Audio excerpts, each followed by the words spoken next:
welcome back. How do we say I love you without words? We help them feel safe and calm. We make sure they look and feel their best. We find solutions for their problems. And we do everything we can to give them the best life possible. Love is a verb. Proactive care is love without words.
Hello everyone, and welcome back to the LPL English broadcast. My name is Dia, and I'm joined today by Cubby, who is in a remarkable striped shirt. I really like this. I really like this look on you, Cubby. You've had a good branding with your fashion. It's a striped sweater, you know. We got to fit in here. It's been a little bit more difficult to fit in of late, but we're working on that, Dia.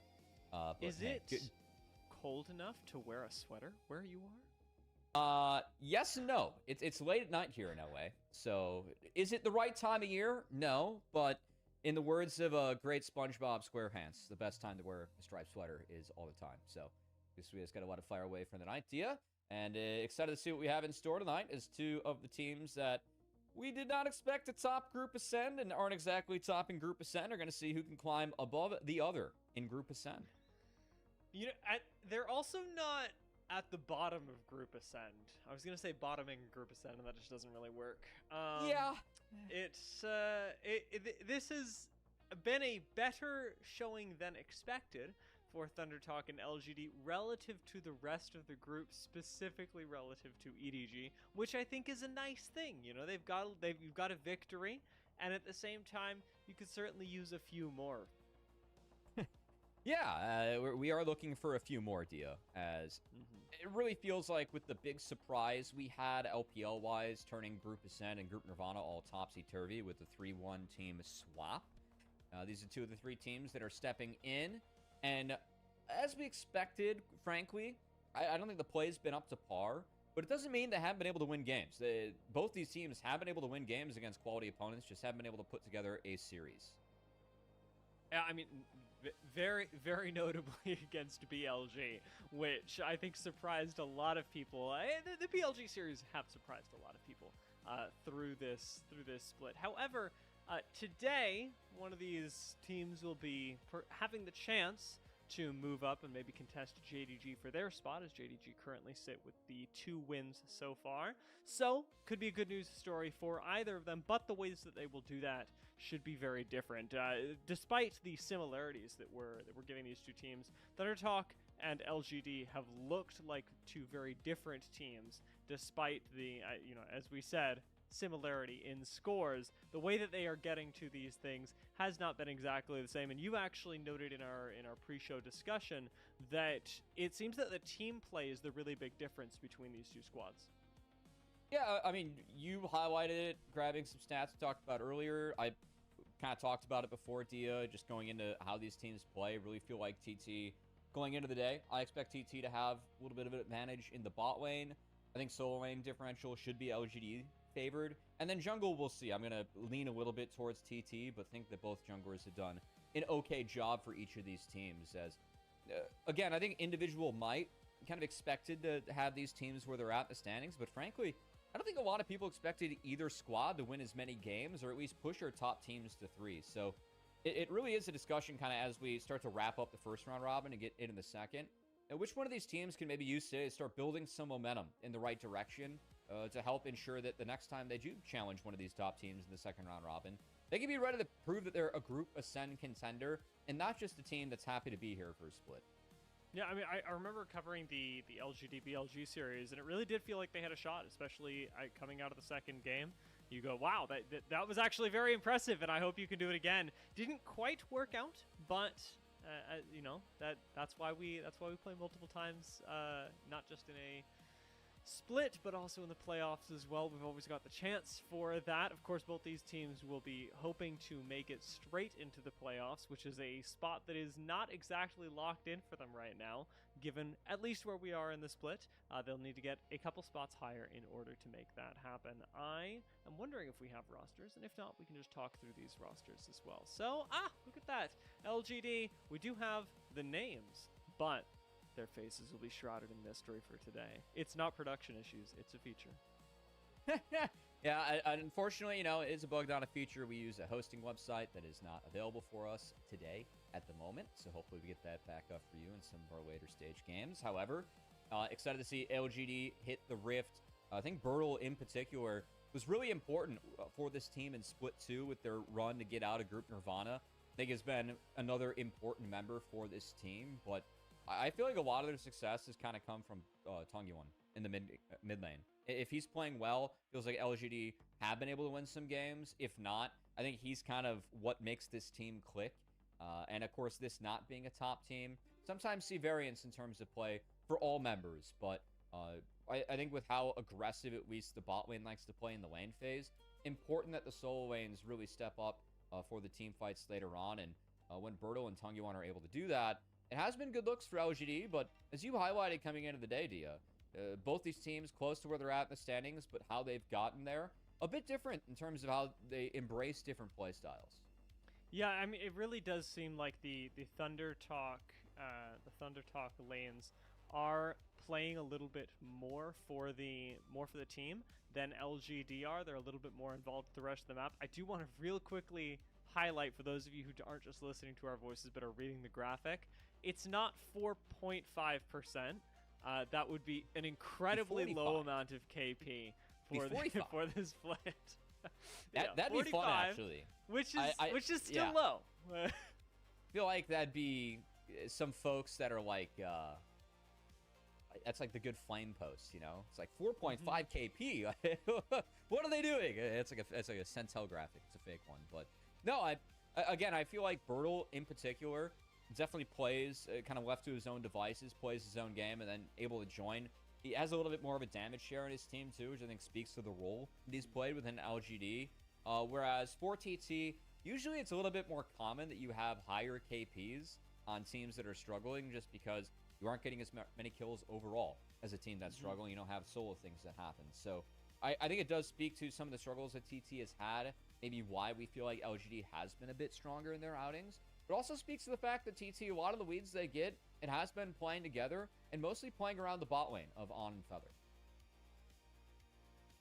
My cat is meowing at me to try and, I don't know, do something. Dude, cats are so needy, like when you don't need them to be, but then they show up and they're like, please, and you're like, I can't help it. I gotta say, It's been a struggle tonight. She was meowing a lot, and I was like, listen, we got some League of Legends in the morning. We cannot be staying up until 5 a.m. just meowing at me. But that we did, and League of Legends we still have. So one of these things is not mutable. Look at that, we got some pictures going for Thunder Talk. So they, at the very least, are going to get some FaceTime with us before we actually hit the stage. As you mentioned, this team perhaps playing a little bit more together, if not by choice, by necessity. I like that you bring up that there are a couple of different ways that we can see these stats skewed. It can be individual play, and it can be the fact that a team is struggling and needing all 5 members in the later stages of the game to pick up the few KP that they have. However, this is not a team that has just been at the bottom the entire split, and I think it's important that we talk about what it is like to be a bottom of a bottom of group ascent team, especially because right now both of these teams are trying to avoid it. Yes, they're not EDG, and that's nice. As we said, it is a win, but we saw last split WE be in a very, very similar position in terms of being the laughing stock of group ascend. And now we've got these teams doing it, and I'm not calling them laughing stocks. I'm not flaming our players, but I do want to stop it. I do want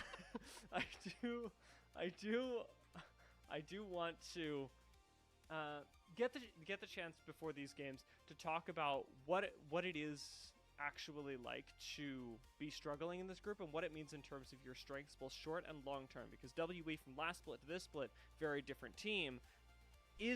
Are the standings right now for LGD and Thunder Talk something to be evaluating the long-term potential of these squads off of? Ooh. I would agree and disagree. I think that individual pieces, for me, are showing some promise on both these teams. Like, I think Bertle's had a really nice resurgence here. Junhao, for me, has been a strong jungler on a losing team for TT, and someone that has honestly impressed me at times. So I think it is more of an indictment that the team doesn't always come together, and I think some pieces are stronger than others to compete in this group and not. Whereas for some other pieces, I feel like Feather in particular has really struggled at support for TT, and has not been as good at linking up with Junhao, or just not playing some of the combos or lanes correctly. I think that's been an issue. But yeah, I also just can't help but chuckle to you the fact that we're talking about team struggles, and then your cat just like dashed across the camera like, oh, I have the real struggle going on right here. What are you gonna do? You want to talk about struggle? Please pet me. I wish I could shift my camera easily. I have a whole bed for her here, but I put a piece of paper on my table 2 days ago, and it is new. That piece of paper, that is where she sits right now. It's new. It's the current, center of attention. I do appreciate it though, because I worked with Deserux earlier today for NACL, and he's got Caesar in his room, and Caesar was like doing mad dashes, just like right when we went live. Caesar like did a mad dash like across the bed, like to his feet. We go to the first break, and Eric's like, "Get off me!" He's like, "My cat's playing with my feet under the table." Bro, it's how he opened up his broadcast earlier.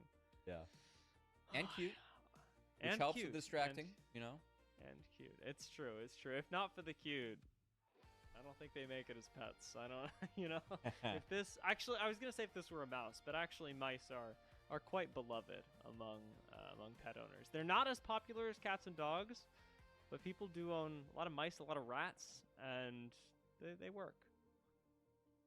Well, it's good that they end up working. As hopefully we can get our series working. You do not seem like a fan of that. I brought that up and I saw the recoil. It's not really working. I don't know.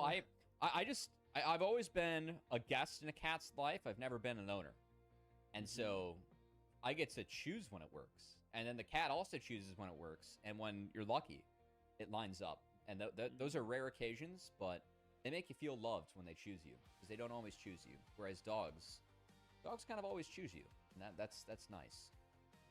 That is true. I'm going to take this moment to tie in something you were talking about earlier to this sentence. Okay. Choosing Crisp for this split, because you were talking about Feather earlier, the support for Thunder Talk.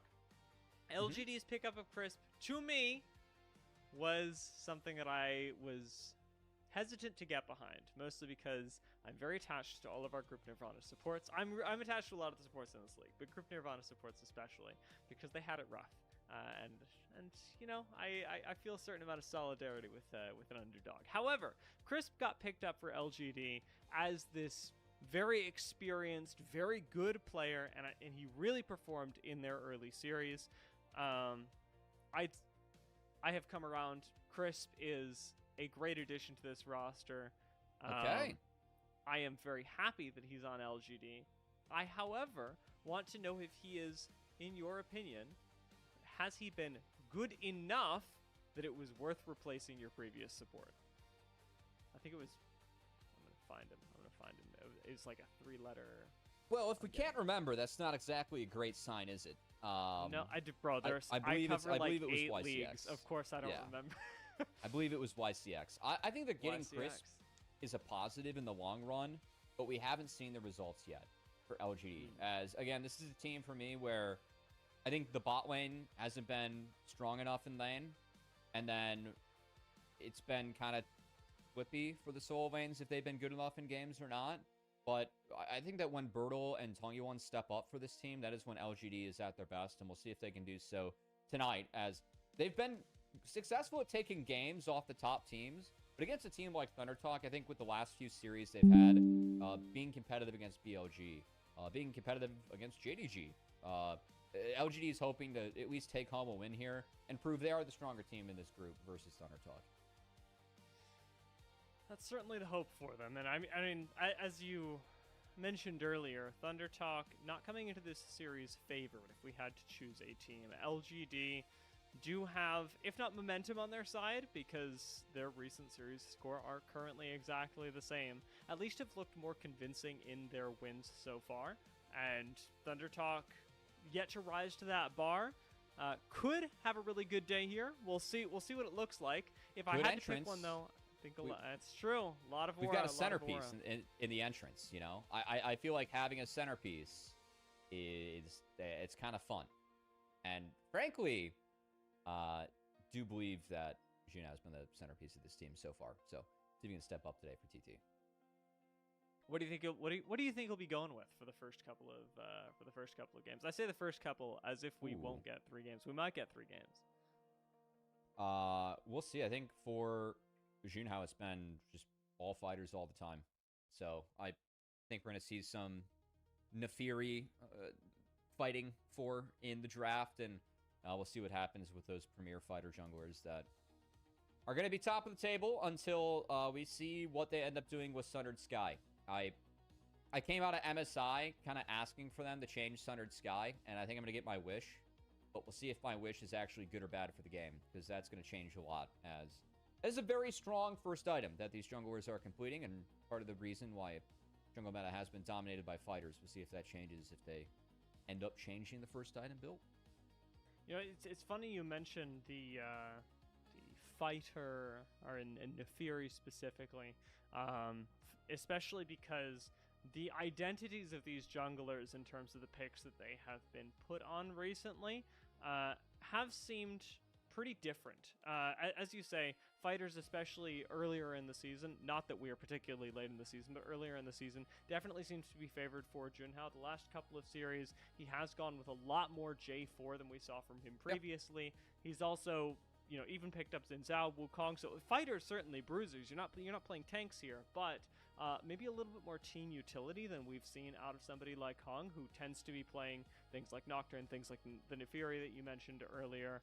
And I was going to say Vi, but Vi sort of fits into both of those. Certainly the Lee Sin recently out of Hong would be an exception to that. All junglers do involve a certain amount of team play. We are playing at the very top level of League of Legends, of course, and so you are going to be working together with your team, despite the singular Kha'Zix pick that you see for Junhao. Yeah, we'll see kind of what... I feel like the different approaches, definitely some priority on the Skarner Kiana for Hong, a little bit more than what we've seen on the flip side for Junhao, but I do want to give Junhao credit for how he's played jungle in this team. I feel like he's always kind of been someone that I've looked at in Group Nirvana is like, all right, this player is playing well, and what's going on around him might not be good, but it feels like Junhao is always playing well. And to now get to see him do this in Group Ascend, where against better competition, I feel like there are games where Junhao is doing more than just hold his weight. He's a big part of the reason that his team is winning games. That's been a positive for me, because sometimes when you look at Group Nirvana, you can't just look at the games and be like, all right, this player is really good, because you understand that it's still Group Nirvana. But as a player that I think has been consistently performing well in those games, to see him transition to Group Ascend and continue to play well, that has been a positive for Thunder Talk. Before I take an agree or disagree stance on this, I do want to make sure that I am understanding what you're saying correctly. That you are not touting Junhao as being like particularly stellar in the league overall, but more that he's consistent for Thunder Talk and is perhaps the best part of that particular roster. Với game đấu đầu tiên giữa Thunder Talk và LGD nào. The fact that he's at least having good jungle games in Group Ascend means more for this squad, which is a big change for both. Đấu đầu tiên trong ngày hôm nay. Hello anh em nhá. We were blessed with the game one. Wow, 3 view. Hôm nay cho mấy thằng chip đánh à? Cho mấy cái thằng gọi là yếu nhất này đánh à? Tin được không nhờ? Tin được mấy thằng này không anh em nhờ? Hai thằng đều đang có hiệu số gọi là phần cứt, còn 1-5 anh em ạ. Hai thằng này đều ngu nhá. Thằng ngày hôm nay chúng ta làm quả time map đi. Hai thằng đều ngu thì đúng là không lên tin ai cả. Khả năng cao là phải trận này không đánh hay cap đâu. Khả năng cao này đánh tài Q hoặc là tài tham thôi. Trừ Q handicap 2.5 mà. Mấy thằng này chắc cho đánh gọi là gì nhỉ? Mấy thằng này cho đánh Money Line là đẹp. Nhìn tướng đội nào gọi là ok hơn là đánh Money Line ok đấy. And TT so far this split. And the one game that he got his hands on it, it was a victory with a 21 KDA. So, I guess a pick that TT's going to slam when it's up for Junhao. And it's being countered pretty heavily. You have Cassio with the ground that makes life a lot harder for Lee Sin. Tí nữa thì mình em Dứa còn trận sau trận Thunder Talk tại LGD này thì có một trận nữa vào lúc 18 giờ anh em nhé. WE và AL anh em ạ. AL và WE đấy khả năng cao 2-0 thì cho AL. Khả năng cao AL 2-0 anh em ạ. Em phải đánh cao trình lắm. Ngoài trận thua BLG ra thì đúng là tất cả những trận đấu còn lại thì AL được đánh một cái hầu như là trên cơ hết, không thua bố con nào cả. Mà 2 ngày hôm nay thì không có BLG chơi. Ngày mai em Dứa sẽ làm trận BLG đánh với cả top esports. Ngày mai sẽ có BLG cho anh em xem. Linh ơi. Ngoại tuyến luôn mà, sập luôn anh em ạ. Kênh nhà đài sập luôn.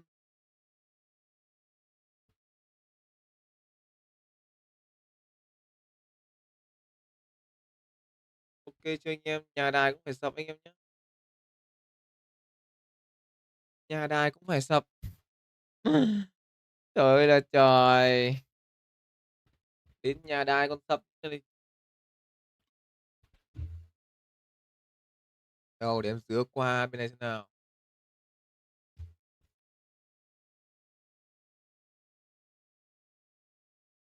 Ui, nhà đài còn không like bên cả. Nhà đài đang bị sập anh em à. Đây. F5. Đây rồi. Mấy anh tờ Wick này không biết là khả năng cao là cầm bán kênh rồi. Nhưng lại sập kênh cái này. Còn quảng cáo nữa. Đang ban pick cho đi xem quảng cáo robot thế này. À, quảng cáo cà phê anh em ạ. Nào, với những con tướng như thế này thì mình đang thấy bên phía Thunder Talk ngon hơn nhá. Cái Thunder Talk nhìn khá là ngon. Với Lesin, Oriana và Nautilus như thế này. Làm tí Thunder Talk game 1 nha. I have bad memories of that lot. I mean, you can give it as much credit as you want, but when you pick up 2 kills before 3 Manila fail to convert that, I think it's just bad. I think, you know, like if I go 2-0 in the first couple of minutes, Manila Thunder Talk game 1 nha. I'm a piece of trash, and I mean, I don't think Xiao is a piece of trash, but coming from non-pro player Dia. Probably not being picked up again. That's all. Probably not. That said, response for Thunder Talk. I think the Rumble là lựa chọn cuối cùng dành cho BLV Bulldog, và phía kia thì chính xác hơn là một con Zig và JC à. Rumble can help with that wombo that they have. JC dành cho Cassie, Junhouse, Olesin, Oriana, Zig và Nautilus. Một chất tướng có thể slow ball được ván đấu nha. Tướng này có thể slow ball được ván đấu nha anh em ơi. Nếu như đánh tốt ở giai đoạn đầu trận. Their wombo sound. So when we see Chris go in, when we see Hong go in with Bertle over the top, we're going to need to make sure that these engages are sound. If not, and TT's allowed to disengage and reset, really favor what they can do in these elongated poke scenarios. And if they are able to walk into spaces already having a range advantage, because Oriana Ziggs can really drive that home with the chase behind them. Hello, cả anh em mới vào nha. I'm looking at this and seeing a lot of what we talked about in the pre-show come to life. Đầu giờ chiều này không biết anh em đã dậy hết chưa nhỉ? Đầu giờ chiều không biết đã dậy hết chưa nhỉ? Dậy xem live đấy. Anh em mày vào xem live chả thấy comment gì cả. Khả năng cao là vừa xem vừa ngủ rồi sao nhỉ? Khả năng cao bật live vừa xem vừa ngủ à? Đúng không anh em? Stellar engages, stellar flanks, Thunder Talk's composition. From my perspective, trận 2 sẽ là trận IG và Ninja Kizama nhé. Trận đấy thì sẽ là bình luận viên Rick làm cho anh em. Còn em Dứa thì sẽ làm cho anh em trận 1 và trận 3. Trận 3 sẽ là AL cùng với cả đó chính là WE. Hello Hiệp Lê nhá. Hello Hiệp Lê nha. Nào Hiệp Lê. Ui, lần đầu tiên xem kênh à? Hiệp Lê lần đầu xem kênh sóng em Dứa à? Hello Hiệp Lê nhá. Trận đấu này thì đang có một cái mã cho anh em, đó chính là Top Moneyline Game 1 nhé. Thunder Top Moneyline Game 1. Nhà thích thì có thể là theo Dứa cái mã kèo đầu trận này. Cái cap trận đấu này thì nó chỉ chất có 2.5 thôi. Nên là anh em nào sợ thì có thể đánh một cái cộng cũng ok. Cộng trừ nếu mà thấy thấp quá ấy, thì mình nghĩ là anh em nên đánh một cái Moneyline cho nó cũng được. Ví dụ như nó không về cộng nhưng mà nó về Moneyline thì lúc đấy mình đỡ tiếc. Đâu xem mấy lần rồi à? Đâu thấy thấy trong chat, thấy đây mới là lần đầu tiên chat mà. Khả năng là hồi trước xem kênh khác đúng không? Hồi trước xem bằng kênh khác à? Bằng kênh YouTube khác à? Rồi anh em đã vào trong trận đấu này đã vào mã kèo hay chưa? Nếu mà chưa thì làm mã Thunder Talk Moneyline đây.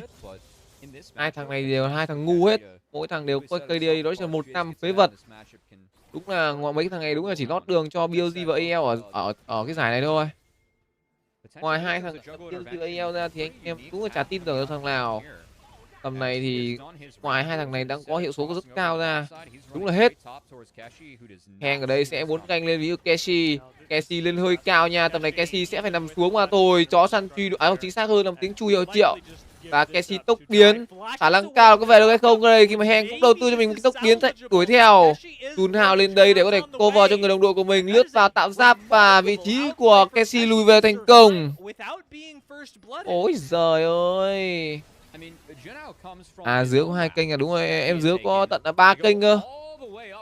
Em Dứa tận 3 kênh cơ anh em ạ. 3 kênh BLV Dứa.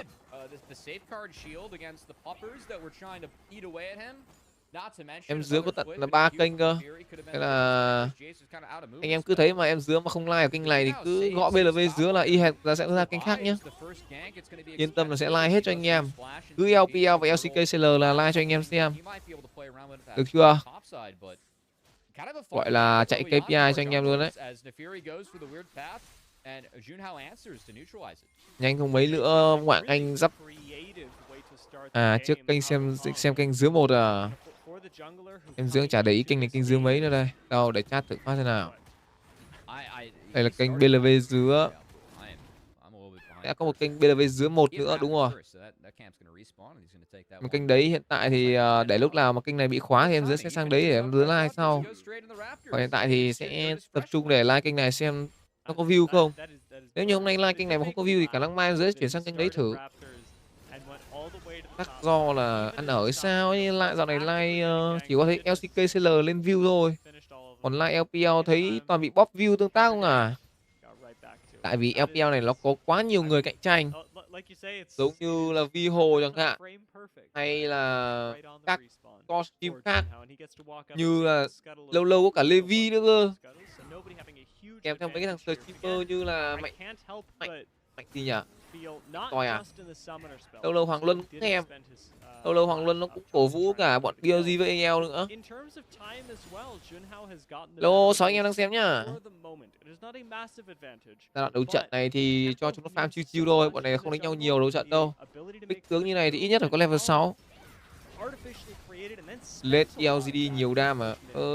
Nhiều anh em ạ, nhiều nhá. Có mưa tên lửa, có một cái, có cookie này, có rumble này, có Castumia nhiều đam. Nhưng em Dứa thì em Dứa thích đội hình của Tân Talk hơn. Tại vì em Dứa thấy con Oriana ngon này, có con Lesin ngon này. Nó tế tùy anh em thôi. Mình thì mình vẫn thích một đội hình của Thunder Talk. Trận này thì mình nghĩ là có thể ra 3.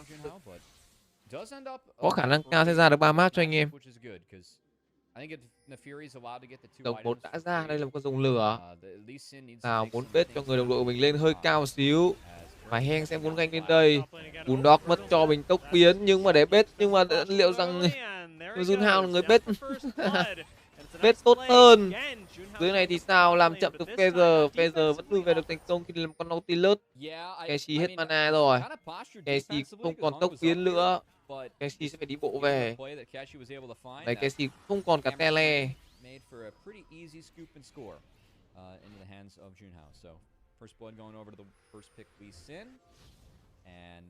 Tao không hiểu tại sao nhá, mấy hôm nay em dứa toàn mẹ mày 9-10 giờ đi ngủ, xong sáng ra gọi là gì nhỉ? Mấy giờ dậy? Sáng ra cứ gọi là 4 giờ, 3-4 giờ dậy. Không hiểu sao. Cứ 9-10 giờ đi ngủ xong sáng 3-4 giờ dậy, không thức đến tận chiều này. Xong chiều này bắt đầu ngồi nói. Ở đây sao An gặp nguy hiểm, An sẽ nằm xuống một đều cho mình phía thân LGD này. Dạo đây kiểu bị tức giấc như người già ấy. Đấy, tức giấc như người già anh em ạ. Sợ vãi cả nhò. Không biết là mình có đang bị bệnh gì không đây. Có nên đi khám không nhở? Tầm này đi khám có ra bệnh không anh em nhở?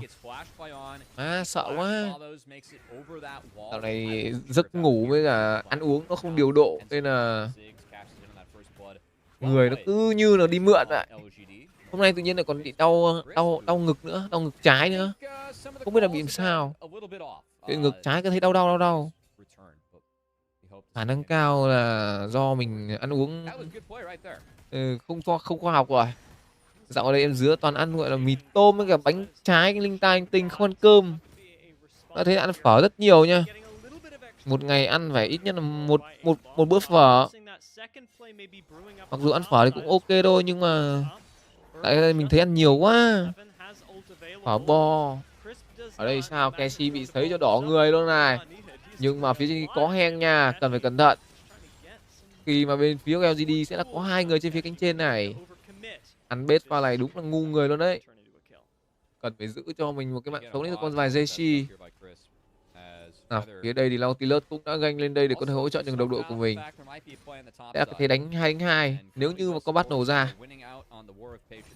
Ở dưới này thì sao? An chỉ đứng một mình mà thôi, có cho mình siêu bom địa ngục để clear cho mình tên lính nhưng vẫn phải nằm xuống mà hạ gục dành cho vị trí Nafari. Ở đây mưa tên lửa trải ra, tốc viên đánh tay nhưng không làm choáng được vị trí Casey bổ ngược lại. Nhưng Grip ở đây quá trâu. Và sẽ lại lùi về thành công đến từ vị trí Grip. Ui, trận LCKCL kia ra được 3 map à? Áo nhè. Trận LCKCL đấy mà không ra được 3 map. Hay thật.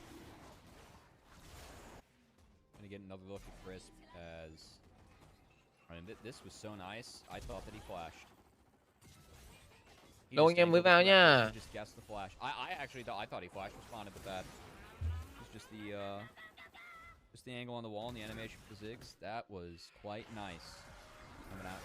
Mất cho mình tiếng chui hiệu triệu bị đấm cho mình một cái bóng mỏ neo vào người. Và hang bắt buộc là lùi về thôi, không có cái ý định là cướp cho mình bãi sói nữa. Ngày mai là ngày mùng mấy? Ngày mai là ngày mùng 7 đúng không? Chiều mai APL sẽ làm một WE và Thunder Talk. APL á? Rồi để mình check lại lịch coi. Ngày mai là ngày mùng 7 mình sẽ làm trận EDG và Weibo Gaming. Và trận đấu giữa Top Esports và BLV. Ơi, tối mai có cả Việt Nam này. Tối mai có Việt Nam đấy anh em ấy. Biết tối mai anh em có xem Việt Nam không? Mình thấy gọi là mình thấy gọi là gì nhỉ? Mấy hôm nay thì ở trên Facebook của mình thấy chúng nó đăng bán vé Việt Nam nhiều phết. Cứ 200.000, 300.000 và 500.000 thôi. Nhưng mà chúng nó sẽ cộng thêm 50 tiền công. Mình cũng đang có ý định là muốn đi xem đấy nhưng mà ngày mai mình vướng một trận. Vào lúc 18 giờ anh em ạ, vướng một trận nên là không đi xem được. Ngày mai mà mình mà được nghỉ khả năng cao là mình cũng gọi là đi xem Việt Nam đấy. Đến tận sân Mỹ Đình đấy. Nhưng mà từ mình sang sân Mỹ Đình hơi xa, 20 cây. Từ mình sang sân Mỹ Đình tận 20 cây cơ anh em ơi. Không hề gần một chút nào.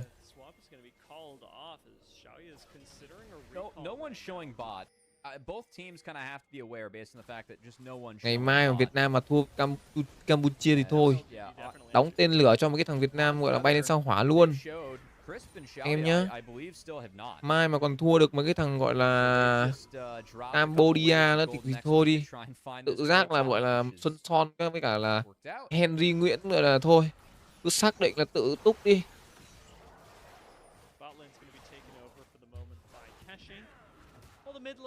Trời, đá với cả mẹ Campuchia mà còn không win được nữa thì chịu anh em nhỉ. Not a whole lot of ability to move out of the lane with the wave clear that both of these mid laners have. So a lot of the game has been played around the sides of the map, specifically around Chelsea, AC Milan. first couple of minutes, but we did see that nice dive onto on earlier. First bit of action in the mid lane. Ồ, ngày mùng 8 tháng 8 có cả MU này. MU đá với cả PSG này. Ngon vậy. Giai đoạn đầu trận này chúng nó đánh nhau ít quá. Giai đoạn đầu trận này chúng nó đánh nhau đúng ít luôn đấy. Khi mà hai đội pick cái đội hình này thì ít nhất phải có level 6 cho mới bắt đầu đánh nhau được.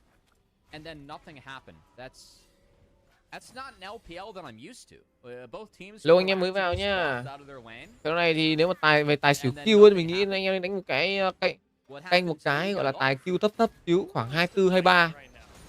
24 23 mình nghĩ là vào được. Còn cao hơn thì khả năng thôi. Cao hơn thì mình nghĩ nên thôi anh em ạ.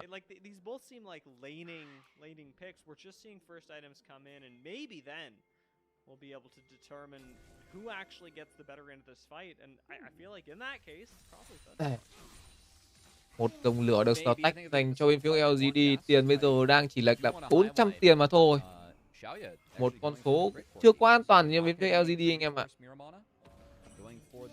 Về đội hình một compact như thế này thì bên phía của LGD sẽ có nhiều đam DPS. Nhưng thì đối với mình thì mình đang cần những cái khống chế đến từ một con Orianna hoặc là Lê Xin. Cái đó là một con Nautilus có cho mình, đó chính là cái thủy lôi tầm nhiệt nữa.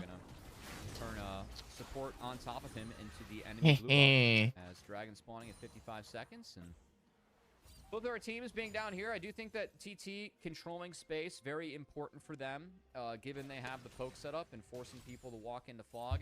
Very good if you can match with shock blast, minefields and. Trên này thì vị Casey đang áo tận là 836 tiền. 836 tiền, một mình Casey chỉ ao thôi. Một con Rumble bị khắc chế bởi một con JC à? Có vẻ con Rumble này hơi rốt thật sự.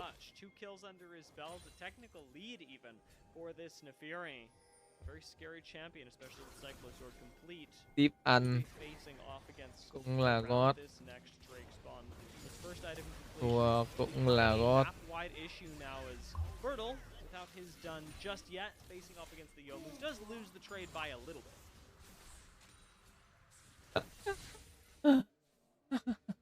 Nào, rồng 2 đã ra. Đây là một con rồng hóa kỹ. Và khả năng cao là bên phía Thundertalk cũng sẽ muốn combat cho mình ở cái hang rồng này. Nhưng bên phía LGD ngửi được mùi máu nên quyết định của LGD sẽ là rời xa con rồng một tí ra, để cho bên phía Thundertalk khởi động rồng trước đi. Lính đường giữa này sẽ được Heru đẩy lên một nhịp. Đường giữa này thì An cũng chưa đẩy cao lính nha, khi mà lính bây giờ mới chạm nhau. Vẫn là chưa quyết định stack vào con rồng đến từ hai bên. Bulldog quyết định là như thế nào đây? Anh ta vẫn đang phân vân so việc đó chính là lên thủ lính hoặc là đi ra cùng những người đồng đội của mình. Rồi, rồng đang được khởi động dành cho bên phía của LGD. Và quyết định của Bulldog sẽ là phải lên thủ lính trước, khi không là Casey nó đục cho thủng trụ. Tele được dùng đến từ vị UJC, tổng còn cho mình 2.500 máu. Bulldog cũng phải dùng cho mình Tele rồi. Ở đây thì sao? Lao vào trước đến từ Junhao. Rồng có dành cho bên phía LG. Ở đây thì hút được 3 người với sức hút kinh hoàng. Và bên phía của Thundertalk bị hủy diệt bởi 3 người. Chó săn truy đuổi vào người của Heru. Heru mất nửa cây. Và Heru mất cho mình nhiều đam quá. Ui. Trời ơi là trời. Trời ơi, 1k tiền cách biệt dành cho bên phía của LGD rồi. Cướp con bùa đỏ thành công và sẽ là lời 1k 2 tiền. Quả đấy để con Rel nó hút 3 thằng rốt điên.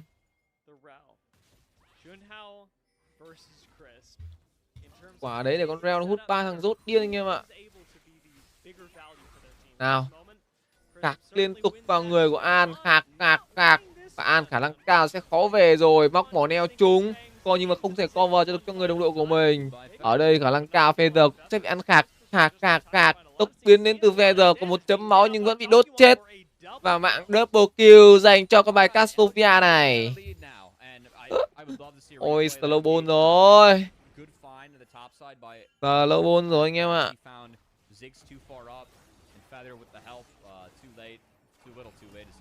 Chúng nó slow ball rồi. Không ổn rồi anh em ơi. Chúng nó slow ball rồi.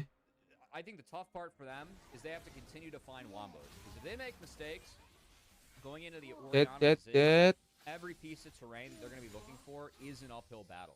But man, if they can find engages like that from Crisp, that makes the fight easy. Đây, cùng nhìn lại tình huống mà Reo dùng cho mình cái sức hút kinh hoàng cộng với cái tốc biến hút được 3 người vào. Thôi, 3 người cộng với mưa tên lửa giải ra thì thôi đúng là chịu luôn anh em ạ. Thấy sấy cho khô người. Lửa sấy cho khô người luôn.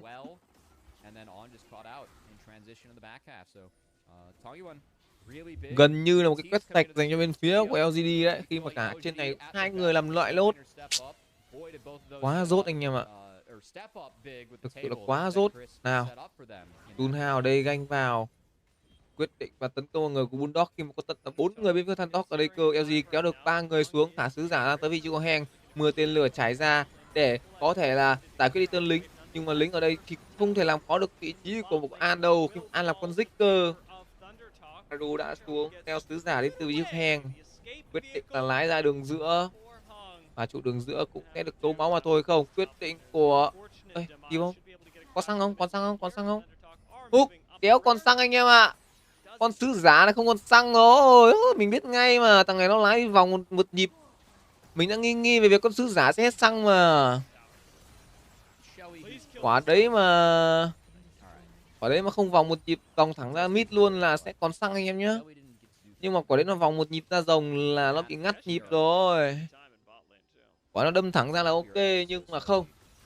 Nghe ngày timing hơi rốt. Timing hơi rốt anh em ạ.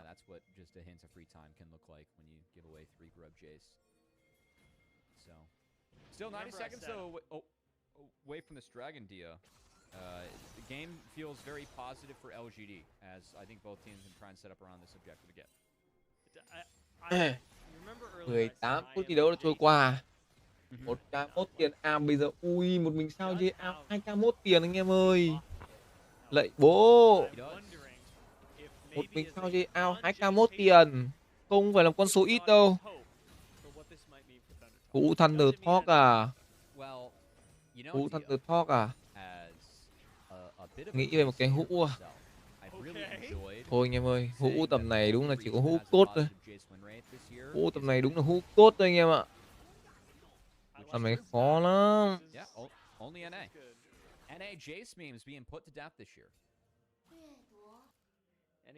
Cái gì đây? À tí nữa có T1 với DK đấy. Tí nữa có D1 với cái DK đấy. Anh em có xem DK khả năng cao là vẫn chưa được thanh khoản lương EWC. Nên là bạn đánh vẫn đang hăng lắm. Thật. Thằng DK nó vẫn chưa được trả tiền của EWC đâu. Mình nhớ không nhầm thì lương của một giải đấu nó sẽ phải thanh khoản trong vòng khoảng ít nhất là từ 1 cho đến 2 tháng, 3 đến 60 ngày anh em nhé. Bởi vì ngày xưa mình cũng đã từng làm tuyển thủ rồi. Một cái giải thưởng nó ít nhất phải đợi qua thanh khoản anh em ạ. Và nó sẽ còn bị trừ thuế nữa. Thuế 10%.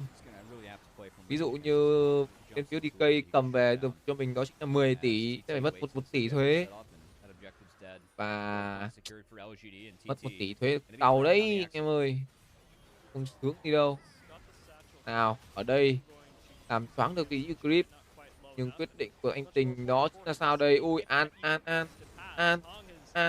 mất tốc. Ở đây tức hút kinh hoàng vào người của An, cả mưa tên lửa nữa thì An sống hết chó nó được, mưa bom được đặt ra nhưng cũng không giúp cho bên Thunder Talk không có thể là giao tranh được. Thứ Baron đã ra rồi nha, lùi về ăn Baron là hợp lý nha. Lùi về ăn Baron là hợp lý em sai ơi. Một cầu sấm tổng gia tốc cũng hơi đau từ vị Cassie đấy. Con gì nhở? Con In these standoffs, you want them Con to mark JC you, especially if you're the áo Nautilus, tiền, because một con Dredge áo line tiền is a không thể tool cánh that you được. can use Nhưng to bây kind giờ of LGD prevent the stack được Relic 3 from rồng rồi. coming in. Just Tầm này to stack try được and 3 rồng thì đúng là trade ngang one for cướp. one or stymie what Rel can do. I feel like Feather is not marking Crisp in these scenarios. I know that one he was a little bit late to the play. I feel like the big combo that Crisp found though is one where he needs to mark. I just want fans at home to look out to see if Feather tries to match Crisp in these setups, because he's the one that kind of has to stop these Rel engages. And I feel like the fact that he's not marking Crisp or trying to, you know, kind of stand off against him, it's enabling Crisp to find these engages that have been game-changing for his team. Hello anh em mới vào nhá.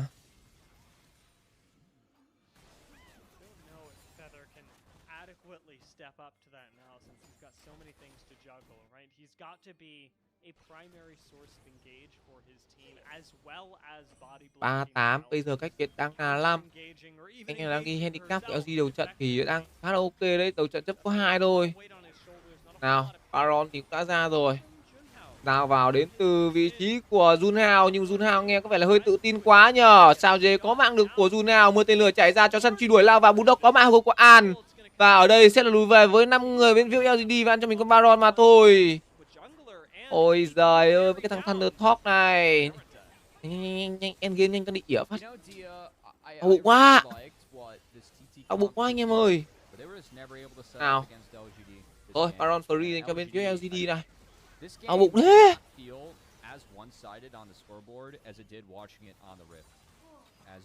Ôi, đau bụng cái nhở. Đấy nó vừa combat xong thì đau bụng cái nhở. LG ơi, endgame cho anh phát được không nhở? 2 phút nữa ăn cho mình linh hồn rồng nước rồi ăn endgame cho được anh được không nhở? Nhanh Tào Tháo mà đã đuổi rồi thì đúng là đến cái lúc mà không thể chịu được là phải chạy anh em nhá.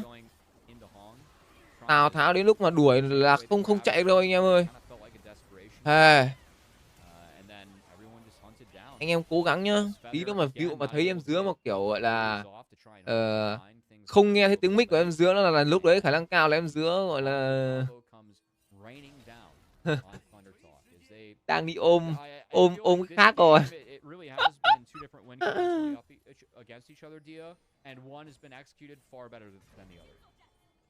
Based on your use of the past tense in the last 60 seconds, I'm going to generously say that you think this game is over. Nào, 4k3 tiền đã out, 1 phút 20 giây nữa thì rồng cuối ra. Khả năng cao con rồng này Thunder Top cũng không ăn được đâu.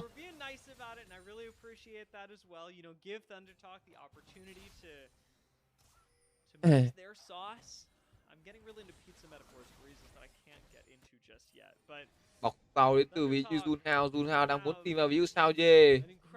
Nhưng sao dê vẫn còn cho mình cái tốc biến cơ. Tìm cái gì? Tìm cái gì anh Giải? Khả năng cao là nếu mà Junhao đá vào một người của sao dê thì hơi khó đấy. Nhưng mà bây giờ con Cookie đang xanh quá. Thật sự là con Cookie đang xanh quá anh em ơi.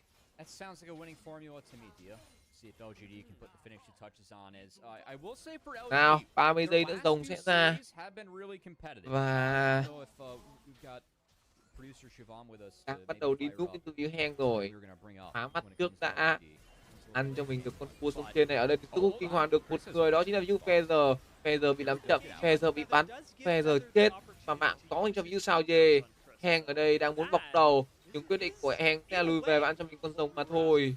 Tầm này 4 đánh 5 quá lợi thế dành cho bên phía LGD rồi. Lao vào trước với vị trí của Junhao. Junhao đã được vị trí của vị người chơi trợ thủ bên phía LGD. Nhưng mà bây giờ Thunder Top cũng đã mất cho mình 3 người. Còn một mình Keshi và Junhao mà thôi. Dùng cho mình hạt thông nổ, nhưng Tăng Duân vẫn đuổi. Junhao khả năng cao là khó về. Ở đây Keshi bị khấy cho khô người. Và 4 mạng dành cho bên phía LGD. Rồi, xong. Lấy cho mình cái trụ 2 đường giữa và trụ 2 đường trên và sẽ lùi về ăn tổng 4. Tổng 4 xong rồi lên endgame. And then I like TT's draft better. It was like, ooh, they got a real chance in this game 1. And LGD said, no, you don't. As, the Q at the feet was nice there. Picks up the kill against the jungler. It's going to be jungler gray screen. Rồi, trụ hai đường trên có và tinh linh hồn dòng nước cũng sẽ có dành cho bên phía LGD. 8k1 tiền nào tiền. Ôi, bây giờ đang muốn móc vào Bulldog. Nào, móc vẫn trúng, mặc dù là đã có tình huống né rồi, và Bulldog sẽ phải nằm xuống mạng gỡ dành cho bên phía của Heru.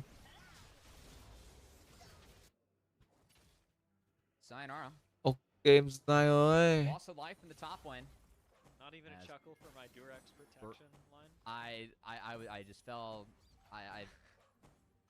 You know, it was there. EK, T1, RX, ENS. Hai trận này à? Hai trận này thì khả năng cao sẽ là một cái tài map anh em ạ. Tài map.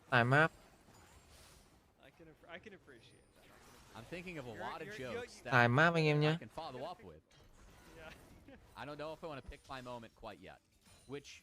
À, 4 đồng rồi. 5-15. Đặc biệt bây giờ đã là 10 kill rồi. Từ 2.5 tuần này không chết được nữa.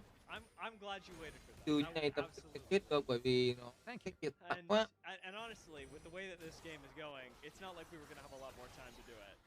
This seems like a game that LGD are going to wrap up pretty quick. Dù là ăn được 3 sơn từ bên phía thằng Fox, họ đó là tất cả những gì họ làm được ở trong trận đấu này. Kèm theo đó là 2 trụ. Quá phế. Tự đi trận này đi. Nó có thể làm thứ tốt hơn đấy. Nhưng tôn. But I've gotten thinking as this game has gone on. If you're putting hot rocks in a river, tốt hơn cơ. sauna would be a better way to think about this. It is. Đánh cửa quá. Đúng cái con bát rồng đấy. I think my concern with the pizza is nào ở đây sao sức hút mà hút được một người đó chính là chúng Nautilus và ví dụ Chris nằm xuống. Chết lẻ hơi ảo nhờ tăng chân ở đây tốc biến. Chính xác hơn là cái nhìn họ đã trúng 2, móc mỏ leo không trúng vào ai cả. Jun Hào đây đá một người về, đó chính là vị trí của người chơi xạ thủ bên phía LGD và vẫn là lỗ người dành cho bên phía Thunder Top nha. Là lỗ người.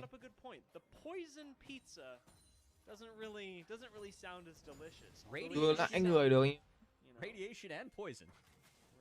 Where are we getting radiation? The magnet. Nào, móc mỏ neo trúng được một người, có thêm cả thủy lôi tầm nhiệt kèm theo đó là một siêu bom dạng thế.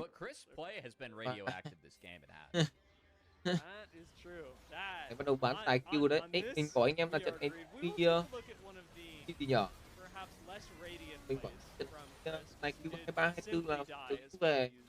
Về thật anh em, về thật. Về hết luôn. Cái câu này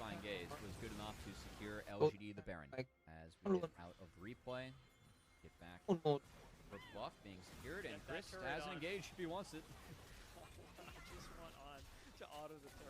Get something for his time. As it is, satchel charges beautifully placed to get him out of trouble just in the nick of time. It is still được con baron thứ 2. 2 phút 30 giây nữa thì là một cái trụ không. 2 phút 30 giây nữa sẽ là một con rồng ngàn tuổi. Con ngàn tuổi. Nào vẫn đầu hốp 5, tất cả rồng ngàn tuổi, khả năng cao không lật kèo được. Là tất cả rồng ngàn tuổi không lật kèo được đâu. You know, Dia, what are some fun summer activities by you as someone that lives in a different continent than me? I've been figuring that out lately. I've been on a discovery journey. I did recently. Đây muốn bọc vào người của Heru nhưng mà Heru vẫn tỉnh, chó săn truy đuổi lao vào, có thêm cả tiếng chuông hiệu triệu nữa. Và lốc xoáy vẫn xoáy được vào, Heru vẫn sống với một máu của mình còn lại, kèm theo lớp giáp được dùng ra chiêu thức. Bịp. Và đấy mà không biết được, chúng họ là quá ngu anh em ơi.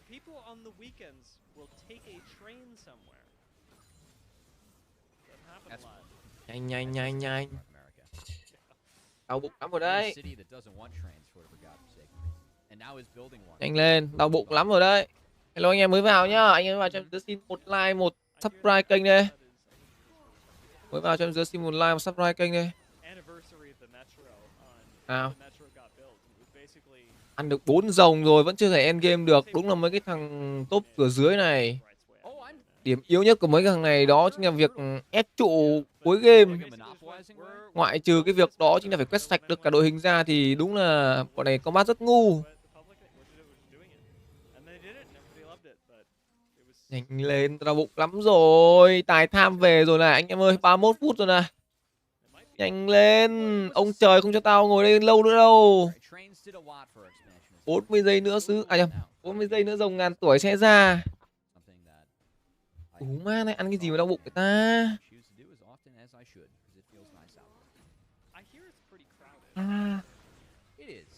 Vừa nãy em dứa, hình như em dứa ăn suất cơm 30.000. Trong đấy có gì nhở? Trong đấy có sườn xào chua ngọt, trong đấy có đậu. Ở trong đấy có thịt băm.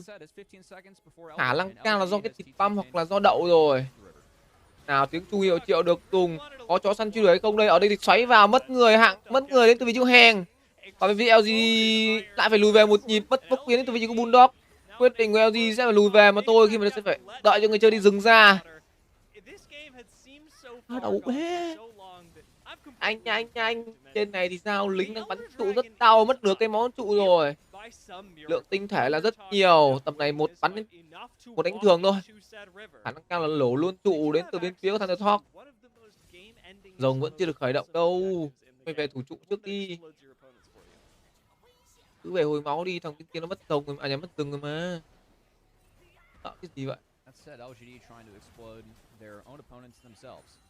Về hồi máu đi, sợ nó ăn hả?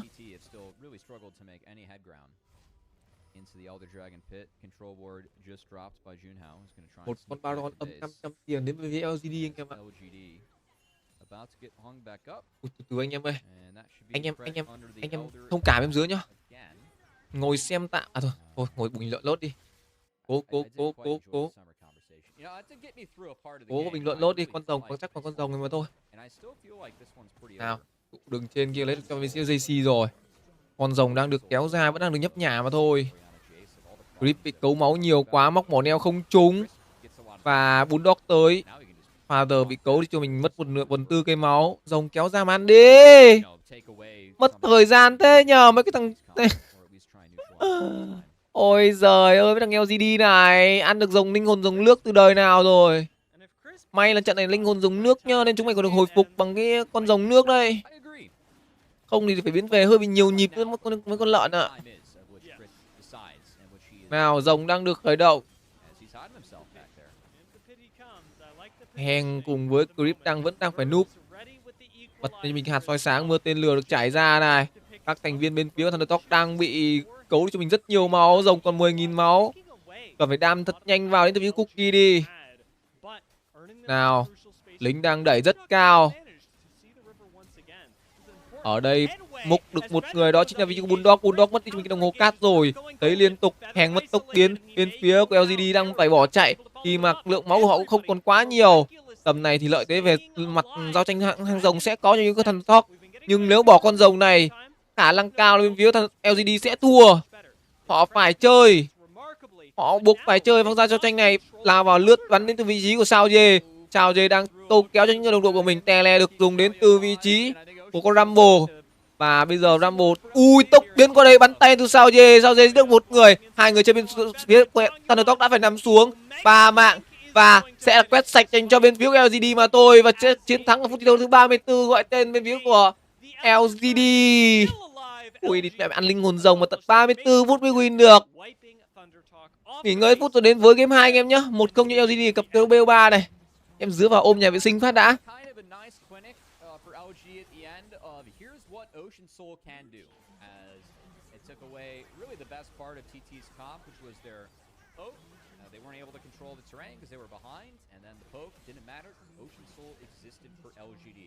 Good game one from them as they find the win. A very nice finish for LGD and well thought from Thundertalk as well to try and get back into a game that they had absolutely no right winning at all. From about 15 minutes ago, this seemed pretty over.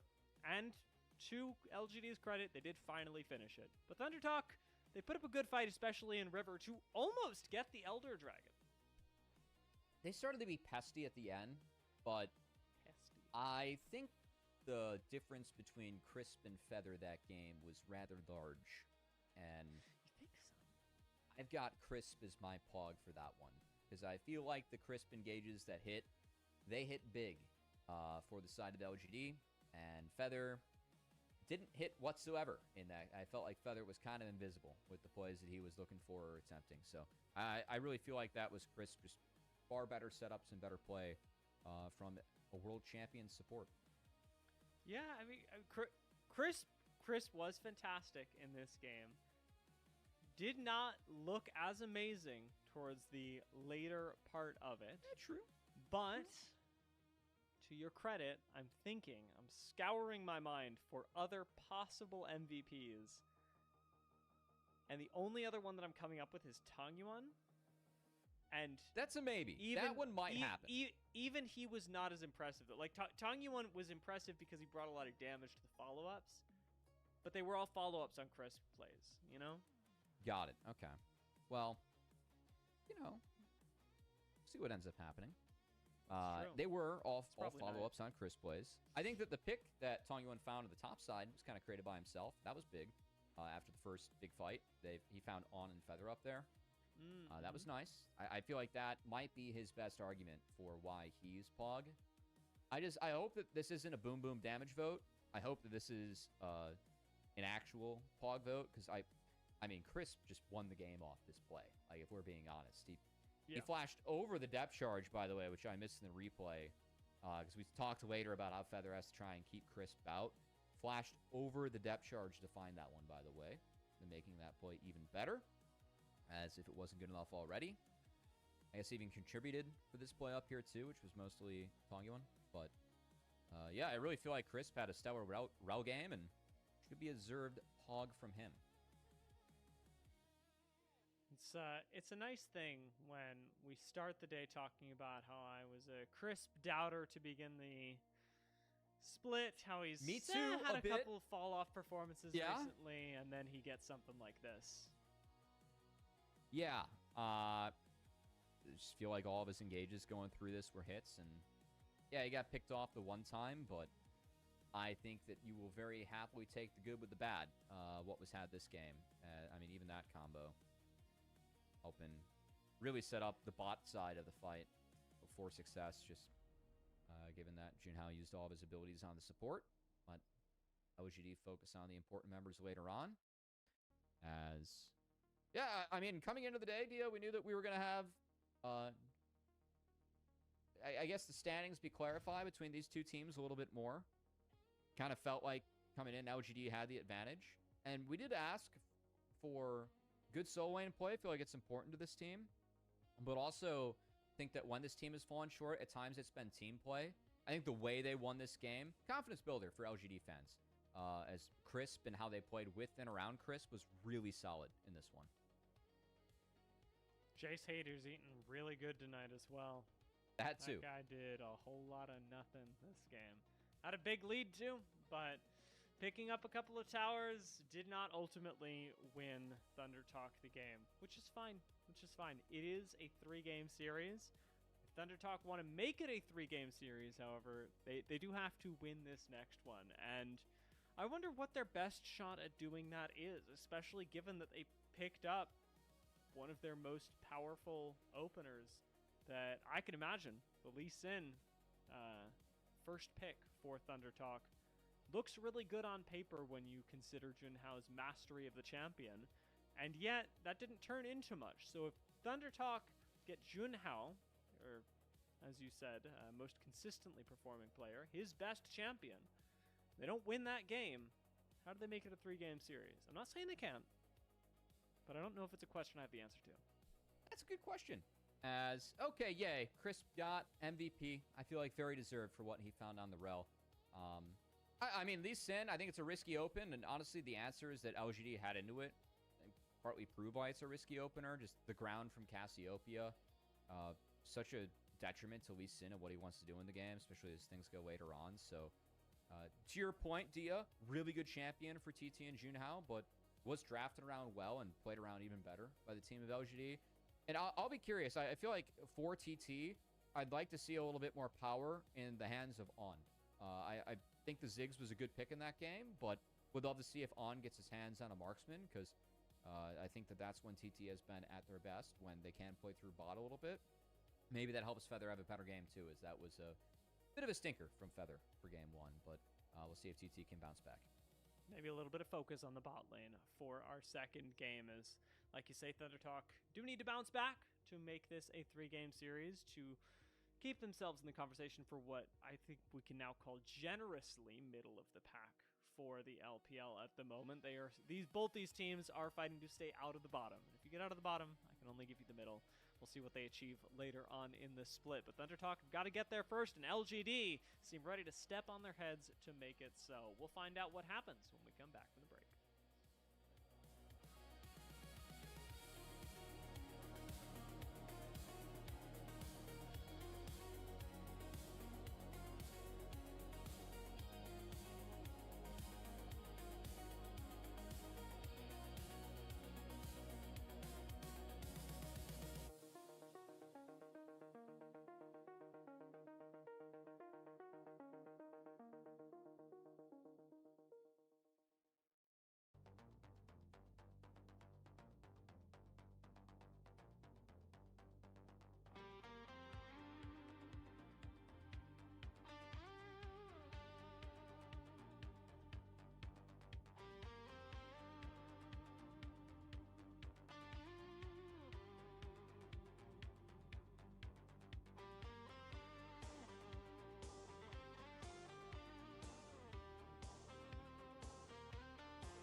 Welcome back, everyone, to the LPL English broadcast, where I, Dia, and my friend Cubby, in the magnificent striped sweater, as we learned before game Trying to make these 1. diagonal stripes right now. Yeah, make... I was going to say make the weirdest faces imaginable during the first 30 seconds of the opener, but... I'm sure we'll get more of those later. You're very handsome. I'm trying to fulfill your quest, Dia. You know, you put the pressure on, and we'll see if we get any weird ones coming up here. But we do have to dive into this game too, which we're hoping is, frankly, a little bit weirder than what game 1 was. Because game 1 was a pretty stock standard. LGD gets a lead, runs away with it. 2 different styles of comps that we're used to seeing going up against each other. And TT could have used a little bit more weirdness in their corner if they wanted to come back from that one. Yeah, they got to figure out some sort of angle to take down an LGD that seem on top of the world right now. And speaking of being on top of the world, that's you watching the LPL English broadcast. You're having the best time of your life and you're thinking, man, I wish I could do this every day. Well, the good news is that we do it most days. Not every day, because it's important to have a break every now and then. But most days, we're here. And we're here because you make it possible. You being our coffee supporters and our viewers. Thank you for watching. But if you'd like to enjoy a little bit more of the LPL English broadcast and be able to unlock access to, or early access to our content, the ability to ask interview questions, and the knowledge that you are helping make a broadcast like this possible by supporting us financially, which is the backbone of this thing we call an economy, you can check us out on Ko-fi. I said Ko-fi for the longest time, but I got here, and now I say coffee because I need to, and I was told to unequivocally by our boss. Well, our boss is obsessed with coffee, and coffee is what fuels many of the broadcasts for me. Not tonight. I had enough coffee already today, and I've got to go to bed after this. I've got NACL again tomorrow, and which is followed up again by LPL tomorrow night. So I'm having the time of my life this week, pretty much, Dia. So I get to cast some League of Legends. Been a good time. But hopefully we can be granted games that I might remember a little bit further into my lifetime, which was not the game 1 that we had in this series.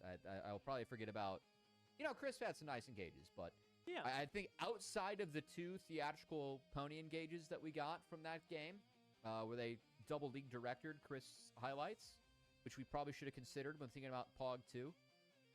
Not a lot to remember from that game.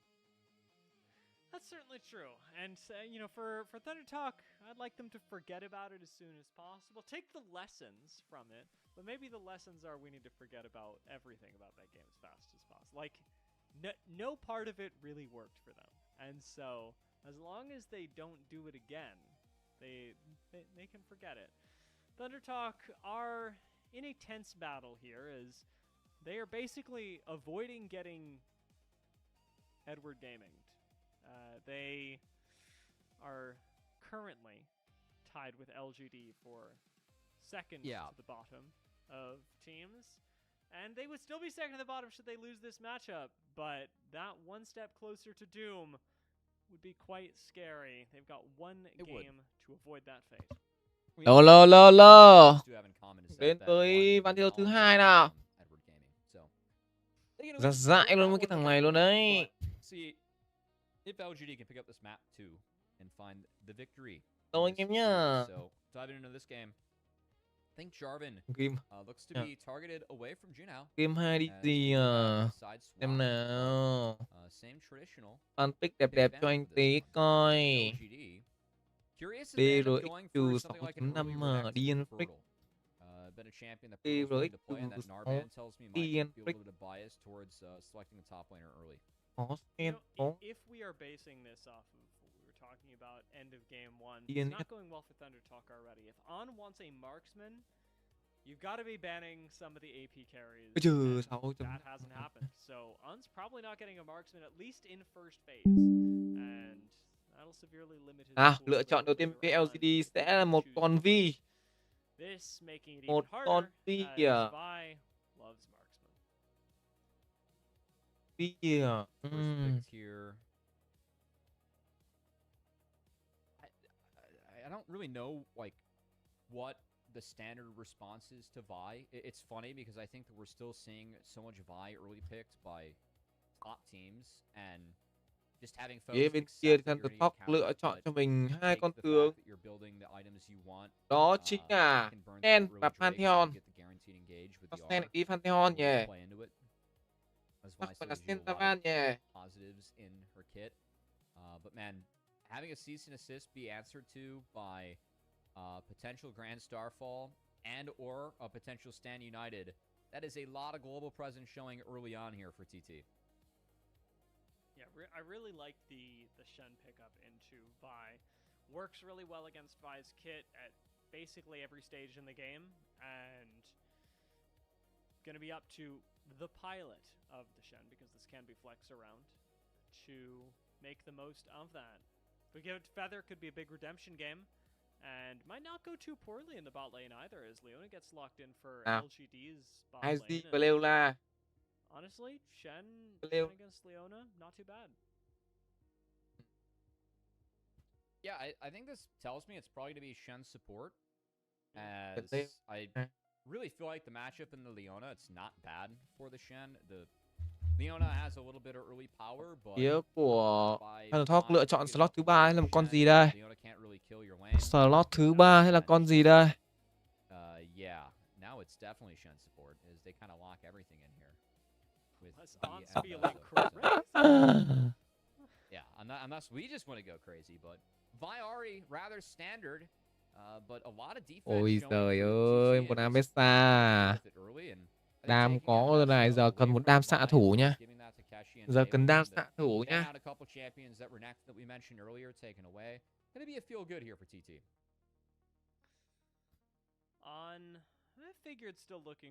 Cần đam xạ thủ nha anh em ơi. As the draft goes on, it seems like that is less and less of a thing. On severely deprioritized by Thundertalk, playing a lot around this top side right now. The ability for Feather to join in on any plays that Junhao and Keshi might make. I'd like to see a roaming mid laner as well. Something like a Rise would not go amiss if Haru feels so inclined to double down on the. Nào, ban đi cho mình sai lát. Phía bên kia Thundertalk cấm đi cho mình Nocturne và Poppy à.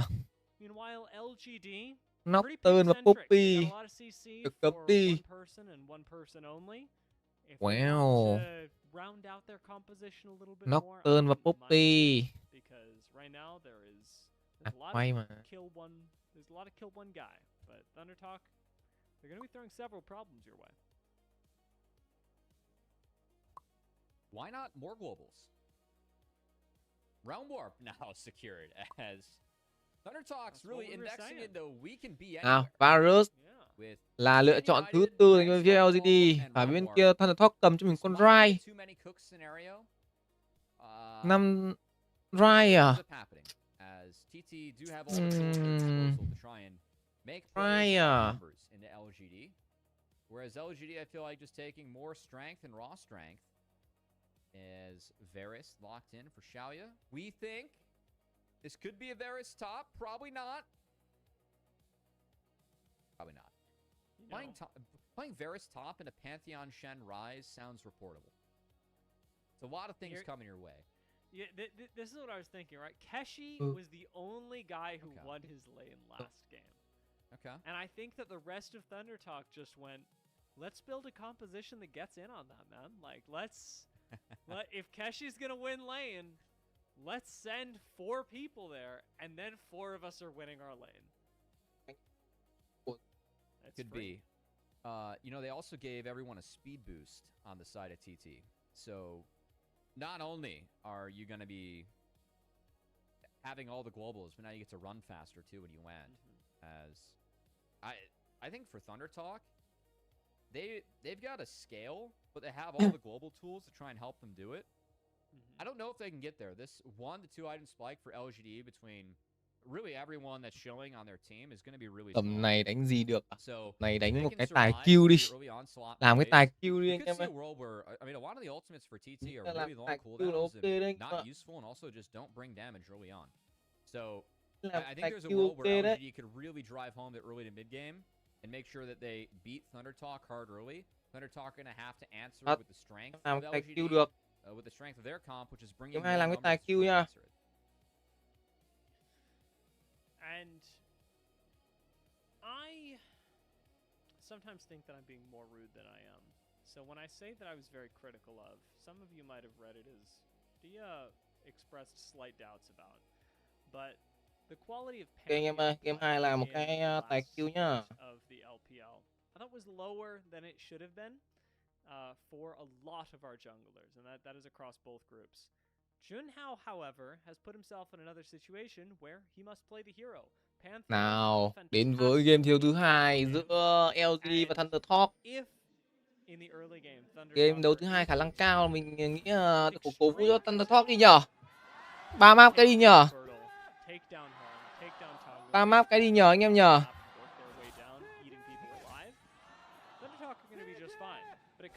Map là đẹp luôn. Tầm này 3 map xong rồi 6 giờ 3 map phát nữa là ok luôn. Nào đây sang cướp rừng đến từ phía Thunder Talk, là kéo tận 4 người sang đây.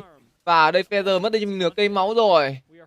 Nó sẽ là cướp cho mình bãi chim này mà thôi. Ok, bãi chim dành cho vị Junhao. Ủa? Feather cầm sen mà. Quên đấy. Mình cứ tưởng Feather là thằng đi mình đọc mình cứ ngỡ là thằng Feather là thằng đi rừng anh em ạ. Tài kill nhá, làm cái tài kill đi để chú cho anh em trong nhóm này. Để chú cho anh em gọi là làm cái tài kill đi. Tài kill 31.5.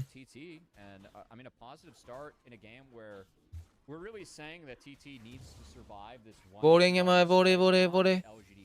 Làm cái tài kill trên game 2 nhá. Game 2 làm cái tài kill đi.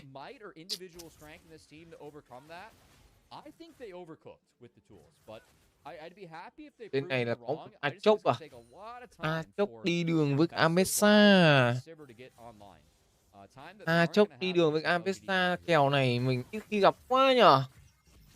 Kèo này mình ít khi gặp quá nhở. Nếu như mà để có cho mình level 6 đi thì con Achok nó sẽ khỏe hơn rất nhiều.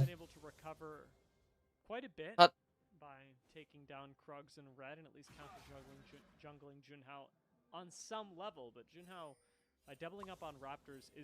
Thật, nếu mà để con level 6 thì mình Achok sẽ khỏe rất nhiều. Còn ở đường giữa thì sao? Một con IG với một con Rai. Thì với chất cơ động của Rai thì Rai đương nhiên sẽ là được đi trước rồi. IG thì không anh em ạ. IG thì không hề nha.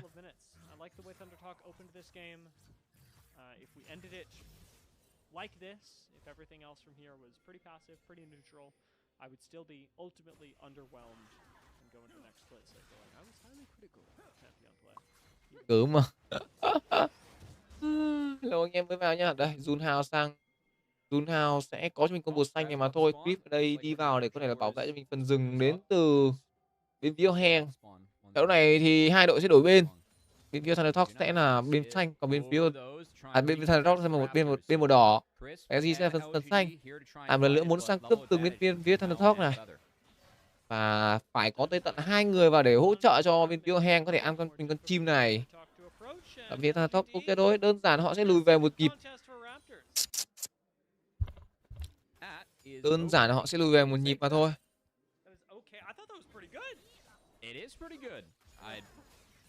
Down a level at support, down a level at jungle, walk away. Thanks to the fact your mid laner was there, a-okay. Hater gonna feel that a little bit with a little bit of a CS lead early on the rise. I can't feel good in this matchup alone, as well as if you get ahead of the crew. Nào, 500 tiền được ao đầu trận dành cho bên phía của Thunder Talk. Nhưng mà đối với một cái đội tuyển yếu ấy thì 501k tiền nó không quá đáng nhiều đâu. Anh em có thể tưởng tượng như là trận đấu trước chẳng hạn, bên phía của Thunder Talk cũng ao tiền, nhưng về sau họ chỉ cần thua một pha con mắt rồng thôi là từ đấy trở đi họ bị slow ball rất nặng. Và nhưng mặc dù là họ bị slow ball nhá, nhưng bên phía LGD cũng không thể end game được sớm, mà cũng phải đến tận con rồng ngàn tuổi mới có thể end game cơ. Không thể end game được luôn.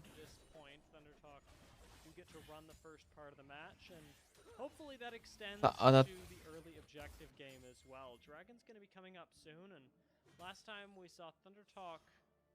Ở bên phía LCK giờ cũng đang có một trận đó chính là KRX cùng với DNS. Trận đấy thì khả năng cao là 2-0 cho KRX anh em ạ. Khả năng cao sẽ công rồi đấy.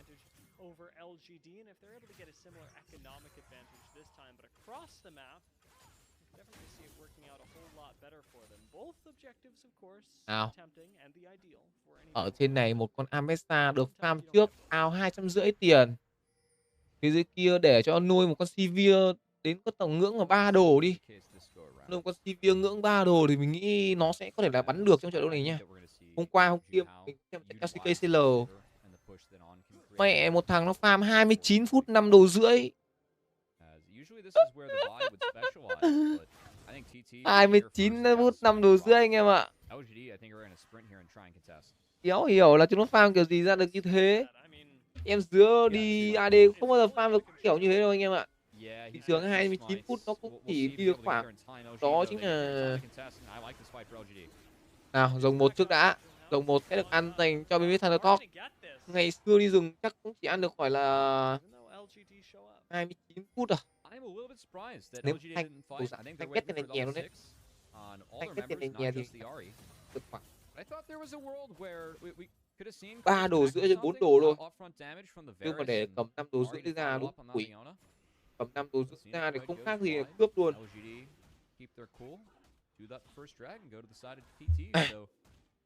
Đúng không? Anh em là đánh danh rồi cũng biết chứ, thì cầm 5 đồ rưỡi ra đúng ngang gì vua đâu. Đã thế 5 đồ rưỡi nhưng mà còn không phải làm cái giáp hộ mệnh. 5 đồ thuần đam luôn. Thế nó mới chất. Còn ngày xưa nha, ngày xưa mình cứ sờ bam con Kaisa. Đi AD mình cứ sờ bam Kaisa thôi. Kaisa ngày xưa meta khỏe. Mà bây giờ nó vẫn khỏe. Trời sập đáng xuống đến từ Junao ở đây làm chậm được một người. Đó chính là Sao Dê mất tốc biến. Và Sao Dê sẽ phải nằm xuống mạng chiến công đầu. Đã có bên phía Thunder Talk rồi. Ok em ơi, chuẩn kịch bản ở đây. Cứ bên đỏ là bên đỏ thắng thôi nhờ. Cứ bên đỏ là bên đỏ thắng thôi nhờ. Nào, chiêu cuối được bật đến từ Bulldog. Bulldog bổ liên tục vào người Keshi. Q1, Q2 tốc biến và vẫn chết đến từ Kwama Besta.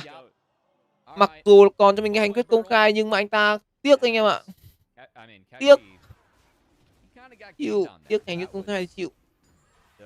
Thế thì phải chết thôi. Cuộc sống này mà bạn tiếc thì bạn phải chết thôi. And swap will be responded to in kind by TT, but LGD should have a few members up here first if they want to at least try and snipe away one grub on the spawn. Này tiền vẫn đang out. Cái là đổi đường đến từ bộ đôi đường bot vào top bên phía Thunder Talk mà thôi. Và bên phía LGD cũng là như vậy, 3 sâu đã ra. Sao J đang khởi động nó và quyết định LGD đang muốn tấn công 3 sâu này. Khả năng cao là bên phía Thunder Talk sẽ bỏ sâu khi mà họ đã có cho mình mục tiêu đó chính là con rồng đầu trận rồi. Ăn được 3 rồng đầu trận. Không quá là phải confirm vào cho 3 sâu làm gì.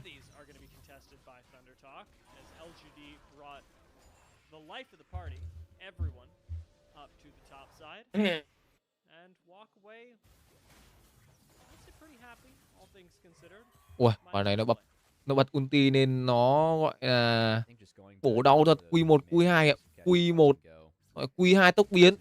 Ui rồi ôi, con chốc. Con Amita này, con tướng Amita này. Sao giờ nó bổ ghê thế? Con Amita này sao giờ nó bổ ghê thế hả anh em?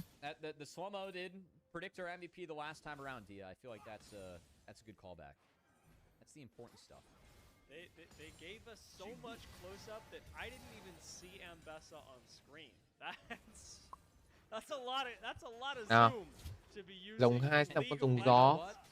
Một con rồng gió mình đánh giá nhá. Đối với mình thì con rồng gió này nó cũng không ngon lắm. Thật sự thì các tướng đối với Thunder Talk thì họ có cho mình cái dòng xoáy không gian rồi, không cần rồng gió lắm anh em ơi. Ôi Casey ơi, em solo kill với nó làm cái gì? Em còn được nó mẹ đâu, tầm này hang cẩn thận nha. À nhầm, Casey cẩn thận nha, lên cao một tí nữa là ăn bết đấy. Lên cao tí nữa là ăn bết em ơi. Chết mẹ, lên cao rồi. Thôi, hết tốc, bị làm chậm. Q1 bị ăn choáng vào, hành quyết công khai trúng được vào người của hang. Và ở đây tả sung nữ đột vào người thì vị trí Casey sẽ phải nằm xuống hay không đây? Câu trả lời là có thêm cả một cái nhất thống lên nhưng vẫn không thể sống được. Rồi đây chính xác hơn là một cái ulti lên đến từ video Heru. Và Heru chưa chết. Bây giờ bị giật ngược về và vị trí của Heng có mạng gục và Heru ở đây là người thứ 3 phải nằm xuống. 4-1 dành cho bên phía LGD, trời sập giáng xuống và Chris sẽ phải là người hy sinh những người đồng đội của mình mà thôi. Ôi giời đất ơi.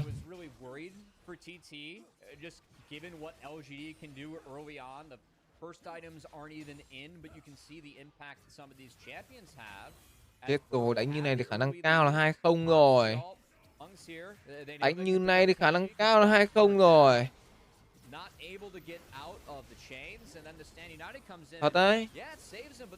Đánh như này thì khả năng cao là 2-0 anh em ạ. Thằng Heru nó vòng xoáy không ra nên làm cái gì vậy trời. Mày chỉ làm con Ride mới level 9 thôi mà. LGD was here first. They got the resets and they were able to run and dictate the fight.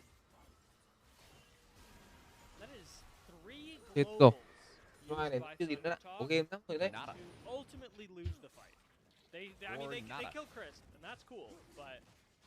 That's a support. That means nada. Delekin à? Anh em đợi mình tí để mình check quả này nào. Yeah, that's not what TT were looking for in LGD. Nào ở đây thì sao? Lại ganh một lần nữa lên vị trí của Casey. Casey khả năng vẫn về được. Nhưng bây giờ LGD kéo tận 3 người lên đây, có cả Varus nữa. Và bên phía Father cũng đã lên đây để có hỗ trợ rồi. Sợi xích tội lỗi bung ra, nó trúng vào người Father. Heru cũng tranh lên đây và sẽ là thế 3 đánh 3. Tàng Duật cũng đã lên và sẽ là 4 đánh 3. Khả năng cao sẽ có một tình huống băng trụ đến từ bên phía LGD mà thôi. Hồn gió, có thêm cả cầu đi cầu về thì Casey sẽ phải nằm xuống. Thái Dương hạ san trúng vào đầu của Heru. Heru có ngục cổ ngữ nhưng mà có cho mình đó chính là hành quyết công khai đuổi theo. Bật tốc hành lên thì cũng sẽ phải nằm xuống mà thôi. Khi mà thấy có tận là 3 người dí vào người của anh ta. Ôi giời đất ơi là giời. Tốt tiên.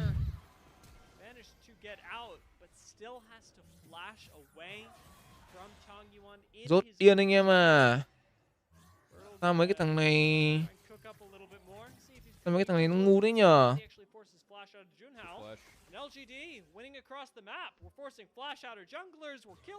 Chết rồi 6-2 rồi. Tiền bây giờ thua ngược với tiền rồi. Không, chính xác hơn là hòa tiền chứ. But it has been LGD making big plays the last couple of minutes, and it really has been. Nhìn cái thế trận này đang có thể là hơi trôi. Hơi trôi đấy. Benitoin à. Which has been utilized very well by Tong Yuan and Hong so far. So I think it was Bertle that really found the initial lead.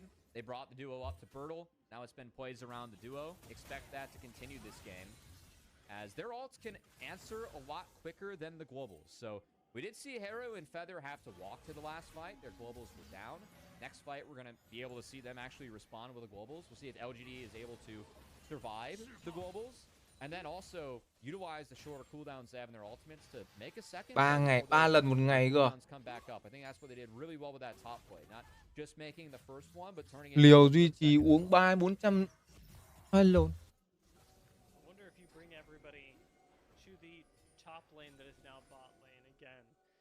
Keshi did so well in game 1 running his lane.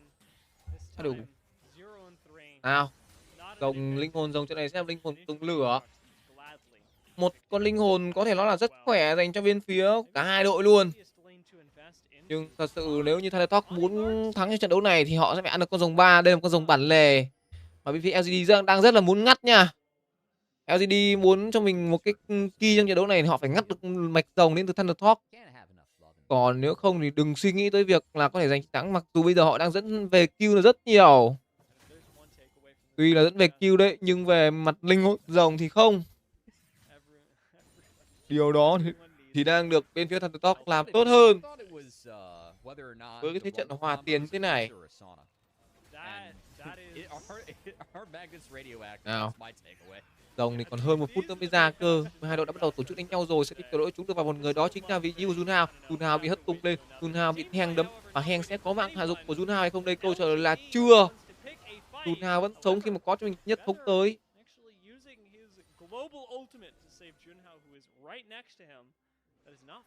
Đôi bên cũng đã mất mình khá nhiều chiêu thức quan trọng rồi. 1, 2, 3 cái chiêu thức quan trọng đến từ bên phía LGD, kèm theo đó là một cái tốc biến từ hàng nữa. Còn bên phía Thundertalk họ mất đi cho mình một cái nhất thống, một cái chiêu cuối từ An, và không mất đi một cái tốc biến của ai cả. Sứ giả đã ra tầm này, Thundertalk có thể nghĩ tới cho mình đó trên việc bỏ rồng và ăn cho con sứ giả này cũng được. Có thể nhá. Ở đây sao cầu đi cầu về trúng vào người của Junhao mất mình nửa cây máu.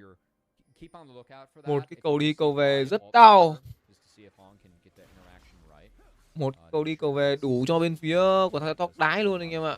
Khởi động sứ giả đến từ pha giờ. Ở đây Grip bị là người làm choáng và pha giờ đang là người tinh trên tuyến đầu, nhưng Junhao đây thấp máu quá. Tăng Duyên tốc biến qua tường. Ở đây thì An tốc biến qua để bắn tay và Á Chốc có cho mình ulti lên và bổ, và sẽ có mạng dành cho bên phía của LGD. Đó chính là vị trí của Junhao nằm xuống. Mất đi người chơi đi rừng, bây giờ bên phía Thundertalk bắt buộc phải bỏ ra cho mình con sứ giả mà thôi. Đánh vào người thì vị trí Chris sẽ phải nằm xuống.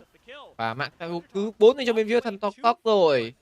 600 tiền cách biệt cho đến điểm hiện tại. Ui, bắn tay, sợ dịch tội lỗi chúng. Ui. Vẫn có thanh tẩy đến từ vị trí của An. An vẫn sống anh em ạ. Sao đéo chơi con driver như hôm qua nhỉ? Nhầm, Driven như hôm qua nhỉ? Anh em nhỉ?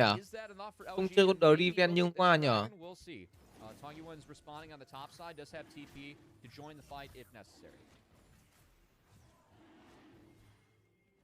Wow, I'm surprised by that. I think this should be LGDs immediately. Look at the ult economy right now for Thundertalk. Yeah, they have Grand Starfall. Chơi con Driven là ngon rồi. Tổng lửa đang được khởi động này.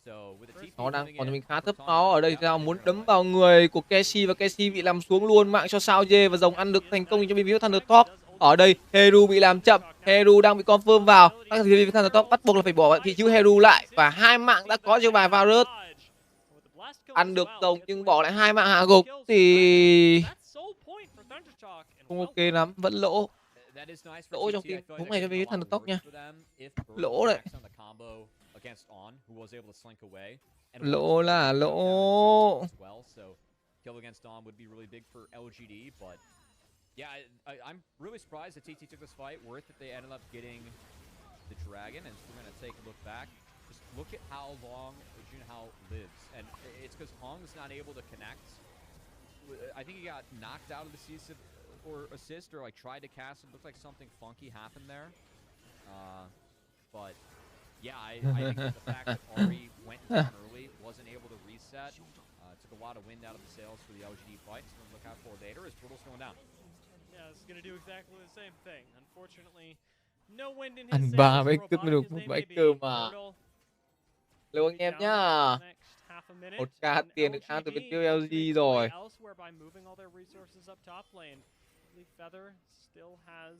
Nào, muốn canh lên Heru à? Nhưng Heru còn xoáy không gian nha. Đang muốn bọc đầu bắt vào người Sao Dê, nhưng Sao Dê vẫn còn tốc biến trên người. Còn cả sợi xích tội lỗi.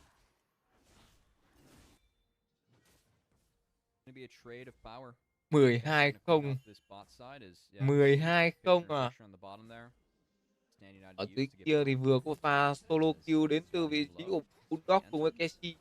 Trên này thì lấy được một trụ đầu đến từ vị trí Tăng Duân rồi. Tăng Duân lấy được một trụ đầu. Trận Carrick kia thì 18 năm đang ao gáp nặng quá. Cái đấy gáp nặng quá anh em ơi. Cái đấy mà giờ muốn về lại cộng thì đúng là hơi khó. The next few dragons trade that out for some gold on Sivir and walk into the late stages of the game. Này em dứa cho anh em một cái tài Q 31.5 mà thấy chúng nó hơi tối nhỉ. 31.5 đúng là hơi tối đấy. Khả năng cao là trận đấu này nó chỉ là ra được 2 map thôi. Chết. Thundertalk ơi, ăn được linh hồn rồng lửa lật kéo cho anh được không nhở? Ăn được linh hồn rồng lửa lật kéo cho anh được không nhở? Mấy em nhở?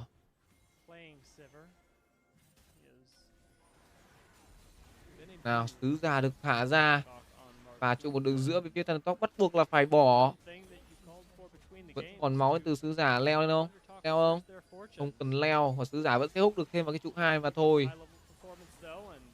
Tích tội lỗi bung ra và nó né được đến thành công đến từ vị trí của bài Sivir. Phía trên này thì Hero cũng đã khả năng cao sẽ lấy được cái trụ một đường trên này dành cho bên phía của Thundertalk. Nhưng tiền cách biệt bây giờ đã là 1k6 tiền. 1k6 tiền cách biệt không hề nhỏ một chút nào. Bây giờ là quá khó rồi đấy. Tầm này Thundertalk bắt buộc phải nghĩ về được con linh hồn rồng lửa thì may ra mới có cơ hội lật kèo, không thì đúng thật. Tê. Không thì đúng tê anh em ơi.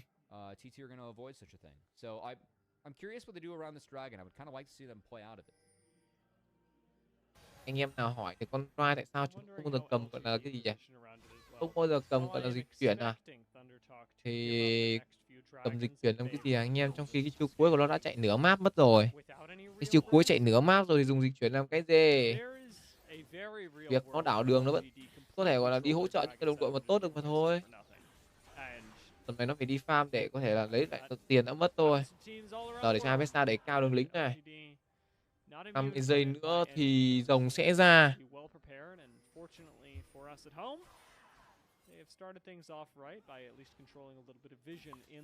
50 giây nữa rồng sẽ ra. Con rồng này thì Thundertalk có quyền bỏ. Tầm này bỏ rồng thì đúng là hơi ngu. Hải Dương Hạ Tàn trúng vào đầu của An thì dính cho mình một đống chiêu cuối vào người. Có cho mình chiêu cuối phe giờ tới. Và đây làm cho được ví dụ heng nằm xuống. Mất chừng trị đến từ bên phía của LGD rồi. Tốc biến qua tường đến từ phe giờ. Và chạy được thành công. Q1 đến từ Bulldog. Không làm choáng được. Hành quy cực khai trúng được vào một người. Và Tăng Duân nằm xuống. Có hành vòng xoáy không gian. Đuổi vào ví dụ sao dê mất tốc biến rồi. Và bên phía của Thundertalk sẽ thắng cho mình ở phong trào combat này mà thôi. Linh hồn rồng em ơi, đây rồi.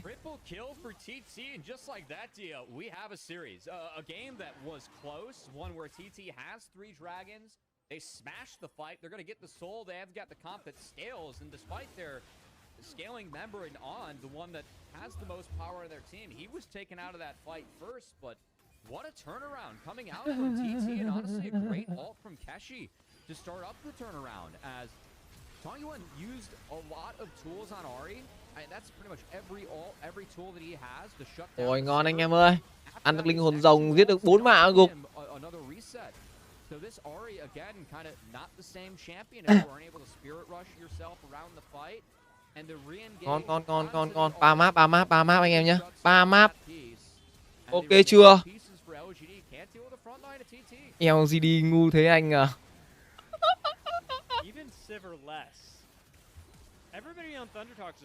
Ôi 3 map anh em ơi.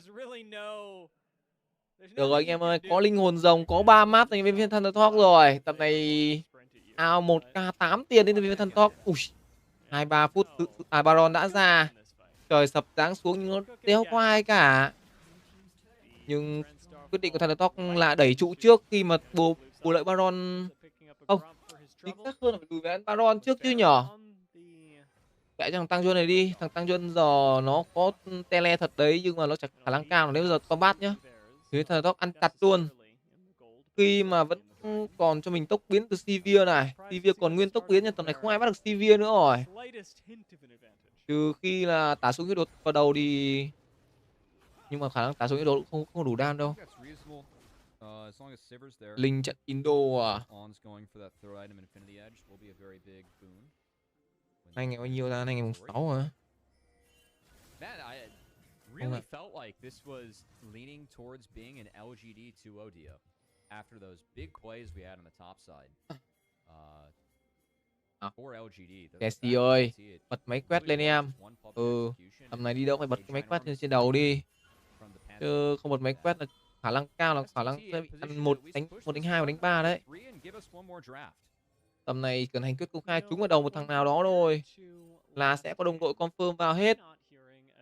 4 phút nữa thì rồng ngàn tuổi sẽ ra. Tầm này con A Chốc đang quá phế rồi. A Chốc không xanh sẽ là con khác, không khác thì một con bao cát để cho bên phía Thundertalk có thể giết cả. Bắt đầu đi phá mắt đến từ LGD.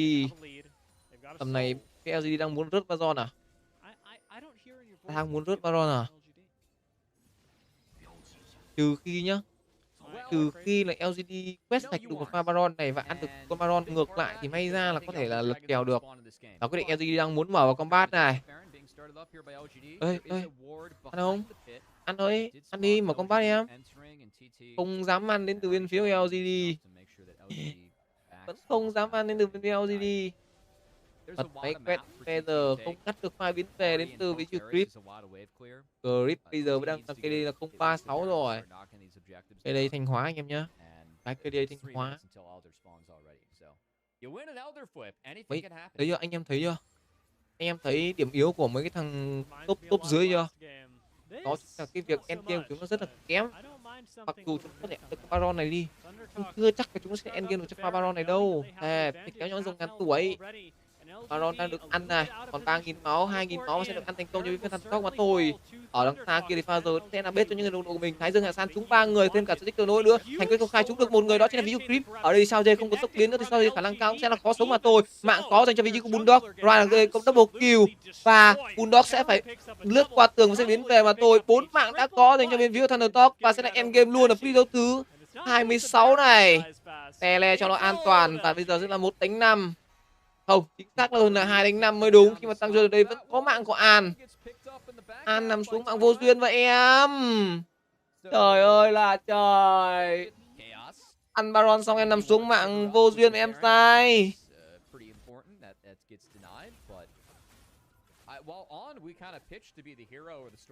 Đấy, cô.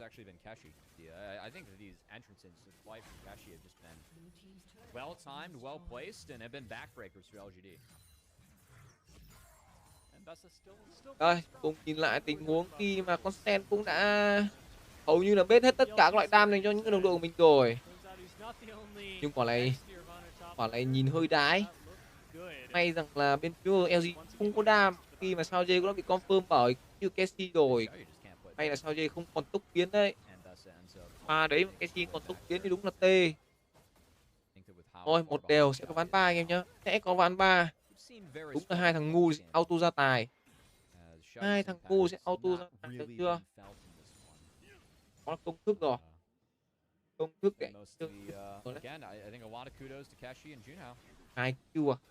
25 khác rồi. 31.5 còn nguyên anh em ơi. 31.5 còn nguyên.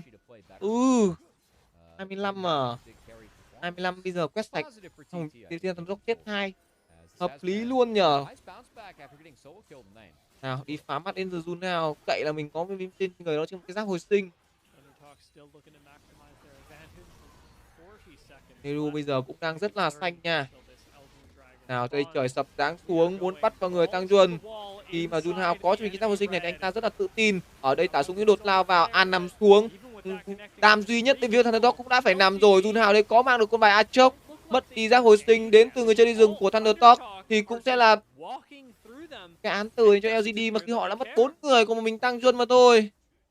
Một mạng nữa em sai ơi. Đây rồi, tài Q về em nhé. Tài Q vẫn về. 31.5 vẫn về được. Tam Lin đấy. 31.5 vẫn về được. Mất xạ thủ không thể endgame.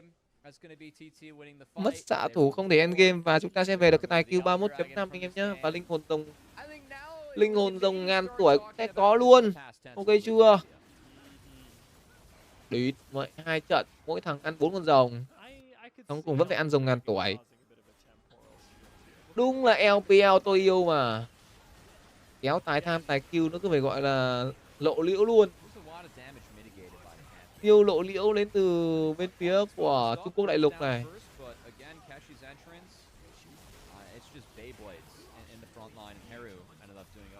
Anh em mới vào cho em dưới xin một like một sub đi anh em ơi. Anh em xem chùa hơi nhiều đấy nhở. Xem chùa hơi nhiều đấy. Nào Heng ở đây sao bị cục cổ ngữ giữ chân lại và Heru có mạng hạ gục của Heng. Mạng nằm xuống thứ 4 của con bài Vi trong trận đấu này rồi. Thật sự là Vi là chỉ có Calavi chơi được thôi. Vi chỉ có Calavi với cả Levi chơi được thôi mấy em sai ơi. Mấy em cứ cầm con Vi này vào làm cái gì? À không, có thêm thằng gì nhỉ? Thằng Honor nữa. Thằng Honor cũng biết chơi Vi anh em ạ. 31 xác rồi, tầm này tài Q chết rồi, được tài Q chết em dưới hoàn tiền anh em luôn nhá. Vòng xoáy không gian sẽ ship đi Q Heru vào, có thêm cả trời sập nữa. Một cái sơ xích tội lỗi được tung ra từ vị trí của Sao Ye. Ở đây thì Heru lao vào ngục cổ ngư, giữ chân được sao dê và sao dê nằm xuống. Ở đây ăn cho mình cái lúc cái hôn gió vào người thì Heru sẽ mất đi cho mình cái đồng hồ cát mà thôi. Chỉ là cái đồng hồ cát. Và bây giờ phá trụ và sẽ là endgame đến từ bên phía Thundertalk mà thôi. Một đều ở cặp thiếu BO3 này. Chúng ta sẽ có map thiếu thứ 3. Ok, tầm này phải lao ra tả xuống yếu đột đến từ video hàng mà thôi. Làm chậm được một. Heru nằm xuống. Mạng có cho vì của Bulldog. Ở đằng xa kia thì Casey đang quẩy. Và chỉ có một mình con bài Achok này với một cái chiêu cuối không có tác dụng gì cả. Và bây giờ 4 thành viên phía Thundertalk sẽ đánh trụ. Và 2-0 dành cho bên phía... không. 1 đều dành cho bên Thundertalk. Và chúng ta sẽ bắt tay anh em nhá. Nghỉ ngơi phút rồi đến với game 3 anh em ơi. Em vào nhóm nhớ nhắn tin qua tele anh em nhé. Tele mình để khung chat cho anh em này.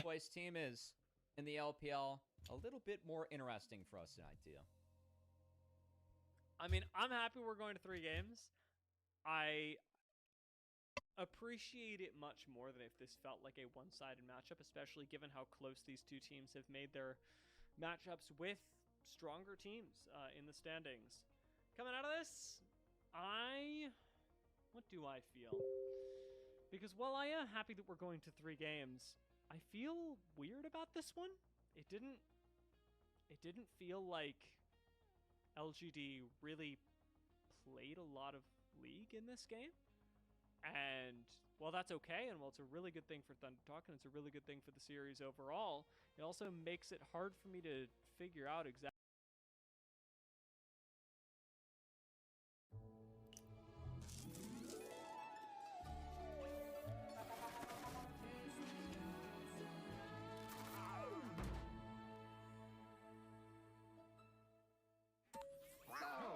Welcome back. I think it was mostly Keshi's fights. Just the difference between Keshi game 1 to now. It was a lead on the Jason game 1. We didn't really feel the impact of that. I think some of that was more so given the game and the script rather than Keshi's own play. And because Jason's a worthless champion. Yeah, we can allow some bias to seep in there too. yeah. But I just feel like this game, those public executions were big entrances into fights, really impactful. And then Feather had a really stinker game 1. This was a good game 2. The Stand Uniteds were well timed. They were on point. We didn't see missed dredge lines or talking about, are we marking rel or not. We saw a Shen that was being impactful in fights as Feather put together, I think, a much better game. So for me, I think those are 2 of the weaker links of TT usually that showed up big in this game and I think helped them get that win. Did either of them show up big to the flavor of MVP? I know you were talking about Keshi a lot. I don't really see Junhao picking it up. I could see Haru, just because he was doing a lot of damage and that tends to help. There was a boom boom damage award, maybe. I feel like Junhao also deserves some props for the opener to the game. I really liked the level 1 they had. I do feel like that helped impact the bot lane matchup more than what we probably realized on the scoreboard. Just the soft power of Pantheon starting down there. Really helped ensure On got ahead in the back half, as I think that's something that TT did well. But for those of you keeping score at home, by the way, I ended up feeling pretty good about this Pantheon. Not fantastic, but pretty good. I'm kind of stuck on Pog wise. Yeah. You're stuck on what? The Pog. I think TT do have some good options. I agree with you in that aspect. Where exactly I think that Keshi is really compelling because of the way that a lot of the critical team fights that perfect timing, critical team fights that he was in revolved around his cooldowns. Go on. Let's have fun with this one. Instead of predicting what the actual Pog is going to be, what's the AI going to vote when it comes to the AI is picking Haru 100%. The AI is picking Haru. Okay. Yeah. The AI is picking Haru. That's okay. I don't know if Haru's gonna get Pog or the AI is picking Haru. That I feel like that's the more fun one to be far more confident in. I agree. I agree. I mean, do you think that the AI is picking Haru, or do you think that I'm 100% with you? You put that into the universe, and I cannot dissuade. I cannot say no. I just have to agree and be like yes. And I do think it's gonna happen. By the way, I've seen this AI. I feel like they tweaked it after the first week because the first week it was truly. It was worse than LCK Keck Media or KeckW Media vote. It was worse. The explanations are actually the most offensive thing to me, but that's fine. They are. Those are indefensible. We've been translating some of the explanations, and it is what you think it is. We'll put it that way. Yeah. We'll try and get you guys this one. A lot of That's buzzwords. Not a promise. That's a lot of buzzwords. Well, I guess it's a promise of trying. It's a promise of trying. I don't know what else it might be. I am, as we look at this next game, as we think about the MVP, as we're marinating after the second one,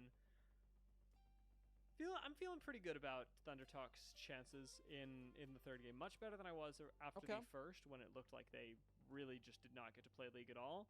This one, the fact that they were able to turn that around on LGD and make it look the other way, I think is a good sign, but it is very, very draft reliant, it appears. Okay. Good pick. But I'm invested now. Yeah. If the AI picks am invested. I'm gonna lose my mind. Yeah. I could believe the AI picking Junhao, theoretically. I could see it. 7-1 is a nice scoreline. TT's won 7 games this split, 4 MVPs for Junhao. I think it really speaks to how important he is to this team. As, come on, show the KEKW media vote, or the AI vote. Come on, Dia. This was a read / a pull of the century. Please be the boom damage hero. Yeah. I mean, if it's not, like, imagine the... Oh my god! Oh, I was so confident. The Summoners thought it was Kashi. I would somewhat agree, but I do think the opener from Junhao, and the one fight they won, he did the most damage on his team. I think the most decisive fight, even if it was a really good entrance from Kashi. So, well-deserved to the captain of TT, who has been their best performer on the Rift. Played good. What is Winners Club? Do you know what this is? It's okay if you don't. I believe I think it's what they call their analyst desk, and it's filled with LPL winners. But we will see. I'll take that. As we'll see. Uncontestable fact. No, I'm just gonna wait for Elk Battery to correct me here in about 15 seconds. So. All right, sounds good. Well, we'll get you that after the game. However, before we go to break, we did promise to try and get you the AI explanation. And even though the AI pivoted, made a sharp left turn from what we thought, the AI in this game, I voted for Junhao on Pog. As the jungler, he not only secured first blood early, but also created opportunities for the team through continuous and effective roaming. In crucial mid-game teamfights, he dealt explosive damage and secured kills, directly helping the team reverse their economic disadvantage. Afterwards, he controlled all important neutral objectives, laying the foundation for the team's victory. Throughout the game, he made almost 0 mistakes and was the absolute engine of the team's win. Well, you know what? As long as AI can't talk about how taking those the first dragon and the third dragon a little bit off tempo was big for Junhao and the team, I have job security. So thank you, Dia. And thank you, Shivam, for getting us that wonderful explanation of why it was a Junhao pod. Yeah, and thank you to all of you. Since we're giving them out, we are going to be thanking you one more time, because we've got one more game of this series coming up right after the break.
Hello, Summoners. Welcome back to the LPL English broadcast. And we are starting once again by getting another face out of Cubby. I mean, I know it was a little bit of a weird intro, but it wasn't out of left field. It might have been out of left field. I was hit with the unique hello, Summoners. I do appreciate that. A little different. Summoners is a gender-neutral term, I think. It is. It is. I'm going to run with it. W. We're all Summoners on the riff. We were, speaking of Summoners, we were talking about what the Summoners Club was and what the Winners Club was. By the way, nobody seems to really know. We've got a couple different assumptions. My answer was completely fabricated. That's okay. It's also... It sounded right. If I, because I was talking about this in the LGD series as well. When we had the vote come up, I went, okay, this is what I think Winners Club is. And my guess was the same as yours. And so, I don't know. All I can say is that if I were writing titles for everything, that's what it would be. However, it is important for the audience to know that our difference of opinion that comes from Alk, who, granted, tends to know infinitely more about the LPL than any mortal could ever hope to achieve, is that the Winners Club is the fan vote from the winning team. So all the LGD fans would have voted, and they would have voted Junhao. That is your other possible explanation. It's either that, or what we said, or a secret third option. And if any of you know the secret third option, my made up idea one. of what it might be, go ahead and type it in. My absolutely fabricated one, in which you asked what it was, and I just tried to explain what sounded right to me. And then we hope that it's right in the end, which is actually how I approach a lot of my analysis when it comes to leagues. That's most regardless, to be honest. Regardless of it, it's never a loss if what you're trying to look to gain is experience. That is true. That is, however, not what our teams are trying to gain out of today. They are trying to gain a win. Experience, schmexperience. Does not matter at all. LGD and Thunder Talk need this win because they don't have a whole lot of them. Like you said, both of them finding the win against Edward Gaming, but that doesn't seem to be too difficult, this the split to come by. Whereas this series already would be hard-earned. I do like how they build us some extra hype coming into Game 3. Turn off the lights, get the players getting back in their seats, and looks like we're ready for a draft Canoptia. I gotta say, first two games, I feel like LGD has been the better team. I was more convinced by their win, and they looked more competitive in their loss for me. But I also feel like draft has dictated quite a bit of what's gone on so far in the series. Do feel like draft really enabled the win for TT in the last game, just given their early Dragon priority. And then how well the Silver Scale, just prioritizing getting her gold. And then the Ambassa being big in the later fights of the Rise. I think the swap was big early on for TT2. Whereas I felt Game 1, I liked TT's draft, but they didn't play clean enough to execute it well enough. And Crisp really broke what they wanted to do. So, who knows? Maybe it's another big game needed from Crisp, or a better game needed out of the jungle to try and slow down Junhao, who really set the pace with the split map scenario in that Game 2 and cashed in with a Pog as he racked up his 4th MVP vote and the 7 wins for TT so far, which I think really speaks to how important the captain is for his team. So with hindsight being 2020 and all, Aatrox by Ari Varus Leona, in a vacuum, would you like to see this drafted again? They obviously can't. I'm saying in a vacuum, would you is this a composition that is A or above tier? Ooh, A or above? See, in isolation, it's so tough. I would still take the last draft. Just in that game, I feel like that draft was perfectly winnable. They just didn't cash in hard enough early on, at least for LGD. I felt like both sides were winnable. As diving into Game 3, jungle focus early here, Dia.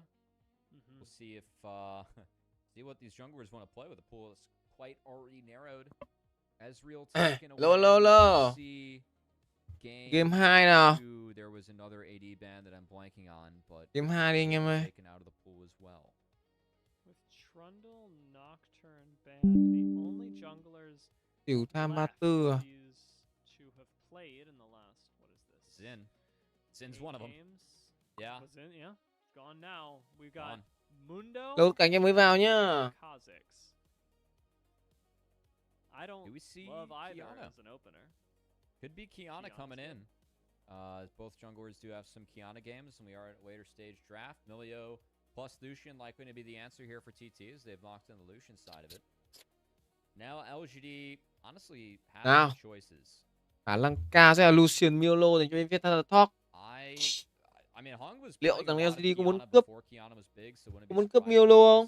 Hung definitely good enough to play with this champion. I think Không. Kiana's all right. Quyết định họ sẽ là cho phép bên phía Thundertalk So chơi Miolo. Inanie. Nhảy liên tục. Cú công em ơi, cú công Lucian là đẹp luôn. I did forget about the Wukong Thundertalk.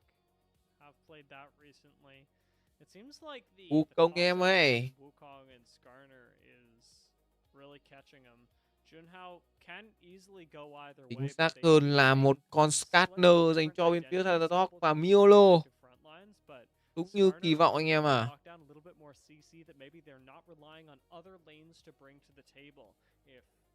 Say Haru and Keshi want to go something a little bit more carry oriented. It could be that the majority of the CC falls on Junhao, and that's why they ultimately go with Skarner. It's gonna be a Xiaoyu special. It's one of the few Draven players that we Hey have. no. The Raven dành cho bên phía LGD đây rồi. Tướng tủ của sao dê đây rồi. LGD Money Line map 3 anh em nhá.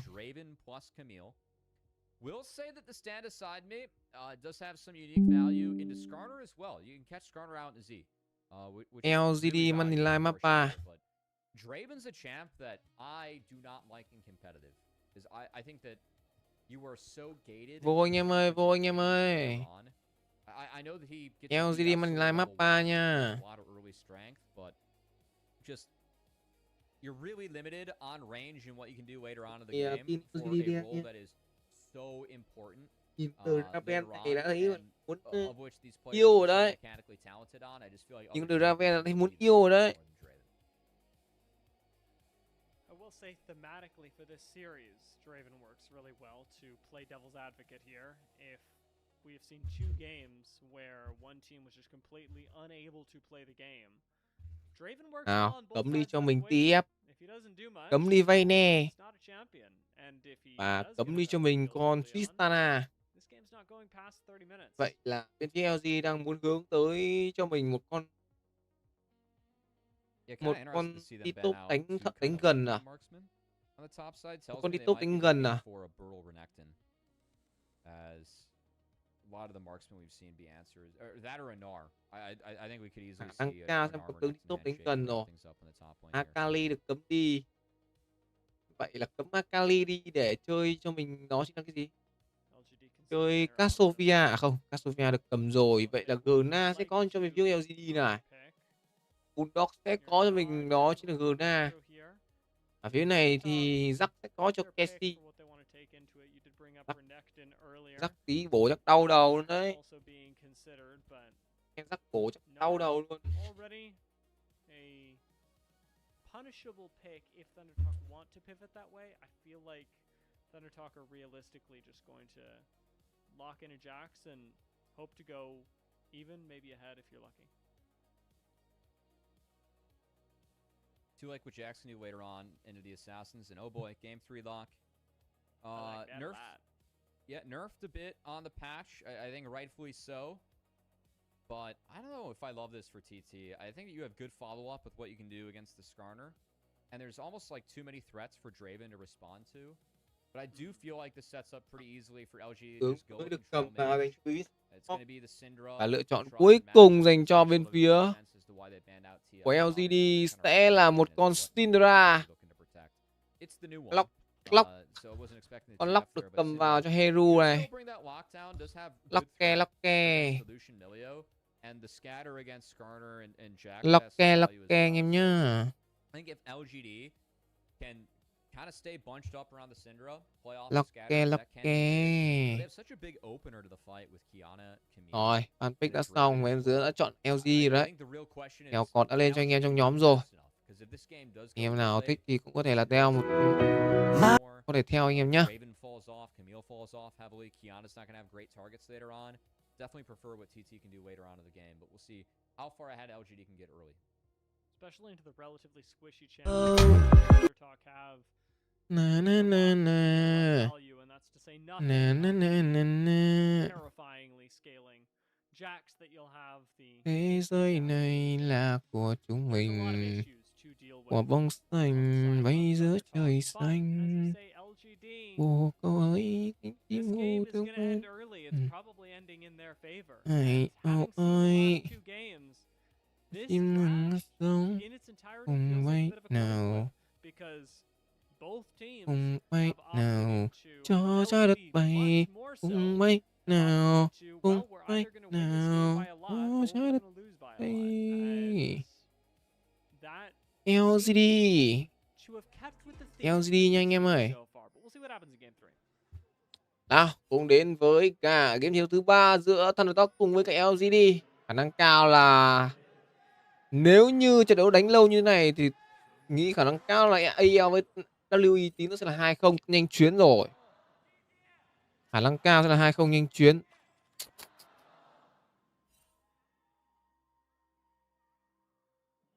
Postimski à? Lô anh em mới vào nhá. Anh mới vào cho xin một like, một sub đi anh em ơi. Nhanh nhanh nhanh. Mấy anh em gọi là dạo này đang hơi lười like em dưới đấy nhá.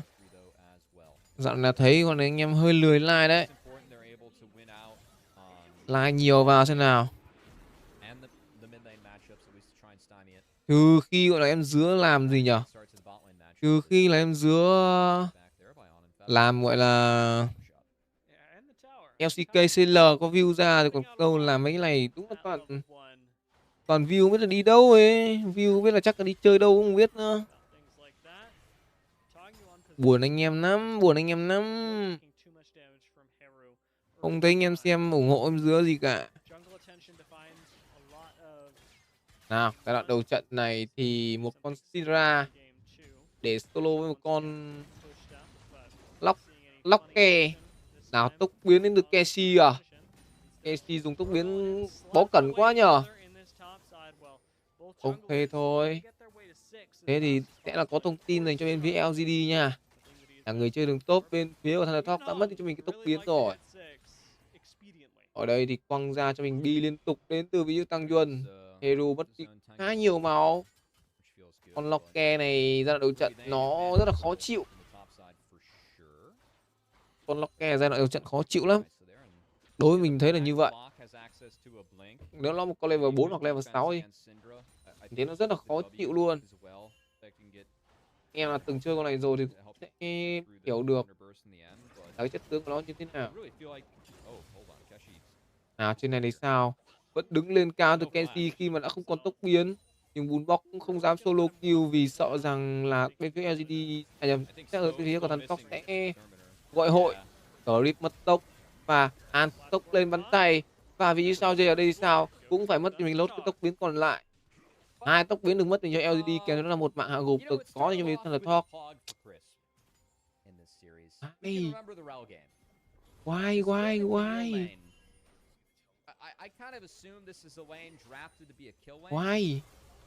Sao J không về và sao J sẽ phải nằm xuống rồi. Mạng lại có cho Junhao rồi. 2 mạng liên tiếp ở đây xuống ganh đến từ vị Heng ganh hụt. Và quét tàn thiếu trúng vào người của An nằm xuống. Có đu dây ra thì Junhao khả năng cao cũng sẽ phải nằm theo. Heng còn 1 chấm máu vẫn về được. Và sẽ là 2 đều. 2 đều, tiền đang là cân nha. Locke gánh xuống đây có mạng được của vị trí đó chính là Heng. Và Hero cũng sẽ phải nằm xuống khi mà tăng dân quay trở lại. Có cho mình là một cái test quét tan kẻ yếu. Tốt em ơi. 3 đều, phải kill rõ luôn này. Với thế trận tài Q rõ cho anh em. Và game 3 thì chỉ để có tài Q là 29.5 thôi nha. Không phải là quá cao. Đủ để cho anh em có thể suy nghĩ về được một tài Q được.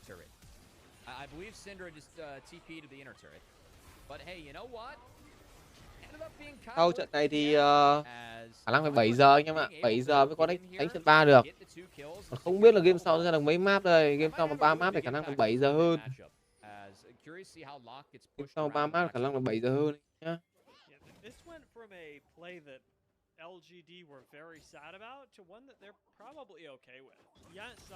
Nào, bên này Casey mặc dù là mất tốc biến nhưng đánh vẫn cứ làm mẹ mày gọi là gì nhở?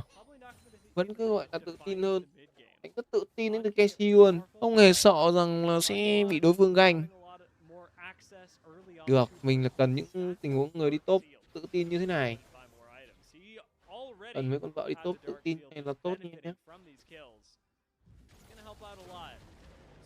Nào, đây thì hất tung được vào tường, nhưng Casey thì có trụ bảo vệ. Thằng Jun ở đây khó về rồi. Khi mà có tận là 2 người bên phía thằng tóc đuổi anh ta kèm theo tốc biến của Jun nào nữa thì thôi. Heng ở đây đổi mạng thành công cho đồng đội của mình và cũng chỉ là 1 đối 1, 4 đều dành cho hai đội. Rồng 1 đã ra, nó sẽ là con rồng gió.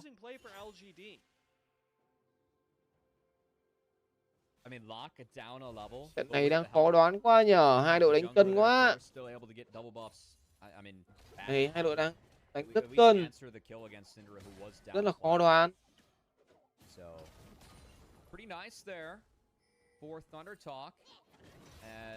Sự là khó đoán thật đấy. Nào, Bulldog ở đây bị solo kill, không, chính xác hơn là solo kill thành công với video Casey. Một con Gna khi mà có được cái cho mình nói tốc đánh vừa đủ thôi thì một con Gna này cực kỳ là khó chịu.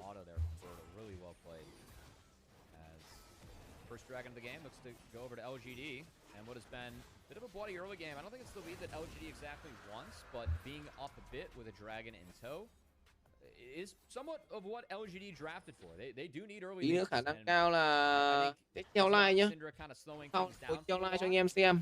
Lên đường nghỉ lưng tí. Nghỉ lưng khả năng cao là chúng nó sẽ là 2 map thôi. Nghỉ lưng tận WE đánh Nịp à? Inside Pyjama đánh à? Đấy thì mình nghĩ là lên Inside Pyjama được đấy. LNG đúng không? Anh LNG thì tin Inside được. Thì ok.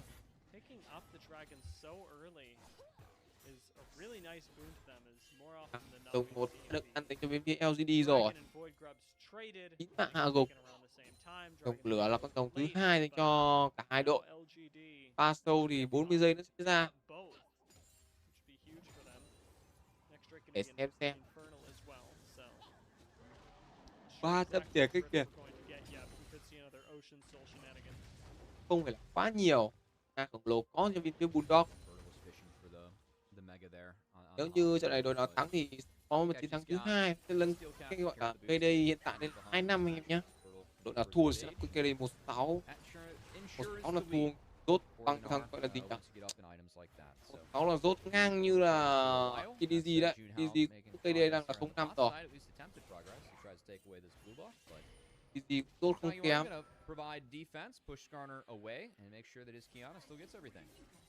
Tô được ăn cho bên phía chắc chưa. Tôi mới xuất hiện mà thôi. Ở đây tự lính liên tục đến từ Bulldog không cho như Casey có thể farm. Rất là khó chịu với con bài gần này.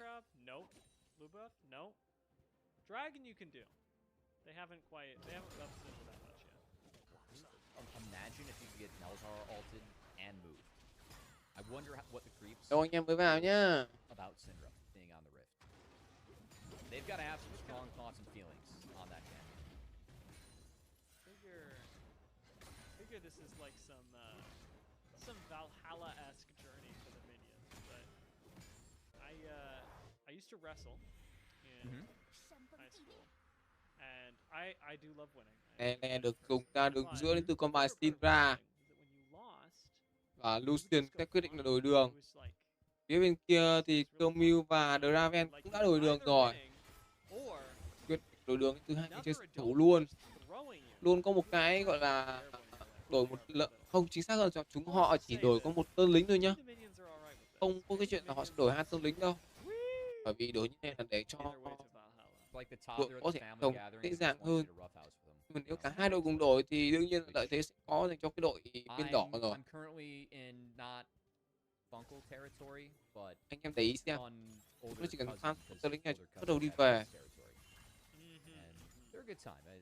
Ages of 6 and 8 at the last gathering, or 4 and 8. That's when you get to start to have some fun. Luôn ở đây, anh có những cuộc sống tới anh nào so với chơi đi rừng đối diện tới tận gần 700 tiền, 650 tiền. Tàn yếu chúng bằng người của Heru, rồi mất 1/4 cái máu. 1 phút 10 giây nữa, 15 giây nữa thì sẽ ra cho mình được con rồng thứ 2. Một rồng kia có muốn có 3 được rồng hai sao tranh hay không?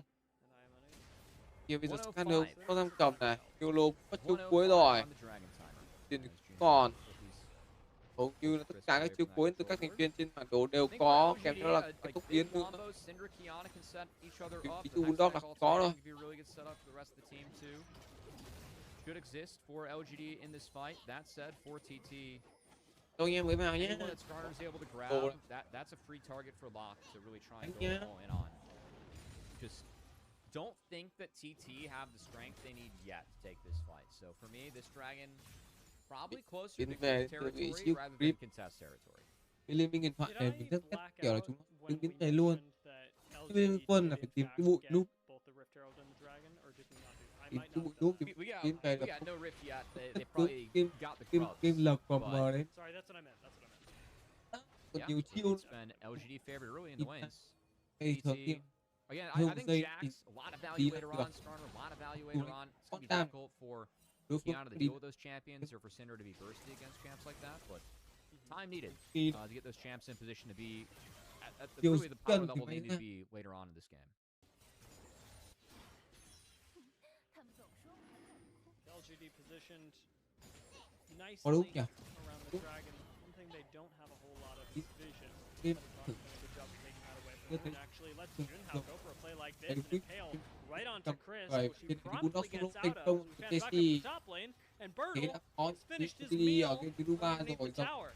Keshi is gone. That lets nhiều máu. theoretically Cái tối LGD have a giây better time thôi. with Dragon, but it's Thundertalk that are starting it. It's Thundertalk that are finishing it, and it may very well be Thundertalk that win the smite fight for the Dragon. Chris going on to On, giving up his life valiantly for the cause. The rest of LGD thinking they were going to get away, but now the TP in from Bertle to try and continue this fight. They'd really like a kill, especially if it's on Xiaoya. The flash away, not enough to save On. Xiaoya picks up a kill, flashes away from Heru. Really? Đây thì sao một Before being shut down by Bertle. Changyuan sniped kia out thì by Feather, and Bertle keeps on moving forward, seeing if he can shut down this bloodthirsty Emilio, but the play, phần tài kill à? as silly as it might have been, I think is over, Cubby. I mean, I just saw Emilio flash Q to secure a kill. That's what had me laughing. That was pretty funny. That's it. I mean, TT getting the dragon, that was big. I think taking inventory, we're going to start with that top lane kill, which was mostly off screen. We've seen more Nars go for lethal tempo to try and stack up the mini. This is Bertle, just flash, mega execute, goodbye Keshi as he gets taken down. But this fight, I thought LGD would be a little bit stronger. I think that Essence Reaver being on Lucian was a big difference maker. Good attempt by Hong to try and burst this one out. I like the exhaust out of the lock too. Kind of prevents him from resetting over the fight.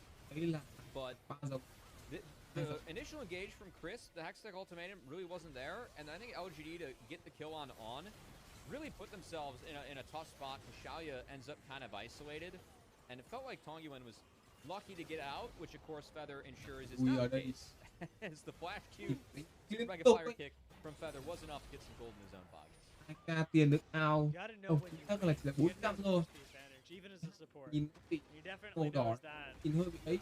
Đây có chiếc cuối được hướng Heru out lane, chiếc Bulldog này và Bulldog tiêu tăng lực ta không còn quá đầy đủ.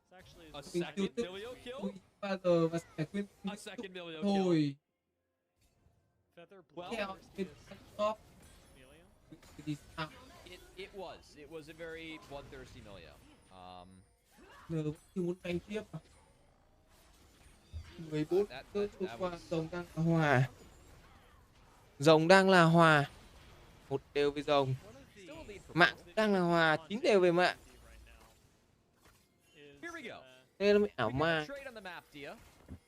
Tiền thì cân rồi nhá. Tele được dùng đến từ Yushinra và quyết định của Keshi có tele lốt. Tele cho an toàn. You noticed this one, Dia, when going through some of the stats, but bid banners for TT, Heru, very high KP, Tongyuan, not so much. Heru, more assists, Tongyuan, not as much. Meanwhile, top laner, anh em nào đang đánh LCK không anh em? Anh em nào đang đánh LCK không? Especially for top lane, it speaks Nào, to đi lăng how quanh Brutal is a quanh little tôi bit vạch more cơ mưu này. self-sufficient. I think Liệu rằng là as lâu đang muốn for gọi là đấu cái chiến thuật gì đây? usually coming out of Nhiều his đường dưới này lanes, thì khả năng cao là bên compared phía to của Cashew, Tóc cũng as sẽ mất cho mình cái Brutal, trụ một đường dưới này. it feels like there's a little bit more priority from the LGD team and making Và sure đó he là stays sứ giả at đã the ra. best before he joins the fights.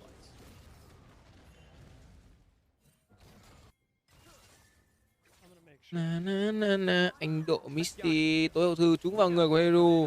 Ở đây điều bi đến từ vị Tăng Duân và Tăng Duân sẽ có mạng của Heru mà thôi.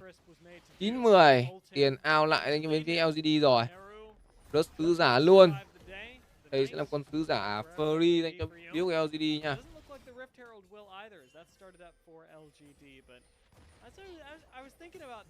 Tự thì trận đấu này bên phía thần tóc không cần có scatter đâu. Cầm con gu công để lấp đam đấy. Chứ con scatter mình thấy nó hơi yếu. 3.200 máu. Sứ giả đang được tưới máu vào nó cho mình, đó chính là mất kiên nhẫn rồi. Le được dùng và khả năng cao là bên phía của LGD sẽ bọc đầu mà thôi. Gna có dạng na tí nị nhưng mà không phải là na khổng lồ. Ở đây lao lên đến từ Junao làm chậm được 2 người. Tăng Duân ở đây sao có bị cái tan kéo đến từ Tăng Duân làm trúng, nhưng mà Junao vẫn có mạng của Tăng Duân mà thôi. 10 đều rồi. Liệu rằng có pha băng trụ vào người của Bulldog không nhở? Thì bây giờ Bulldog không còn cho mình đó chính là dạng na khổng lồ nữa. Giờ tích kéo được khi mà có giam cầm vào đầu nữa này thì 3-1 cũng chết, cũng phải què anh em ạ. Không chết cũng phải què. This Shelly not only gets to crash, but also makes up an entire minion wave to get the dive too. That is one impressive Shelly. Nào, ở Raven bây giờ đang thua tiền so với chịu ăn 1k tiền. 1k tiền thua nha.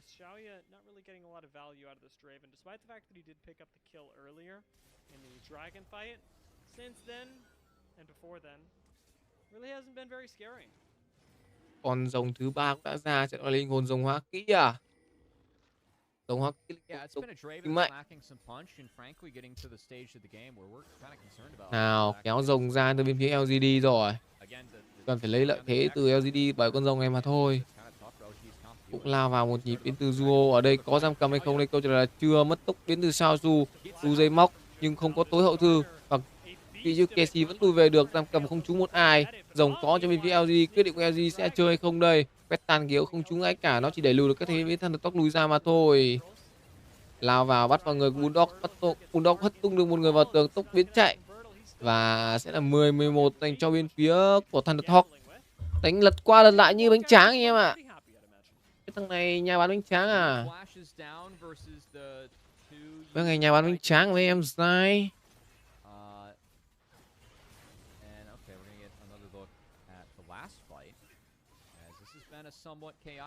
Nhà bán bánh tráng à? Mẹ, trận đấu này nó trôi qua bao nhiêu phút rồi nó vẫn chiếu lại cái highlight từ gọi là 2-3 phút trước. Thế mới ảo cái chứ. Nhà đài làm việc quá chậm chạp. Nhà đài làm việc có thể nói là rất thiếu chuyên nghiệp nha. Các combat cả con rồng xong rồi bây giờ mới replay. Bố. Up there in terms of value you can get out of a Rift Herald. A lot of times you'll see Rift Herald picked up or just slain and not even picked up, then they don't do much. But that's not the 19 problem phút đấu đã today. trôi qua, chỉ 600 tiền là cách biệt mà thôi. Immediately used to great profit, Du picking du up cơ mưu à. kill and the tower. Hello anh em mới vào nha. Answer this LGD, who might Anh em nào vào still comment luôn mà. hold a technical Anh em nào vào goal comment lead luôn. in this game, with a composition that not too bad. Although as you 3 mentioned, tiếng cho anh maybe em a rồi đấy. disadvantage when it comes to the 3 scaling tiếng cho anh em rồi.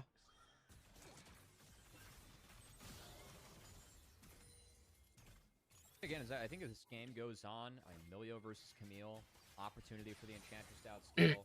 Garner Jacks get really Tổng ra Lock là is, còn đây his kit was đang muốn built bắt as bằng an được assassin. Bulldog khi mà 2-1 có thêm cả giam cầm vào. Và khả năng cao Bulldog sẽ phải nằm xuống khi mà có cả thanh trừng đến từ Lucian nữa. Tụ được dưới cái khó dành cho biết TT mà thôi. Đừng giữ cái quét tan kéo chúng mọi người cái mất nửa máu. Đúng Vanilla LGD đái nhờ. Nhìn Vanilla LGD nhìn tái thế. We do technically have Baron around, but Baron is much too risky at this point of the game for either team. Probably be waiting another healthy couple minutes until then. Oh, now he grabs it. Tầm này thằng nào dám rớt Baron thằng ấy đúng là quỷ. Dám rớt Baron thằng ấy là quỷ anh em nhá. Totems that keep the executed champions and lingers for their remaining cooldown. If you collect it, reduce your cooldown by 20%, and you get a permanent sealed champion stack, which of course tầm này đi gì ạ? Đi LGD anh em. Vẫn đang kết LGD từ đầu mà. Còn nó về được hay không thì chưa biết em ơi. Về được hay không thì em giữa chưa biết. Đang phải đợi đây.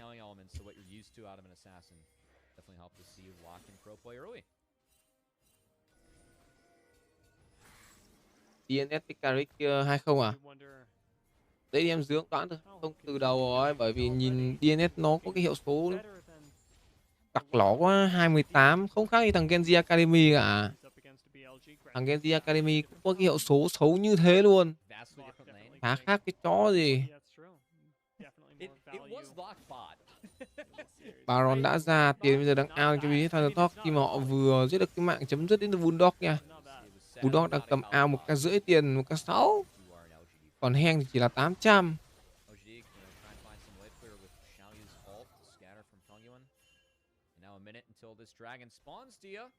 Likely to see both teams reset, recuperate, and try and get back out of this bot river, which is currently controlled by the vision that LGD is left. Hay là tối nay anh em mình đi xem người nhện nhở? Hay tối nay đi xem người nhện anh em nhở? Làm tí gọi là Spider-Man không ta? Hả? Làm tí Spider-Man 2 tiếng đồng hồ không ta? Mai đi có việc rồi. Mai đi có việc rồi, không biết làm tí Spider-Man không nhỉ? Nào, có muốn bắt vào sao dê không? Có muốn bắt vào sao dê không? Đố thằng nào ra bắt vào sao dê, kể cả Junhao có mở combat. Đố luôn đấy. Tổng 20 giây nó sẽ ra, tầm này set up đến từ 2 đội mà thôi. Tầm này Junhao đừng có để mất máu. Thịt mẹ ăn quả thế giới bùng nổ vào người, Junhao phải nằm xuống rồi, thôi 3 rồng cho bên LGD. Toàn. Chưa đánh nhau đã mất người rồi, thì bỏ đừng đánh nhau. 4-5 năm thì đợi rồng ra rồi làm các quan đánh chuẩn là được. Đấy cứ đánh nhau làm cái chó gì không biết. Ô, rắc kỵ làm chậm, rắc kỵ làm choáng. Và rồng được khởi động cho bên phía thằng LGD này. LGD ơi, giúp anh một tí. Kèn giúp anh. Ok, rồng thành công sẽ có kèn cho anh em nhá. Nào. Lên nhạc kèn cho anh em nhỉ.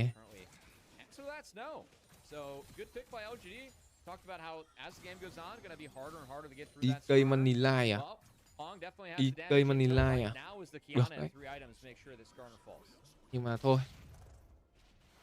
DK Money Line, DK mãi người ta sẽ bảo là rốt anh em ạ.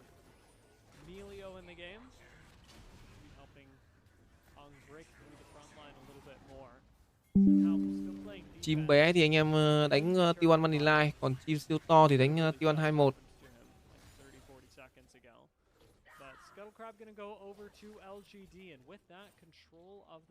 Đấy, chim bé thì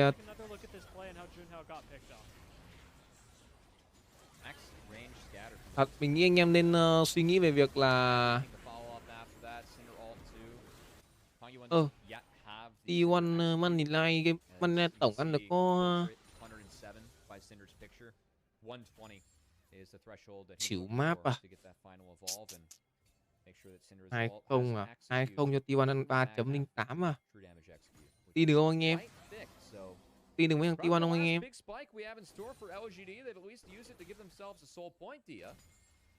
And Soul can definitely help at least give themselves more power in a game where we still feel like TT are going to have more power later on.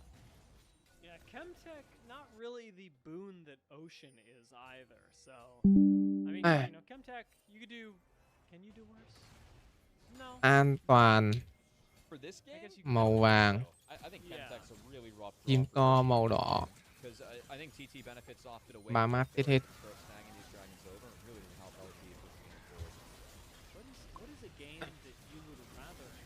Ở đây thì sao? 3 rồng đã có cho bên phía LGD. Tầm này thì LGD khả năng combat sẽ là ngon hơn nha. Khả năng combat sẽ là ngon hơn. Còn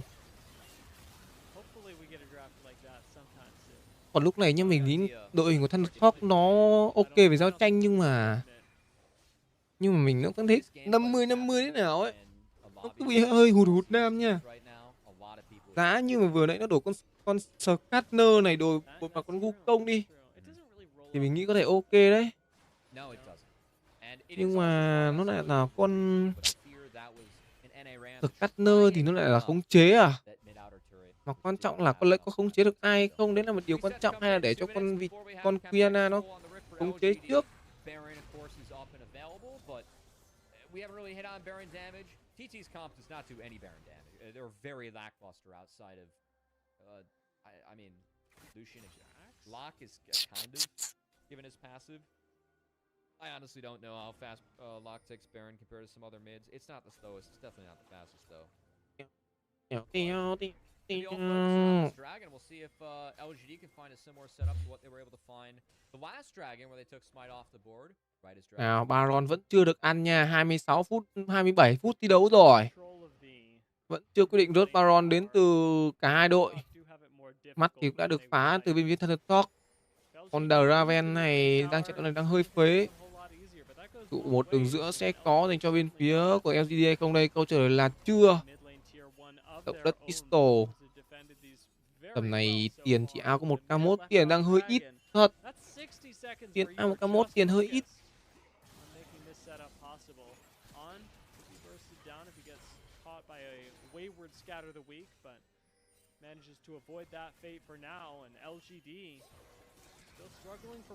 Mình nghĩ trận đấu này sẽ lâu đấy, ít nhất là phải 34-35 phút đấy. Hai bọn này thề đánh cái thế trận như thế này nó phải rèn giữ nhau ít nhất phải 34-35 phút. Không thể nào mà endgame sớm được. Chắc luôn. Quét tàn kiểu trúng vào người của Junhao, nhưng mà Junhao cũng chỉ bị làm chậm một nhịp mà thôi. Nào, 30 giây nữa con rồng sẽ ra. Rồng này thì bắt buộc bên phía Thunderhawk phải chơi. Nếu không thì LGD sẽ có cho mình là linh hồn rồng hóa kỹ. Hàng mất tốc biến. Ở đây Heru bật chiêu cuối. Ui, ném quả chiêu cuối ra, có được khá nhiều máu từ bên phía LGD nha. Thunderhawk đang có cái ưu thế trong cái pha có bắt rồng này. Trời ơi là trời. Tụ một đường giữa đã có cho bên phía Thunderhawk. Và họ sẽ phải bỏ cho mình con rồng này khi mà Gna còn tele nha, Gna còn tele nha. Phải chơi nha. Có tele từ ví dụ Gna và ví dụ Tăng Duân rồi. Nào, rồng đang được ăn ở đây thì sao? Confirm vào hai người đó chính là Chris cùng với cả Heng. Chris chết nhưng Heng vẫn chạy được. Bên phía Thunderhawk mất đi cho mình những lượng tài nguyên nhất định rồi. Tầm này sẽ là 4-5 đến từ bên phía LGD.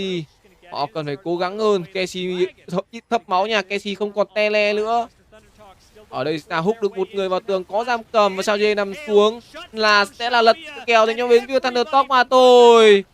LGD tan vỡ và sẽ là rồng dành cho bên phía Thunderhawk. Liệu rằng là có muốn endgame luôn hay không khi mà đường dưới này lính đang cao nha. Endgame luôn được á. Endgame được em trai ơi. Ui đi mẹ, con này ôn dưới là endgame rồi. Quả này ôn dưới là end game rồi anh em. Thì bọn này không muốn end game à? Thôi gian Baron luôn đi. Về hồi máu gian Baron luôn cũng được. Mình thì mình không quan trọng là trận này cho nắm anh em ơi. Mặc dù với thằng LG nó có bao nhiêu lợi thế nhưng nó vẫn thua được. Đúng là chịu.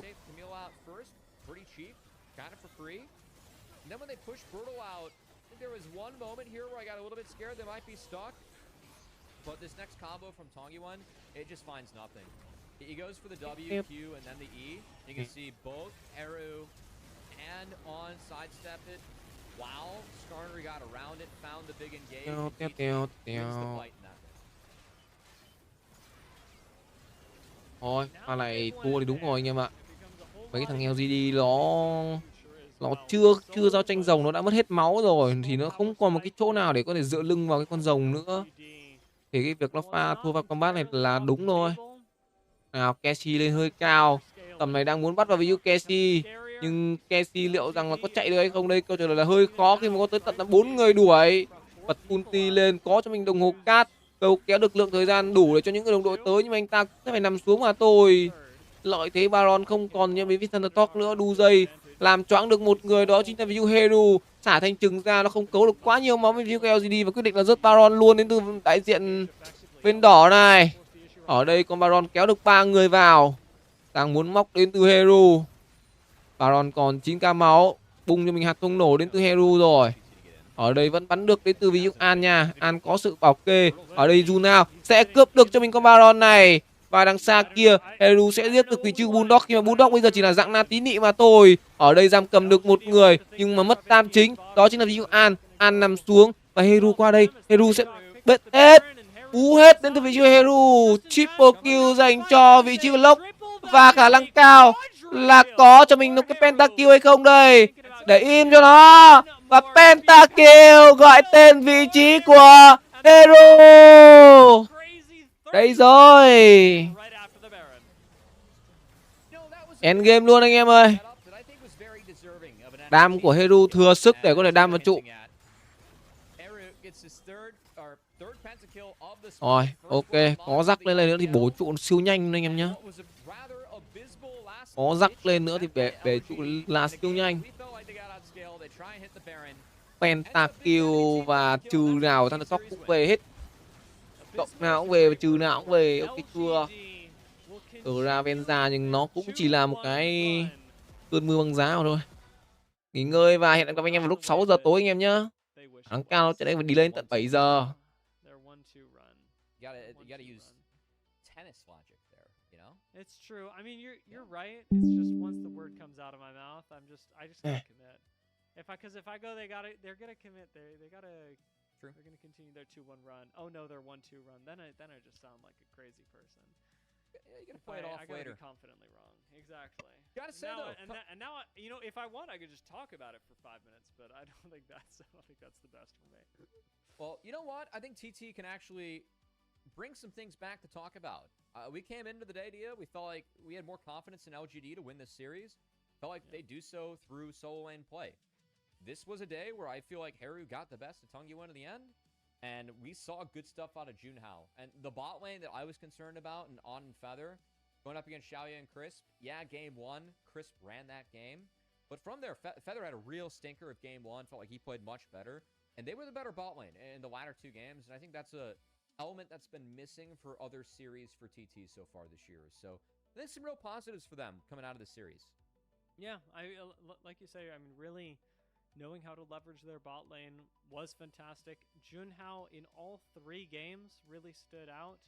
I mean, Lee Sin maybe not for the best, although it was a first pick, but in the subsequent 2, I mean, I really liked his Skarner in this 3rd game. Was absolutely performing fantastically as a frontline for Thunder Talk and letting the rest of the team sort of go to town on what they wanted to do. Yeah, I mean, I think for TT, it's been harder for me to find positives for this team compared to LGD and others. I think that EDG is hard to talk about. TT for me is the next hardest team to talk about in this. group is a team that, of course, recently promoted to Group Ascend that we haven't felt like looked real comfortable in there. I think the players outside of Junhao put together a good series today. And that, for me, has to be the biggest winner takeaway if you are a TT fan. Just because Junhao, for me, has been the one consistent performer for this team. And to have the other pieces step up and really help him get that victory, that's a positive. And it does cement TT in that 6th place position over LGD, who they did take down today. One step further from EDG. That's a very nice thing for Thunder Talk to be. LGD, one step closer to the precipice. Nobody really wants to drop down to the 8th place spot as the season goes on as well. I think we're coming up on the halfway point. Are we at the halfway point today? We're somewhere close. Ooh, I mean, I kind of mark it with the end of the first round robin, which we're currently past that, or I guess getting close to that in Group Nirvana. I think we're getting close to it. So if it's past the halfway point, then that means that we're going to be a sprint to the finish line. Or if today is the halfway point, that means that we have a sprint to the finish line as a broadcast. Yeah. So I think over the next 2-3 days, we're wrapping up first round robin for everyone. And anyway, well, all that to say that Thunder Talk going to be happy to have avoided bottom 2, at least for the first half. It is a performance they will have to repeat should they wish to go directly to the playoffs. And LGD, despite, much like Thunder Talk, being able to find really critical wins against very strong teams in the LPL, are also finding critical wins against not the strongest team in the LPL by far. Like, the fact that they'll win a game, sure, that's fantastic, but they're not closing the series, and it kind of makes you go, okay, well, I mean, the games are impressive, but ultimately, at the end of this split, which is our last split, who cares if you're winning games? You need to be winning series. And this, I don't know if they could have won this. We had a similar discussion today in NACL for a couple teams that needed to win series and not just games. So it's been a common trend. Yeah. Obviously, with going to best dubs, I think it's more opportunities to look good for teams, but also have to find ways to win those series, not just games. I mean, LGD, I think it's been a real disappointing first round robin for them, because we can point to multiple series where they did look competitive, they did win games, and they did challenge some of the better teams we have in the group, but never convinced us that they could find those wins. So room for improvement for LGD as they head into the second round robin, but still a team that I rank above Thunder Talk in the standings even after today. I really feel like LGD should probably be around that, closer to 5th, 6th, and 7th. Yeah, I mean, I think LGD can do better, which is the difficult thing about watching this series, is that they just didn't, and they don't in the series that they've had even this week. We had that graphic that we ran midway through this game where it's just been 1-2, 1-2, 1-2, and now another 1-2. And I guess if it's not against DDG, again, you're still coming out the worse for Ware. So lots to improve on for LGD, though we can see light at the end of the tunnel. The tunnel is not very long. As we mentioned, we are coming up on the halfway point of the split for all of these teams, and playoffs are honestly not that far away. The split is pretty condensed, and we will I don't know. I want to say be hoping for more from LGD, but I want to do more than that. I just am not sure exactly where to look. We had Crisp with a really good look in our first game. Bertle got a couple of solo kills. Tangyuan's Cassiopeia looked really good in the first game. I think maybe from then didn't really have a fantastic one. His Syndra was fine even after a double kill, so maybe that's a point for improvement. But I'm not sure where LGD improve, because when they win, they look really good everywhere. But when they lose, it's whatever. Consistency and no more Drave and Camille. I don't think that was a winning lane. Or at least it wasn't played out like it was a winning lane. Taking a tower shot really hurts. But yeah, that was not the best last game for Xiaoya and Crisp. And again, came into the series expecting them to be the better bot lane. So probably why I'm spending a little bit more time talking about them. But I do want to credit TT. I felt like coming into this last game, we we're kind of aligned to the strategy, Dia. Like, definitely pointed to the TT as, hey, they're going to lose some of these lanes, but as time goes on, going to have some really positive interactions and champions that exist. Definitely felt that way, as seeing a champion with 18k damage, less than Jungle Skarner, and walking out with 11 kills and a pentakill, that just might be luck. Yeah, the pentakill probably swinging the Pog vote as well. You think so? I would otherwise very confidently have given it to Junhao, but I don't think that you're allowed to get a pentakill and not get some votes. I would like for them to still give it to Junhao, but my consolation prize was I really hope that the AI votes for Haru and then says, like, I had to vote for this because there was a pentakill in the game. That's the explanation. Just that would be... I was forced. Listen, I was forced honestly, against my will for this vote. If I were the AI, I would feel the same way. I'd go, listen, there's just not much you can do. You must vote for him. Blink twice, you're being held hostage. I have been in a situation like this before. I think that what happens here is that Haru does get player of the game, and they just give Junhao player of the series, which is a fair compromise. If Junhao they do, in fact, want to reward this. Could be player of the series. Yeah. Do want to go through some of the interactions here for Doc. Obviously, the E, when you get kills, the cooldown resets. So, yeah, that's the first E kill, second E kill, third one. And the dash is a blink, and then your next auto attack. That's what drags you through as the dash. So, yeah, pretty much just reset across all that. That's a happy coach. Yes, I did pick the OP champ that, while nerfed on this patch, is still kind of OP. Ends up being a win, and 11 kills. A lot of kills for the lock, as Hero had that pick on lockdown. You know, I felt a little bit weird about that pentakill, because on one hand, pentakill, very exciting. On the other hand, that whole play... We were so depressed by the setup, Dia, that it sank through on your pentakill call, and I don't want you to feel bad about it, because that's just me being a negative Nancy. And I'm going to reassure you and say that given the play that we saw in front of our screens, that was the right reaction. We had every right to be negative Nancy's with the setup there for LGD. That was deserving of a Haru pentakill. We're not sure if it's deserving of a Haru Pog, but Dia, I am curious if this does end up being the Haru Pog into the Junhao Series MVP, which you would have called very astutely. But congrats to Haru on his first MVP. Third pentakill of the split. First one for him, of course, on the lock.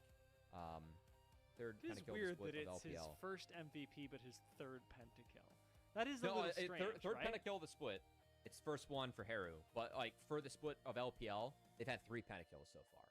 So okay, I understand. Yeah, I don't know how many career pentakills he's got. Yeah, I was clarifying that too at the end. I also started the phrase, misspoke, and I was going to try and recover it afterwards, but you were onto it. And for us wrapping up the day in the broadcast, that's good. You were locked in the whole time. Yeah, well, at least it wasn't some sort of 2-1 situation. That would have been devastating for you, but, you know, it's... Here, let's see. Oh, AI did end up voting for mid, so that's nice. That was a... He got pentakill. By the laws, I must have voted. Yeah. Who actually voted for jungle? Casters, refs, and observers all voted for jungle. I mean, honestly, like, Junhao was like... I don't know how to say this without discrediting the vote. The vote is valid. Everybody's very happy. But Junhao had the most impact through, I think, all moments of the game. Are you reading the AI? Yeah. That's why I'm disappointed. With the casters. Do I read it? I don't think I read the whole thing again. I don't think I can do that to our audience. But you can say whatever you want, though. Right, Dia, what is your victory speech for this very astute, final, correct guess of the Junhao player of the match, however, the Haru Pog?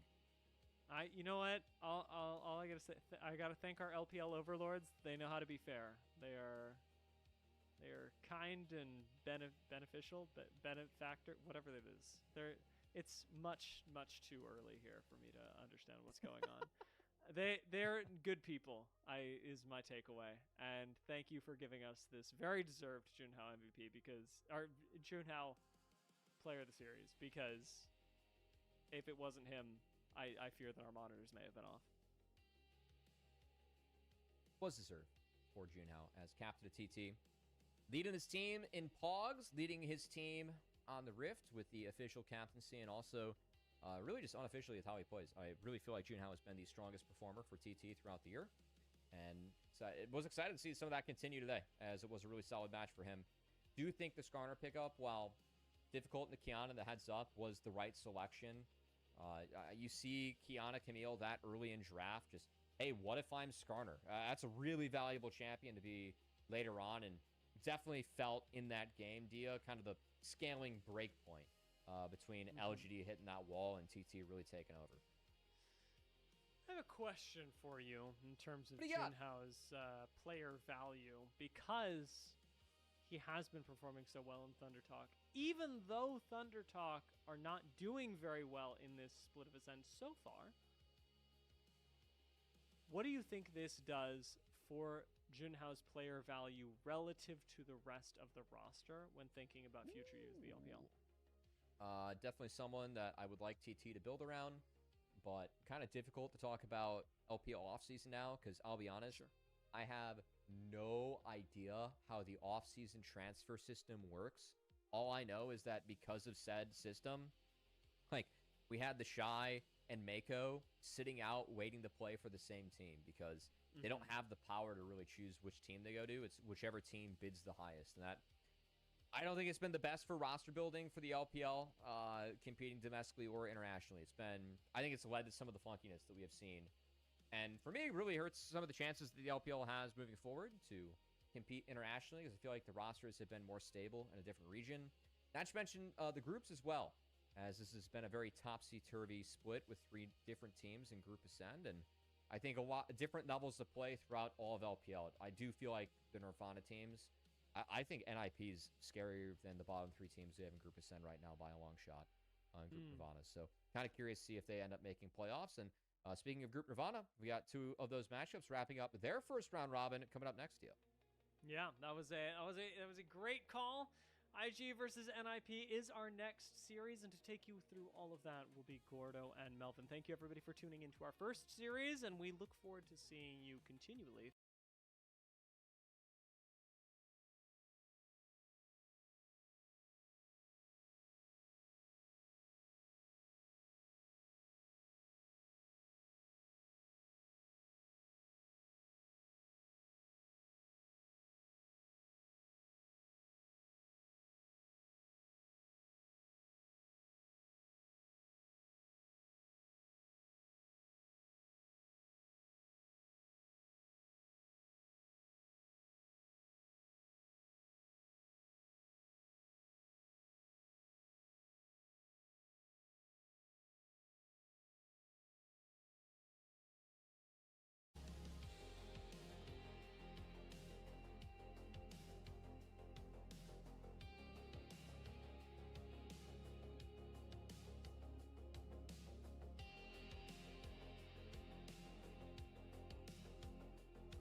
What's going on, everybody? Welcome back to the LPL here on LPL English, where we are bringing you down to Group Nirvana for our second match of the day. It's IG taking on NIP to determine who will reign supreme at the top of the standings. My name's Gordo.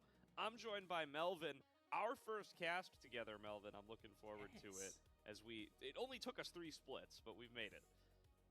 And I'm very excited. We picked a heck of a good one to start with. We get to break the symmetry at the top of Group Nirvana. Both IG and IP coming in 2-0 on the day. And listen, I might have specially requested to be on this one because I wanted to cover the Shy at least once, but I think that this is probably going to be the peak of gameplay in Group Nirvana, and we're going to get to see most likely which one of these teams is going to be facing the easier opposition coming out of Group Ascend, since at the moment they're both the front runners to take those 2 spots in play-ins. Yeah, definitely. I think a lot of hype starting to build up for this IG team, but it's NIP who find themselves undefeated, so certainly going to be a fun matchup here. Let's start off with IG, who do have first selection. Going to be the Shy, Wei, Rookie, Awesome, and Mako, fresh off their latest of many roster shifts that they've gone through over the course of the year. Most definitely a lot of shifting, but one thing that maybe not always stays the same, but somehow always finds its way back together is that mid-top lane duo, Rookie and the Shy. It just feels so right to say together, and with good reason. As far as duos that have played together for an elongated period of time, they are up there. Yeah, definitely. Top 5 LPL duos all time in the number of games played. And at the moment, they're the only ones adding to that total. We'll see about Bin and On. They've stacked their numbers a little bit over the course of the year. But as of right now, that number is not ticking up. So, Rookie and the Shy, it would take a lot to catch 4th.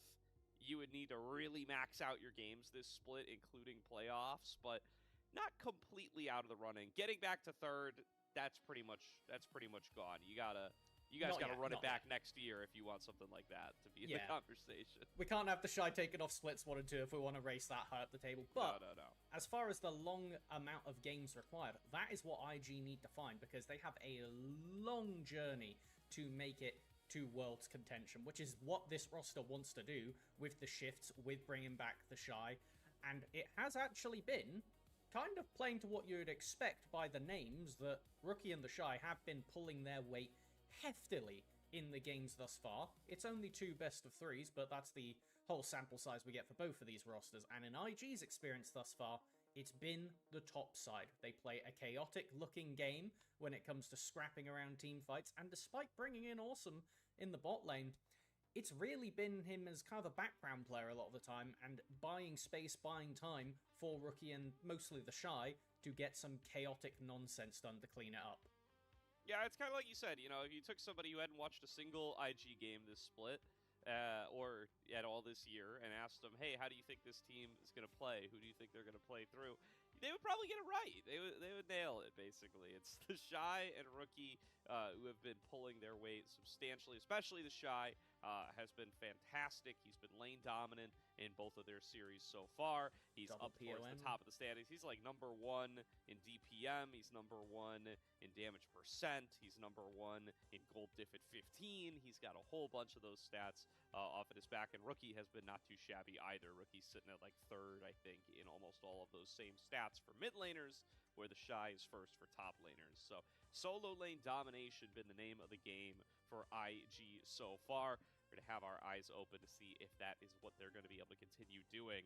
So let's talk about our opponents for them for the day. It's going to be Ninjas in Pajamas, Hoya, Guan, Care, Photic, and Feng Yue. And these guys, despite having to make some roster changes that they may not have originally intended, are going to be 2-0 already, 4-0 in game score, having themselves a solid little split down here in Nirvana. And might I say, in quite decisive fashion, IG dropped their first game over to Weibo, so you can account that to warming up, getting into what this team's meant to be. But NIP, no such occasion. They are 2-0 both against LNG and Weibo in decisive fashion pretty much the whole way through. And it has been a bit of a different story. More focus towards the bottom lane, which is what they were doing last split, but it was with Awesome in the bot lane rather than Photic. So we've got a nice little bit of a cycle going on between these two teams. Yeah, no, you know, if you go to the beginning of the year, right, it was Photic who was on IG, and it was Awesome who was on NIP. Photic, you know, takes a stop off along the way, playing over on OMG, but makes his way over to the opposition by the time you get to tonight here over on NIP. So, going to be very interesting to see who kind of feels like the victor at the end of the day, as far as who's been able to find the better team, given that they've both made such swaps over the course of the year. Awesome, obviously, comes out, you know, the more in-demand player. I think it's likely IG initiating this change at Marksman, more likely than NIP, based on how well Awesome was able to do for NIP up in Group Ascend last split. They have a very disappointing finish in the playoffs, but I think it's worth calling out that NIP's Ascend split regular season exceeded expectations by basically any margin. Nobody thought that they would be able to win that many games. No, and in the fact that it was off of the bot lane doing so much heavy lifting, when we look at the head-to-head between the ADCs today, you would expect it to be very IG favored by appearance. However, with IG relying so heavily on their top side and the solo lanes, NIP have been pouring resources into the bottom lane, and Photic and Fungue have been acting like they've been playing the whole year together. Both of these players just hopping onto the roster now after being tagged out respectively, but Photic, Barnstormer, he is number 1 in every stat on here except for damage per gold, and Jackie Love is like an absolute anomaly at the top of the chart for that one regardless. But even then, he is still coming out across the board better than Awesome, and I know these are just stats, but ADC is the closest role that you can actually analyze with that. In each of the games so far for NIP, Photic's only died once. We'll have to see if IG can break that trend, because I honestly thought this was going to be a bit of an IG stomp until I watched the footage, and every game of NIP I watched, I'm like, maybe this is actually a lot more even, potentially even NIP favored at times. Yeah, definitely. And, you know, KDA, you could attribute that to being a haven't lost a game stat. But the others are, you know, much more minute to minute, much more based around your team surroundings and how your team plays the game, in the case of damage percent there. So, yeah, really strong performance here so far from Photic. And very interesting that, you know, Guwon, Care, and Hoya, as the returning 3 from this team, have been able to kind of reassemble themselves around the bottom lane. And love this graphic. Shout out to Pants on Twitter for the art. This team's been picked apart across the year. NIP has had themselves a tough run of it. Even after that really successful spring split we talked about, after falling down to Nirvana and losing some of, you know, that opportunity to maybe spike a big run, at least perceptually, they lose out. They get picked apart by every team in the LPL, right? They lose out on Awesome going over to IG. They lose out on Zhuo going over to top. There were even rumors about Hoya getting looks from teams like BLG. They managed to retain him, but still, it's been an uphill battle for them as they try to just hold their core together at all costs. And you know what? They're still finding the success even though they've lost that bottom lane. And they still look basically like the same team as last split, which is the crazy part to me. With Fungue coming in, playing only Rakan and Alistar thus far this split, shockingly, I got a bit of international experience. It's pretty good. Pretty good when he comes back home, and he is paired up with Photic like an absolute dream. Some of the stuff they were doing with Xayah Rakan in the bottom lane, I was getting classic Gooba Garia vibes of how aggressively they were moving forward. Like, it isn't, you know, anything to say that they have been playing in Nirvana, and they have been beating down, I think it's fair to say, on the rest of the competition. So this is the first proper challenge for both of these squads. And it's the most important one, because winning this today, outside of completely collapsing, will all but confirm you're going to at least get your chance to play in for playoffs.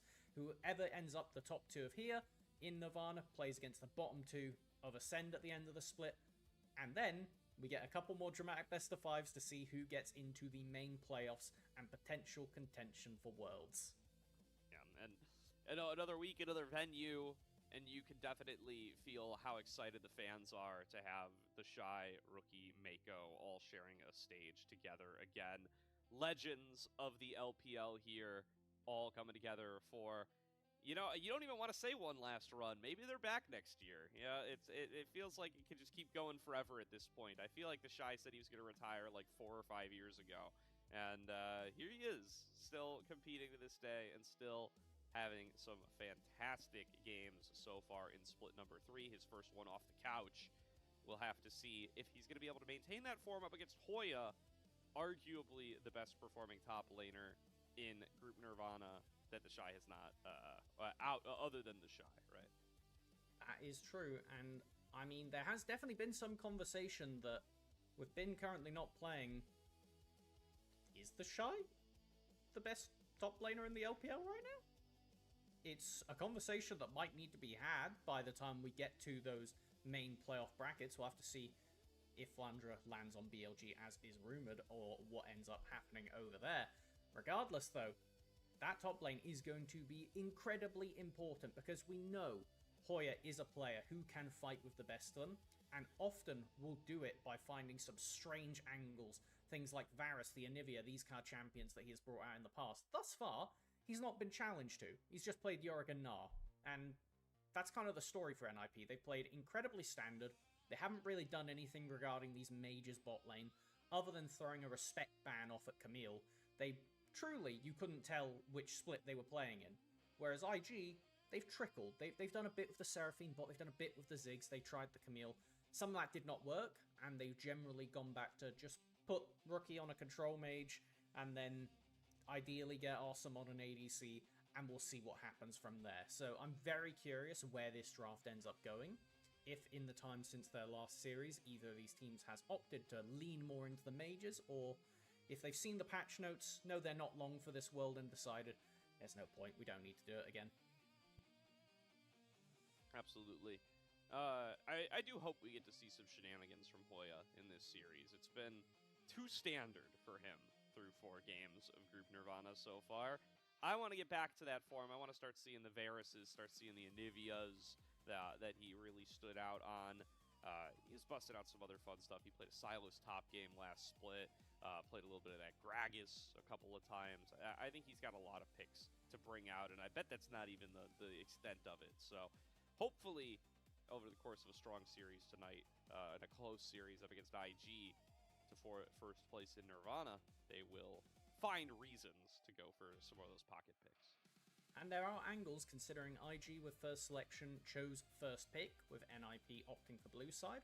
That does mean you could do the OG classic of leave your top laner to the 5th pick, and then see what Hoya wants to opt for, and get a complete, see the whole field, see everything in the draft, and then go, okay, it's a Varus angle today, or whatever the hell he is thinking, because truly, there's no point fathoming exactly where his mind will go, because it might just end up being a Gnar Jace matchup in the top lane or something to that effect. We'll just have to wait and see. As for other notable power picks, there is still the Cassio, is still the Syndra, that even if these teams haven't necessarily been leveraging it, have been incredibly powerful in just mid. But the fact you can flex them to bot, or maybe top, given the top laners in this game, you still need to respect it. For sure. So we get into picks and bans to kick off the night. Like you said, IG going to have first pick on that red side, so the old inverted draft coming on through. Very curious to see what direction they want to take this in. They have been slightly more willing to go towards the non-AD carry bot lane meta. The Ziggs priority can still be pretty high, but they're actually going to ban it away. So not looking for that first pick Ziggs in game number 1. As far as the few champions we have seen, with Ezreal off the table, Sivir is the overlapping ADC played from both of these bottom laners. With the Nocturne down, I'm curious to see how quickly we'll see her show up, or if we end up getting some acknowledgement towards those mages. The Nocturne is banned, which means Orianna is available. I thought this when I watched the last time Rookie was given Orianna. Why are we giving Unkis one trick? Like, yeah. It just seems unnecessary. Even if you can take Jarvan here to dive it, it just seems unnecessary. Yeah, for sure. Care looking at that lock did just see a lock pentakill in the last game, so perhaps riding that high a little bit, having watched it from backstage. Going to lock it in. This is going to be his counter up against the Orianna. You know, traditionally, a lot of folks very happy to take the Akali as the Orianna counter. Lock very much in that vein, and perhaps a little bit more overbuffed at the time, even post-nerfs. We'll see if he's going to be able to make that work. Vi going to give you additional lockdown onto an immobile backline mage. It makes life more difficult for Rookie, but even with the nerfs to Neferi's ultimate on the damage this patch, I still think it's perfectly fine. As far as ball delivery systems go, it's an AD champion, so you get contrasting damage in the mid-jungle, and she's got a point-and-click dive ability. It just kind of works. Extra, on top of that, if Vi ever wants to ult Neferi, you have to make sure that that W is down, or she'll just go intangible and laugh at you. So now, what do we get to round out this first rotation? We've seen a lot of dive represented by NIP thus far. I do really like the Bard, because as you're alluding to, it's going to be difficult for Rookie this game. But if there's a Bard ult that can land on top of him, then suddenly you're not really under that much threat in a lot of these team fights.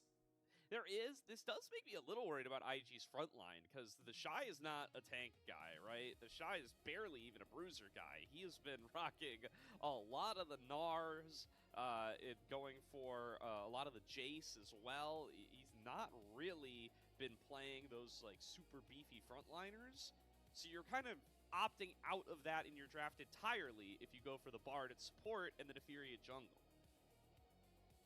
See the Varus picked up here, and it's almost definitely going to be poke Varus, particularly as you're saying with the very low likelihood that we're going to get a Mega Tank Scion lock-in in the top lane or something to that effect. And now when we get into the bans, I mean, Olaf's fine. Depends on what you think that the Shy will most likely be blinding. NIP still have the agency to make it so Hoya gets that counter pick in the top lane. With the Varus locked in, that is always possible to be a flex. So they might just look to ban away things that Varus doesn't like to play against top, and then it's up to IG to suss out whether there's going to be a flex going on here or not. Yep, that appears to be what they're doing here, right? They take away the Olaf. Maybe they'll ban the Jace here too. And at that stage, you know, there's not a lot of great options up against the Varus left, unless the Shy is going to really dig deep and pick up something a little different. Instead, they're just going to ban away the Jhin here and take away safe bot lane options for Awesome. Say, hey, wherever we take this Varus is going to be a problem. It's either going to be lane dominant in the bottom lane up against whoever you're leaving alone with this Bard, or it is going to be strong in the top lane. You're not going to be able to pick Olaf into it. So kind of leaving that decision-making over to IG. NIP is going to have to take another champ here, probably just going to be some kind of laning support, and then they can keep this flex alive until, I guess, B5. I do like your point there on whoever's going to get left alone is the thing, considering that Bard is most likely going to take advantage of roaming around the map with Wei. So what on earth do you want to match it with? Banning away the Nautilus and the Alistar are both good avenues. The Shen, open. I'm trying to think of what we could see here. There's a wacky Silas angle for IG right now if the Shy does want to take that in the top lane. Don't know how much of a safe blind that is. I don't think it really matches that description, but it's the man himself. We'll have to see. It could just be a Gnar, could just be a Yorick, something that bog standard. And with the Varus in the game, Sivir is a pretty safe option, regardless of whether they go towards it, because if it is the poke Varus, you can eat up a lot of that poke with the spell shield. Opting for the Corki, though, which does give more counter dive potential for jumping on the Varus if you are left alone in isolation. Yeah, can do a little more return damage to a Shen's Spirit's Refuge as well, whereas the Sivir are going to get pretty hosed by that. They're just going to take the Rumble top for the Shy. Feels like they'll be comfortable in that matchup. It can do fine into the Varus. It's probably not going to get completely hosed by any kind of counter pick choice here by Hoya. Hoya looking at the Ambessa, but now considering the Varus again. I would love to see him on the Varus. I think that's really in his wheelhouse, as they do look at this Kai'Sa, and they are going to snap it up. So they're going to play Kai'Sa Shen bottom lane. They're going to send Varus top for Hoya. It's a double marksman comp with lock. NIP really looking for some lane dominance here as they effectively get themselves counter pick in all three lanes. I'm really curious to see if NIP can execute on this, particularly on the top side. I expect, based on the amount of source we've been seeing out of Photic and Funway, they're going to at least force Mako to stay in lane to be, you know, there as a facilitator for Awesome. But it's this top side that it just has me worried. Because Guwon has been playing really good. One of the things he's been incredible at so far is stacking early dragons uncontested to give the team that consistent Soul win condition. They've had Soul in 3 out of their 4 games thus far. But the Vi, it just scares me. I feel like Neferi could eat you alive if given the opportunity. Yeah, that is always the risk, right? Especially pre-level 6. What can this Neferi get done? Can she find angles to have some impact in some of these lanes nice and early? I love to see an early bot lane gank come through this game for NIP to really set up that bot lane, or sorry, for IG to really set up that bot lane in the direction they want it to be going. But we're going to have to see. I think Neferi Bard, a very dangerous duo roaming around the map, and is really what's going to make or break this game for IG, given how tough some of the lane matchups are. But it's going to be explosive. I look at these champions, and you alluded to it earlier. No tanks. It's a very squishy game. Some chaos is happening.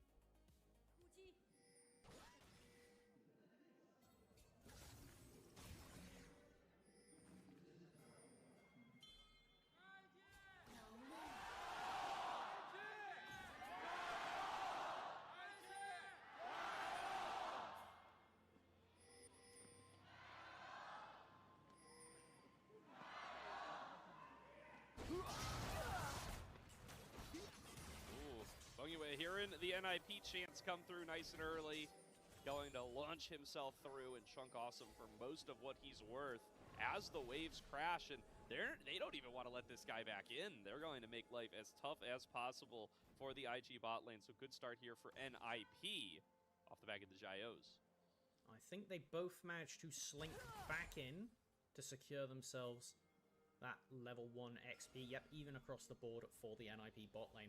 So really good proactive play, burns a summoner, gets themselves off to an early lead, and listen, I know it's the first minute and a half of the game, but this is what I was alluding to.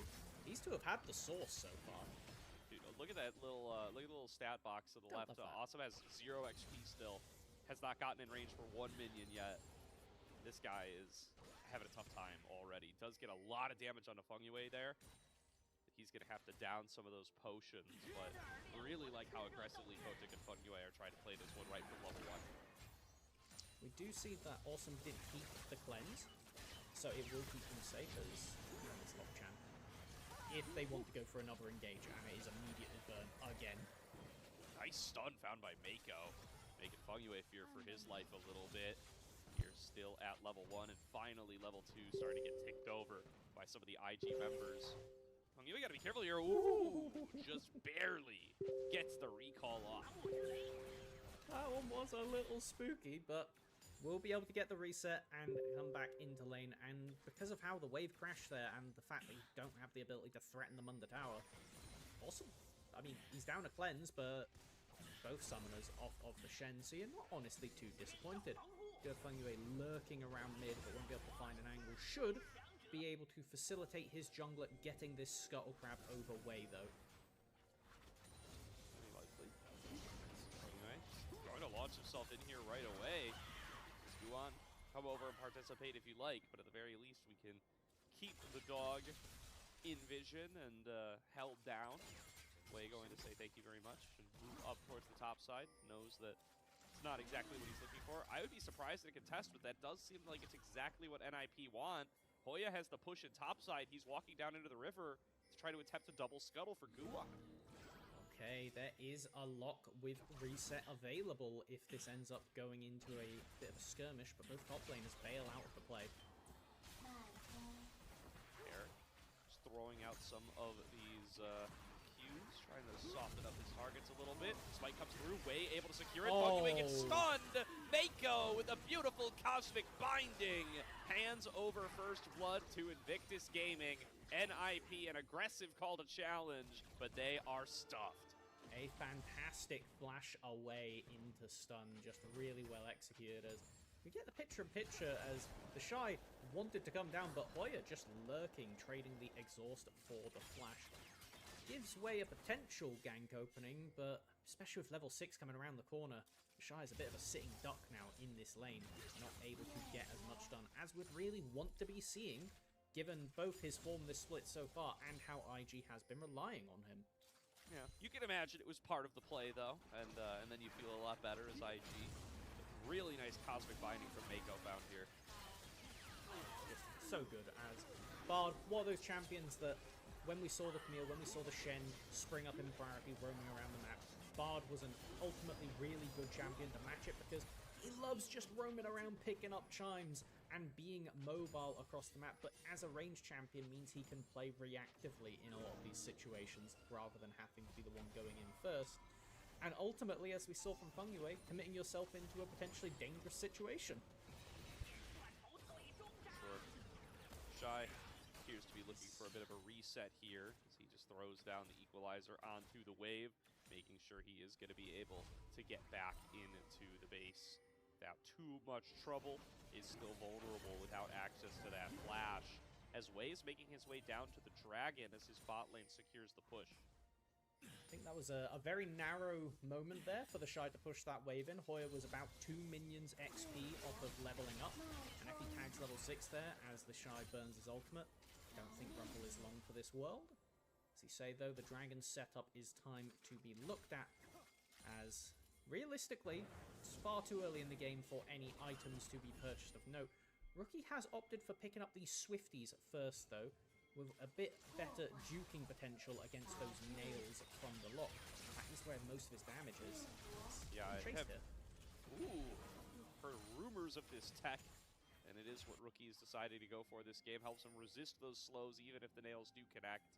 And does get a flash forced out of care with that shockwave, so Summoner down in mid. The Shy now going to be the target of a 3-man dive. We've been watching him outplay these all split long so far. Let's see what he's going to be able to do without the flash. Not a lot of options. Starts torching Guan. He's going to be able to juggle the aggro. Hoya flashes away before a second shot can come through. And NIP successfully execute their dive. Not really much outplay potential there, if we're being honest, but it means that it was well executed by NIP, playing to shut down this top lane win condition and leveraging the Shen, just leaving these bottom laners to scale in isolation. Wei, matching with the Dragon though, is going to be very important. That has been... oh, hold on a minute. Oh, Mako was not expecting Yuan to have walked back into his jungle, and he will be thoroughly punished for that mistake. Yuan gets one back, his first of the game. I feel like the Vi was visible on the control ward there, so I need to check the replay.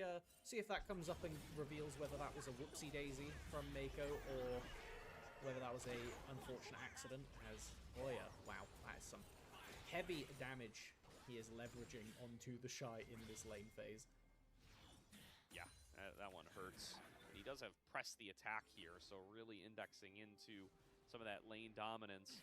Wei has access to Hound's Pursuit, though, so certainly wants to get on up here. Guan looking to cover this potential gank, but Mako going for it anyway. It's a nice equalizer on top of Hoya, gonna burn him down. Mako picks up the kill. Call the pack to dodge out on the turret aggro, and IG look to be able to walk this one out. Simply not enough. Neither of these top laners with either mobility when the flash is down means that both of their ultimates are basically a death sentence when you have friends up here. So a good counter punch from IG doesn't exactly equalize the top lane gold. And in fact, we do see NIP taking control of the Grubs. That's going to be really big considering you have both a Varus in the side lane who would love to be chipping down turrets, and this Lock champion who, if he's not resetting over a team fight, definitely needs a bit of help to get incredible work done in isolated side laning. Yeah, he will certainly appreciate that. He gets the ability to just pump out some more of that damage. Sign laning, not really the strength of this IG comp either, unless they are able to find opportunities to get way over there to make some of these dives happen. So for now, feeling pretty comfortable about how you position yourself in the early game if you are an IP. Only real bright spot here for IG so far is that Mako has been able to get around, has been able to participate, but I think he really would have rather given those kills over to some of the lanes, especially that last one, very close to going over to the Shy from the equalizer, but was not meant to be. Oh, hold on. Double taunt from Fengyue as the ramp from the side of IG does get thoroughly punished.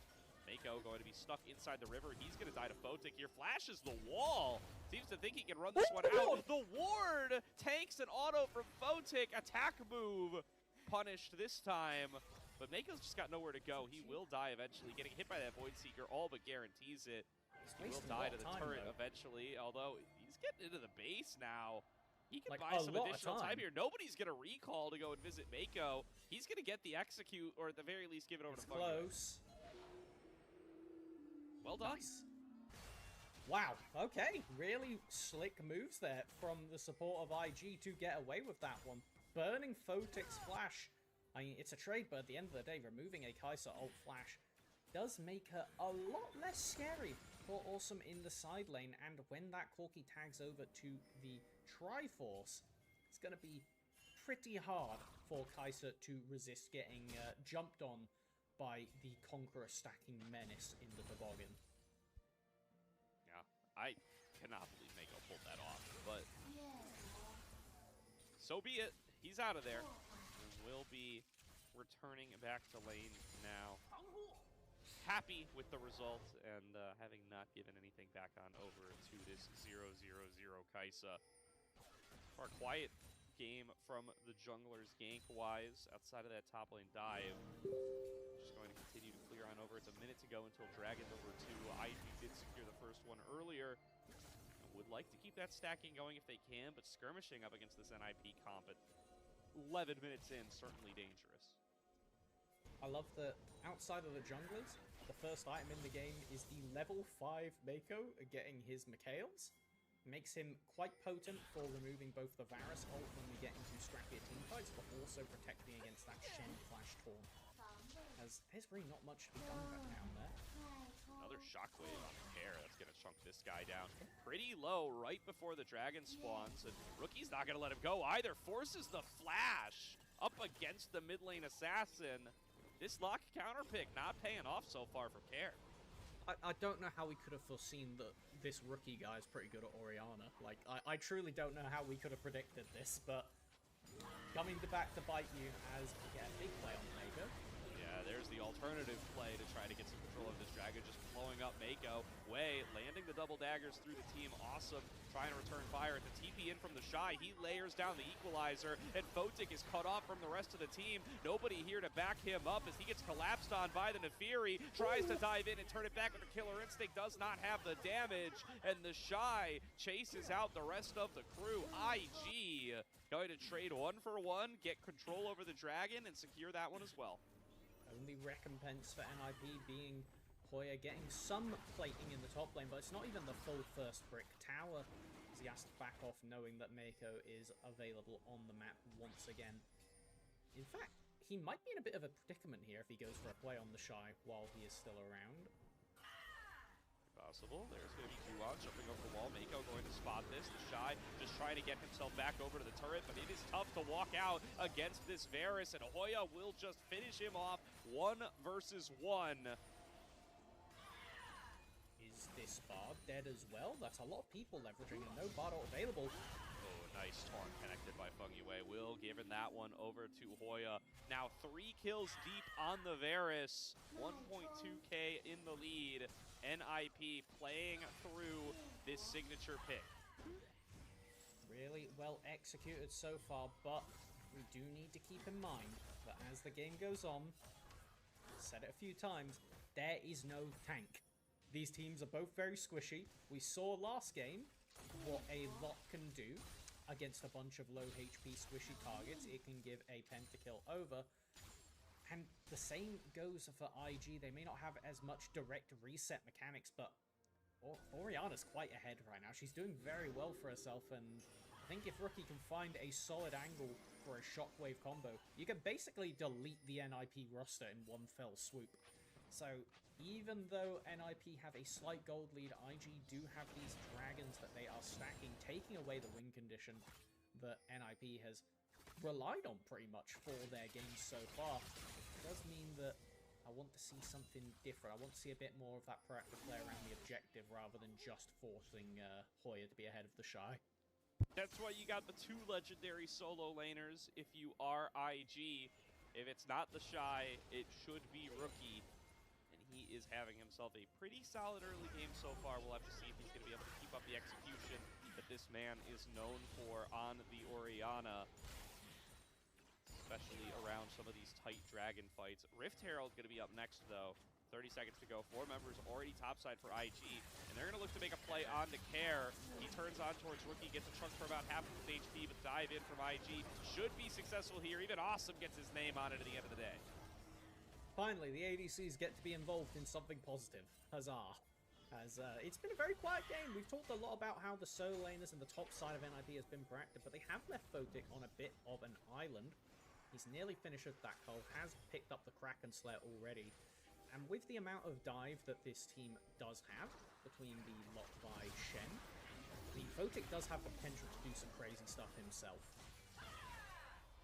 It was really well timed as well right before Fungue's ultimate came up, so he was not able to help out his mid laner on that dive.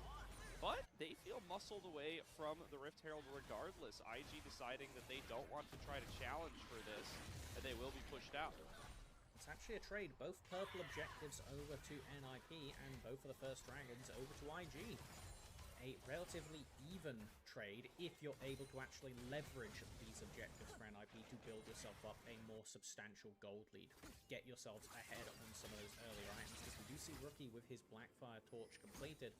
Care really needs to get this Lich Bane if he wants to be actually threatening onto Awesome, onto Rookie in these team fights. Definitely does. So, he's going to decide that that was not the moment to fight on IG's end. It's 90 seconds on Dragon number 3. They just want to make sure that their scaling in that department is still well and truly as strong as it can be. Might be able to get another item spike on some of their members, as everybody now has their first legendary completed. Shy, though, without a turret here, pushed up a little bit far, does spot out Fungue, and does have Wei in his back pocket. I do like the adaptation. I know that generally when people see Rocket Belt, it's a Psy reaction, but that's because it's on the mid laners. I think here, on this game as Rumble, it makes sense, because we were talking earlier about the fact neither of these laners have actual mobility. Giving yourself the potential to dodge away from the Var Assault removes a lot of Hoya's potential pressure. And also, he's on a budget build. He's been getting absolutely left out to dry up in this top lane, so it makes sense why you just want to get some degree of a spike, so you can stick to these people when you overheat in a team fight. As we do have dragons spawning in 26 seconds, I think it's a good time to do a flash rundown. They're all up. Every single summoner is up, in fact, across the board, so this has to be something explosive. If not, I think it's a bit of a problem from NIP. You really shouldn't be allowing this objective to go down without recompense. Care is pushing the top side, but I mean, we need to get him down here quick if we want to be able to leverage any form of contest on the dragon. Yeah, Rookie recalls, picks up an alternator, TP's back. Just wants to get every little bit of value he possibly can before what could be a crucial fight. Rift Herald thrown down, could be a Battle Herald here for NIP, as they are going to have their lock charge forward with it, looking for the knockup onto Awesome. Will be able to find it. There goes the Killer Instinct. Photic trying to focus him down, but there's the Temper Fate connecting on through. Guan dives onto Awesome, not going to be able to finish him off in time as the Dragon is smited down. Shockwave connects onto 2. IG not going to be able to make another trade back, or can they, as they continue to trade forward onto Care. He flashes away. Photic the next target. Rookie staying on top of him with the command dissonance. Mako takes the magical journey through the wall. Fungue going to be able to taunt him up, going to be able to make the trade right back as the Shy continuing to try to pump the damage. Cannot find it. NIP bait them in, outsmart them, and pick up 3. IG go hunting and stumble into a pit trap, falling completely out from underneath them. It looked so good, but Photic with both summoners plays incredibly patient, doesn't flash early, and it just leaves IG walking so overextended.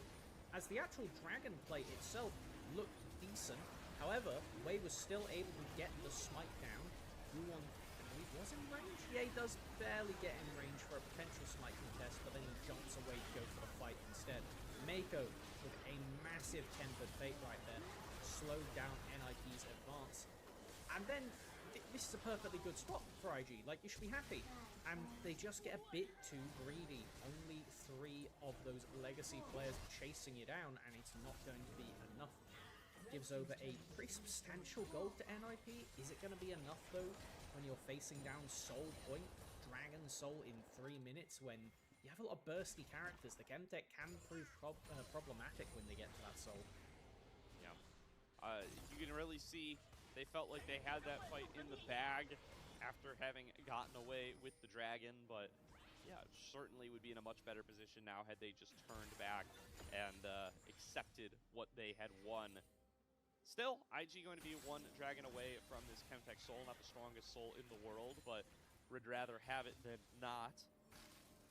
They do stay on pace to keep stacking those up, but going to be down about 3K across the map. You got to give so much respect over to Hoya. He's basically the whole gold lead. And he's terrifying. Like, at this point in the game, he's got the Hex Tech, he's got the Stack Shift, he has got a ridiculous amount of dueling potential. Hair is the target. Wow, Wave really getting in there. Starts off with the Hound's Pursuit. Tempered Fate comes through, connects on a Care, and there's nowhere left for Locke to go. He has no flash, he has no mobility tools. Mako takes it again. He's really stacking him up this game as he picks up his 3rd. I kind of want to jump on the back of what you were saying there. You were talking about that Hoya is the entire gold lead. I was about to completely agree, and then I noticed Photic quietly got 1,000 gold lead off the back of the previous play.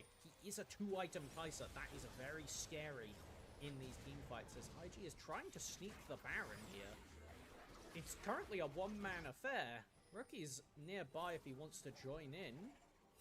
I don't think NIP is the wise. They're pinging it, though. Yeah, I mean, those dogs do such a good job of tanking up the Baron. You don't really sacrifice that much for this. Mako and Awesome and the Shy going to make it difficult to walk in through the lane.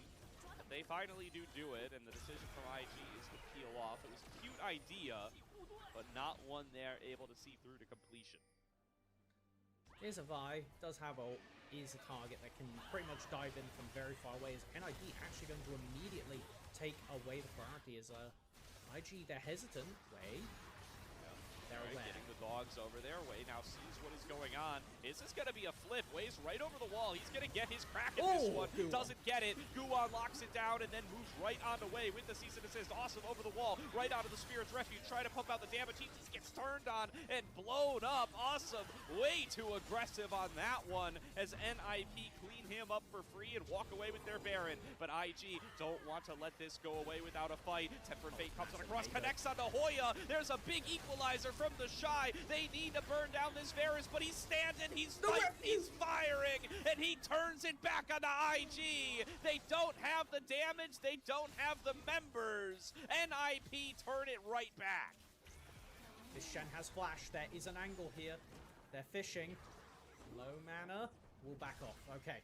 30 seconds left now until that Chemtech Soul Point spawns. We've got to take a look at what on earth IG are going to try and do to contest, because you're facing down 4 Baron buffs. That is a lot of bonus stats layered on the fact that there is a 4k gold lead.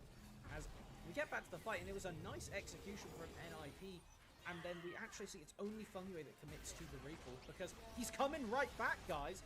The Shockwave combo picks up too, but Hoya, with still being in that stasis, gets to live and gets to pump damage when Fengyue leaps in to turn that Flame Spitter right back around.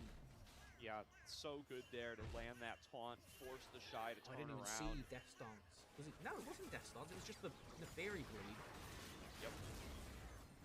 And now IG really on the back foot, down 3.5k, and the lead starting to get spread around a little bit more. You called out that Photic was getting strong. Now going to be able to pick up this Dragon alongside Guwon. No chance for IG to get that 4 Dragon Soul here. And they're just going to have to play the back foot for a little while longer as NIP with full control over the map and this Baron buff. We do also have the Seeker's Arm Guard picked up for Hoya. Now he can take the agency of the stasis into his own hands as Guwon. Oh, an attempted combo does not find Guwon. Big cooldowns now out for IG. And again, back foot. NIP going to get a very long turn here to do whatever it is they choose.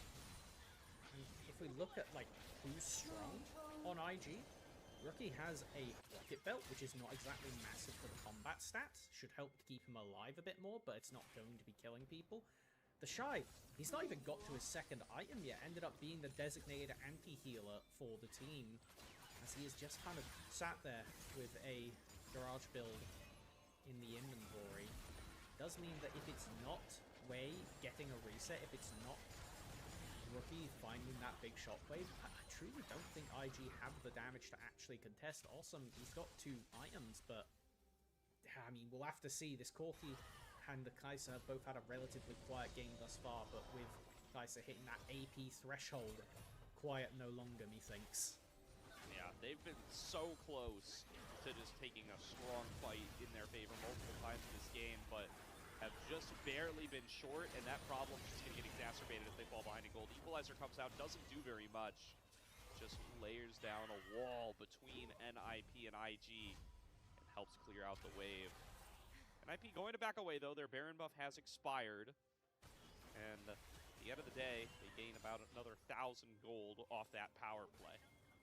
I mean, NIP's going to be happy with the fact they denied the soul, but not getting that mid-tier one is a bit rough at this point in the game. If you can open up the map by taking that one down, it means that Photic can basically just stand exactly where that ward off to the left of the screen was, just in the middle of the map, and chuck out Kai'Sa W's and threaten joining any play that happens. Basically, anywhere around the tier 2 towers in any direction, this Kai'Sa mobility is going to be massive. Photic up pretty far. They're going to dive onto him. It's not going to be enough from the Stand United to keep him alive. Guwon gets caught by the Tempered Fate. They're going to focus everything onto him next.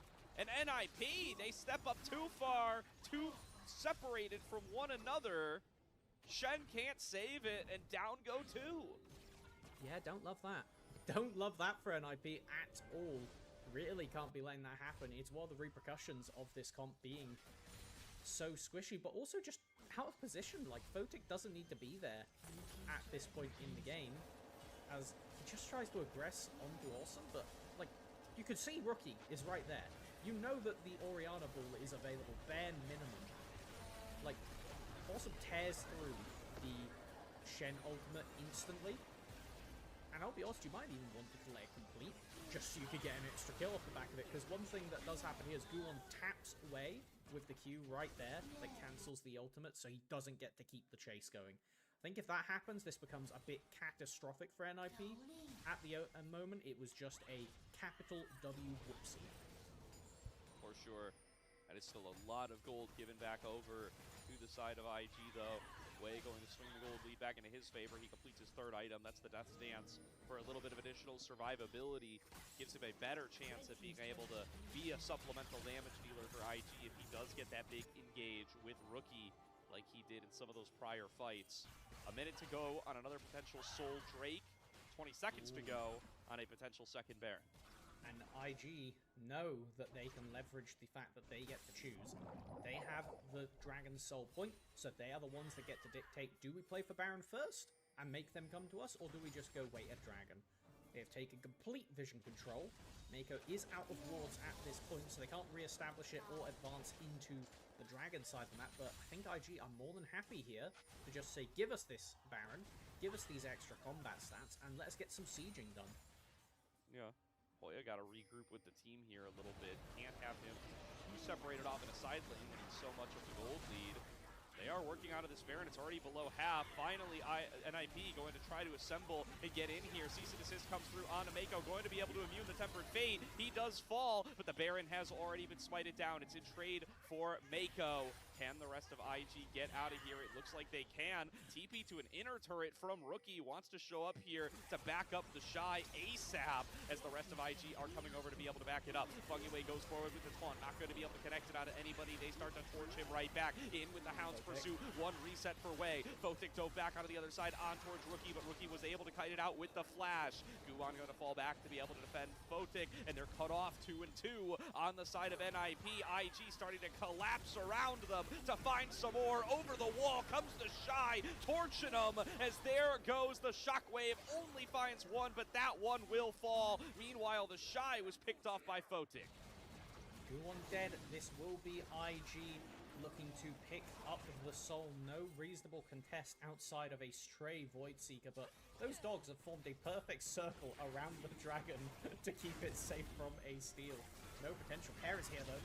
Wow, Care thinks he can take this one with the help of Stand United, but diving right back across him is awesome, returning plenty of damage, and Mako here to cover. Rookie gets over the wall, finds good damage on a Hoya. Fungway the first one down. Hoya going to follow soon after. It's a double kill to Awesome. And that desperation from NIP seeped through and was just a bit too much. As we go back to this secondary play, with Rookie TPing in on the flank, they're able to counteract. And I want you to keep your eye on Guwon because he does it again. We have Photic dive off to the side to burst out Rookie, but flashing over the wall, Wei is about to chase the ADC, and again Guwon finds the cancel, keeping Photic alive. It's the only reason NIP have a chance to play the rest of this fight, but it is just a slow move from IG to walk them down until the Shy pulls the trigger here and says, you either fight me now or die. And I mean, trading the life for a jungler when there is a soul point up right there, I think you're going to be pretty worth with that one. Yeah, doesn't look great on the box score, but good sacrificial play by the Shy there to keep that fight going and put IG in a position to obtain that soul uncontested. He read the patch notes. They changed the Aegis of Valor thing, where if you're auto-filled now, you don't get it if you lose, but you do get it if you win the guns. Great. Exactly. Wall. Mako going to be able to dodge back away, but they did send Wei onto the other side. Tempered Fate going to keep him alive, but it causes the Shockwave to miss. The non-bow from IG might end up costing him big time, but that's a solo kill from Awesome onto his counterpart to keep that Kai'Sa down, and constant coverage stops them from reaching the Corki. It's another double kill to Awesome. This is a winning fight for IG somehow, despite the bot start, as Wei going to pick up even more. There's Hoya, the big shutdown, going the way of Wei. And that protected Corki is now getting to tap on the mid lane tower, but he has to be careful. Lot is en route. Yeah. Maybe going to be able to clean this one up. Oh yeah, there is that ultimate, and that is going to be an easy cleanup. 1,000 gold shutdown to Care, that's not nothing. No, foolish ADC thinking you can stand mid lane alone.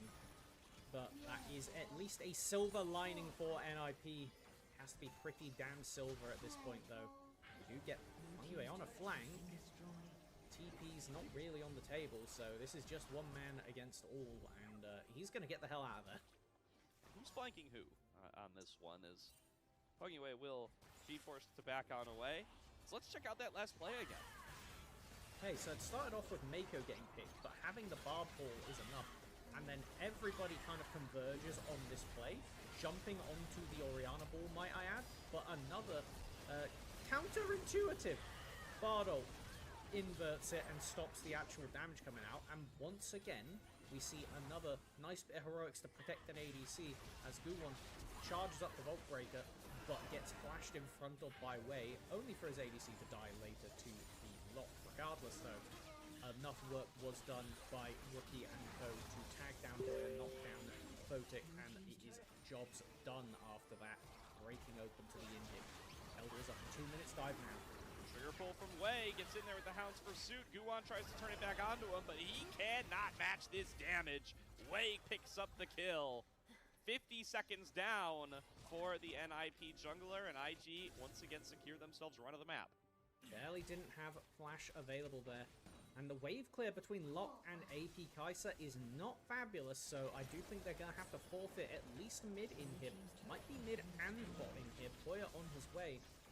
May look to force some kind of play with Fungway's flank going on here. They know the Shy isn't there. He's showing on minions. This is an opportunity for NIP to get a punch back that I think they really need to look for if they want to convert into a Baron Elder combo to get themselves back into this game. They're bailing off of it, though. It would still only be a 4 versus 4, and Mako has the heal, Awesome has the cleanse. The options are just so limited for them here. So IG will get away with the double inhib take off that pick onto Guwon. Huge rewards for a quick little pick. And now everybody going to try to reset, get back out here for Baron number 3, swarming in 30 seconds. Guan face checking into the river, gonna get dove on. Fote going to try to get onto Awesome with the killer instinct, but the damage output from IG is way more than what NIP can match with just 2 members. Way gonna be able to finish off on towards that marksman. Hoya trying to make a desperation play happen, but they're ready for him, and they take him down fresh off of the stasis. Rookie chasing down Fengyue, the last remaining member, and this is the man who stepped up when the Shy couldn't to pick up this game with IG. They are going to be able to close out game number 1, and it was a rocky start, but IG take the lead in the series. Dealing the first blow to NIP in Group Nirvana this split. IG will equalize the game score, take themselves to a lead in the series, and while it took a bit of time to get going, it was a damn bloody game once it started. Oh yeah, fight after fight after fight on close margins. Early on, IG could not get across the finish line, and they gave up a ton to NIP for it, but they never gave up. They kept looking for those angles, and eventually things just started ticking. It was really awesome. Who felt like he came into his own. He found some really critical fights there towards the back half, and was able to basically solo out Votic every single fight. And it felt like NIP just didn't follow their own formula. They did a good job of shutting the Shy down and getting Hoya ahead on this Varus. He was by far the strongest champion in the game for a majority of it. Unfortunately, the one contesting right behind him was Wei on this Neferi. That dog did some serious damage, and not just comboing with Rookie for those dive-in Orianna Shockwave one-shots, but also just the amount of skirmish potential and the fact that Wei got the team to 3 dragons that early on. Bringing it to soul point and then forcing the enemy team into bad fights is how NIP have been winning, and IG stole that win condition and said, thank you, we'll have that. Come walk at a Chemtech Dragon and see what happens. Yeah, the Chemtech Dragon doing a lot of work there. The Death Stance third doing a lot of work there for Wei's Neferi as well, as they were really able to just get that extra little bit of survivability onto the Neferi, and it ended up making a huge amount of difference, as once he wasn't getting blown up fresh off of the combo with Rookie, these fights just started to look a lot better for IG. And I think in this game, everybody had highlight, everybody had low light. It was a solid punch-for-punch exchange. Fengyue and Fotic got off to an early lead in the bottom lane, but then Mako was just better around the map for the most part. Honestly, we could talk about all 10 players and actually have some material. There was nobody who was just in side lane jail for the whole game not getting to play. You would say the Shy was that guy, closest to fitting the description, but even then there were several fights where it was his equalizer that made the difference in slowing down and enabling Wei and Rookie to win the fight for him. So, utility rumble, I guess that's the counter to the Varus top lane in the end. Yeah, MVP is a tough call here. I think Rookie is the safest call. I think he has the most solid all-around game. Very few mistakes, very consistent presence. Wei obviously comes away with the impressive box score, and is very critical in some of these later game fights. Awesome as well, has some really, really great individual fights in there. I think you can go for any of the 3. I think the other 2 would very much surprise me. It's going to be a split vote, I feel. I would be for sure incredibly shocked if we see 8 out of 8 for any of the 3 of them, regardless of how good each individual did in their own role. But it was a team effort, and I will say, it was a competitive game on both parts, which speaks incredibly well for us getting a full 3-game series and a competitive group Nirvana top end. And that's what these teams need. They don't just want to stomp 6-0 through their group, because if you don't get some good competition, some good stage practice for an entire split, and then have to rock up to playoffs and play against teams who have been getting battered around by BLG, AL, WE, etc., I don't like their odds. So I think this is good if this ends up going to the full 3 and both of these teams get a bit of that stage, you know, resilience practice, because that is what this game felt like. Resilience on both parts, and IG just held a bit firmer. Yeah, that's certainly true. And I don't know. I mean, my biggest concern here of NIP is that you kind of got your exact game plan that you wanted through the earlier stages here. You did shut down the Shy. You did put Hoya ahead on one of his signature champions, and it just didn't matter. There's that big awesome team fight that we talked about earlier. That's awesome, the player, not the adjective. And Wei doing his role there as well to keep his marksman covered. I do think that potentially if they had just given a bit more of a lead over to Photic so he could threaten Awesome through that early game, even if they just spare one extra play where they sent people top lane and have Feng Yue just roam bot, be there, get a taunt, blow a summoner, and then use his ult to rejoin a fight later on. I feel like that might have been the main difference maker, because Rookie felt nigh inaccessible to NIP for the majority of this game, so having one extra point of weakness might have just been enough to get NIP over the edge. However, something important to note, Rookie can't play Orianna again. That's gone. You're at least safe from that, NIP.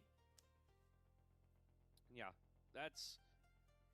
We'll see. We'll see what the draft looks like in game number 2. Definitely felt like the Neferi was able to get a lot done in some of those later fights. They didn't have a good answer for it, even with Hoya being able to build up that lead. So perhaps needed to get the lock snowballing. Perhaps some of those closer fights just needed to go a little bit more in the direction of Photic. But either way, they are going to be back to the drawing board for game number 2, and they're going to need to reverse sweep a best of 3 if they want to be able to walk away with the win. Right, yeah, I think we get to see it will be Wei awarded the MVP. That's fine. Yeah, I don't think we really would have been upset if any of the 3 got it that we listed off earlier. Well deserved for getting the team off to that early game start around the Dragons that compensated for the gold lead that NIP accumulated. And in the team fights where it mattered, pulled his weight. Definitely pulled his weight. I think a really strong performance. I think the pick ended up working out great. It was super early in the draft, but somehow not a lot of great options to respond to it in this double marksman plus assassin draft, and it does end up coming up big for IG comboing with the rookie over and over again, with the rookie Shockwave.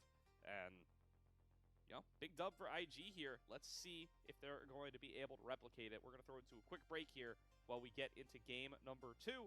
But stay tuned as IG and NIP get a face off again in just a few minutes.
Welcome back, everybody, to tonight's broadcast of the LPL here on LPL English, where IG make a big comeback in game number 1 to take the lead in this series.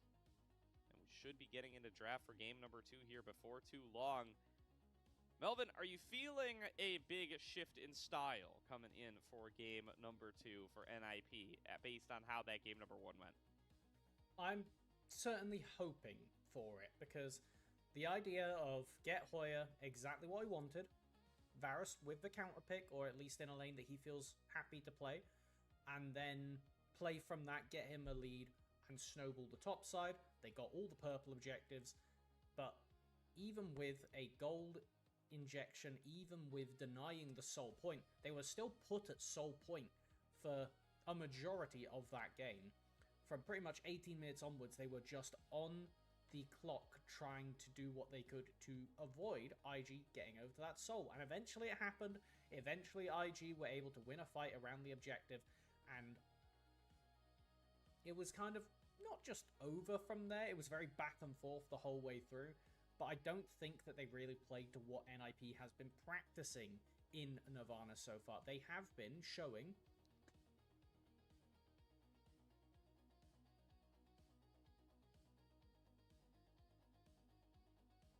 absolutely. Here's there goes Melvin. Yeah, we'll get him back before too long. Don't you worry. But he's still here on the Discord. He's just not here. There we go. Welcome back, Melvin. Return? We missed you. Okay, excellent. It's all right. You beat the draft. You're back. Huzzah! All right then. Let's see what ends up getting through this. Definitely going to be on the lookout for, we got our silly Hoya pick that we were excited for in the form of the Varus, and it didn't really pay off for him. It got them a very solid lead, and they were able to play around it, but then coming into these later fights, just they were not able to take advantage of how strong Hoya was. Outside of, that like one engagement where he gets pinned up around the top side, is able to turn the fight back around. That was very good. But it wasn't enough to turn around the Dragons. They lost the soul. And from there, they started to really lose the scaling game. Yep. I wonder how NIP try to adapt to that coming into game number 2. If they do go back to the Hoya well, say, hey, we can play around top, we can shut down the Shy, we can get Hoya ahead with a better matchup, and we can actually, execute towards the end of the game this time, or if we see a broader pivot. I would be surprised if we don't get Care on something that can do a bit more playmaking, because the lock is fine for following up on plays, but in reality, the way that the last comp played, if it wasn't a pick from Hoya's ultimate, it needed to be Guwon throwing himself into die most of the time. And that just wasn't playing with how IG were able to disengage, use Mako on the Bard to deny a lot of those fights. So I would love to see NIP refocus again towards their bottom lane, where we saw Photic and Fungway really able to get the game snowballing at the start, and in their previous games, continue that snowball. This time it felt like they got the one play, and then we never saw anything else happen down there. So I will keep an eye on this draft, see things like that Ezreal, like that Sivir get banned away, some of those safer picks, and potentially try and get Photic on the Lucian, something that they can really glide on in this lane. We'll have to see what ends up shaking out, or potentially if a mage does end up showing up for IG. We saw the Ziggs getting banned away last game, but that was about it. Yeah, well, see if that ban does stay. Obviously, first selection going to go over to NIP after the game 1 loss, so we will see if they choose to go with a first pick and change things up, or if it ends up the same way it was in game number 1, IG taking the first crack at things. I think there's definitely an argument to be made for preferring counter pick against IG in particular. If you are trying to go for a game plan of shutting down the Shy, you don't want to give him that R5 counter pick. And perhaps that is the route that NIP go if they say, no, run it back, we just mis-executed some of those mid-game fights, we should have brought those resources down to deny the soul point. Or just have Guwon camp bot lane. I'm personally in the camp of have Guwon do what he was doing, play to snowball those early dragons, sneak a few. I thought when he picked the Vi, that was what we were going to get to see, because Vi is a very good champion for sneaking into those counter picks to take those dragons, sorry. As we do see now, we're in draft, we have Vayne immediately taken off the board with some pretty heavy focus onto these AD junglers in the first rotation of bans. And it does look like first pick is going over to NIP, so they are changing up the way that we saw the draft play out in game number 1 at the very least. They will get first crack at things. I wonder if IG keep that Ziggs ban, or if they're interested in seeing it go on across. Could do the Ziggs Ezreal trade. Neither of those picks banned away as of yet. Ziggs Ezreal. There's also Cassiopeia that is on the table, something both of these mid laners have played thus far, and has been one of Care's better looks in the middle lane as well. Given the fact that Orianna and now Jarvan are both gone, two champions that you really don't want to be seeing on the enemy team as Cassio, might end up just getting a basic Ryze Cassio matchup in the mid. We'll have to see what ends up happening and where IG want to send this last ban. So this would be interesting because they do ban the Ezreal, which seems to be setting up for a Ziggs. Don't see that too frequently from Photic. He played it once earlier in the year. Has not played it yet this split. And the Qiyana ban going to give that opportunity over to NIP. If they want Ziggs, they can have it, but they're going to take the Cassiopeia instead. Okay, now where do we want to go? Do we lean heavier into the mages? Syndra is currently available. The Seraphine is available. That was something we saw from Awesome already this split. The Ziggs, like you said. There's plenty of options, and it is just about how IG want to shape their draft. With so many AD junglers currently banned, does mean a few of the remaining ones, like Trundle, need to have your eyes kept on them. Does also make it harder to play tanks in the top side if Trundle is in the draft. I mean, you expect to see a Milio paired with it. You don't need to do it here, but that is what you're expecting to see in the first rotation. So by snapping up a jungler, one of the few remaining AD junglers left here, that does tell NIP exactly what is going to get picked. The Trundle is still open as mentioned, and is one of the favourite retorts into AD junglers, because you could just siphon that stuff and tear them apart. Okay! Wow. That's an insta-lock Olaf from Hoya. Presumably from Hoya. I suppose we could still see some shenanigans, but seems very likely that would need to be that crazy. It's going to be going up towards the top side. You know, could be Olaf juggle Trundle top if you really, if that really floats your boat, but not something we get to see too much of either of those swaps in today's League of Legends. The Milio, as you said, kind of a foregone conclusion here once that Lucian was locked in. So bot lane dominance going to be looked for from IG. And a blind Olaf. I mean, they get to ban to defend it, but I'm very curious to see what exactly the Shy going to end up playing into this. I mean, they got rid of the Vayne on the first rotation as well, so they were already knocking away some of these things. I imagine the Gnar is going to get taken off the table here. Olaf is one of those things that we see occasionally locked into Jace, and we know that is something that the Shy has enjoyed bringing back this split so far, so we'll just have to see what they want to take off the table. Not 100% how they'd feel if it was a Yorick on the other side. It's something that could put them in the baby cage. Instead, ban away the Akali. That is a solution. More so for mid lane, typically. And actually just saying, right, it's the Shy, there's too many options. Maybe we just only ban away one of the most hated things as IG get to double down on taking out some of these bot laners. Do they remove a mage here? No, they instead opt for the Nautilus, not giving NIP the respect to play a mage in the bottom lane. Zyra Khan is on the table. Yeah, I mean, like I mentioned earlier, it's not something that Photic has really gone for this year so far, or this split either. Even as the mage bot lanes start to grow in popularity. Looking at this Ryze, it's a bit of a self-counter pick for Rookie, but very well may choose to go for it anyway, just because of the value the pick brings with its scaling, with the Realm Warp, with the follow-up, with the Nocturne. They do take it, and yeah, they're going to say Cassiopeia or no. We're going to rock this Ryze. Alright, it does have a lot of map mobility between that and the Nocturnal. It means playing side lanes for NIP. I truly don't know what the heck you could lock in here to make that doable, but you've basically got to forfeit that and say we're playing for the big 5 stack and you can have the side lanes. We could see potentially even something like the Nidalee come out from IG if they wanted to have something that's a bit safer, but called it, expected it. The Zyrakan, Photic and Fungyue have looked damn good on it when they picked it up, been able to kill through Lucian Milio already against other teams. And we'll have to see if Awesome and Mako can survive the pressure that these two are going to be putting on them in the lane phase. As now, what does the Shy fancy? Zahen. It's a solution. Right. Yeah, so it's a scaling pick. I guess I don't know if he picked it last year or not. I wonder if this is a career first for the Shy. Probably not. I'm guessing he played it at least once last year, but yeah, you could do a quick little look up on that one. Either way, it's a first for him this year. Not that that's saying too much. He has played like 7 games this year. Don't see it. Yeah, let's take a quick. Looks like it's his first Zahen. All right, career first pick for the Shy on the Zahen. Let's see what it looks like.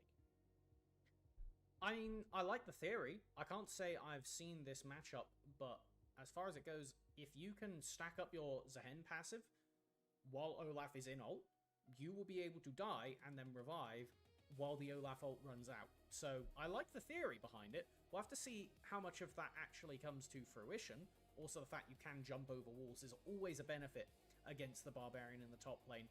Gives you the ability to run away when you so wish, or run after him when they use the ultimate in an inopportune location. As far as how this comp is shaken out, IG definitely got the benefit if they can get to side lanes, but NIP want to stack up and run you over before they get a chance. Yeah, certainly feels bad if you get set behind in top lane this game, perhaps even more so than in game number 1. So the game plan from NIP is again going to be to try to set up Hoya. Definitely want to make sure you're countering that as IG to avoid losing any value from this Zahen.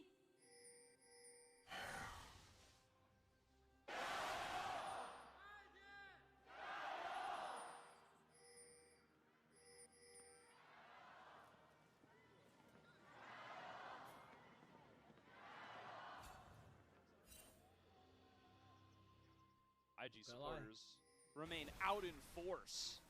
Nearly knocked me out of my chair there. I wasn't expecting such a loud gyro. There was like a moment of just waiting and then deafening screams of support. Yeah, absolutely. Well, yeah, that's what happens when you build a roster with some old school fan favorites like that. You definitely feel the support in the stadium. The laning phase will kick on off. Topside starts for both jugglers. Put them in a collision course for that bottom scuttler. Way gonna have to be a little bit concerned about that. As Awesome getting engaged on in the bottom side, and will be able to pick up the first blood up against Photic, but gets traded back by Fungyue. Oof, taking the trade at level 1, not giving Zaya a chance to get that Blade Caller back in the lane.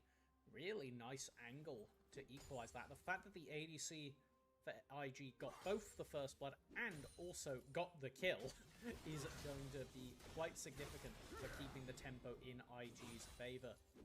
Let's now take a look at the map, and we have a pretty standard opening from both junglers, just full clearing, not exactly known for getting a lot done early, so it's just going to be a race to that level 6 and seeing if anything of interest can happen, as Hoya opting to proxy. Absolutely. Wants to clear out that wave with the axes as quickly as he can. And, yeah, just eat this one up against the Zahen. Knows he's not under too much pressure. His way panting down towards the bottom side. Can perhaps get a read on that one. Action in the bottom lane already, and the fact that the kill goes to Awesome versus Fungyue, huge win for IG. Definitely not gonna complain with that. Also, because Awesome died, he got to spend his gold. Fungyue didn't even get to leverage that. We do have Super Prio from IG off the back of that, so no way to contest this Scuttlecrab on the bottom side. We'll have Guwon sprint it across the map to try and match on the other half, though. Now, Wei, down to the bottom side river, was able to clear out that Scuttler. Does force Guwon over towards the other side. The perks of having a winning bottom side. Soya still trying to aggress on the Shy, but did a good job of keeping the distance. Just playing it slow. Have the grasp, you don't really want to be committing to those super long trades until you have the level 6 on both sides. Is the Shy happy to just kind of eat the pressure for now, knowing eventually he will get to play as a Hen champion and have a very balanced, fun time in some of these fights. Yeah, for sure. Wei, just getting back to his clear, wants to hit that level 6, and as long as this stays relatively uneventful for him in the early game, he's going to be plenty satisfied. They try to get into the fight for the bottom side. Once again, Wei going to have to dash back out. They will not lose too much HP for the effort, but you got to stay on your toes against this Lucian Melio at all times. Guan finds his way into Rookie, face checks him there, and Rookie will be able to walk out of there with an expansion of the Ghost. No more phase rush for these mages in the mid lane does mean you have to actually use the summoner commitment. At least he keeps the flash, which means he can match with care aggressively or defensively based on where the junglers are. Close trade there from Rookie and Care. They are both going to stay in lane for the time being. The push in is successful from Rookie. I'm not going to say a slow early game, because at least there was a bit of chaos on the bottom side. And now we get to see the junglers finally doing something, fighting for this Gromp to get themselves ahead on the jungle quest. If you can get yourself the biggest smite, then you can basically guarantee the first dragon in your favor. As the bot prio, there's not much for Guan to do here. Alright, let's see. They are going to be able to contest out of this scrub once people here. Comes on across. Guan going to take a lot of damage. Wei going to get turned back onto, though doesn't quite have the backup of Awesome and Mako instantly. Cozy Campfire going to give Awesome that extra range, allowing him to return fire somewhat. It's all about that ground, baby. Who is going to be able to win the smite fight for him? Wei give it over vision. Flash forward. Guan secures it. Doesn't take a level or anything. And Awesome going to be able to continue to fire away into him. Wei falls to Photic. Awesome able to claim Guan. Photic zoned off by Mako as Awesome just continues to pump damage into Wei. Finds that kill. Photic trying to clean one back up. Getting spaced out here by Awesome. That kill goes to Rookie. Care arrives to the scene, but he's got to be careful. Stepping into 3 flashes. Trades with Mako. Awesome dashing in. Trading kills back and forth. Double kill to Care. But Awesome gets the job done. It is the roams of the mid laner that dictate the end of that play, and Care going to be very happy by the end of it. No flashes either side on mid, and with the dragon spawned, he has given his team a window to secure first Drake as Guan goes in, gets the flash chomp smite. It's enough, and with Wei covering him on the knockup, buys enough time for Photic to secure the first kill. However, really excellently played from the IG bottom lane, leveraging this barrier. The exhaust have been used by Photic earlier on the play on that Gromp contest, and with Rookie coming in to secure, Care on 300 HP manages to go in and secure both of the bottom laners, ultimately falls and doesn't even give it over to his opposite number in the mid lane. Yeah, so 4 kills to Awesome in total on his Lucian.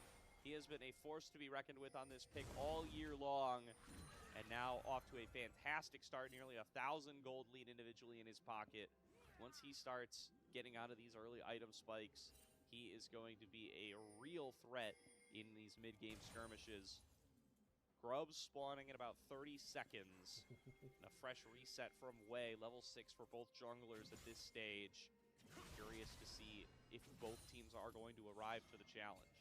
That was a really good read from both teams right there. Wei sees that the dragon is being taken, knows that the counterplay is to go and deny a buff, and immediately NIP's top side collapsed to go hunting, but Wei was one step ahead, gets the recall like you say, and should be back on the map and ideally on the right side to contest these grubs, but it looks like IG are going to forfeit the purple buffs once again, as they didn't even get the first dragon this time around, but Awesome and Mako should be able to tap down at least a plate or 2 of this bottom lane tower, not making the trip to go up there.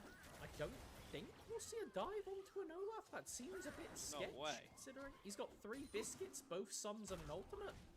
Yeah. I don't know. I think this might be a misallocation from IG. Yeah, I get wanting to funnel the turret plates into Awesome here, but yeah, it is going to be difficult against repeated undertows, and I just don't think they have the damage before items are completed to be able to really force this Olaf out. So they get all 3 grubs, or at least appear that they will, and are able to just quickly shift Photic right back down to clear out the wave. It doesn't have too much of an impact on the overall gold difference, but you get some free grubbies out of it. I think NIP are probably pretty happy. You know, it's about half of what I wanted to see. I did specifically ask that we see Guwon return to securing those early game objectives, particularly the dragons. However, bot lane has not been on the receiving end of that gold, so Mako may just die here. Mako taking a blast cone that he may a not come back from, although, yeah, the pillar splits up the fight. That was a little bit of friendly fire from that Guwon pillar, as Mako just walks it out. I mean, it's one summoner down for a pillar, but it should have been a summoner and a kill for a pillar, so we'll call that one a whoopsie of daisies right there, and have to try and get something else done. Awesome. Look at that damage. They're going to try to turn it back. Fengyue dives in, pops the quickness, but there's a big heal coming through from Breath of Light, and Mako going to be able to keep his bot laner alive. Flash forward from Awesome to claim Photic's life, and the warm hugs keep Awesome standing. A kill back to IG unanswered.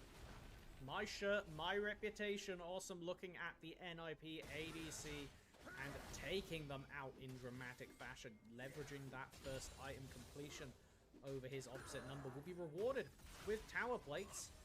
And we do see the gold lead continue to grow for IG in this early game off the back of the bottom lane. Once again, they're just taking NIP's win conditions bit by bit. Yeah, another really nice play in the 2 versus 2. Awesome playing up and aggressive and bold, even with a gold lead here. Love that Fengyue tries to turn this one back, but, you know, Look at the health, hell of a drug. 100 all the way up to 700 effective health off the back of the barrier shield and Breath of Light. And then this is just such a crazy damage check knowledge. Doesn't end up dying to the feathers. Again, with another one of those shields on Mako. Range support specialist. And by God, is he making it work for his ADC this time around. Yeah, and the call to continue to play around bottom lane paying off big time for IG here. The Shy doing just fine in the top lane. Fight. And yeah, it's time to plant a flag on that Gromp once again, and why not? I mean, Awesome is nearly 2,000 gold ahead individually. He has his Essence Reaver completed, plus an additional Zeal. He is so much stronger than Photic. He'll take any excuse you can to force NIP into tough decisions around Awesome. And I think, more realistically, they're going to leverage that pressure to look at this Dragon on spawn, but we do have Rookie roaming down on the rise. He's currently off-map. NIP are aware he is walking about and could be here any moment. They don't know where Wei is, because it's actually going to be Care TPing in to deny this first tower bot. Yeah, Guwon coming on in with the pillar. Care now going to focus on towards Mako. He's going to have to flash back over the wall. But that is just the flash for the TP expended. As the Dragon does spawn, Wei still in the area. In fact, they're just camping out, waiting for Care. Dash forward from Awesome, getting some good damage on across. And feeling comfortable to be able to start off the Dragon based on that. Rookie now locking on down Fengyue. Gets about half of his HP as well. And NIP, they're just going to need to pull the trigger soon because they're getting chunked away bit by bit, piece by IG every time they try to move into this river. They do get onto the Dragon now. Way a little bit pushed off as Awesome is still on the bottom side. And they are not calling the Shy for this, so it is a 5 versus 4 on the bottom side of the map.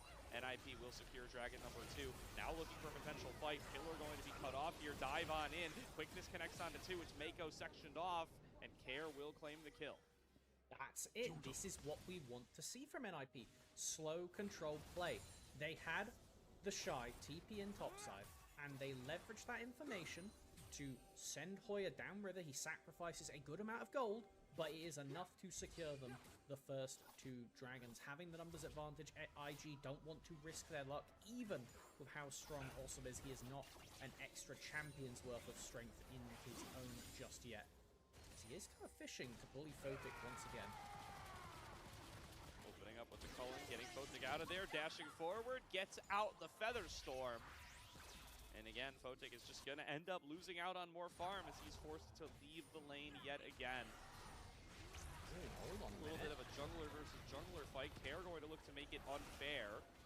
Mako trying to guide way out of here. Fungiway coming in on the side. Awesome arrives to be able to back up his team. Nice miasma there. Going to guarantee multiple Twin Fangs on the way. Skuan does get handed that Scuttle Crab. Indirectly, it also benefits Photic because he gets to eat the wave under tower that he was otherwise going to be threatened with a dive if he stayed to take. So, 2 wins for NIP, and despite IG having a 3k gold lead, still feels like NIP can seize their moments when the game is available, and they are taking that time to go for those patient series of play, burn the IG cooldowns, and then leverage their stack comp to play against IG, who really would prefer to be tearing them apart across the map rather than all as a 5v5. At least until the Shy gets involved, then it might change. Sure. Dash forward from Awesome.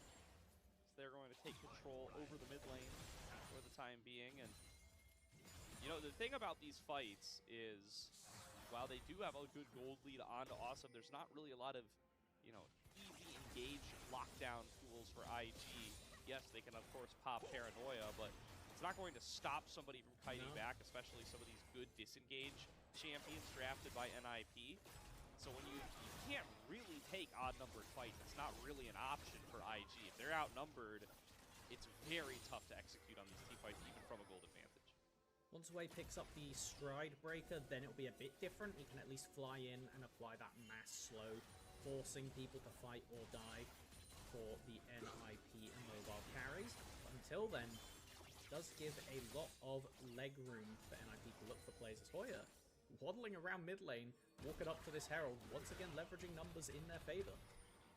Well, this time the Shy is walking up here. He's going to be able to get here presumably in time for there to be some action around this Rift Herald. Here comes Rookie from the top side. Culling opened up, not really finding marks on towards NIP, but they're going to try to trade on the Hoya anyway. Paranoia is popped as the Shy starts the fight forward, dives in onto 3, and he'll get plenty of damage off it. Flashes forward, doesn't stack up the passive in time though. The Shy falls down. Wei goes in the same direction, and the damage is just not quite enough to be able to take down the NIP members. Blinking health bars across the board, but nobody actually falls. NIP 2 for 0. I'd be very happy off the back of that one, not only winning the fight, but also burning some important cooldowns. Like, the Shy not having flash really threatens one of the few potential engage tools that this IG roster has. And it was a sliver of HP as they all fully dive onto Hoya, who just kites away with the Olaf ult. An abstract technique, but it does work. Photic with a massive blade caller, saved by Fungiway on the probably single-digit HP by the end of it, is enough. NIP, though, will not get to take this purple objective. They will, however, get to hit this bot lane tower and be set up for the dragon in 40 seconds.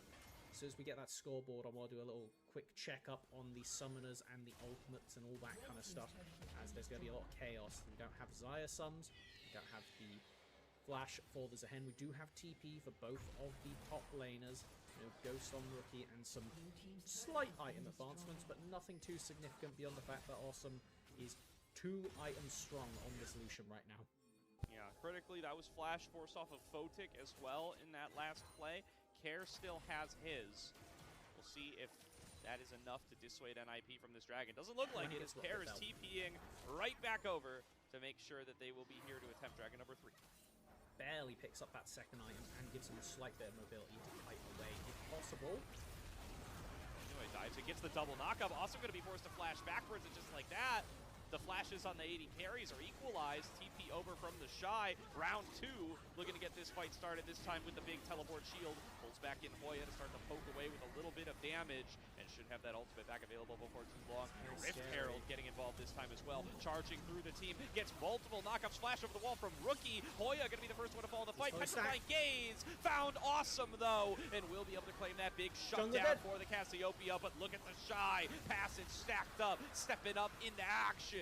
Rookie keeping the rest of the team sectioned off on the opposite side. They'll finally be able to work their way through Care. Down goes Photic to Rookie in the 2 versus 1. And IG are able to take the fight home, and they're looking for the full ace. Realm Warp to chase down Fungiway, but the blast cones are enough for him to stay alive. And it will not be a full ace, but it might as well be. Not only getting the dragon, but a lot of gold injected back into the team. It's now a 4k gold lead before they've even had time to play around with turrets. And keep an eye on Hoya in this fight, because he's just getting beaten down by the Shy. And with that Zehen passive stacking up, you are on a clock here. If he gets to the full bar, there's no way you're winning a fight. And he basically just gets in the Herald and immediately tells Hoya, if you don't go forward, I'm running you over and I am jumping out to kill you. So he commits onto the backline. The Olaf's not able to get it done.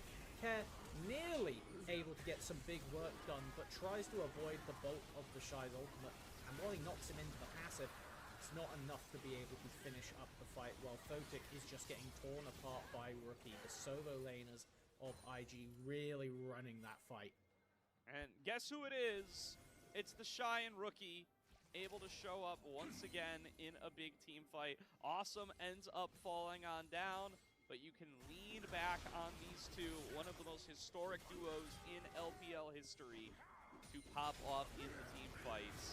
And now looking for one of them right now. Way gonna dive in to help out the Shy, give a little bit of additional gold onto himself, and finish off Hoya. Really liking the look of this Zehen into Olaf matchup thus far, as Photic barely gets to walk away with HP. At the end of that play, will lose the mid lane tier 2, and it's looking like it's going to be an IG blowout in this series. Top of Nirvana going to be taken single-handedly by them. I know the game's not over yet, but this would be massive because it would equalize the game score if IG win this 2-0. Which is going to be so impactful for getting that top spot of the team. Oh, awesome. Going to be the target here. Quickness on through, and Care finds him for the second fight in a row, and this time it's not going to be just awesome. Way falls as well. A double kill to Care as NIP leaning on their mid laner, needing him to make a play. He does it again. And that's why I had so many ifs, buts, and whatnots in that statement, because as we saw in Game 1, these two love to take it to the last moment, as we will now get a Baron being burnt down. It's a 3-member contest, but no smite for IG. We get in onto this Baron. Baron down below 3k HP now. The Shy stepping up, but there is no smite available for IG. Gets in there with the Grim Deliverance. The Shy wants the fight. Immediately has to flash back out. He's going to be able to walk through Hoya on his way there. The Rookie trying to get in there. Can't find the damage. He falls to Care. That's 8 kills on this Cassiopeia. And IG scramble after losing their jungler and marksman. And 2,000 gold just got snapped off of the lead with only 2 minutes before the dragon. NIP will have 5 Baron buffs to play with. They can opt to play across the map right now and lean into getting some of that standing gold, or they could just opt for ending with a dragon soul point, as Duwon goes to the wall to pick up Fungyue, and that is enough to get the access onto the ADC, and it's just a walk down. Like, Care on this Cassiopeia is so strong. 8-2 with a 3k gold lead at this point in the pocket. That is a Rylai's, which is devastating against the IG champions. And the fact that he can rocket belt forward after you and apply Rylai's to everybody just means if this Cassio wants to fight, you don't get to say no.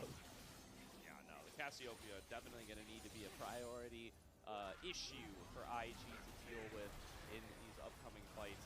He's scaled up so much, has cleaned up so many kills in multiple fights now. He is just as far ahead of his counterpart as Awesome is. The dragon spawning in 40 seconds.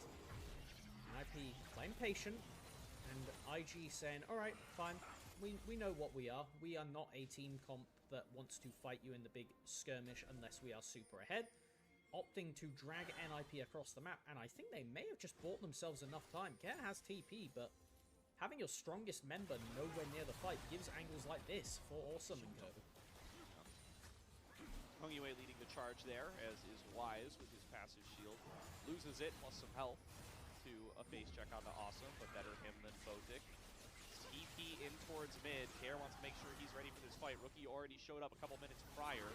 And he's going to be able to find the lockdown on the Fengyue, gets a little bit of early damage. The Shy up in the front line, looking for the big Grim Deliverance across the entire team. Will be able to get it. Stacks up the passive immediately. Doesn't quite get the full bar, though. And Carol take him down. But Rookie's still sitting here at full HP. Pumping damage into Guan. Fengyue going to try to dive onto him. Rookie able to stay alive and dive back away with the blast cone. Wei going to stay alive with a sliver as well, but Care is on the hunt. Care is where all of the damage sits. Hoya was able to take down Wei. That means there's no smite available for IG. A realm war about for Rookie, but that's just going to be keeping him alive. It's not going to mean anything in terms of an IG victory. They take the fight.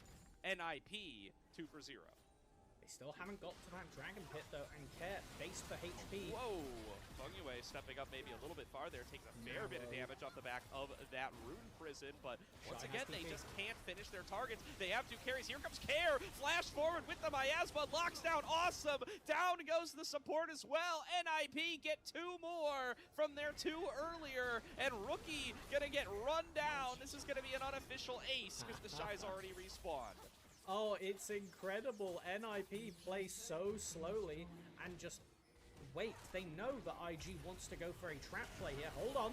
Oh, not slowing down, though. Getting right back in there, but the Petrifying Gaze quickness combo is absolutely massive. The Shy, Grim Deliverance in once again. This time he stacks up the passive, and he takes down Photic. But once he reses back up, he's going to be stuck in a 1 versus 1 with Care, and he cannot win that one. Pulls him back on in with the dreaded return. Care underneath the turret, hunting for an extra kill. It's going to be 12 total to Care in this game. Hello, Venomous over here. That is a terrifying Cassio.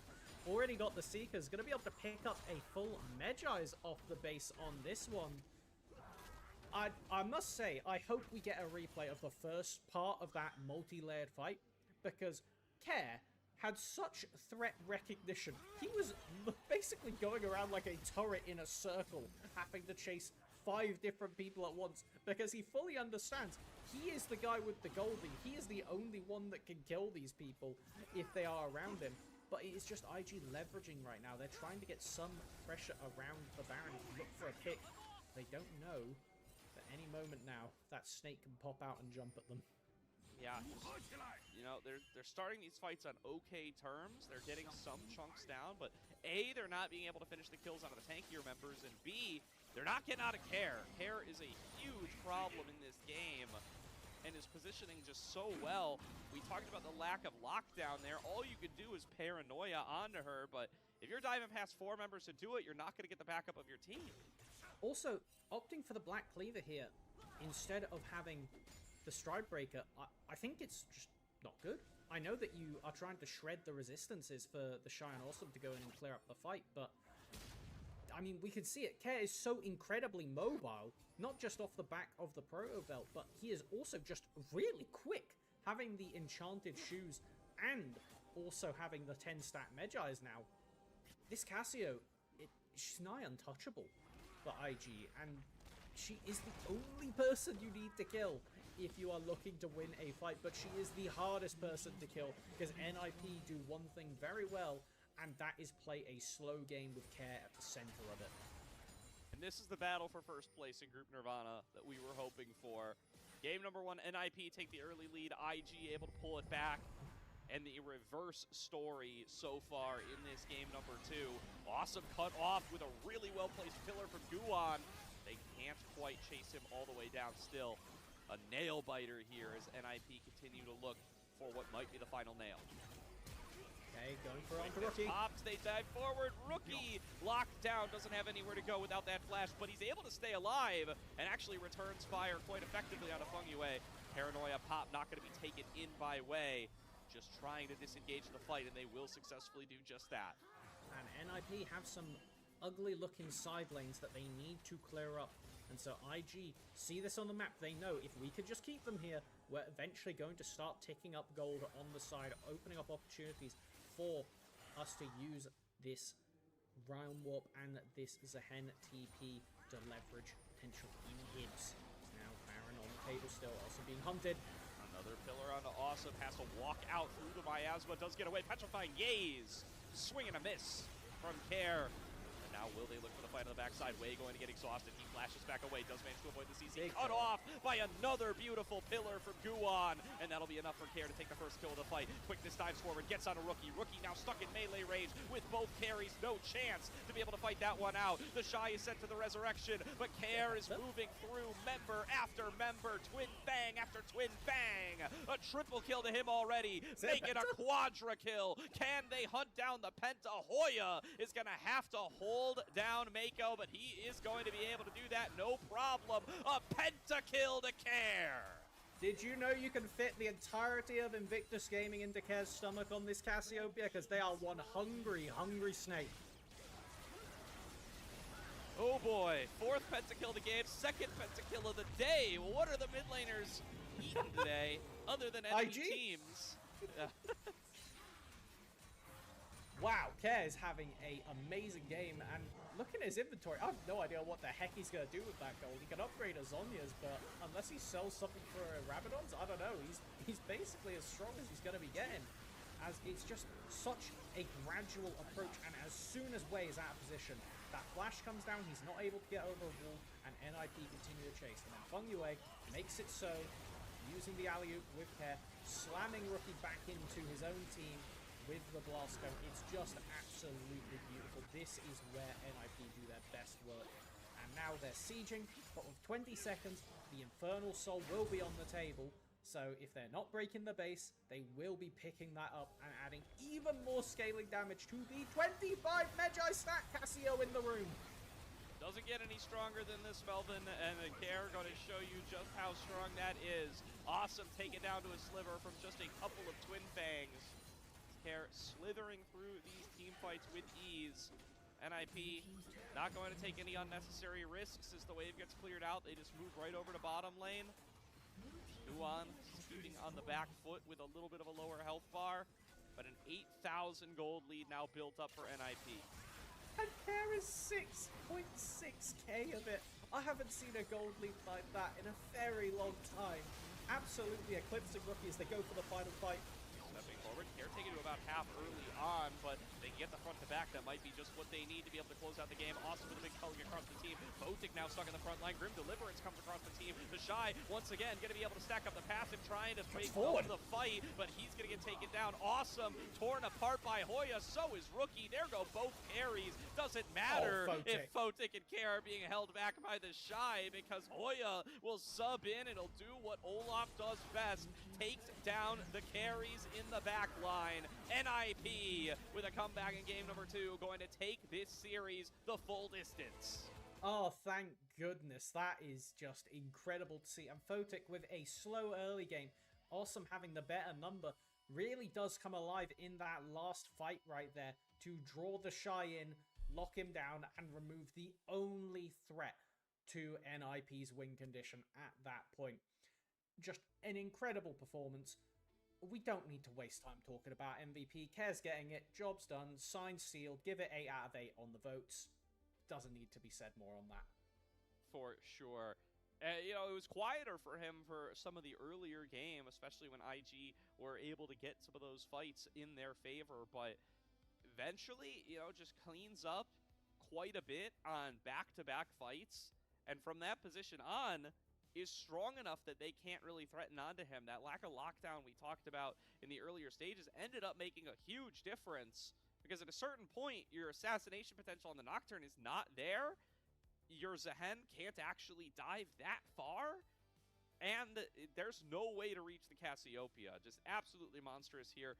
Rookie with the self-counter pick on the Rise. I mean, I know the Rise is a super valuable pick. It's prized for many, many reasons.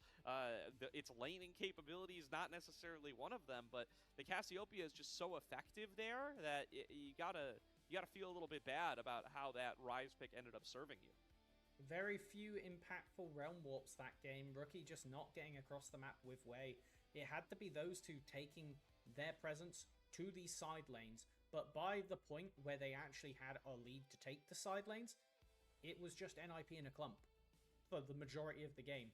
And Care pumping out 47,000k. That's a big number.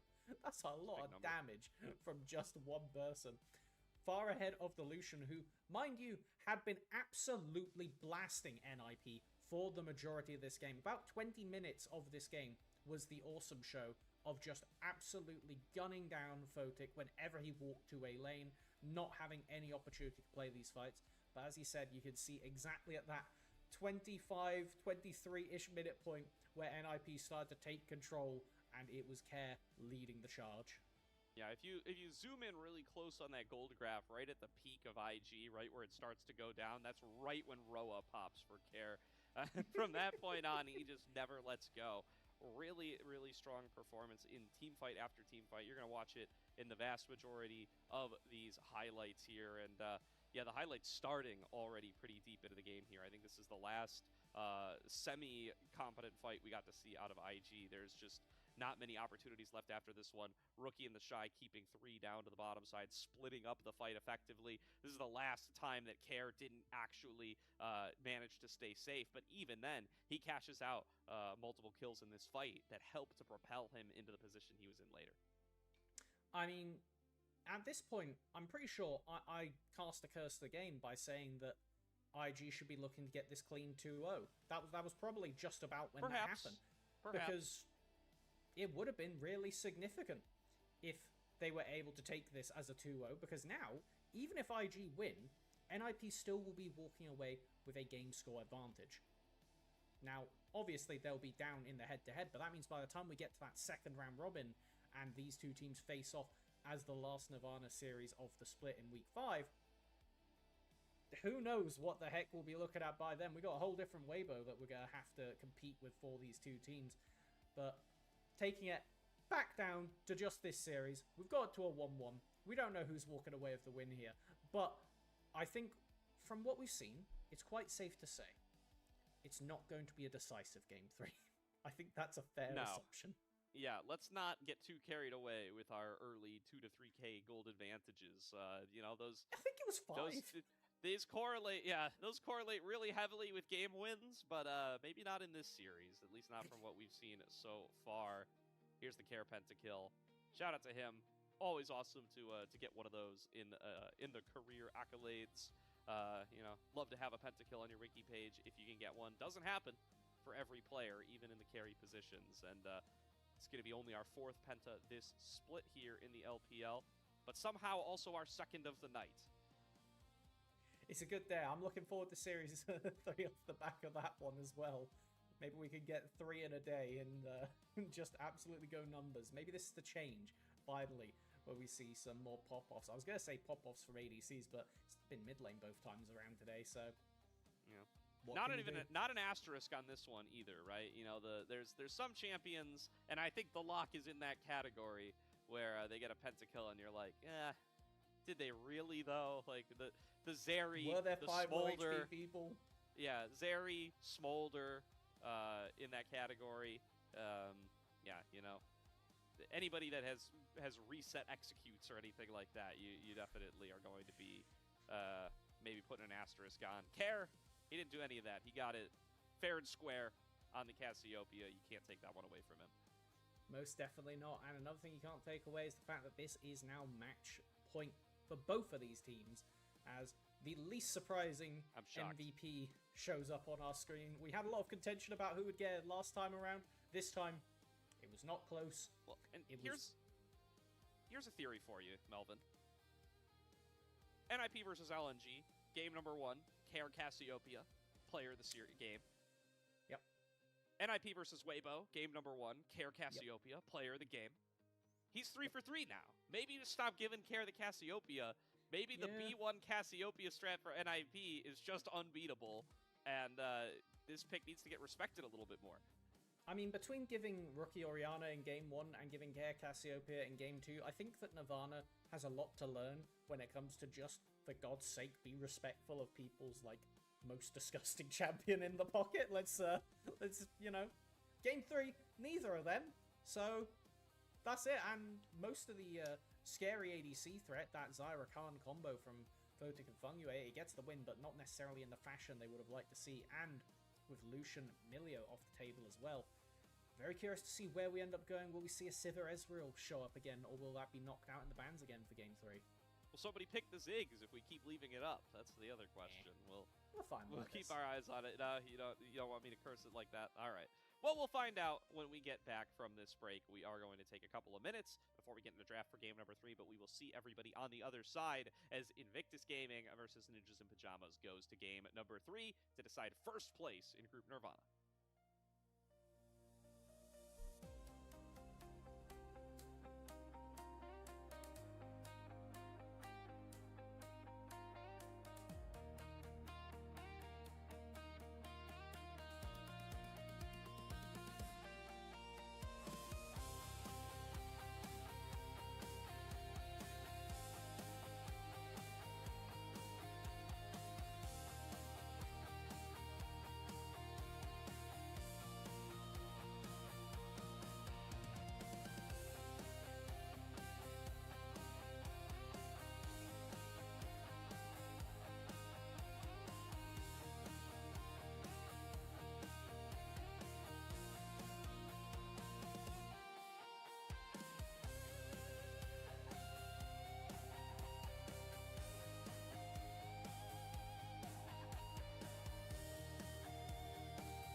Welcome back, everybody, to tonight's broadcast of the LPL here on LPL English, where we are going to game number 3 to determine who is going to take first place in Group Nirvana for the time being as we round out our first round robin. IG and NIP, both 2-0. NIP have been handed their first game loss of the split so far by IG, and it all comes down to one more game. Definitely the closest series I think we've had in Nirvana by more than a stretch, if we're being honest.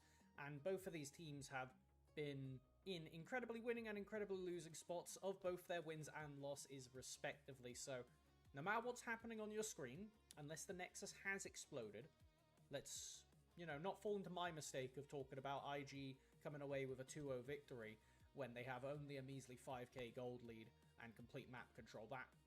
Let's not do that again. We can't be making mistakes like that. Yeah, we'll avoid it at all costs as we do look to get into draft for the third and final time. I am very curious to see what we get out of the bot lanes in particular. I think we've gotten, some little more off the wall stuff than we would have expected. Off the wall is the wrong word, but the real ADCs. big staples have not come on through, right? Yeah, we haven't gotten Ziggs, we haven't gotten Ezreal, we haven't gotten Nautilus, we haven't gotten Rel, we haven't gotten these like really big staples of what it feels like the bot lane meta has been all about. Haven't gotten Camille, so I'm very curious to see if we start to see these guys on things that are really sort of taking the meta by storm around the world. And some of the other things across the map we're going to need to keep our eyes out for. Some of the highest priority top laners, the Ambessa is still on the table. We still have that Jace on the table we need to keep an eye on. And then in the jungle, Jarvan and Lee Sin are two things that I expect to be heavily prioritized. We saw a lot of bans against AG junglers coming out in the previous matchup.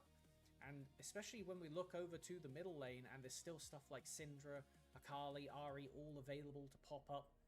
You really do want to be prioritizing all the stronger AD junglers on the patch, especially now that Trundle is off the table. Yeah, Trundle going to be gone. It does also open up some tanks. Not that these are the two top laners that I would expect to see them out of the most. Junglers maybe, though, You had to see stuff like, we've seen like some Sejuani in the LCK and stuff. Poppy, that's on the as well table. Here. Poppy is like, some teams, some leagues seem to be of the opinion that Poppy's just ridiculous. Like they're just permabanning this stuff. And certain teams are certainly demanding a lot more Poppy attention than others. I don't hate that. It's also something that some teams could really flex around, right? NIP, I think, is one of those teams, right? Guan has played the Poppy. It's been played by Feng Yue quite a bit this year. He's gotten 5 Poppy games under his belt across this team and TES. So certainly a pick that we could see come through for NIP as well. It wouldn't shock me to see Hoya take it into a certain matchup either. Especially when you talk about some of the potential supports on the table. Dash champions, right? Dash engagers have been the meta, and while Shen is off the table, we still have plenty of options that a Poppy would love to punish, would absolutely relish the opportunity to deny in lane. Again, though, we're just going to have to see what style these teams want to play. In the second game of this series, we saw NIP opt to take a 5-person clump and say, we are going to surround our carries.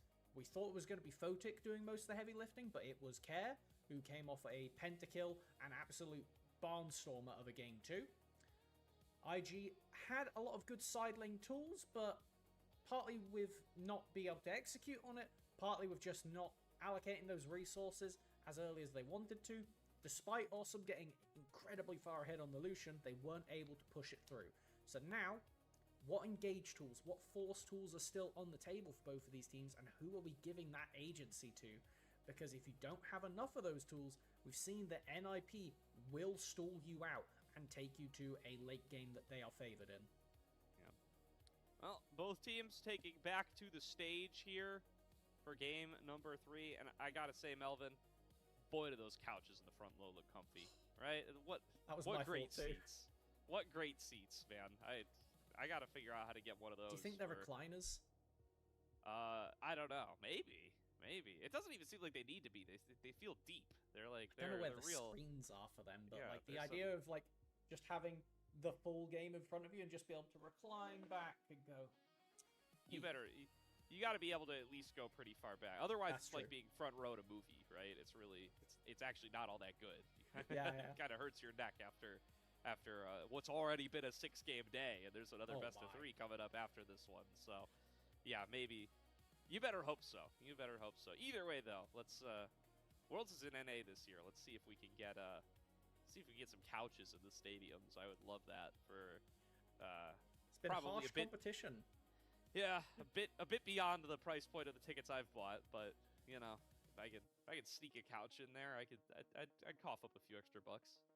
I mean, one of my favorite parts of this kind of roadshow format of a different stadium every week is just getting to see both how the teams get introduced at the start of the games and how each stadium does that a little bit differently, and then some of those incredible, like you said, the seats and the viewpoints that you can get in those front rows, because yeah, damn, that does look comfy right now. Maybe it's because it's getting really warm that I'm starting to think about just having a nice lay down, but no time to relax with these teams on the Rift.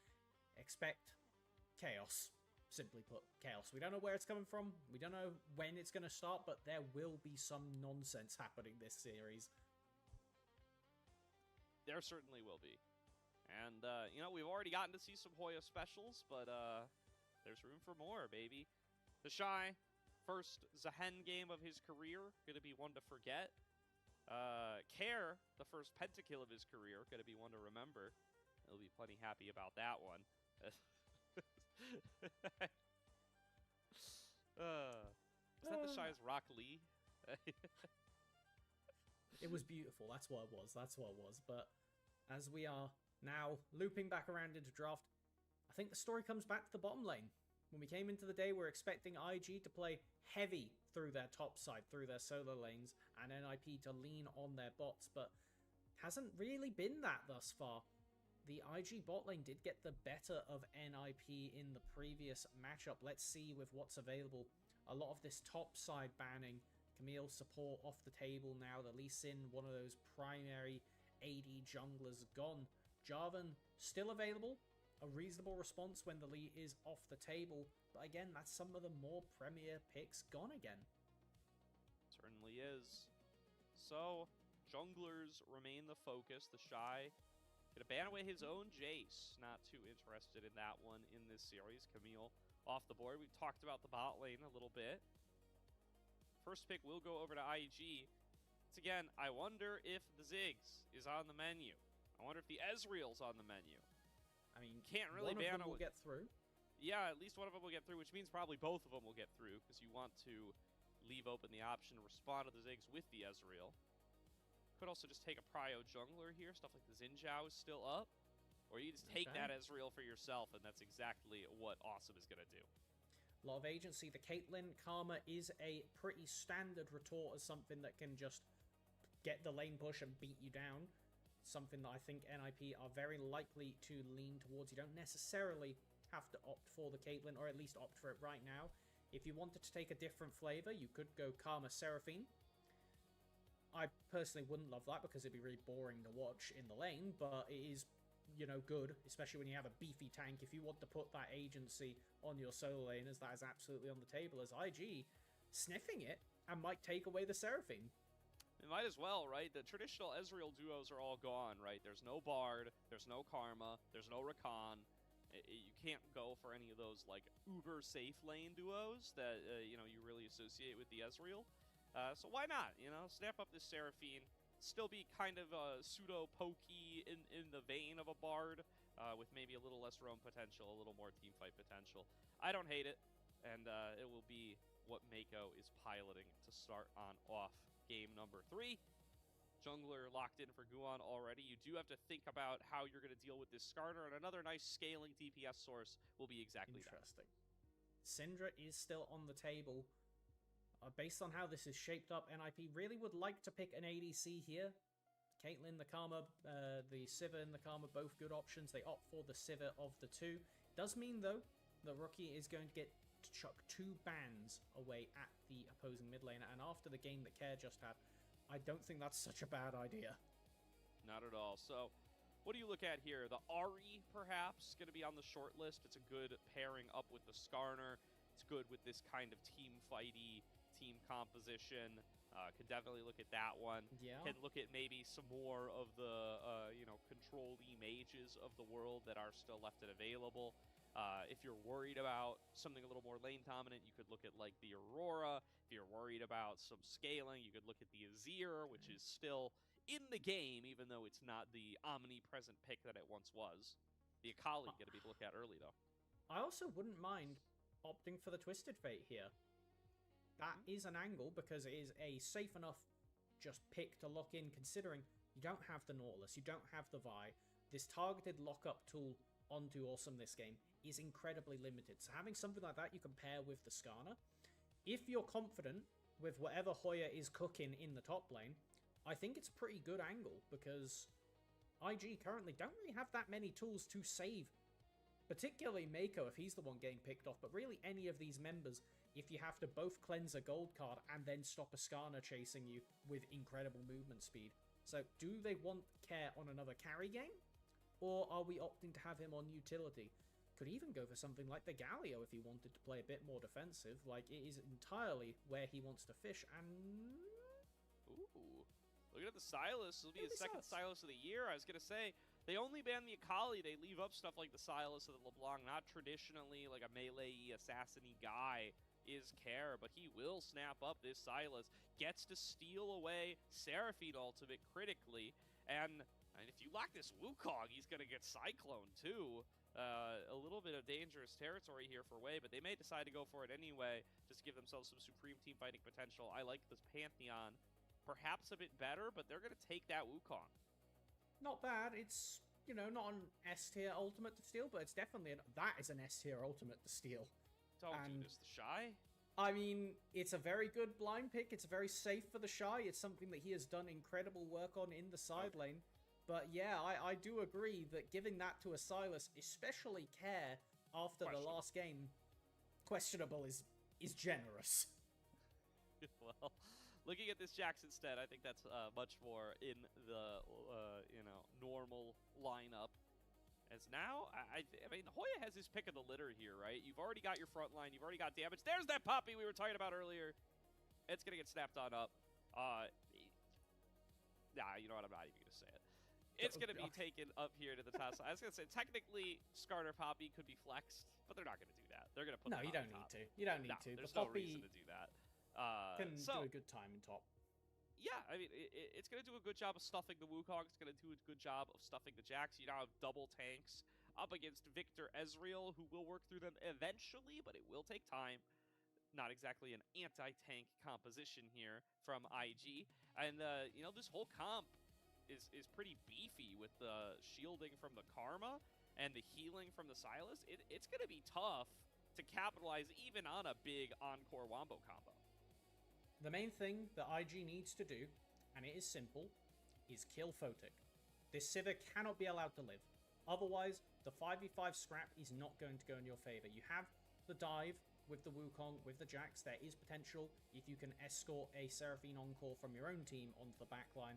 But that has to be the win con. It is on IG's bottom lane to have another good laning phase and not allow Photic to get off the ground, because he did a good bit of work to finish off the previous game, and we know if he gets a lead, he can take it to victory. So that's the place we have to pay attention to this time around. Absolutely true here.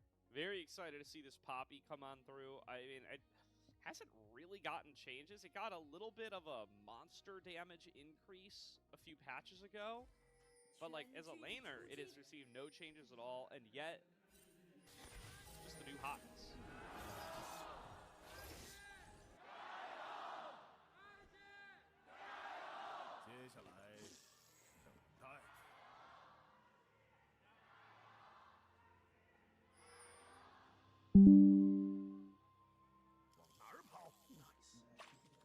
Oh, big fish. Shy starting off the game, a 10 gold lead off the back of that. Fantastic little mini-game feature to add to the game.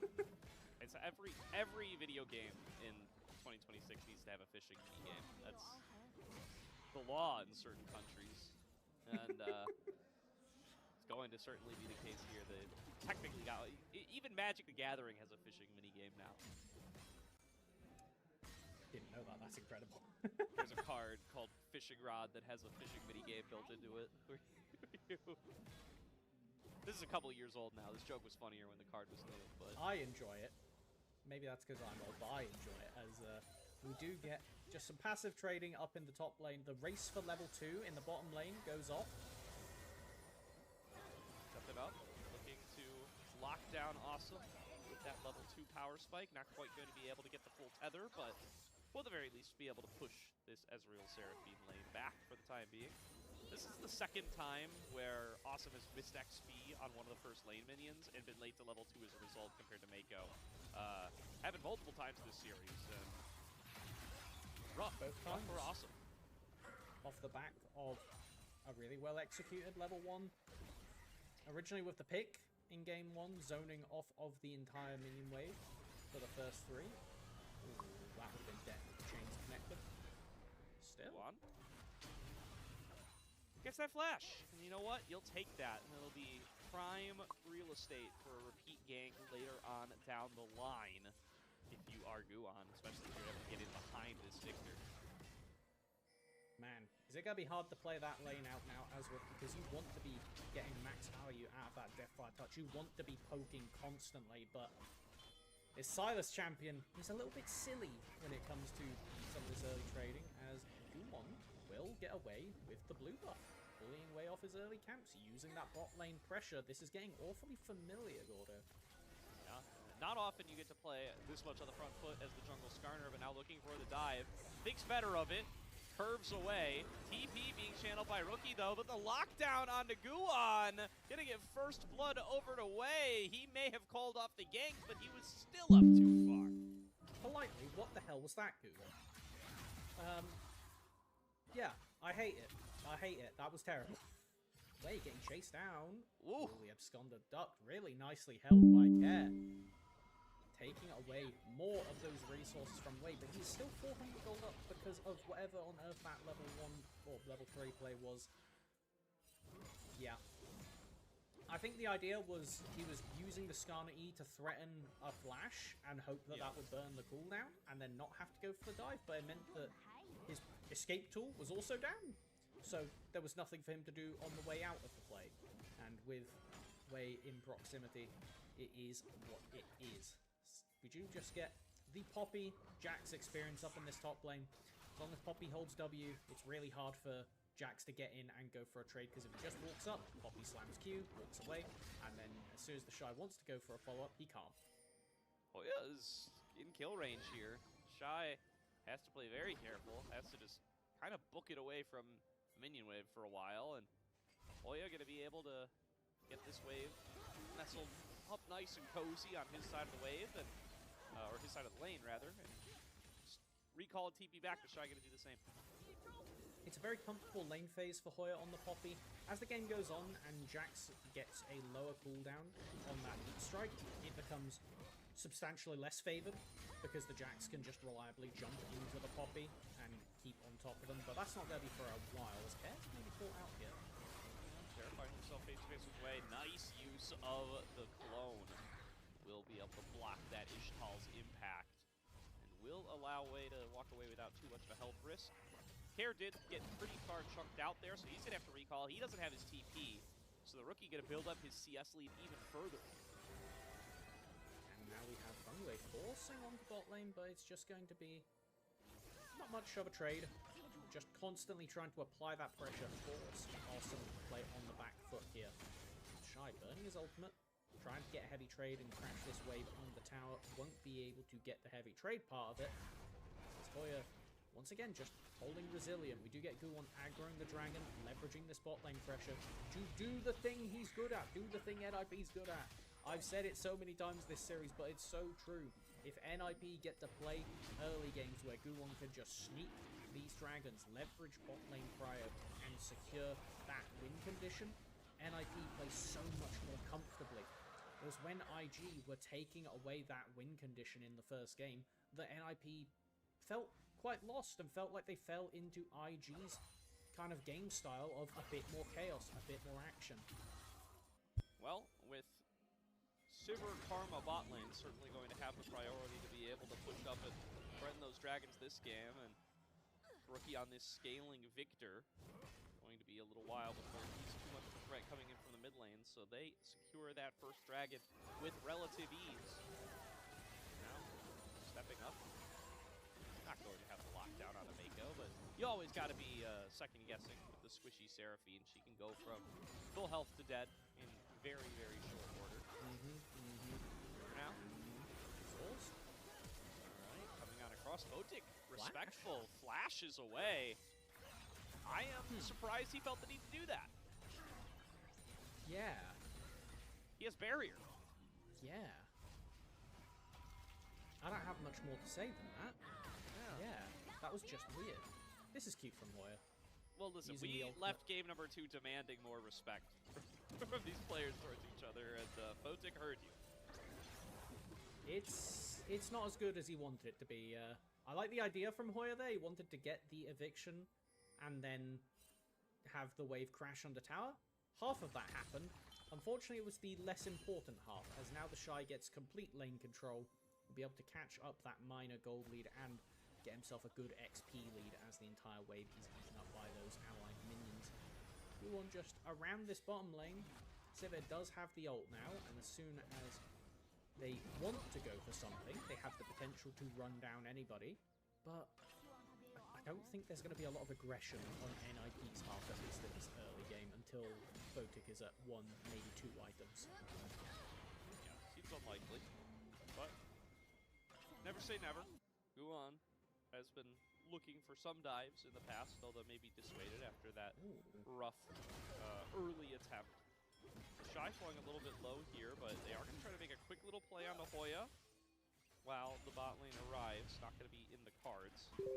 And despite seeing the bot lane up here, Guan going to start on up the grubs because Photic and Fungyue are passing on through mid. So basically everybody up on this top side up until the point that the Shy completes his recall. It looks like NIP should be able to secure all of these. NIP just ahead of the play. They're going to walk away with 3 grubs and can potentially go for more. Flash forward from Fungyue to make sure that they get this lockdown, and there's the Impale connecting on towards Wei. He will be finished off first, but now Mako coming on through, does connect the Encore through a couple of members, but awesome sectioned off, going to end up falling down. Rookie going to get that kill back on a Guan. It's a 1 for 2 here so far, and the Shy does not want to slow down. Spent all the time to walk over here. He's hoping to get himself a little bit more than just an assist, but will not be able to do so. 2 for 1 in the favor of NIP, plus all the grubs. Gold dead even at the end of that play, but that's really all there is to say about it, as we now find ourselves in a bit of a waiting game, a bit of a lull state, so to speak. We're waiting for that dragon to spawn up next. We'll have to keep an eye if anybody can push over to that first item in the meantime, but this was incredible from Fungyue, flashing to keep Wei tethered, reveals the Wukong clone, and immediately everybody from NIP knows what they're doing. Mako, though, gets an encore, roots up to allow a big Ezreal ultimate and rest of the team combo, but Awesome's left alone in the grub pit and dies, while IG kind of just walks down, which makes it a dead even trade all in all. Yeah, I mean, kind of just gets sectioned off by Hoya, and Photic gets to just take a step back and claim himself a nice and easy pickup. Probably wishing they could have funneled that gold into the Sivir, but they'll take it in a fight win regardless, and they do come on up with quite a bit of money for their troubles in addition to those grubs. Going to keep everything even. Now, going to be a little bit of a look towards the bottom lane from Wei. He's just going to end up taking his recall here. 30 seconds to go on Dragon number 2. Like you said, NIP likely want to keep on stacking those up. And I don't really know that the options are available to stop them. They can't overload with the Shy. He used his TP to get back up to the top lane.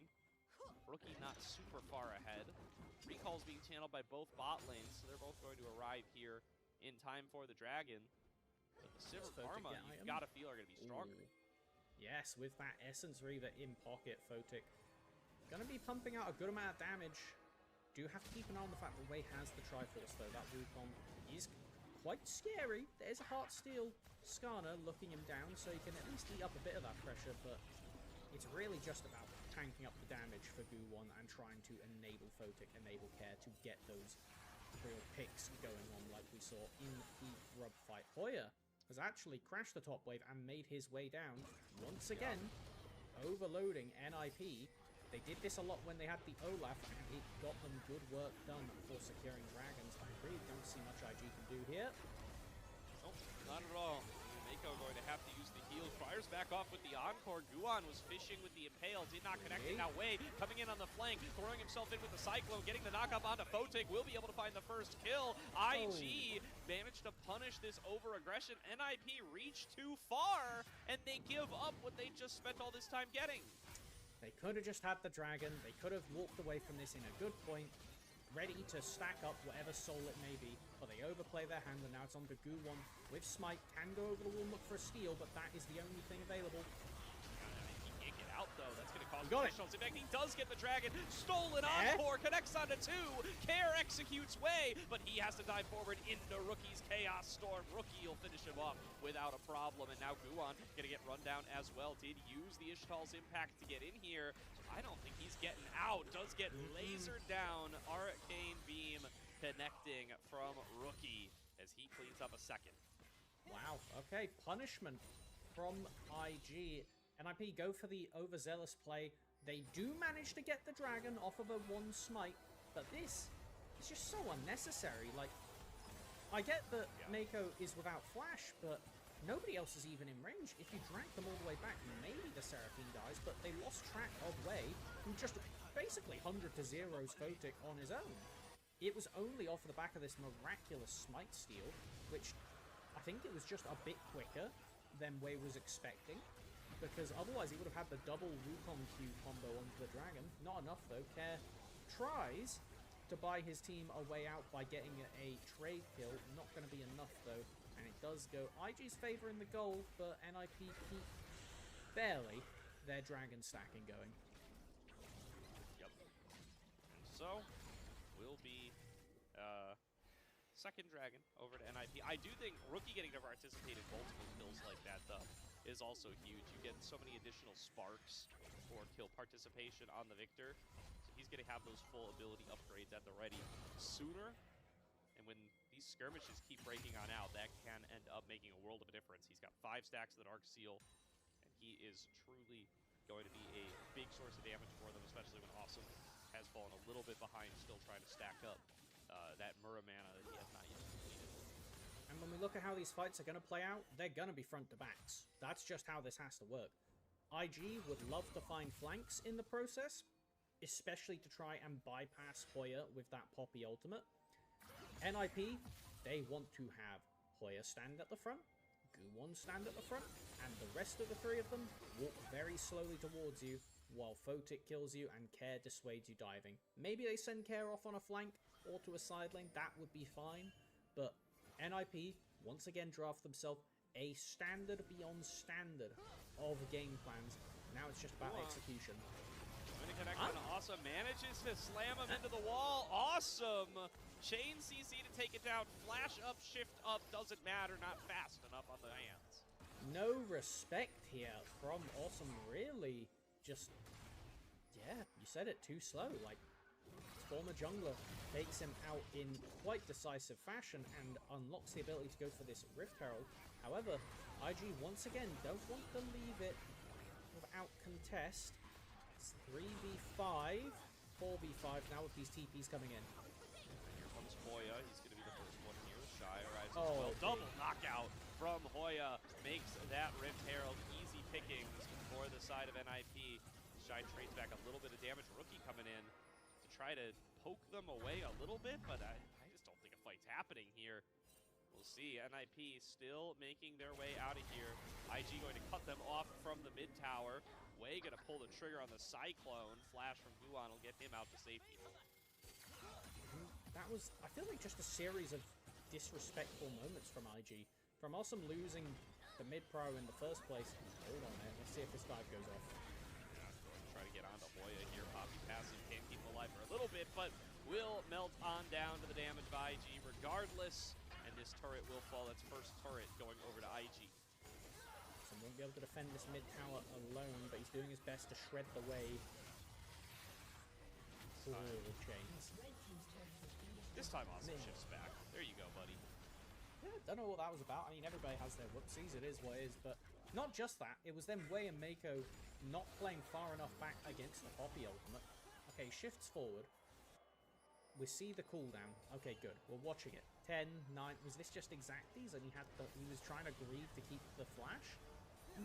Yeah, no, he could have spammed it. Barely. Barely. Oh, that's 0.1 second. I don't know how to feel about it now. That's close enough that I see why he didn't flash, but there's no way that could have been timed from Doolog, surely. Yeah, that's rough. Well, you know, sometimes... Listen, when Photic flashes away from an auto attack in lane, we say that that's too respectful. We got to make up our minds at some point, right? You can't have it both ways. We're going either side. Eventually, we're going to find the right point where we feel everybody's being appropriately respectful. As NIP not respecting IG's ability to sneak this dragon, as they just force the full pressure down mid. Care in the top lane, no teleport. Does mean that IG will slow down the dragon stacking of this Ocean Soul, which, for the record, would be incredible for the two mega beefy frontline tanks that NIP will have.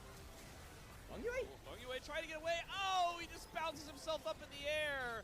Caught by the Encore, finished off by Rookie, a third kill to the IG mid laner.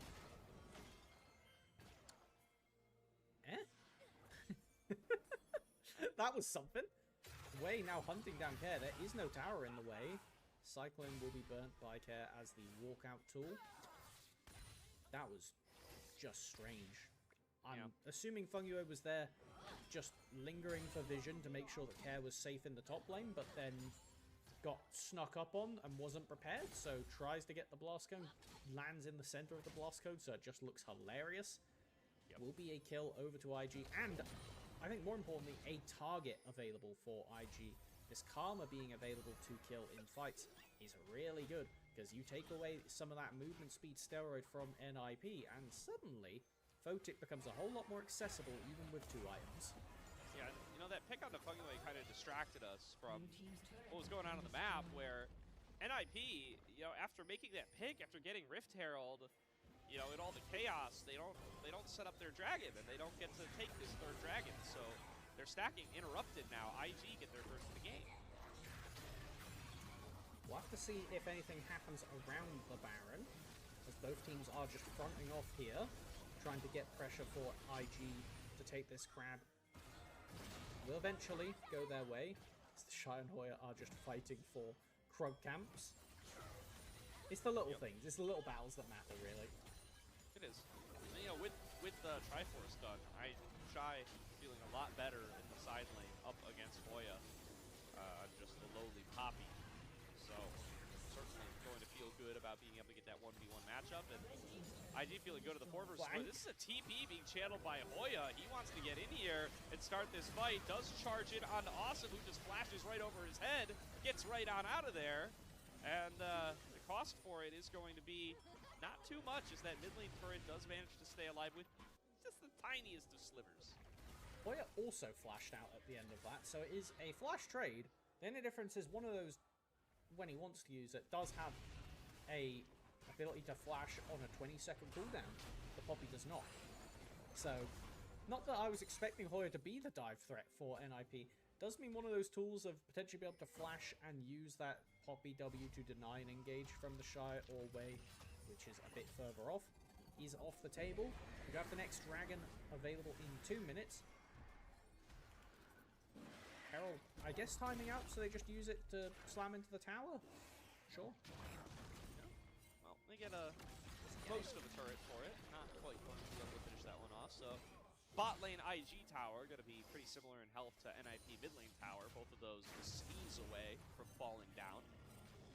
They'll make their way over there to let that goal before too long. Wei, flash code over the wall, finds Fungway again, pops the double cyclone. The follow-up damage not quite there. Doesn't need to be there, though. Mako coming in with the help from the beat drop will be able to secure the kill. And it was foreshadowed. That was the target that IG knew. It's a Karma. They have no flash. Let's just kill her and get the fight in our numbers advantage. Ooh, not wanting to get kidnapped there. Wei has to flash backwards. Shot Barrage goes wide, but NIP still on the back foot. They are, of course, down a member. Still a minute to go until this dragon, though, so this is really just posturing over the mid lane to go and make that sneeze happen to take down this mid lane turret. I love the Ezreal W it, so that makes any difference, awesome, but he picks just it to up. be sure. Just Good to be form. sure. You don't Good want form. living. Yeah. Very funny, though. It is funny. As the Scuttle Crab will be spawning.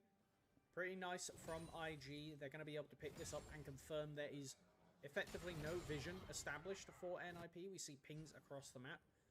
But Care is in the top side. He does have TP. But I'm potentially thinking we're going to get a repeat of the last dragon where NIP just don't feel confident approaching. No, we do get the reset this time.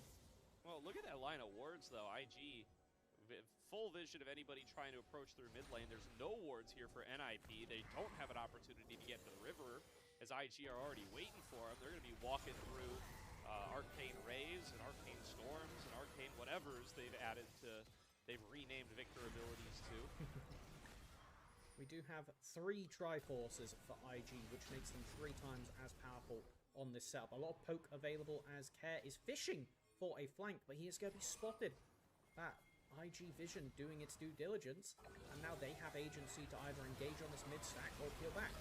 Yeah, looking for the knockup here, not going to connect, and Hoya finds nobody with the Keeper's Verdict as he now tries to dive onto Rookie, and Rookie just ignores him. Rookie steps up, throws down the Arcane Storm, throws down the Arcane Rays. Funky Way going to get chased down by Wei. The Shy's all over Care. IG find exactly the fight they were looking for. It's a triple kill to Awesome. Again, him rolling in this game, and they're making a march right over to Baron.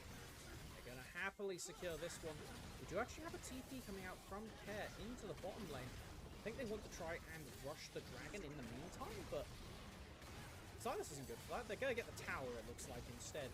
IG very happy with how that played out. Let's look at the replay and see what started it. It was, they knew they're being flanked, and IG sends their 3 stack forward with Wei on the edge. And look at this Popio. It almost connects, but the Proto Belt from Rookie and the dash away from Awesome is enough, and then it's just a Poppy against champions without a dash. So IG says, alright, we don't really care about you anymore. Let's go forward and front to back this fight properly. Sivir left without flash, no front line in front of her, and suddenly the entire NIP comp falls apart at just mere seconds. Back away, looking for the fight. There's going to be the Encore connect onto only Wei, but they don't have the follow-up damage to Shy. Just walking through the team. Will not reach Photic in time and will eventually fall down. IG down a member now as they fight over Dragon number 4. Stepping up forward, Rookie looking to find as much damage as he can. It's a flash impale from Guan. Gets its way onto Rookie and Wei. Finds the smite onto the Dragon while he's at it. And Guan's heroics may have just pulled NIP back into this fight, but they're not done yet. They're looking for more damage. Awesome and Rookie continuing to pump through the skill shots. Rookie is punted out, but Awesome doesn't have to stop. He's got Wei up in front. He shifts forward, looks for one more shot, but cannot connect it to Shy, the only body to hit the floor in this fight. Despite being 4.5k gold down, NIP get away with the robbery. They navigate the fight just so narrowly to get a kill and outdo IG in this team fight, despite them having Baron across the board. That's the incredible part of this. IG is not only playing with a gold lead, they're playing with a massive stat steroid in their pocket, as they just turn to punish the IG TP from the Shy, and also was clearing mid lane, and he only just made his way over to the fight. So this was realistically a 4v5, and even then, it's just off the back of this flash impale onto Wei. He picks up Rookie as well, but he was mainly trying to stop the enemy jungler being in smite ability to combo, grabs it just as Wei escapes, and then Hoya finishes off the fight with a so narrow Poppy ultimate to save the team and stop those main chase tools. Stops the Encore midway through. It was beautiful. Like, NIP, this is exactly what we want from them, and they're playing it so well, even though they are massively behind. Back-to-back, very silly-looking team fights from the top laners. And that last one, the Shy just left with nowhere to go but to walk forward into 5 members. And in the fight previous, Hoya steps up, misses his ultimate, and then just has to leave up on the top side. very funny stuff, but neither one going to have super lasting impacts. IG maintain their lead. NIP get themselves onto a third dragon. That win condition still available for them. If they are able to get the full Ocean Soul, will do a lot for their ability to play out these extended fights where Victor and Ezreal are constantly poking at them. And as a result of the IG Baron, if we check the notes, they got a bot tier 2. And that's about it. Not exactly the massive gold swing you want this Baron. You didn't even get a particularly winning team fight off the back of it either. You have Hoya, who is a bit overextended here. Will Wei reach him in time? Get He close. needs to clone. No, he doesn't. They find Hoya. Just going to immediately pop the Cyclone to interrupt the Keeper's verdict, and all of IG descend onto Hoya to clean up the kill. IG 5v4 on the map. Very, very nice, as they are going to cheat the tempo of the team and take away one member. Hoya without teleport means that IG could even set up to go for a second back-to-back play if they want. They've currently got Rookie just collecting this bot lane farm, the Shy matching Care up in the top lane. And it's, again, IG clearing out this vision, taking control of that neutral space and making it theirs so that Photic can't walk forward. This Sivir has been very quiet because she hasn't had an opportunity to front to back. She is constantly having to play back foot only. Sure. See, Rookie really starting to hurt here as he's got that Blighting Jewel to help dish out damage to some of these tankier members. He's got 14 stacks on the Magi's. And stepping up into this bush is so dangerous for NIP, even for the tanky Guan. They might just pull the trigger, and they might just blow that Scorpion up. IG again make a pick, and as soon as Hoya's back on the map, Guan's right off of it. May not be summoners blown, but it does mean with one of those tanks off the table, NIP simply can't walk up. Like, Fangio will do his best to try and establish some form of a vision line. But, I mean, Care's kind of in a dangerous spot here, just being that far up. IG could have quite easily rotated everybody down to kill him, but now we have both Dragon and Baron spawning. NIP don't really have the authority to try and flip the Baron and leave the Dragon, so they have to contest the Drake. They have to earn some prio back on the map before IG are ready to burn it. There's now Guwon respawning. That Protoplasm Harness is only barely going to be available by the time the Dragon is up. So can IG find another pick before their Scorpion is with the squad? See TP from Rookie rejoin the rest of IG and to try to make sure that this Dragon is going IG's way. They do not want to give up this soul to NIP. If they don't have to, the gold lead should mean that they don't have to. Australia's pop to try to give them a little bit of extra space. Shy threatening on the flank, chooses not to take it. Everybody back on alive here. Care pushing in mid lane means that this is a 5 versus 4 for at least a little bit. Will IG find the angle to be able to pull the trigger? They don't want to dive into this Poppy and get bonked down and blown up. But that does mean Care gets some alone time with this turret, going to be able to start working on it. IG are aware that this is happening. They're just going to pull the trigger on the Dragon.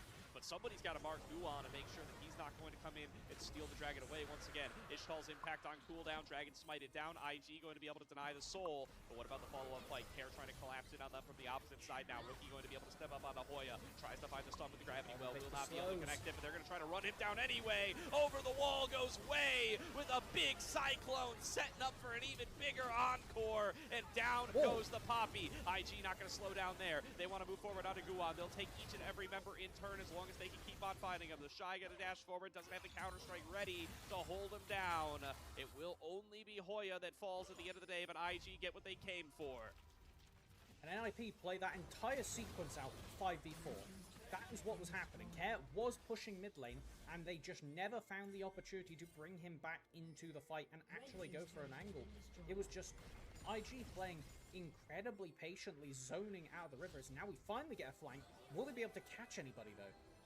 Care looking for some squishies here. Goes in onto Awesome. Does have the stolen away encore. Connects it out of both. Mako falls down to his own ultimate. And Awesome now trying to navigate his way out of here. Already used the flash. Care going to match it. Stay on top of that carry and take him down. It's a double kill to Care. Photic? How did he kill the Shy? What? Sorry? Solo He didn't kill? have flash. Okay, we need that in the replay. We absolutely need that in the replay because I understood half of that, but I do not know how the Sivir with no flash, is able to kill the Jax. Solo kill, unassisted. What? What we do know is NIP have numbers, they have a Scuttle Crab to clear out vision, and they will be able to take control over this Baron as we see. Oh, he just waits.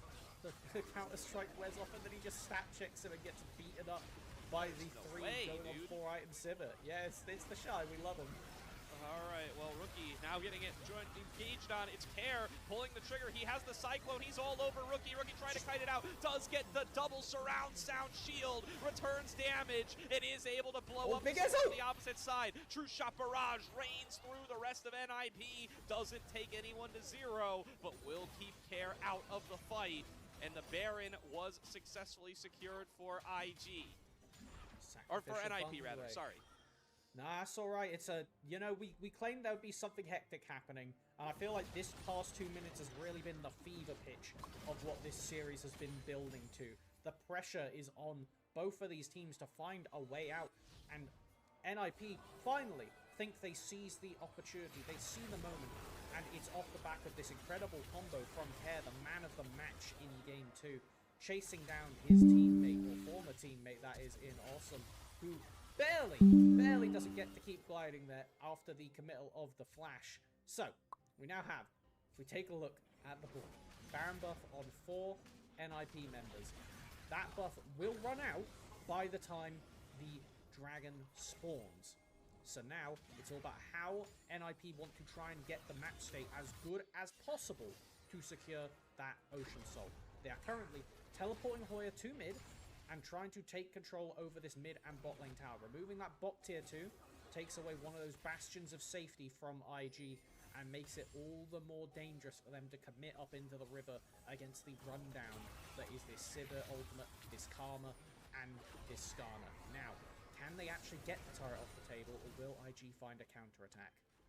Wave clear from the Victor is very strong, and Wei is hiding out in this bush, trying to create an engage angle if they lose track of him. Hoya trying to make the flank happen, just poked on out in pretty short order. It is tough for NIP to start off these fights unless they get some kind of flank angle. And that is why they send Care, who has quietly been outdoing Rookie in the gold, despite Rookie's glorious-looking scoreline this game and 24 stat Medjay. Care with the Rabadon Silas does a lot of damage if he ever gets the opportunity to go for a combo. Hoya! Oh, stepping up, Rookie looking for damage. Hoya pulls the trigger, but he is going to regret that immediately. Both of the frontliners locked down on the gravity well and will be blown up by IG. Meanwhile, Care takes a dominant 1v1 up against the Shy. Anyone on NIP can come and do that these days, and he will be pushed off of mid lane.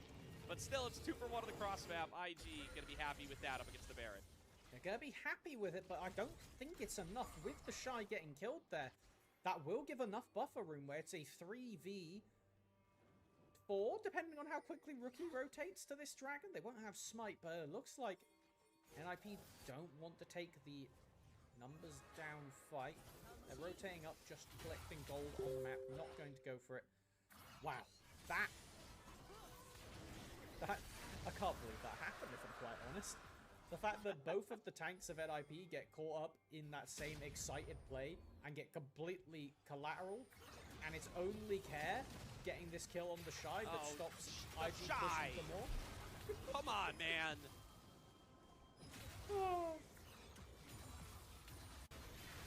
Alright. Whoa. It's happening to Care. It's happening to Care.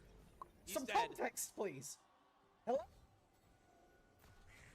He must have thought he was jumping Mako and then found 2 more members. That's my guess. Okay. Well, I mean, I guess we don't need the context to look at the consequences, because now IG can look to siege down mid and bot. They have really good wave clear if Civ is there, but she can't be in 2 places at once. It looks like IG, however, aren't even going to bother sieging. They're just going to take this opportunity to get the top lane pressure. Oh, no, he just face checks 4, or 3. Huh. They were all on the moment of recalling and then just... Wait a minute, guys. Surely we can take it 3v1, right? Yeah. Right? Care would have been allowed to be there 5 seconds later. But. Yep. And that's the narrow margins that make the difference and will be the thing that determines which one of these teams takes that first spot in Group Nirvana. I know we've had 3 incredibly back and forth games, but remember, the stakes for these teams is topping out their group in the first round robin, which is so important because you really do want to be those top 2 teams, and it gives you a lot of buffer room for the second round robin and going towards that playoffs contention, getting to that play-ins level to go for a world spot if you're both of these teams as something that you realistically want to be at least trying to contest, especially IG bringing the Shy back here. Yeah, a win here doesn't quite lock you play-ins, but it comes pretty darn close. A 3-0 start, as long as you don't utterly reverse that performance in the back half, you should feel very confident in your ability to reach that play-in match. And, you know, the bottom of Group Ascended looking very beatable. I'm not going to lie to you, Melvin. So, lots to play for here for potential Worlds qualification, for playoffs performances, for Group Ascend next year. So much on the line. You're able to get out of that. Scary. Wei has the GA, but he took a massive chunk there. Getting the clone a bit late, still getting denied by the Poppy W. As now, we have NIP trying to take some control back on the map to force this Baron in their favor. He is currently the only one in the area that is actually zoning people away, but he is on the retreat knowing he doesn't have friends with him. Could potentially one-shot Fungyue if he steps too far up, though. It really does need to be the tanks doing the due diligence so that this support can get a chance to ward. Fighting a little bit of harass over the wall once again is Rookie. Look at that. That's 1 laser onto Guan, by the way. The damage is sticky, man. It's sticky with that fully stacked Badge Eyes. And Rookie really looking to continue to land these max range death rays. The poke damage, the range advantage for IG is really helping them out here in some of these later fights and putting the pressure on NIP to pull the trigger, but that's a recipe for walking into those 2-for-0 fights like Hoya and Guan did earlier on. Care looking for the flank up. He wants that Seraphine ult so badly. He just needs to get into a bit closer range, and Mako is aware. He is playing away from the Silas right now. The side lanes, though, keep an eye. That bot lane tier 2 is getting chipped by the NIP minions. The dragon spawning in a minute. If IG don't make a move right now, they're going to be stuck between 2 objectives that NIP can trade and will be very happy to trade. Yep. Coming up forward, though, they are going to start onto this Baron. Rookie continuing to rain hell on them as they approach. Hoya looking in on the flank, spot on vision. The Baron too low. It is going to fall. Rookie going to get punted out, but nobody can pull the trigger, take advantage of the opportunity. Baron buff recalls now available for IG. They're just going to take it all the way back to the base. They're going to spend some money. They're going to get back out here, and they're going to be here in time for the Dragon. And this means some chunked NIP members who are now sat on gold won't get a chance to reset and have to play for this soul point fight. It will be the Dragon Soul for someone, unless the team fight ends the game first.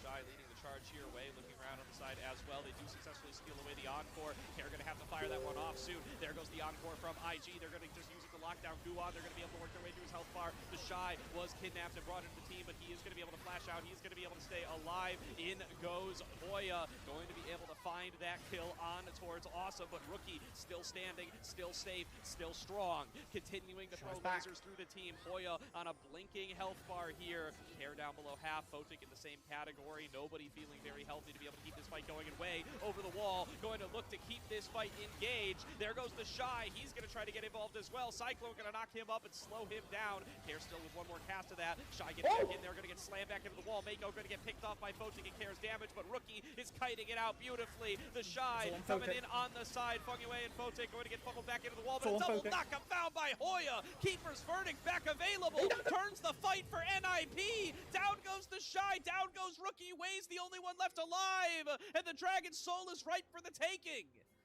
The Ocean Soul will go into NIP's pocket with Care falling, but trading one last member at the very end of it. Securing his ADC enough room to finally get a front-to-back team fight on the Sivir, and he makes it done. IG had done such a good job this game of either denying... No. That would have killed me. That would have killed me. No, that was...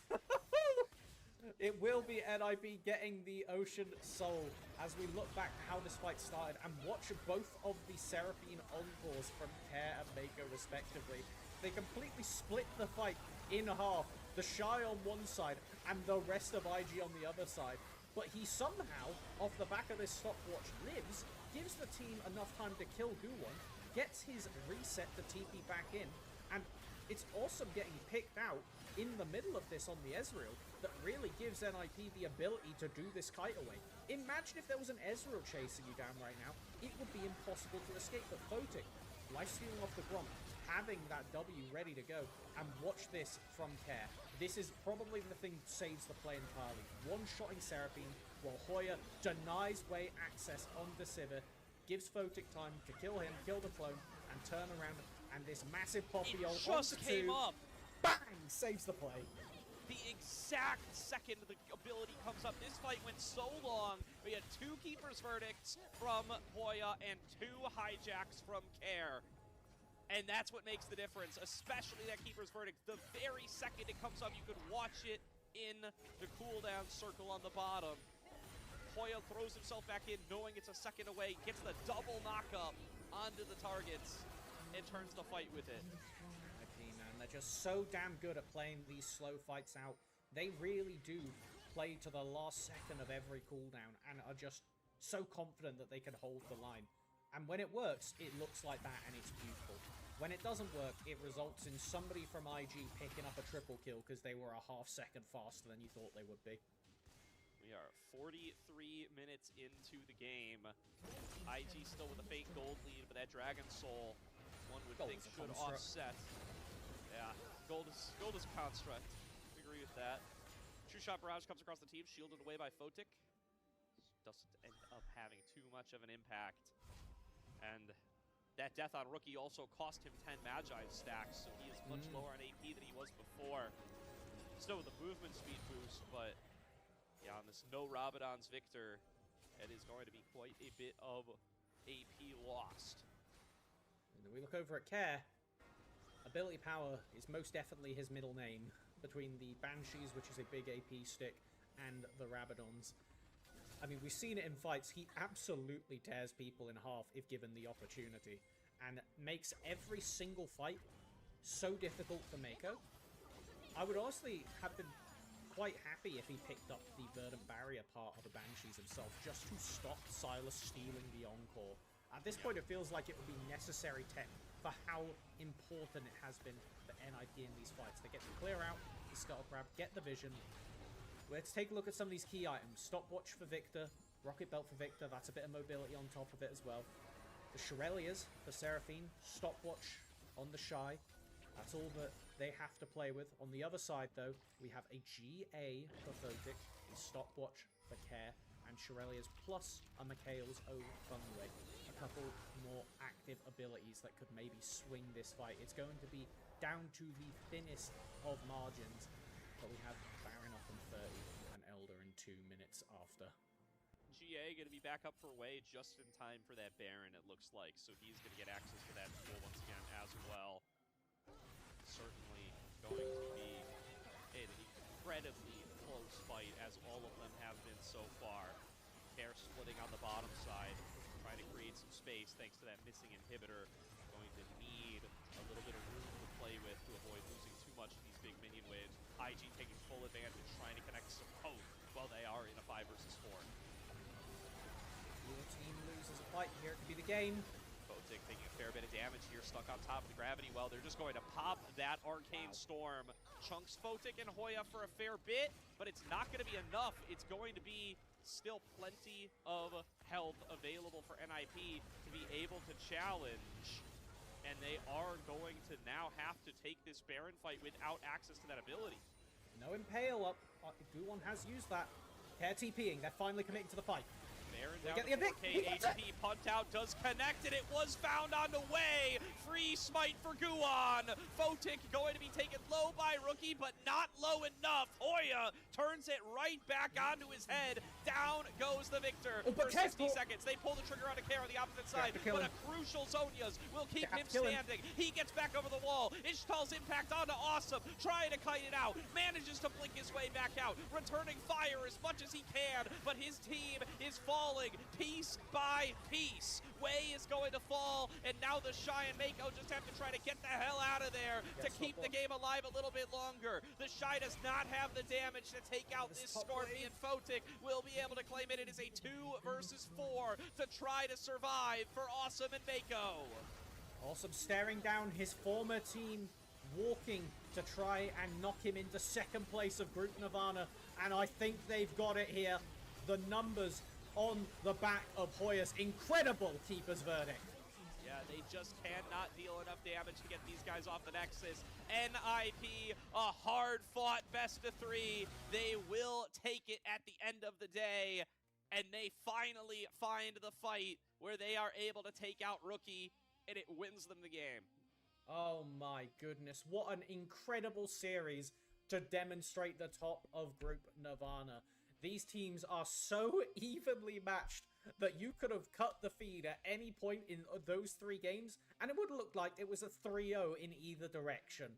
But NIP stand tall, stand resilient, and off the back of their top laner, it saves the series, saves the Baron fight. Wow. Wow, such an impressive performance here from NIP. Such resilience to be able to fight their way back into both games 2 and 3 to be able to come up with the win. About as comeback of a comeback as you can have from the NIP lineup here. And I mean, an easy player of the match for Care, no? Yes. No, I think that it's not even going to be contested. Like, Photic, he had an incredible second half of this game. Feng Yue, he was there on the Karma. He did what he had to at times, but got caught out a fair few others. Guwon had some important smites, and Hoya had that key moment at the end, but it was Care all the way through game 2 and all the way through this game. He is getting player of the match. I don't think it's even a slight question in my mind. Yeah, really, really good stuff here. I cannot believe how well we got to see Care perform tonight up against Rookie. This is not a guy that we normally highlight as like a featured player on NIP, but really, really solid Silas game, a pick that's not usually in his wheelhouse. He's played it once all year. Really strong on that one. And then, of course, that Cassiopeia that we're going to keep saying needs to be respected at all times.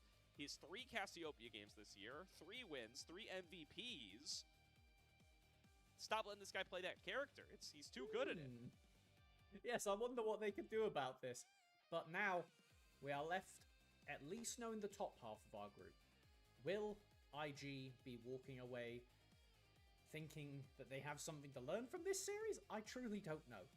Because there were so many execution checks throughout it that it feels so hard to learn from. There's going to be a lot of footage to scrub. There's going to be some minor things that you can maybe take away from it. But I am already eagerly waiting to see what happens. Because if you told me we fast forward 2 weeks and IG is 4-1 and NIP is 5-0 and it gets settled on that last day, I would not be surprised. And I think that if both of these teams continue their current form, I don't know what on earth Weibo's going to look like in their new iteration, but I don't think it'll be close. I think these two are just so far above and beyond right now. Yeah, I mean, NIP, after, we talked about it at the beginning of the night, after getting picked apart by the league, right, losing Awesome to IG, losing Zhuo to Tess, to find themselves now 3-0 in Group Nirvana, as good as they can be, set up to be able to compete and try to get themselves back into the playoffs.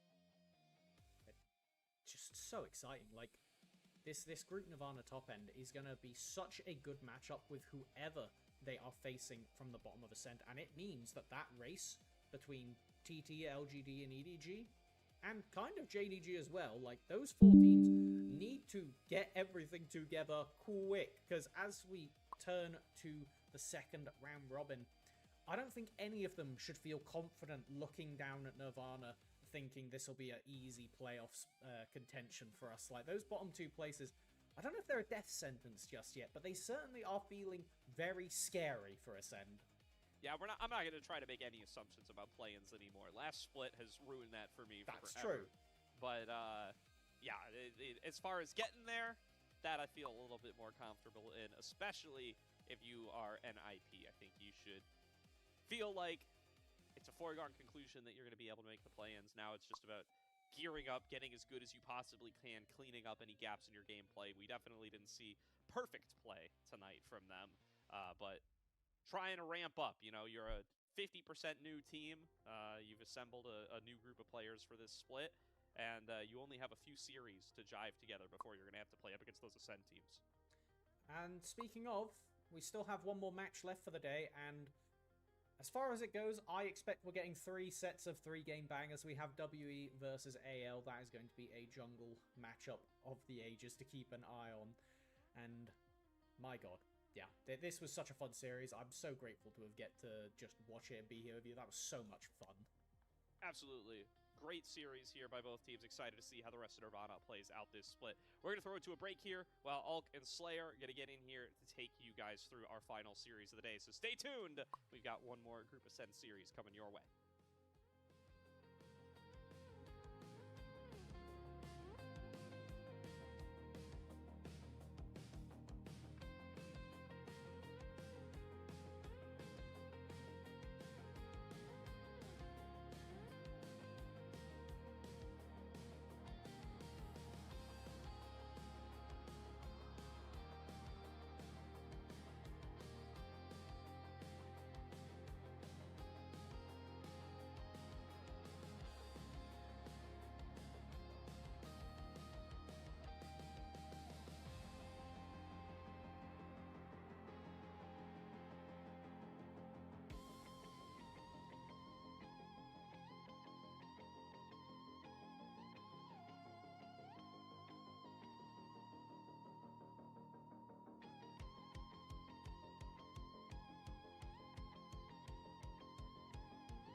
Hello, everyone, and welcome into our third and final series of the night here. We've gone from the bottom of Group Ascend to the top of Group Nirvana, and now we finish off with a top 4 battle here in Group Ascend. Anyone's Legend taking on Team WE.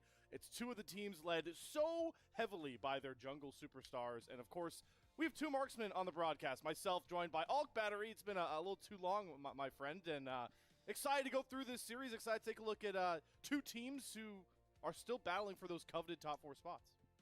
And it's the first of the round robin that we're going to be finishing out tonight for these two guys, so I just think that it's going to be really important to see what form we're going to be getting. Obviously, we're sitting on 26-15.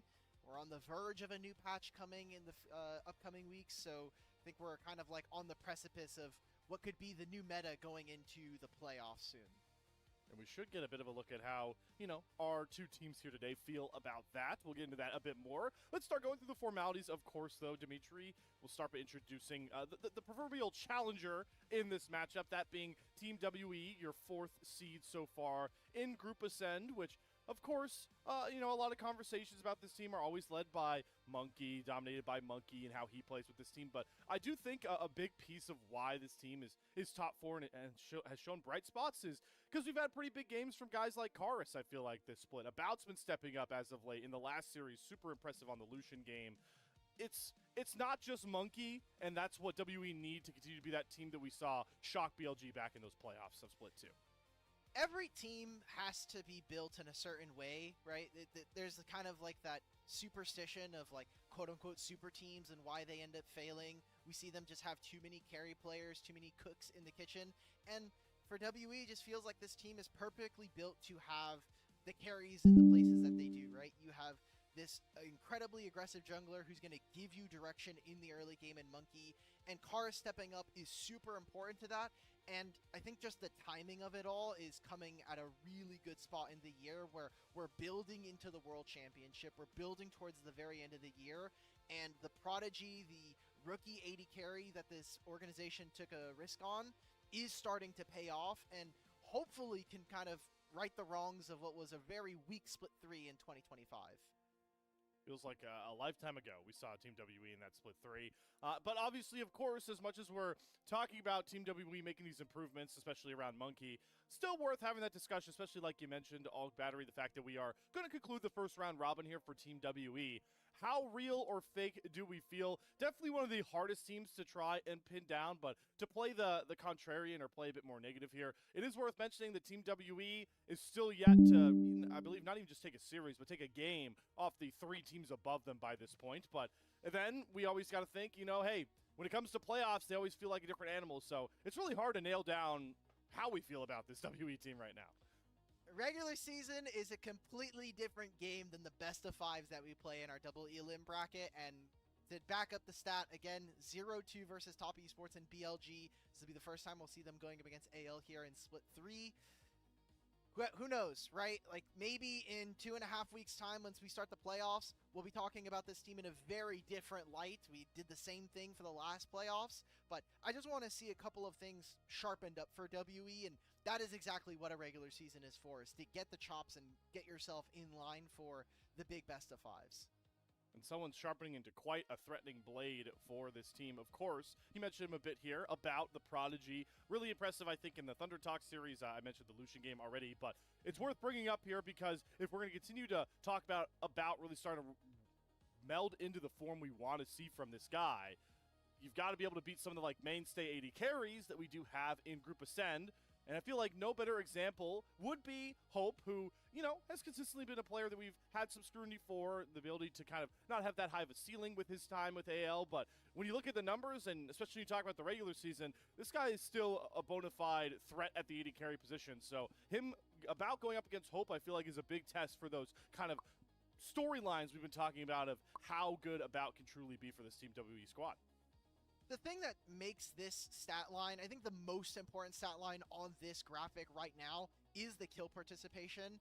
Yes, yeah, obviously we're talking about Hope kind of being a player that's going to be a little more solitary. Kyle tends to link up around the map a little bit more with Tarzan and kind of just lead the game in that way. But the fact that About is in 67% of the kills at WE just feels right. It feels like he is playing with the team, and it almost feels it's very reflective of how this team tends to play, which is a little scrappier, a little less sharp, a little more loose than some of our other teams like AL, but definitely not a team that you can sleep on, and one that we've already seen take some of our best teams to task in the past. Yeah, I think that's a great stat to highlight and kind of, further accentuates the fact that the KDA is a bit lower for About because he's fighting so much. I'm glad you brought up that kill participation stat. 58% for Hope is tied for dead last among LPL AD carries by this point. So really a good thing to look forward to when we see these two teams finally take the Rift upcoming here shortly. But we kind of talked a little bit. We started talking a bit about the Pandas. So let's, of course, take a look at anyone's legend holistically coming into this matchup. And I think a really good place to start here with this Anyone's Legend squad Alk is something that I've definitely talked a lot about in AL games that we've seen, but I do really feel like this team has benefited the most from how much the meta has kind of shifted, especially in bot lane and support getting out of the lane, compared to Split 2 where it was always about the 2v2s. It felt like we were kind of jailing Kael's ability as a player, forcing Hope to play a style that we obviously see now with how little he actually participates in kills away from that style. Now it's a lot different, and we're kind of seeing AL flourish back to form we saw a lot more in 2025, it feels like. I am really happy with not only the support change, but just the way that we're seeing Tarzan play, because there was a couple of series last split where I was like, Tarzan, is this really the direction we want to go? And now it just seems like the team is, as a whole, just better. It just feels like this team is making a lot better strides. Tarzan is leading the league individually for some of his own individual stats. I'm really excited for what we're getting. I know it's a little early because we're in the middle of week 3, but I think there needs to be a discussion about an MVP for Tarzan coming into this split. Individually, he is number 1 in Ascend. Melvin, I kind of flamed him in the general chat. He was using some stats for Photic and Austin. I'm like, bro, they've played 4 games. Like, of course their stats are going to be mega inflated.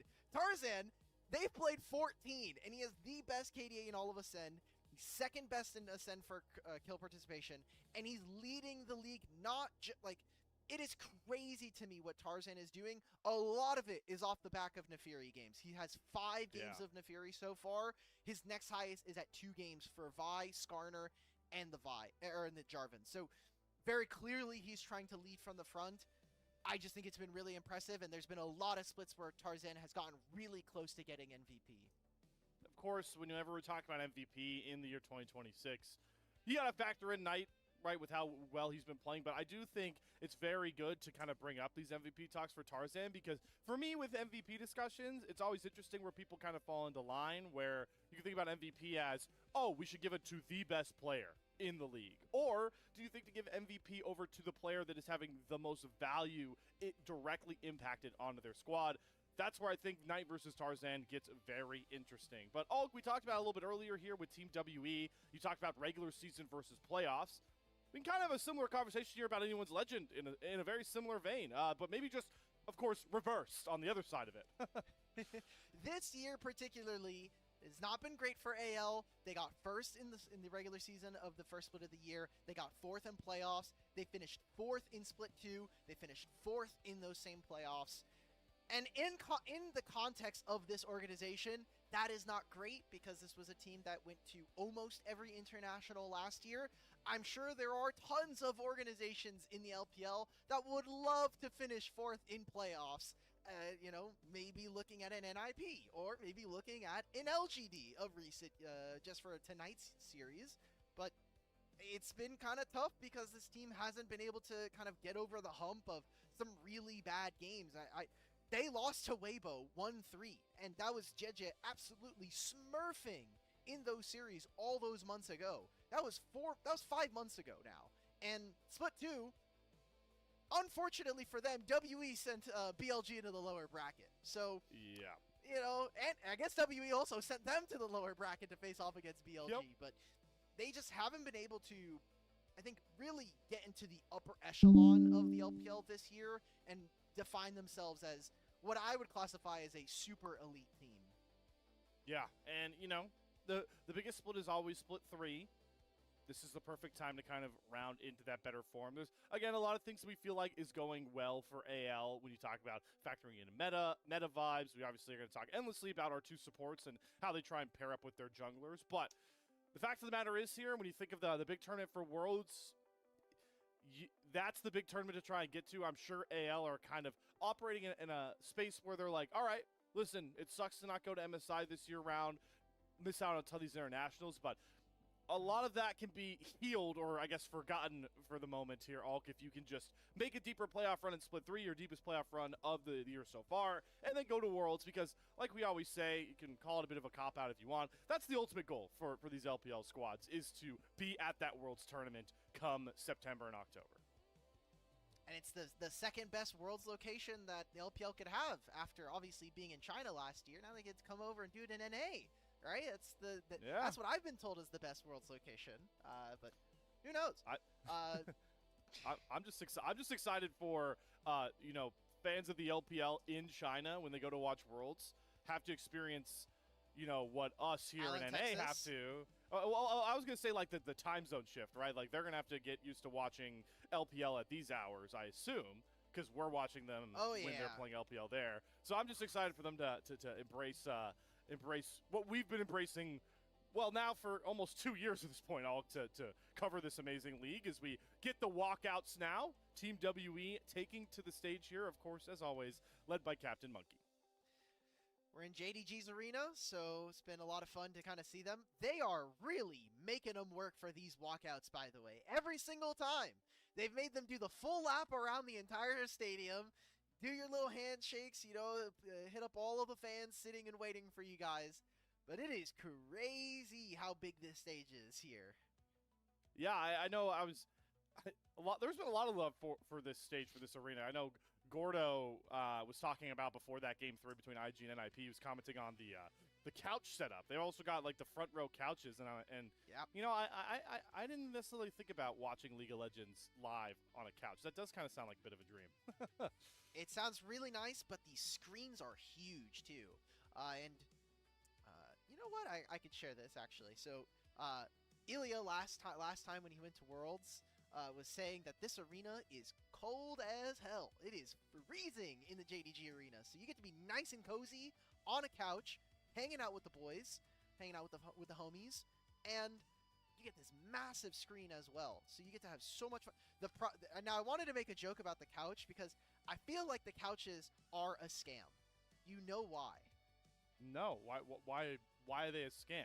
Do they look fake comfy? Is that the whole thing? Is it like a comfort? No, it's because you're getting this massive couch seat. You're sitting in this massive, like, really far. I guess the word I would use is deep. And you're paying for the whole thing, and you're only sitting on the edge of your seat the entire time. Ah, okay. Yeah, that's it. Okay. Well, hey, listen. I actually agree with you with the games we've had today, right? I think everybody's been on the edge of their seats for both of our series so far today. So maybe an AL fan, a WE fan will get a chance to try and relax a bit more here in their seats. But who knows with the day that we've had. AL take to the stage here as well. So we will get set for this Game 1 draft. And, of course, it's always important to try and think about that classic first selection sort of conversation. Dimitri, we know for this first draft, Team WE are going to have counter pick. AL are going to be on that blue side. So we'll have a traditional looking draft here. What does that sort of garner in your mind going into this Game 1 when we think about champion priority? I know you already talked about Tarzan Neferi. That's like the first thing that kind of screamed out to me.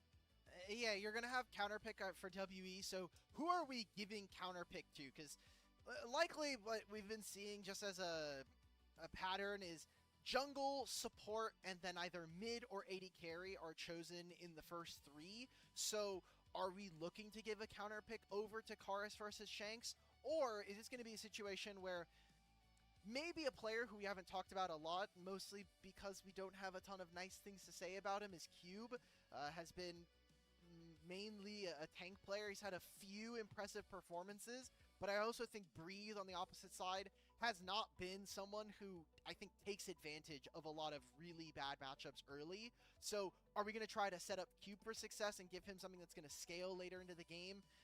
Something that we've seen with AL so far with this particular lineup with Shanks and Breathe is that their early lane isn't the best, but their team fighting later on into the game and later on the series just gets better and better. So it kind of feels like this team needs to be taken advantage of early.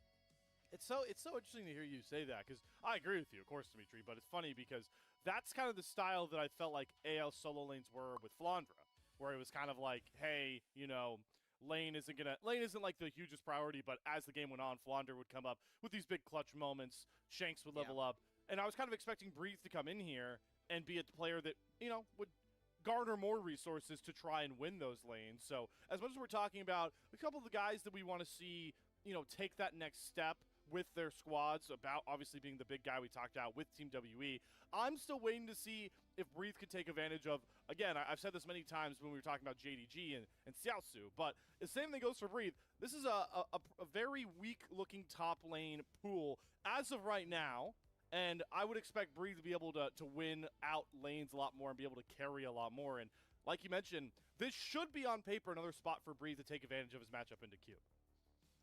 I just want to see what form we're going to get from AL. I think going 6-1 in the first half of the regular season is really, really tight after maybe some fall in terms of expectations when it came to looking at this team after Split 2.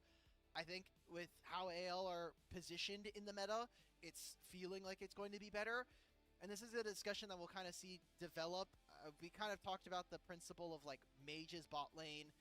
If you can't play mages, just play AD carries. It's the note that I've been giving over to Leave. Like, don't force it if you don't have to. If you're a better AD carry player, just play the marksman. That's completely fine. I think if this is a team that's going to continue to try to lean on that, then an AD meta might be something that harms this team as we get. Hello anh em nhá. Here we go. We are Nào, into draft. cùng đến với cả trận đấu cuối cùng trong ngày hôm nay giữa N1 Nation và WE nào. Đủ mà. Delay từ 6 giờ cho đến 9 giờ kém 15. Đẳng cấp thật. Lạy cô. Người dân đã gọi là lên giường đắp chăn đi ngủ hết rồi, mà bây giờ mới là ván thi đấu thứ 3. Không, chính xác hơn là game thi đấu thứ 3, ván thi đấu đầu tiên anh em ạ. Rồi ơi là rồi. Mong rằng là trận đấu này 2 map thôi nhờ. 3 map là ra Giải đấy. 3 map là nhiều việc đấy anh em ạ. Tí em Dước phải bình luận cho anh em một trận bóng nữa. Khả năng cao là 2 map thôi, để tí em dưới anh Dước còn giữ sức anh em ạ. Tí còn làm trận bóng cho anh em nghe. 23 giờ nha anh em ơi. Trên OKW TV. Hẹn gặp anh em 23 giờ trên OKW TV nha.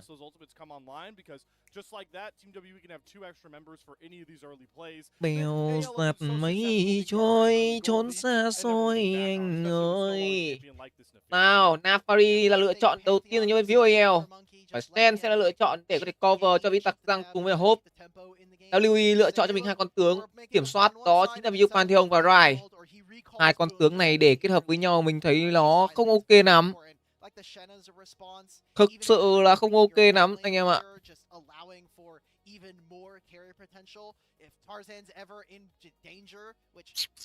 Tích sẽ là lựa chọn mà bên phía AL lựa chọn cho Hope. Khả năng cao là muốn slow ball rồi. Nhìn này là muốn slow ball rồi anh em ơi. Chết. Khả năng cao là muốn slow ball rồi. Lại Serac, Cookie, Serac, Cookie. Jihin đổi liên tục. Quay liên tục đến từ bên phía WE anh em ạ. Và quyết định cuối cùng là Jihin dành cho bên phía WE. So now I kind of want to start thinking about, you already mentioned the support pool being kind of pinched. Trận đấu này AL trừ hơi cao nhờ trừ 8 cơ. Mình cướp ra trừ 8 mà anh em. Cướp ra trừ 8 mà mấy em ơi. Mấy em này cướp ra trừ 8 đúng không? Mẹ trừ cao thế.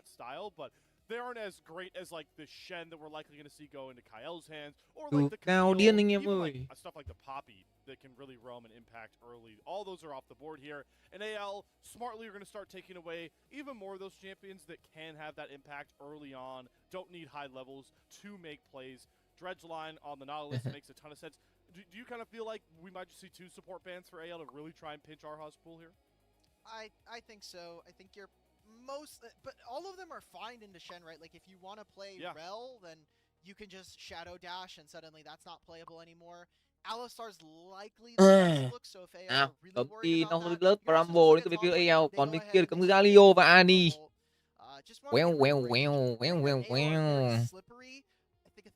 Gna được lựa chọn lại dành cho bên phía WE và bên kia Nico bò được, bạt được. Bạt DVZ Hin cũng được anh em ạ. Bạt DVZ Hin cũng được. STA La Liga nữa, có La Liga đấy hả? Nico à? Nico thì thôi anh em ơi. Nico thì thôi, xỉu tham anh em nhé. Xỉu tham.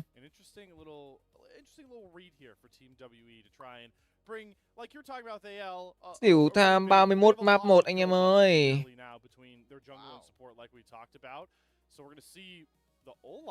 Quả xỉu tham 31 map 1 đi, còn Alicia Olaf thì đúng là bên phía WE không biết chơi như nào luôn. Ô anh em ơi. I don't know. It's going to be hard to like run down a Jhin.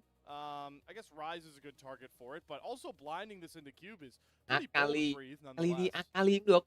Hey, we said we wanted Akali. Akali đi em ơi, anh ơi. Quyết định của Xanh sẽ là chơi cho mình một con Irie anh em ạ. Và lựa chọn cuối cùng của bên phía WE sẽ là một con Dr. Mundo. Dr. Mundo, một vị tổng giám đốc Mundo ra sân ngày hôm nay. Nhìn đội hình của WE nó cứ thế láo ấy. Nhìn đội hình của WE yếu điên. Thật sự là yếu điên anh em ạ.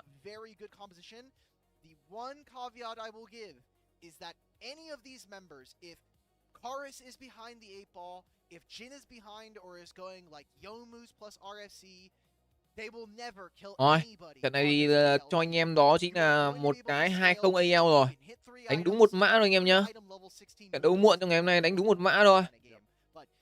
You will lack damage if you cannot win or if you cannot sustain early. So WE, the Pantheon needs to be really impactful, and that's kind of the moniker that Monkey lives by. Without a doubt, it'll be very intriguing to see Team WE try and play a scale game, knowing how much just raw chaos they love to create in that early phase. Mèo vàng mấy chơi. Mình ghét nhất cái thằng Monkey nha anh em nhé. Cái thằng Monkey này đúng là chỉ biết chơi khỉ thôi. Đúng là cuộc đời của nó chỉ gắn liền con khỉ thôi anh em ạ. Ngoài con khỉ ra thì đúng thằng Monkey này không biết chơi một cái con gì hết. We stated a little bit, but if you missed it, the final game of the first half of this regular season, the first half of Split 3. For these two teams, for Team WE, 5-2 series score would really cement them as those bona fide top 4 cùng đến với cả game thi đấu đầu tiên giữa N1 Legend cùng với WE. Trận đấu muộn nhất trong ngày mùng 6 tháng 8 này. Ôi, ý ngã anh em ạ. Hiện tại hiệu số của WE đang là 4-2, còn bên phía N1 Legend thì đang là 5-1. Họ chỉ để thua duy nhất một trận đấu khi mà gặp BLG mà thôi. Ngoài trận gặp BLG để thua ra thì không hề có một trận nào mà bên phía N1 Legend mà có thể khó khăn được cả.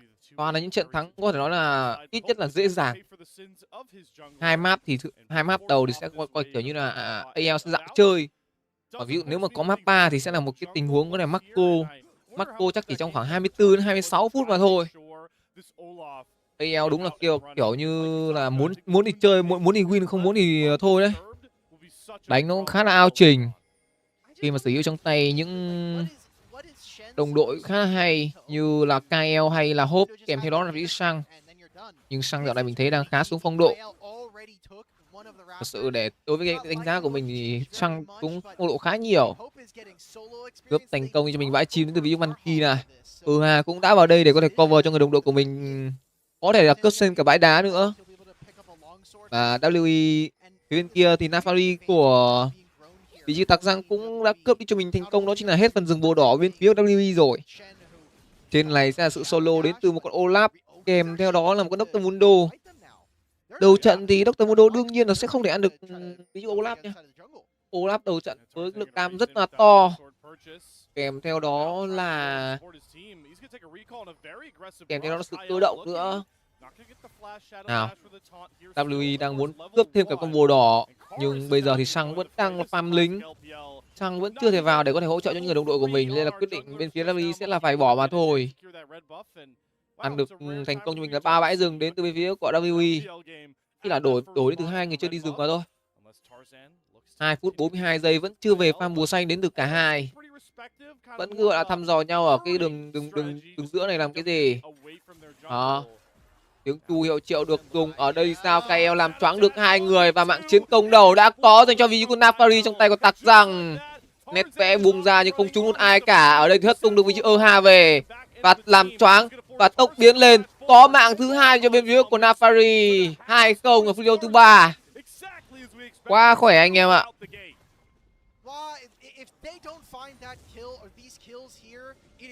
Quá khỏe anh em ơi. Ghê quá nhờ, ghê quá nhờ.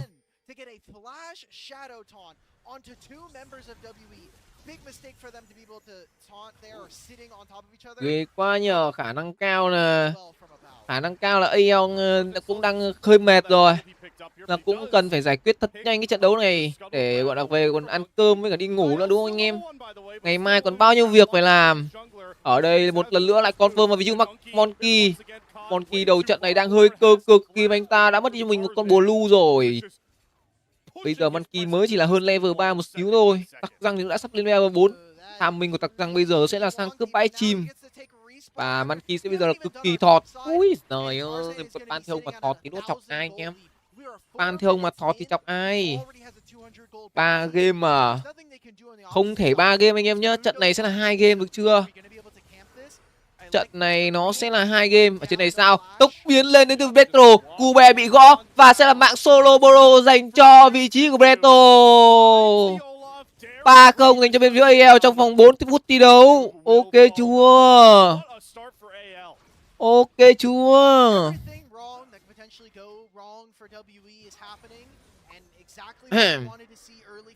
Bây giờ sẽ là biến về một nhịp đến từ bên phía Monkey. Khê rồi. 2k tiền cách biệt ở phút thiếu thứ 5 này. Cách biệt là quá lớn. Rồng 1 sẽ làm con rồng lửa. Ở đây thì hôn gió. Không, chính xác hơn là một tình huống câu đi câu về đến phía Sang. Nhưng nó cũng không câu được quá nhiều máu đến từ vị trí của Caris. Và rồng 1 đã ra. Khả năng cao là bên phía của WE sẽ confirm cho mình con rồng lửa này. Kéo 3 người vào trong phần bùa đỏ đến từ vị trí của WE. Nhưng Nafari cũng đã tới. Có Shen, có thêm cả vị trí của IG nữa. Jihin cũng đã vào đây. Liệu rằng khả năng cao bên phía WE sẽ có cho mình được con chim này mà thôi. Kéo tận 4 người vào mà không ăn được nó thì chịu. Ok, cướp thành công bãi chim dành cho Monkey này. Đánh tài Q hay xỉu Q à? Trận này anh em làm một cái xỉu Q nhá. Mình nghĩ WE trận này không có Q đâu. Đánh một cái xỉu Q đi anh em. Pantheon của Monkey đang muốn ganh xuống đây. Nhưng bây giờ bên phía AL đang đánh quá chắc tay. Thực sự là bây giờ cũng đã là 9 giờ. À không, chính xác đó là 10 giờ anh em nhé. Bên Trung Quốc bây giờ cũng đã là 10 giờ rồi. AL cũng không muốn mất nhiều thời gian vào cái trận đấu này cho lắm. Khả năng cao sẽ là 2-0 nhanh gọn dành cho bên phía WE mà thôi. Thật sự thì mấy cái trận đấu như này chúng ta nên đánh một mã thôi rồi tận hưởng anh em ạ. Bởi vì trận đấu nó đã có kết quả sẵn rõ lắm rồi. Đó. Nào, đợi bùa đỏ ra nhưng mà tặc răng không cho phép điều đấy được xuất hiện. Bùa đỏ ra cũng là lúc mà tham minh đến từ vị trí tặc răng tới. Và bây giờ thì Monkey sẽ bị ép vào một cái thế đó chính là 50-50. Cướp thành công con chim đến từ vị trí của Nafari đã có 6 đến từ tặc răng rồi. Tiếng chu hiệu triệu để né đi lượng đam đến từ vị trí của Caris. Và sẽ đuổi cho vị trí của Monkey sang bên Blue. Và cướp thành công cho mình tiếp con bùa đỏ này. 1k2 tiền là lượng tiền cách biệt đến 2 người chơi đi rừng. Anh em nghe không nhầm đâu. 1k2 tiền là lượng tiền cách biệt đến 2 người chơi đi rừng anh em nhá. Và bây giờ thì tất cả những lượng bùa trong tay của Monkey sẽ đều thuộc về cho bên phía AL hết. AL trận đấu này đúng là một người chơi đi rừng có thể nói là giống gì nhỉ? Gọi như nào nhỉ? Vô gia cư à? Đến đồ của mình còn không giữ được như này thì còn sao mà giữ được tay em hả anh em? Trời ơi là trời.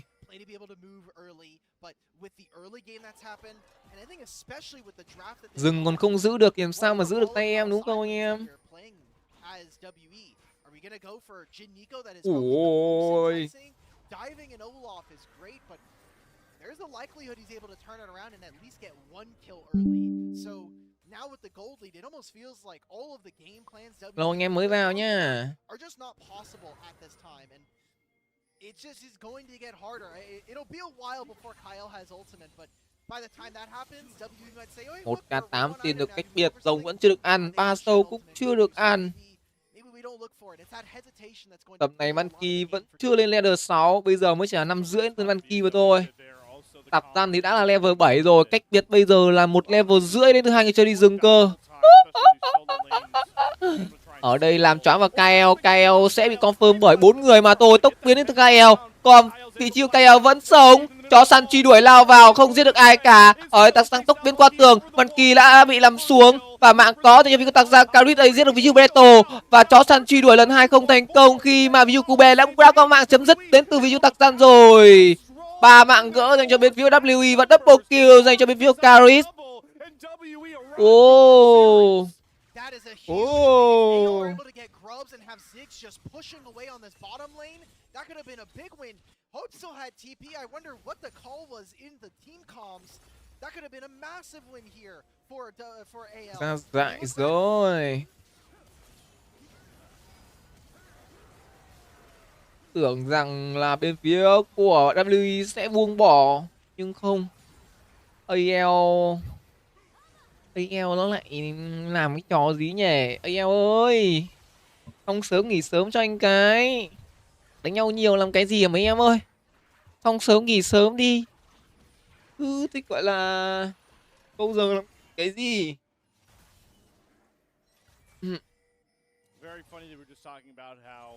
Câu giờ làm cái gì đúng không? Yeah. Hello, cả anh em mới vào nhá.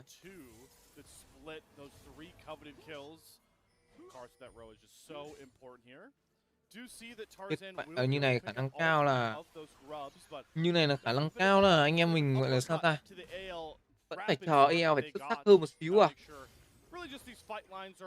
Monkey cũng đã bắt đầu gọi là có được 3 cái mạng hỗ trợ ở đấy. Cứ tài thôi à, cứ tài thôi à, cứ tài thôi à. Ổn không đấy người anh em ơi, cứ tài thôi là ổn không đấy.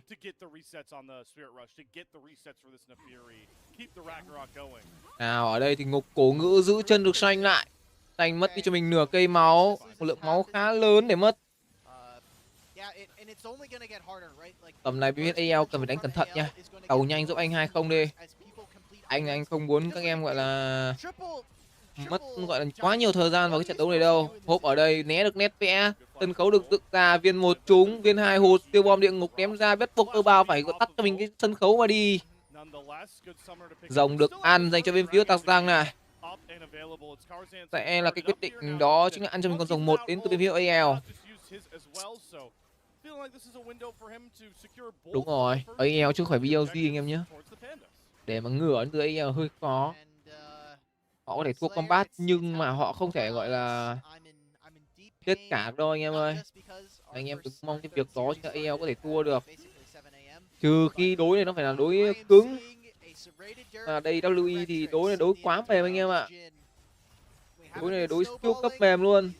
Thừa sức để cho bên phía của AL có thể nắc từ trong vòng 20 phút vẫn ok.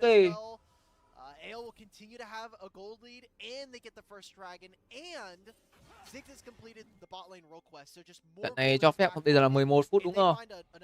Cho phép các em gọi là đánh đến lúc gọi là bao nhiêu nhỉ?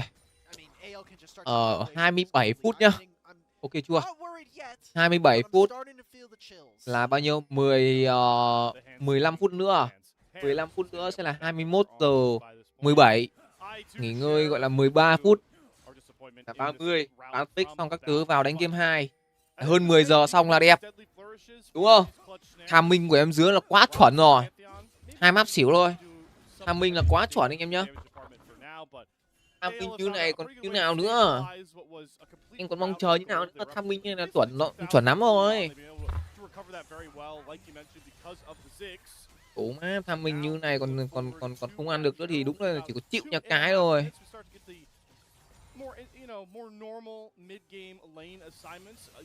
Lô anh em mới vào nhá. Kyle finally ticked over to level 6, so that's Stand United an extra bit of pressure alleviation available for AL going forward now. Yeah, Shanks won't have teleport for this play, so what are we doing to set this up as WE? We're never going to be able to win side lanes all that often, just by nature of how they go. We'll likely go even. Now that Chorus does have Rod of Ages and the Merc Treads, maybe it's more playable now. Now your ability to actually stand in front of the aura, get damage and clear the way IG là gì à? more playable, but it's just how are we looking to kind of move around to get our vision on, because it's going to be really tough to get deep vision versus a Ziggs, versus a Nahiri who is just so mobile, and then Shen to back it up just makes it really nào, 1k4 tiền cách biệt đến từ bên phía AL. We are still waiting to see them, find these successful big ultimates that they drafted for. Monkey, of course, that first Grand Starfall. Net that flash off of Hope. Vừa nãy thì lượng tiền đã lên là 1k9 tiền rồi. 1k9 tiền nhưng mà bây giờ tiền đang được từ phía LUE kéo lại hơn một chút rồi anh em ạ. Qua lưng sơn mà là.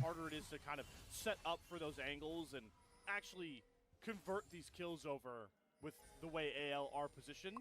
Speaking on that positioning though, Team WE are definitely investing a lot of their vision on this top river early, so it'll be a bit tougher for AL to walk their way towards this Herald in about 50 seconds. They are sniffing. They were waiting. They're saying, okay, nào, con rồng thứ 2 sẽ xuất hiện sau 2 phút thiếu nữa. Và sứ giả sẽ hơn 30 giây nữa sẽ xuất hiện. Find anything. Kyle and AL are now going to move into the top side of the map and start to clear out all of these wards. And everybody's got an item except for Arha. Looks like we're making a play on a Kyle. Ở đây trời sập giáng xuống muốn tấn công vào ví dụ KL có thêm cả nở hoa nữa, nhưng KL có cho mình cái tốc biến để bỏ chạy. Kiều bọp địa ngục Monkey không mất một nhiều máu và vẫn sẽ là lùi về từ bên phía WE thôi, mất đi cho mình 2 chiêu cuối. Nhưng mà không lấy được cái mạng của KL thì đó là lỗ dành cho bên phía WE trong thời điểm hiện tại. Trên này thì Olaf cũng đang bổ tạt tan ở đây, sẽ đuổi cho những các thành viên bên phía của WE lùi về. Mất cho mình cái chó săn truy đuổi, kèm theo đó là tiếng chu hiệu triệu bào nằm xuống, có tele tới và chẳng có mạ gục bào. Tạt tàn sẽ là lấy đi mạ gục của Monkey và sẽ là con chính xác hơn là con sứ giả Free dành cho bên phía của L1 Legend. Tele ra đây thì sẽ gặp vào vị trí của Olaf. Olaf bổ chỉ bắt tim mở lửa máu đến vị trí Carit mà thôi. And there's just so many small moments there. Just Tarzan going forward with the Shen ultimate. You get the flash out from about, you get the flash from Monkey, and then this realm warp from Chorus. Maybe he thinks they're gonna try and dive me. It's Ari with 2 charges of her spirit charge. So hey, maybe I have to get out of this. At the back end of this Cube teleports to the mid lane and then does nothing. Nhìn lại tình huống này đúng là cầu hết cho các người đồng đội để giết ở vị trí bào đấy. Cầu hết cho những đồng đội để có thể giết bào đấy.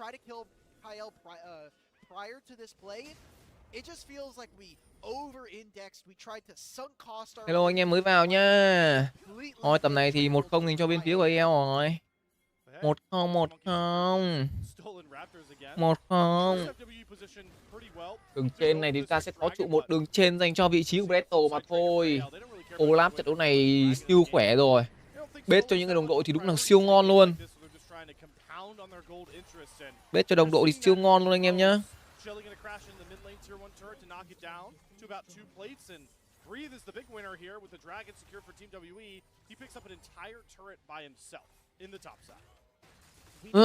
Và cả 5 tiền cách biệt ở phút đấu thứ 17. Và dòng 2 thì được WE ăn. WE ăn được dòng 2. Nhưng không biết rằng là họ có giữ được cái that is just not coming true right now. And I look at Tarzan now being almost 2 levels up on Monkey. He has 2,500 gold. That is a black cleaver, 2 item jungler at 17 minutes. 3k3 tiền cách biệt. As Team WE say, well, when are we fighting? Because we're not really going to be able to catch back. And maybe the biggest travesty of them all here, Slayer, is the fact that Còn Tarzan Dr. Mundo tầm này phế lắm. Còn Dr. Mundo tầm này không tràn được cho tem đâu, bởi vì tem không có đam anh em ạ. Một mình Carit là không đủ nhá. Một mình Carit là không đủ. Thật sự. Một mình Carit không đủ anh em ạ. I don't really feel like that should matter a lot. We'll see if he can pick up a bounty off another big fight win as we do reach a bit of a lull state, but I think it's once again to AL's benefit. They have the Stand United coming off a cooldown for Kyle, and they're just looking to play hard on these side lanes and see if they can punish anyone from Team WE trying to answer into this already, into this wall. 3 phút 27 giây nữa, trận đấu này sẽ là một con linh hồn rồng hóa kỹ. Linh hồn rồng hóa kỹ à? Thôi. Cái linh hồn rồng có thể nói là gần như là mạnh nhất game rồi. Sân khấu được dựng ra, có thêm cả nở hoa nữa. Và Sang sẽ phải nằm xuống. Mạng chấm dứt dành cho vị trí của Hope anh em ạ. Mạng chấm dứt dành cho vị trí của Hope.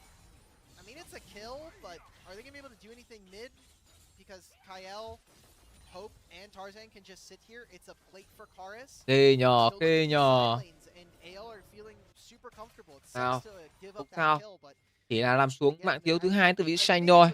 Cái này xanh cũng không phải là đam chính. Cái này đam chính là vị trí của tặc răng cơ. Khi mà đang cầm cho mình đó trên một con Nafari với cái KD đó chính là 4-1 rồi.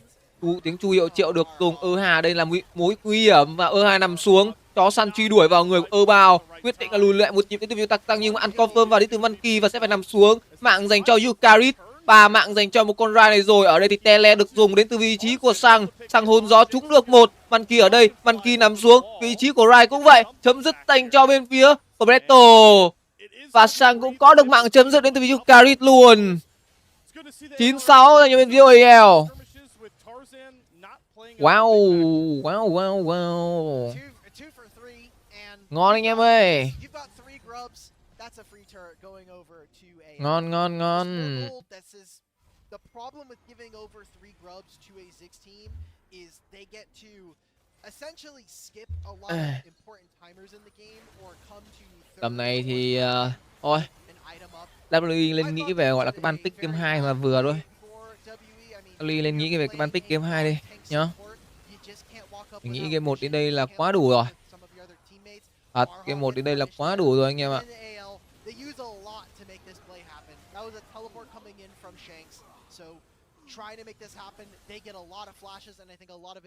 Baron bây giờ cũng đã được xuất hiện. Rồng hóa kỹ còn 1 phút 20 giây. Tầm này WE cần phải đẩy cao cái sự slow ball đến từ cái đội hình này đi. Đấy, cần phải đẩy cao cái sự slow ball đến từ đội hình này để có thể là giúp cho bên phía của anh em phải win càng nhanh càng tốt. Không win nhanh là tí Dr. Mundo nó mà trâu là không ai giết đâu. Thật sự để Dr. Mundo nó mà trâu lên thì đúng là khó đấy. Ở đây thì sao siêu bom địa ngục ném ra bao mất cho mình 1-3 cây máu. Rồng sẽ được trong tầm kiểm soát đến từ bên phía AL mà thôi. Bây giờ sẽ lấy cắm mắt đến từ Breto, đẩy cao những tên lính đường dưới lên. Phía trên này thì Chăng sẽ bật cho mình make quest để có thể đi dò đường và bật không, chính xác hơn nó sẽ đẩy cao những tên lính vào phía cánh trên này mà thôi. Để cho áp lực đến phía AL, chính xác hơn là bên phía WE họ sẽ không được dâng cao đội hình lên để có thể đánh nhau bên phía AL được. Nhưng con rồng này, một con rồng cũng khá là quan trọng. Nếu WE bỏ rồng này thì họ sẽ khá khó khăn trong những giai đoạn tiếp theo. Còn nếu như họ quyết định là đẩy cao đội hình lên và bắt nhảy vào một người thì nó cũng không phải là một phương án hay cho lắm. Khi mà nếu như không giao tranh ở pha này thì cũng sẽ thua thôi. Ở đây thì sao? Lao vào vị trí của Monkey mất đi quá nhiều máu. Ở đây cô bé có được mạng của KL. Và liệu rằng bên phía AL có muốn đánh ngược lại hay không đây? Tặc ra ở đây chó săn truy đuổi vào người của Pantheon trời sập chạy mất. Và quyết định của bên phía WE sẽ là lùi một nhịp khi mà chỉ lấy được một mạng của vị trí KL mà thôi. Hàng Baron cũng đã được mở rộng ra cho bên phía AL rồi, nhưng mà lượng người bây giờ đang là 4 đánh 5. Quá khó dành cho bên phía Anyone Legend. Họ đang phải tìm một cái lối đi thông minh hơn, ví dụ như là ăn cho mình con rồng này chẳng hạn.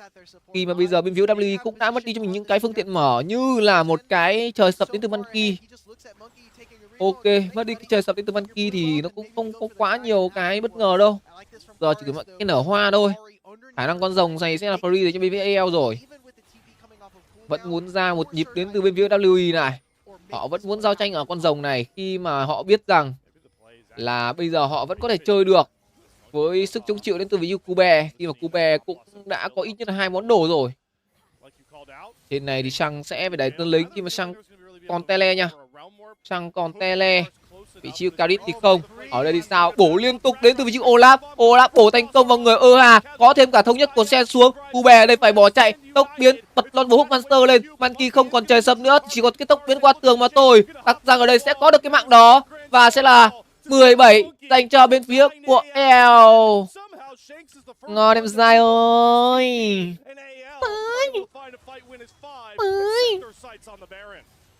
Baron free dành cho bên phía Anyone Legend. Carit vẫn chưa về. Carit đẩy thêm một nhịp nữa thì khả năng cao sẽ là cái án tử dành cho bên phía Carit mà thôi. Còn vòng xoáy không gian, liệu rằng là có về được hay không? Dùng vòng xoáy đi em ơi. Không dùng vòng xoáy à? Không dùng vòng xoáy. Ui giời, vẫn về được đến từ Carit rồi. Này đi. Cây đấy nhờ. Sân khấu được dựng ra, nó bắn 2 viên vào người của Hốp. Hốp vẫn nửa cây. Hốp vẫn còn cho mình cái siêu bom địa ngục, ném ra đi em. Tiếc hả? Ném cái siêu bom ra. Thịt con, ném cái siêu bom ra, không biết dọn lính hả? Vãi cả nhòn. Nó tiếc nó không dám ném siêu bom ra anh em ạ. I get the look there from AL, but you really should have just committed to going for this. Seems like at the Trời very là end, trời. an objective is still gonna go over. Rồng hóa AL kỹ are sẽ là still free going dành to cho have bên this phía advantage. AL. 24 phút thi đấu. Họ vẫn chưa thể win được.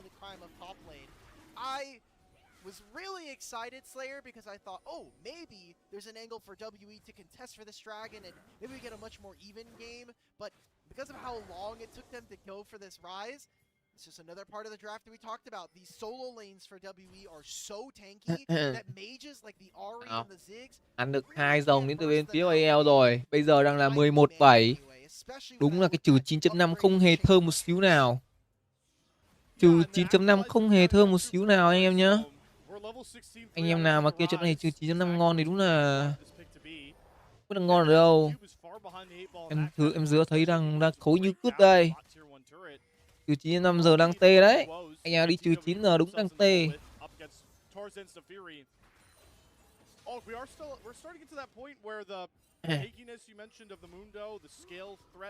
Bây giờ Manila chị cái đang đánh giá bên phía WE là 3 chấm. 3 chấm đến từ bên phía WE. Chỉ 3 chấm thôi à? 3 chấm có ít quá không anh em?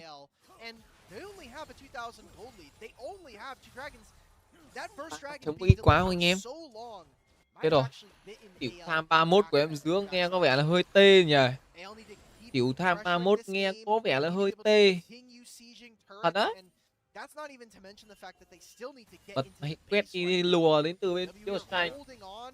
Đau bụng quá. Uống cho mình gọi là cái gì nhờ? Trà hoa quả xong bụng. Thế rồi, khả năng cao là không hợp đồ của Highland rồi. Khả năng cao là không hợp đồ của Highland rồi. Uống đéo gì mà cứ đau bụng cả ngày thế này. Cơm thì có ăn được mấy đâu mà cứ gọi là ôm nhà vệ sinh thôi. Tặc rằng đang có một góc móc. Và bên phía W đang phải bỏ chạy. Ở đây Bao ăn cho mình một cái siêu giáng thế vào người. Không, chính xác hơn là cái siêu bom địa ngục. Bao mất mình 2/3 cây máu. Monkey đang phải chặn cho bên phía Bao có thể về. Ở đây tặc rằng muốn bắt vào ai cũng được em ơi. Ý con tặc tí móc mà phế thế. Rớt Baron đi.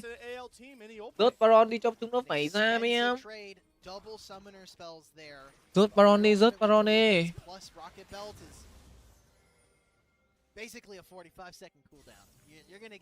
Một con Olaf bây giờ đang đi lăng quang ở tầm Olaf mà đuổi vào Bao thì đúng là Bao khó chạy đấy. Olaf mà đuổi vào Bao đúng là khó chạy đấy, khi mà Olaf còn có tốc thành nữa cơ.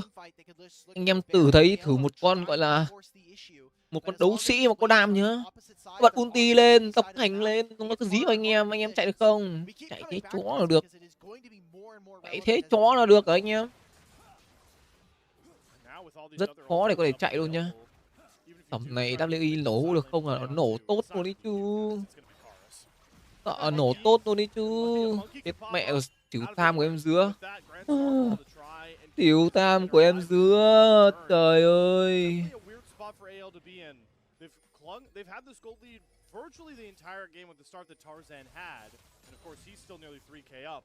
Tiểu tham của em Dứa, anh em ơi, kỳ lạ anh em ơi. Baron đang được tấn đến từ bên phía Tặc Răng này. Bên phía WI có biết hay không? Có biết hay không đến từ bên phía WI? Dr. Mundo đéo check. Dr. Mundo không check thì bây giờ AL sẽ ăn con này free à? Không hề check đến từ bên phía Dr. Mundo.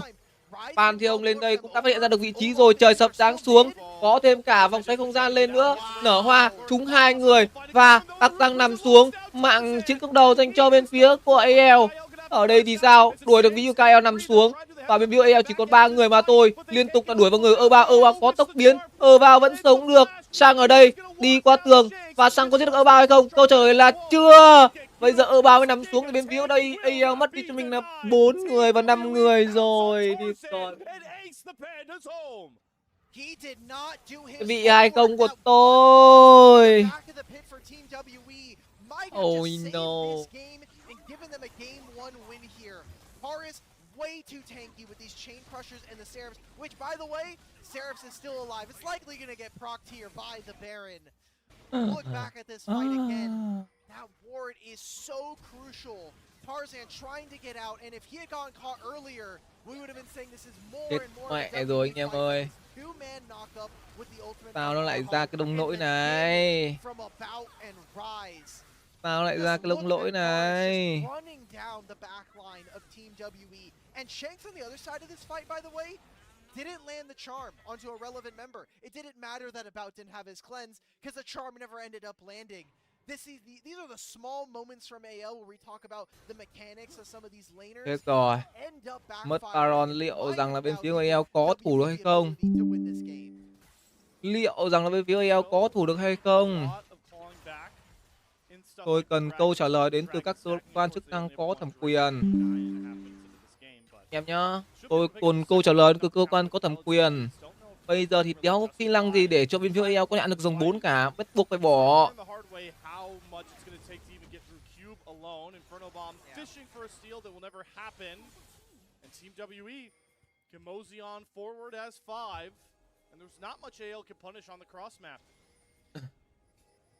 Trời ơi, tuất tèo này, mấy con lợn này. Chúng nó đang làm cái trò gì vậy? Liệu lật đúng nhở? Bây giờ tiền thua 1k7 là đọc xong pha combat hết đau bụng luôn. Sang đang móc. Liệu rằng là Sang có làm được cái trò gì không ta? Ở đây đứng biến về trên một con mắt. Và vì chứ KL sẽ bị lộ ra vị trí mà thôi. KL mất cho mình cái tốc biến nữa không? Chính xác hơn là một cái hạt thông nổ mà thôi. Còn mất nhiều người thế. Đã thua combat từ trước rồi. Trời ơi là trời ơi. Thật sự là EL đang thua ấy hả? Thôi xong rồi. Hũ anh em, hũ à. Khả năng cao là WI lại win game 1 rồi. WI mà win game 1 khả năng cao là có 3 map rồi anh em ạ. WI mà win game 1 là khả năng cao có 3 map đấy anh em ạ. Lỏng lý Sài Gòn. Ở đây thì sao? Hope có 1 chấm máu. Phan Thiêu ở đây có Monkey chưa lấy được cái mạng của Hope và Monkey sẽ phải nằm xuống. Ôi giời ơi, khó anh em à. Tầm này thì lao vào. Karit có cho mình cái đồng hồ cát. Bên phía AL đang lật kèo và Karit nằm xuống. Mạng có dành cho vị trí của bài Olaf. Bây giờ còn còn Cube mà thôi. Lao ra, Tặc Răng còn 1 chấm máu. Tặc Răng vẫn xấu. Và bên phía AL đang lật kèo. Cube không còn đam nữa. Cube đang chống chịu. Cube hết chiêu cuối rồi. Và bây giờ Cube sẽ phải làm số hay không đây? Mất tiếng chu hiệu triệu đến từ vị trí Tặc Răng. Và Cube vẫn về được. Trời ơi. chỉ lấy được 3 bộ lợi Baron đến từ bên phía AL mà thôi. Now that is a maximum dosage of some good old LPL team fighting, baby. That's a Giga Tank at the top lane, 400 Heartsteel procs right now, and he is just living through all of it. Cube with this R5 Thật ra anh em à. Liệu là có một cái hũ đến từ bên phía AL hay không đây? Tài tham thì cũng đã ngất xỉu rồi. Tài tham cũng đã ngất xỉu rồi anh em ạ.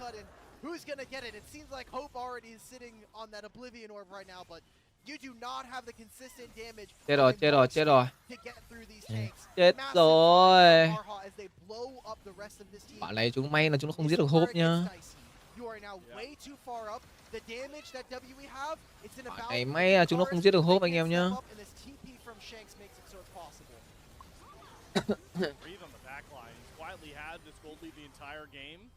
Thôi, khả năng cao là có hũ rồi đấy. Khả năng cao là có cái hũ cho bên phía AL rồi đấy. Tầm này vẫn 50-50 lắm.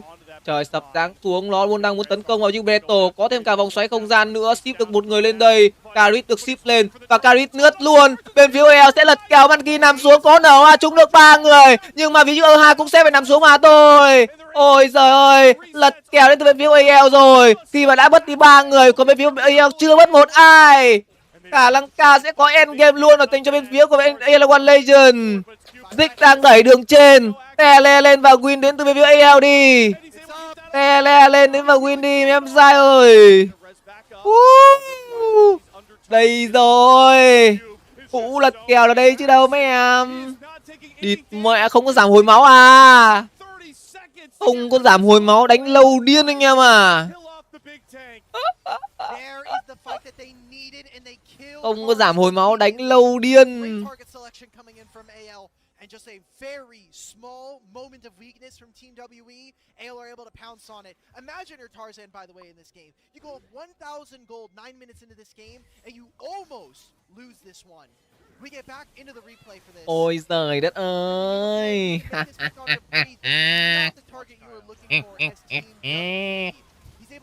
Ok chưa anh em ơi.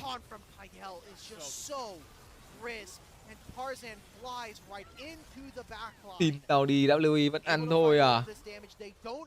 Ăn gì hả anh em? Ăn gì? Ăn gì hả? Ăn lờ đúng không anh em?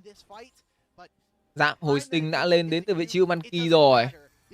Giáp hồi sinh đã lên từ vị trí Monkey rồi. Một cái hũ AL 4 chấm đã nổ. Ôi trời ơi mọi người, hũ 4 chấm đã nổ. Anh em không nghe nhầm đâu, AL 4 chấm đấy. Nào, 34-35 phút thì đã trôi qua rồi. Monkey ở đây làm chậm được vị trí của con chó này. Chó săn truy đuổi lao vào người của Ơ Bao mất tốc biến. Có thêm nở hoa trúng được 2 người. KL nằm xuống. Hà đây cũng vậy. 2 người trên xạ thủ nằm xuống. Bây giờ sẽ là cái thế 4 đánh 4 này mà thôi. 4 đánh 4 như này và phía WE đang muốn rớt cho mình con Baron luôn này. Nó rớt Baron kìa em ơi. Ra đây. Tặc rằng chỉ còn cho mình nửa cây máu mà tôi. Baron đang ăn còn 5.000 máu, 4.000 máu, 3.000 máu dành cho bên phía Baron. Và Baron được ăn thành công dành cho bên phía WE. Sân khấu được dựng ra. Viên 1 trúng, viên 2 hụt, viên 3 trúng và viên thứ 4 cũng trúng nữa. Và Battle chỉ còn 1/3 cây máu. Cube quá là trâu. Bây giờ bên phía AL đéo có đồ giảm hồi máu nữa cơ. Bao đi nguy hiểm, có cho mình hôn gió, có cho mình cầu đi cầu về, nhưng mà hụt hết đến từ vị trí của tranh. Nét vẽ tung ra và tranh né được. Ôi giời ơi, địt mẹ mà WE ơi. Thằng AL thua ván 1 rồi. Ở đây thì sao? Mất giáp hồi sinh đến từ Monkey, đứng sống dậy. Battle vẫn có mạng hạ gục, bật ulti lên, quẩy liên tục. Carit ở đây sẽ là người chiến thắng khi mà vị trí của AL đã hết tàm. Lao vào giết được một người nữa đến từ con chó, nhưng mà con chó cũng phải nằm xuống. WE sẽ giành chiến thắng khi đã quét sạch được 4 người. Ít con mẹ.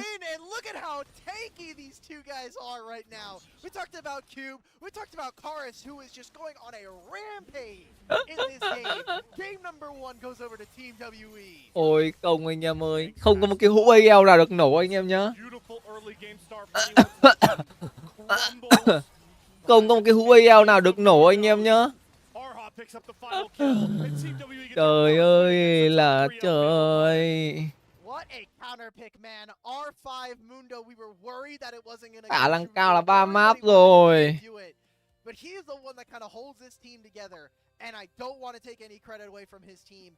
The rest of WE, they made it scrappy. It was not a Nghỉ ngơi phút rồi đến về game 2 anh em nhá. Đủ mà. Karis was smurfing on this rise.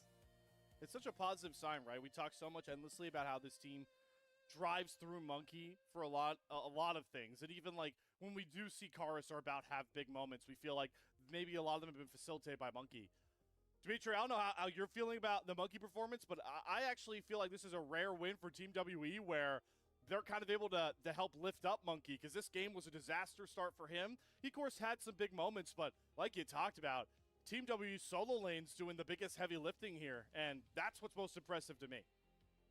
Draft masterclass from Coach Jinjin. This guy, he came in clutch. He said, guys, as long as we do not lose the game at 15 minutes, we should be able to win. You guys will be able to kind of keep it down.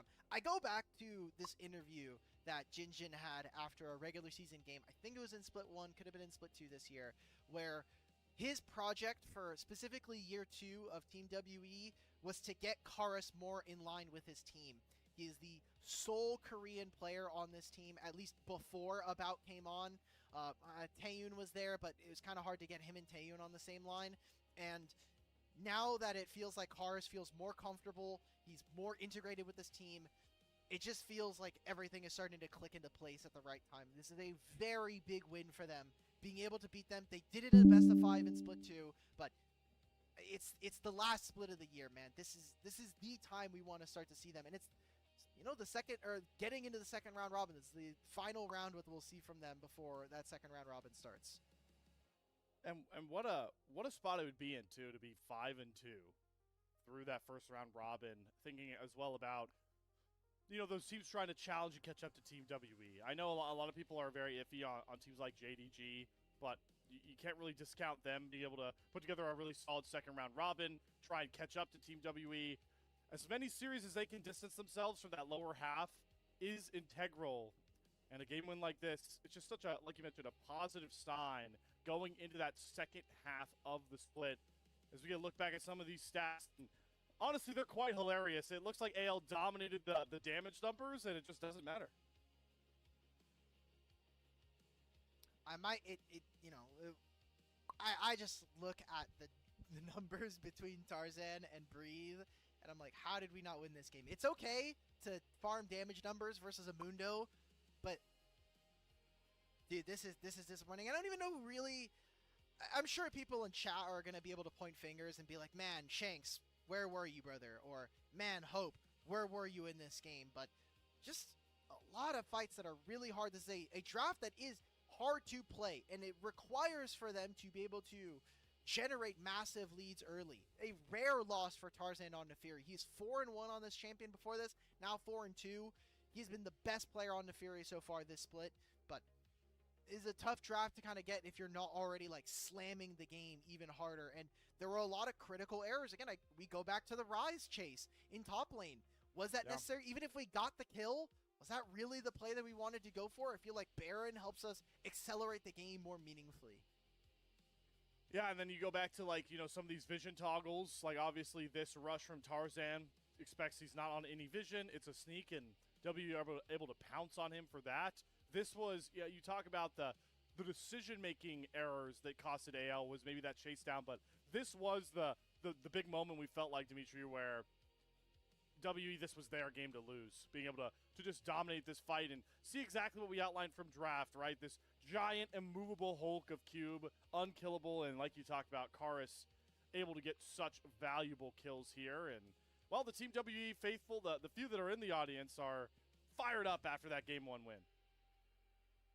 And again, WE did such a good job of not only moving in the mid-game, but then just having really great team fights that were, I will say, mostly off the back of some mistakes coming in from AL.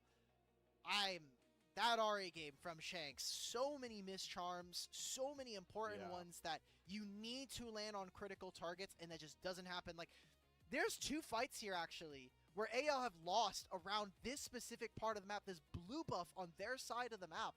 They're just split, and we're not going for the same target. This is effectively like a shotgun comp from AL. You just completely destroy anybody who walks into one part of the zone. You dash past all of this front line and make it so Mundo never gets to play frontline versus his team. And that just never became a reality because you don't have a consistent DPS coming in from a marksman. And the skill shots that were thrown just weren't hitting targets in an effective manner. It is, you know, you mentioned how it's kind of an unfortunate game here for Tarzan with the lead that he's able to accrue. We also came into this, you know, series talking about Breathe, right? We wanted to see more from him, dominate a lane. He was up like 3,500 gold over this Mundo at points and was actually a huge player in those team fights. And we felt like the Olaf angle was a bit hard to make work, but he actually was able to find some really good flanks. So it's really weird to be like, this is an AL loss. Well, you were like, it's an AL loss on Tarzan Nefiri, and then it's probably like Breeze's best individual game. And he also finds this loss. Just kind of a very weird one for AL. And like we talked about, a spot they've rarely found themselves in this split. You knew it was going to go to Cube. Come on, guys. You see that, Mundo? Yeah. If we are ethically voting, it's probably going to Rise. But I get it.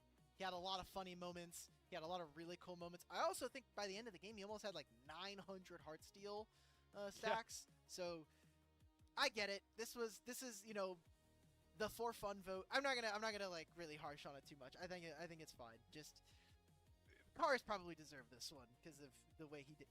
Damage taken to gold ratio is definitely a stat of all time. Yeah, that's a stat where you're like, I didn't know that one existed until this moment. At least for me, 600. I think they just saw the percentage number, Dimitri, and they're like, we got to throw this on the graphic. It's 600. Bump it up right now. Yep, throw it up on there. Well, what a start here for Team WE, putting anyone's legend in a spot they've rarely found themselves in this split. Down, losing that first opening game. Pretty confident they may have only done this against BLG so far. So this is pretty uncharted territory for anyone's legend. They'll have to find a way to rebound without a coveted Nefiri for Tarzan to cradle onto. Team WE up 1-0. We'll be back after this short break for our Game 2 draft between our last two squads.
Faction action here for our final series of 3 with Team WE doing something they have yet to do this split so far, Dimitri. Take a win off of a top 3 squad, and boy, was it a roller coaster for them to grab that final coveted win.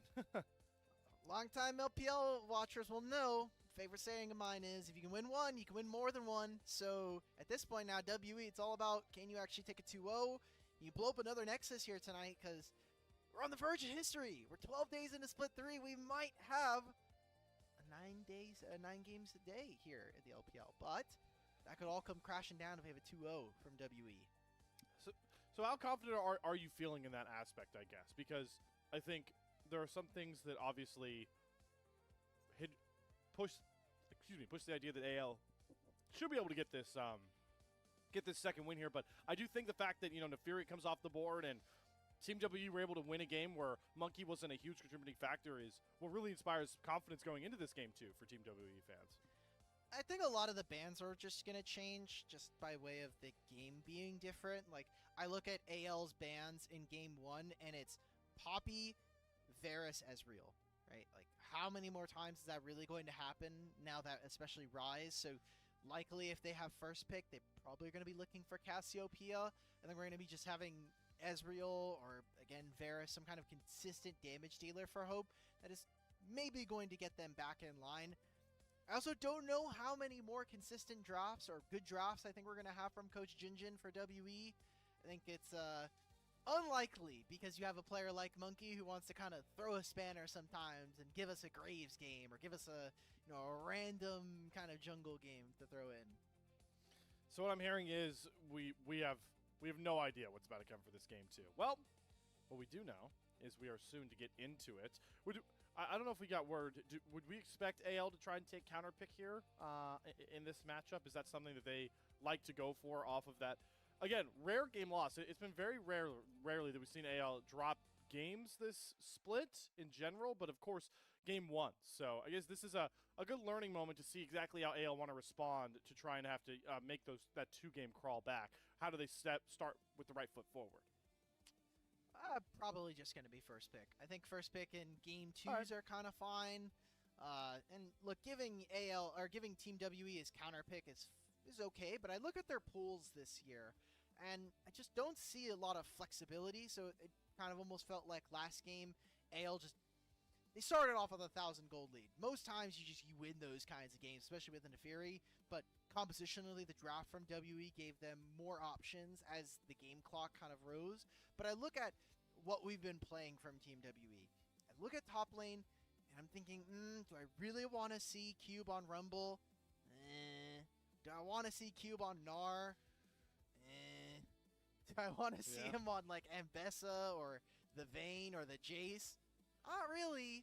So who else is getting counterpick on this team, and how are we going to use it? Because how many more games can Cars pull off like this? At what point does the train stop? When do we finally stop? And okay, fine. The game is, we're going to be able to win this one. Well, it doesn't show any sign of slowing down just yet. We do get word, thanks to our awesome production, that it will be WE on blue side. It's AL with second pick here. Okay. As we get set here for this draft. And a bit of what you were talking about, I do expect marksman to show up from both sides into the series. Part of it, like you mentioned, because Ziggs is off the board, and About does have a Cassiopeia game, Syndra game that he put together. No, it was the Cassiopeia. Both. It was both. Both, yeah. So I guess he could go towards it, but I would expect Hope to try and look for a more traditional AD carry as we get into this draft. I do already know that Varus is yet to be banned away. So nào, cùng đến với cả game thi đấu thứ 2 giữa WE và L1 Legend nha anh em ơi. Một trận đấu có thể nói là hơi ảo ma đấy nhờ. WE mà thắng 2-0 được thì đúng cướp ngày cướp đêm. Cướp đêm chủ nhật.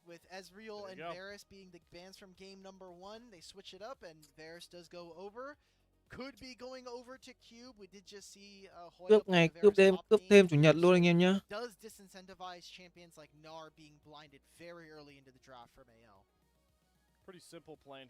Lốt cả anh em mới vào nha. Immobile AD carry picked on one side. You go with the Jarvan, and now with that right of the Arcane, you trap this Varus in a Cataclysm, and not very easy to juke out those ultimate shots from the Xerath. And yeah, definitely a bit of a curveball. You expect this to be Hope's, right? Hope is going Xerath, trying to take a page out of Viper here.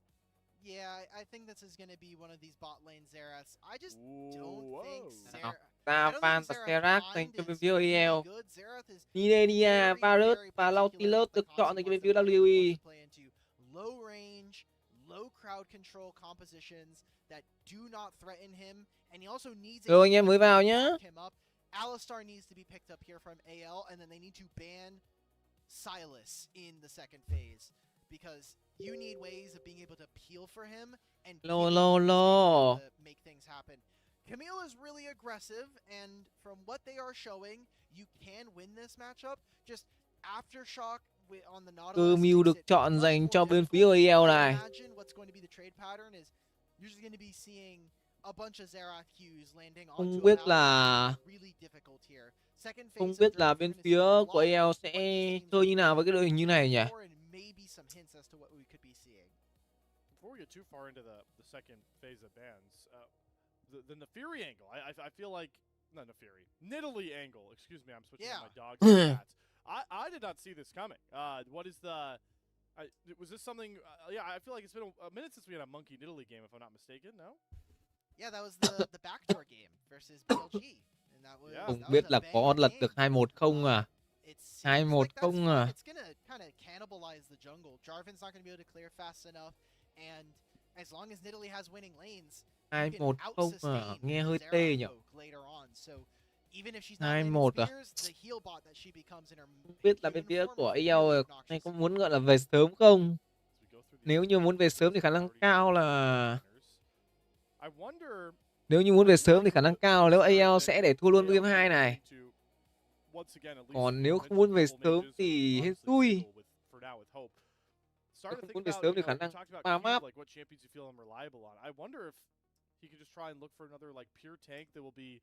Unkillable. Like if it ain't broke, don't fix it kind of strategy. Because that's what seems like a pretty good answer into the AL draft for me so far. Maybe Mundo's not available anymore, so that would have been really awesome. Yeah. This could be an Mbessa game. Bessa's ban. I am surprised that there was no Sylas ban. But Đều rồi. Sylas dành cho xanh. Sylas dành cho xanh. All in cả người với AL anh em nhé. All in cả người với AL. All in cả người với AL nha anh em ơi. Alright, so it could be Corki top, right? Like, wow. Thanatos played it. Hard?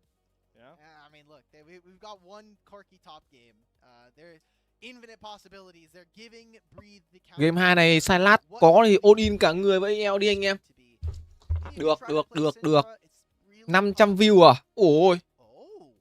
Ủa? Đâu ra 500 view ạ? Phải cả lìn vừa cắn được tí xu hướng à? Vừa cắn được tí xu hướng anh em ạ. Đủ lên được 19 view luôn mà.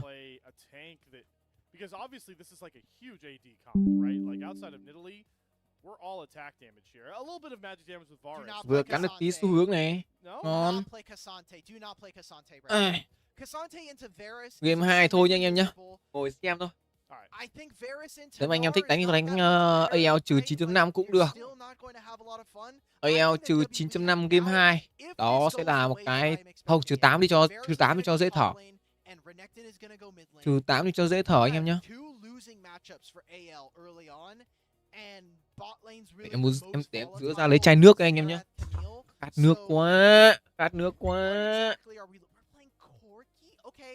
Corki is a historic matchup into the Sylas, but I still feel the same. I still feel like this is really tough to play for AL early, and even if we get into the theoretical late game where Xerath is going to have 3 items, I think that Nautilus plus Nidalee just provide way too much value in this game. What an interesting draft here. Team WE, gotta think this is something they've kind of been clinging on to in scrims or an idea that this is a draft look they can go for. Nonetheless, some very cool creativity coming out from Team WE. Tăng cao là làm được 3 map thì coi như là có map anh em ạ. Hơi mất ra. Corky in the mid lane. I feel like this is a blast from the past. Back in 2023. AL anh em nhá. AL map 2 nha. Yes. But yeah, this is giving me shades of that. Zeri. Yeah. Maybe it was 2024. I don't remember. Time is a mystery, and we're in 26 now, so we just get to get ourselves ready for Team WE versus AL. See what happens here.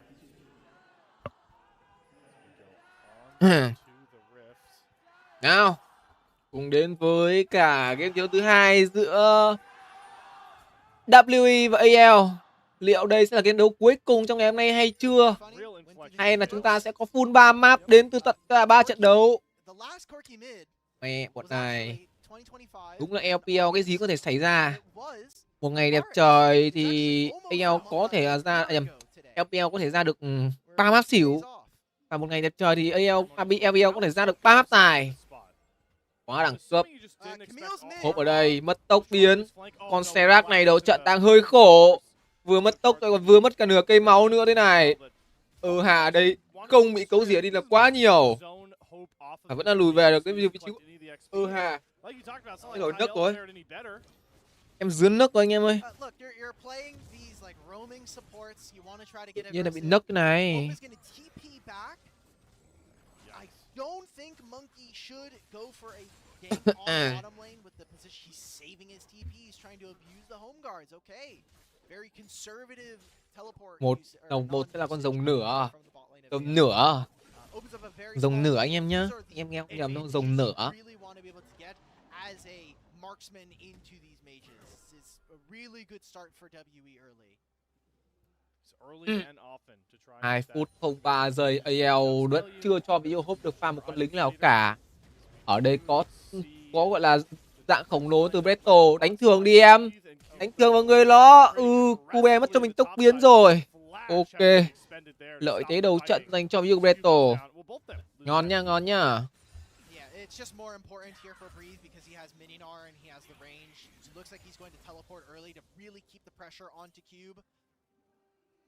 Ngon, ngon, ngon, ngon. Tranh cầm sai lát bạn ơi à. Tranh cầm sai lát, được. Hello anh em mới vào nhá, tôi ké với à. Trận này sai lát thì Odin cả người vào AL chứ còn gì nữa. Ôn cả xác của AL trừ kìa, đang có trừ 7.5 kìa. Trừ 7.5 đang ăn khá ngon anh em ạ. Anh em thích có thể làm một cái trừ 7.5 nhá. Cái này lila lile từ ví dụ Monkey à. Lila lile. Trận đấu này khả năng là cũng mất tham hơi nhiều đấy. Đấy cũng hơi tốn tham đấy. Bởi vì tướng như này mà.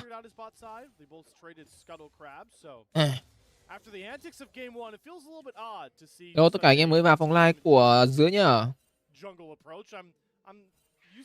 Không biết là tí nữa có kịp giờ trận bóng nhỉ? Có kịp giờ trận bóng không nhỉ?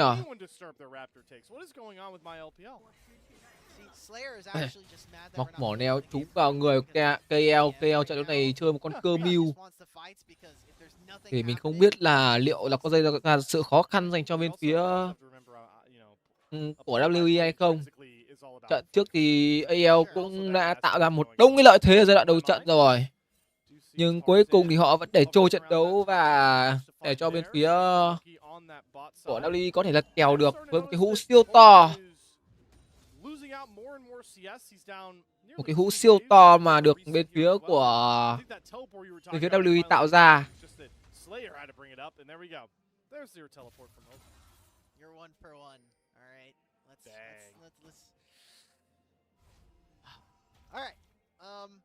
You're mentioning the bot lane lead. I think it's pretty good, right? Like having your poke Varus, who, by the way, also took teleport in this matchup, is gonna be fine. Just having more access to poke, especially for the, I say low range. Everybody that is not named. Có lý à, có lý à. Có lý thật không vậy trời? Có lý thật không đấy anh em? Hello 11 anh em mới vào nhá. Nào, con xe rác đây làm chậm được Hà, tốc biến lên kỳ kích đến từ video tặc rằng, và ví dụ bao mất đi cho mình cái tốc biến nữa, còn virus này đang quá yếu và bên phía TL quyết định là lùi về. Xe rác chưa có level 6 lên vẫn chưa thể là lập câu ulti được. Ở đây Lila đến lém một cái lao rồi lùi về với cái dạng sói của mình. Lila lém hụt lao liên tục. Ở đây cơ mưu đu dây câu được cái tốc biến đến từ Monkey.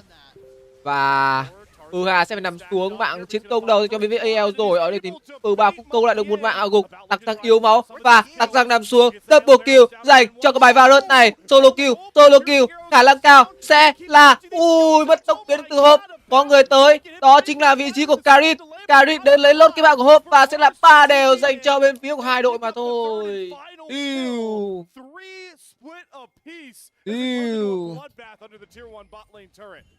Those small movements, and now they even get to swip up the matchups.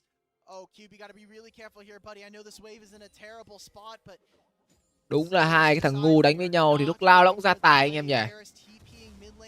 Thôi, những cái thằng mà không cho em giữ ăn kèo thì những thằng ấy là thằng ngu hết anh em nhá.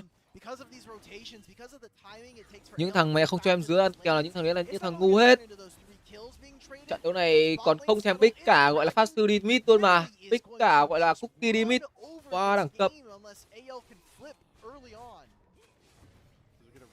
Quá đẳng cấp anh em ạ. Tốc biến tên làm chậm, lấy được tốc biến ngờ bao nhưng mà cuối cùng vẫn để ở bao gọi là đớp lại được hai xác.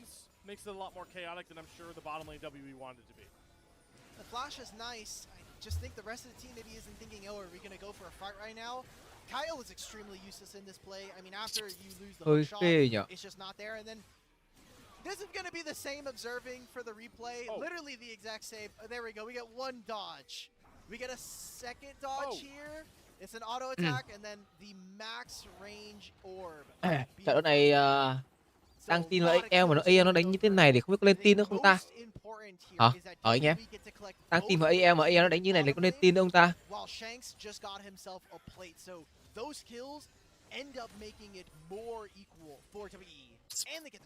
Một tổng lửa được ăn dành cho bên phía WE rồi. Còn bây giờ AL phải trông chờ vào một con Sterak và một Sylas.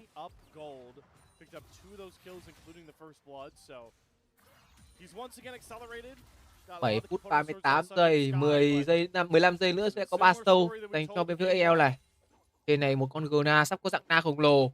Đánh tay thôi.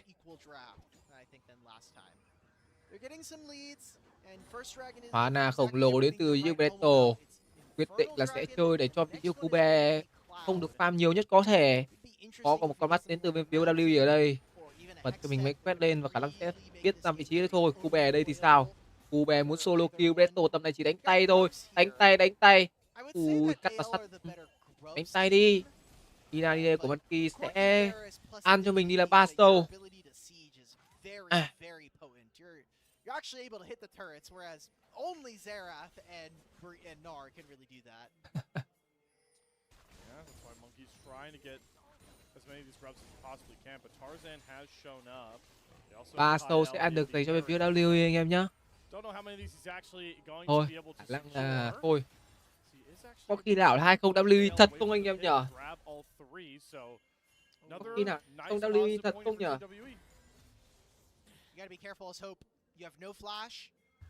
Đúng rồi anh em. Nghi lại có ghi là 20 thật đi. Đây là báo thức. Báo thức. Thì mình cài có báo thức 10 giờ làm gì nhỉ? Ở đây thì sao? Hai đội vẫn chưa giao tranh thêm gì cả. Khi mà có 6 mạng hạ gục từ đầu game thôi. Vẫn chưa giao tranh gì thêm cả. Sterak này cũng đã có level 6 rồi. Tí nữa cứ cẩu Gunny đến từ vị trí Sterak thôi. Hello 16 anh em đang xem nhá. Đồng nhở? Đông đấy nhở?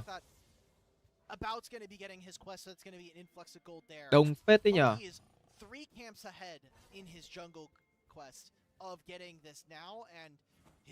Tầm này nếu như mà để giao tranh thì mình nghĩ bên phía LPL sẽ nhỉnh hơn một xíu về giai đoạn đam khi mà họ có 2 con AD trong đội hình.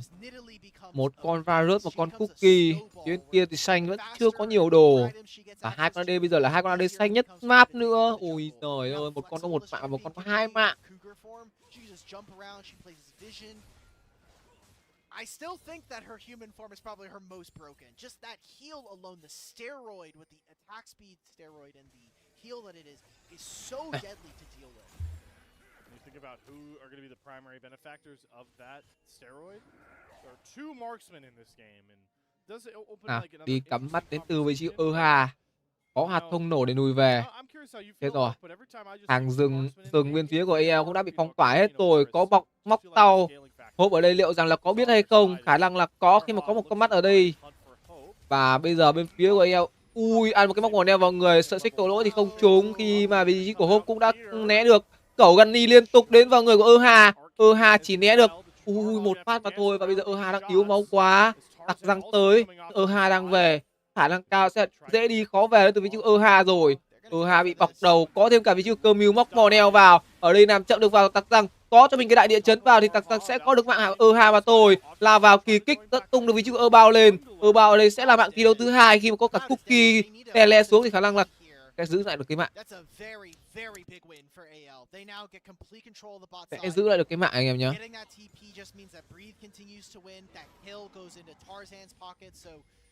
Monkey was sitting top lane trying to kill this minion, but they just couldn't find anything. So a big punish, I think, from WWE just fishing for a play onto Hope.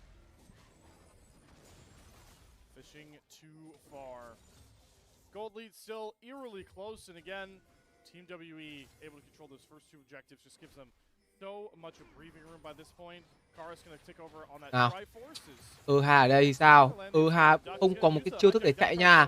Thì lôi tầm nhiệt hất tung được thành công vị trí của Karis lên. Và Karis sẽ phải nằm xuống. Mạng dành cho vị trí của Hope. Ở đây hất tung được Hà. Tài lát làm chậm. Và sẽ là mạng dành cho vị trí của Sành.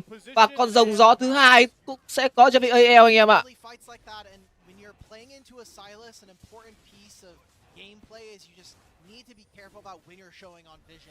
Một ca mốt tiền đang ao với phiếu AL rồi. Đi dạo này 3 map diễn rõ anh em ạ.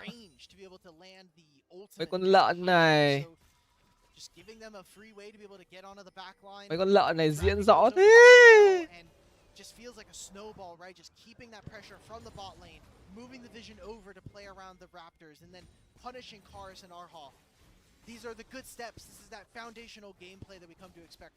Diễn rõ thế nhờ. What's got them back in the driver's seat here, able to tally off even Drake counts. Luôn diễn rõ quá ta. Coveted kill onto Hope, who's been a part of all 6 kills, just quietly farming up. A lot more stable of a time here for Hope now. It's been tough for WE to really disturb him in his scaling. Nào, ở đây thì sao? Hất tung được vị trí Monkey bị úp lồng lại. Có thêm cả kỳ kích nữa. Nhưng mà Monkey có chạy được hay không đây? Câu trả lời là không. Khi Monkey bị vị trí của Beto giết. Và vị trí của Hà đây bị hất tung vào tường. Và sẽ phải làm xuống mà thôi. 3-9 dành cho bên phía AL rồi. Hết rồi, 3 map rồi anh em ơi. Khả năng là đéo kịp làm. Khả năng cao là không kịp làm trận 11 giờ rồi.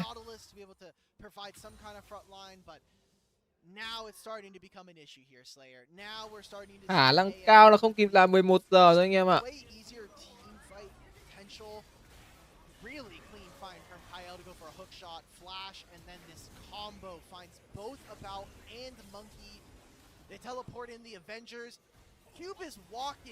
His little crocodile feet all the way down the river, and all he can do is pick a mid lane wave. Just that's what he gets for his troubles. His entire team dies in front of him. As well, 6 minions is about what I could do. How about a meal and 6 pence? All WE can really get by this point. 2k8 tiền cách biệt với AL. Liệu rằng là có một cái gọi là hũ nữa dành cho bên phía WWE không nhở? Liệu rằng là có một cái hũ nữa dành cho bên phía WWE không nhở?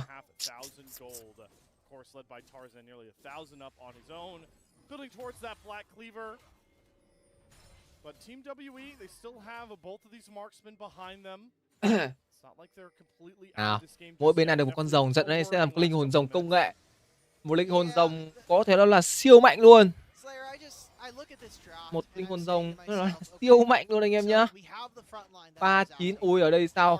Hất tung. Carib bị đánh thường, hất tung vào tường. Carib sẽ chưa phải nằm xuống khi mà có sự hỗ trợ đến từ view Monkey.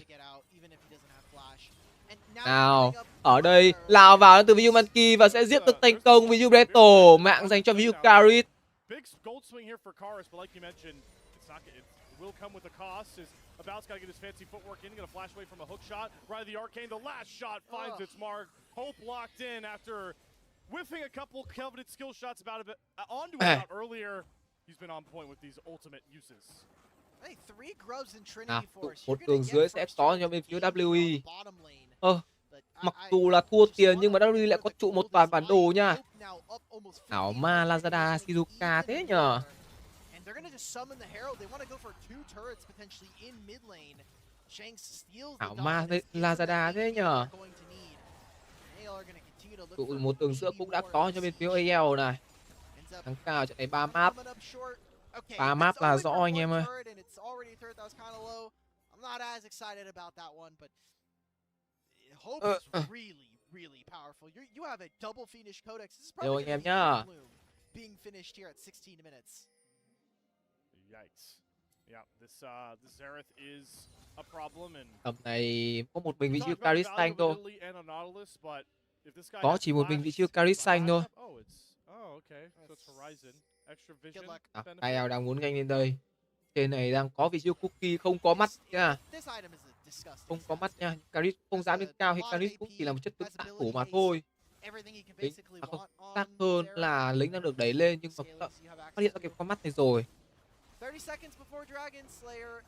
Ở đây dùng cổng công nghệ đu dây qua, úp lồng được vào con khỉ này. Và khả năng cao là Monkey đéo phải nằm xuống, nhưng mà cái tele này đến từ vị trí của một con cá sấu tới. Khả năng cao là có đánh nhau to. Kỳ kích qua vào vị trí bao bị đánh một đống đam vào đầu. Monkey không còn chiêu thức úp lồng được hai người, mà sẽ phải nằm xuống.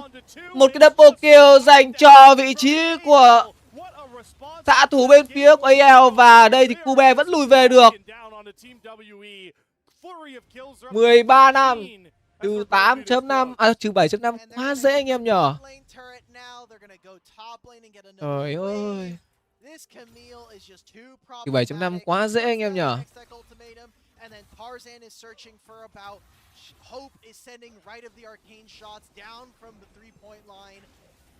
You just can't play like this. You cannot play versus this kind of composition.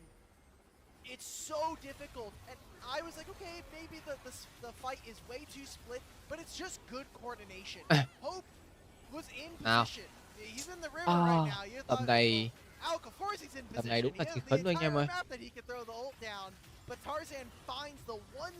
Tầm này đúng là chỉ khấn thôi anh em ơi. Ấn ra được 2-1 dành cho bên phía AL đi. Là đẹp. Does not matter. AL are really far ahead, and I think their composition is just really easy to play from this spot. Always easy to play when you're playing. Nào, lại bọc đầu lên bắt vị trí Caris. Khả năng cao đéo sống được rồi. Caris đây bị đánh, bị ném thường. Và Preto có mã hạ gục của Caris. Đường giữa thì cẩu ulti liên tục và vị trí của bao cũng phải nằm. Hai người chơi AD bây giờ đang bị confirm vào quá nhiều.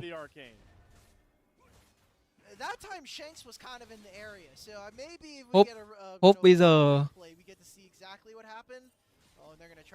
bây giờ đang thành quá nhờ. Con Sterak ào hơn 2k tiền thế này. Con Sterak ào hơn 2k tiền thế này.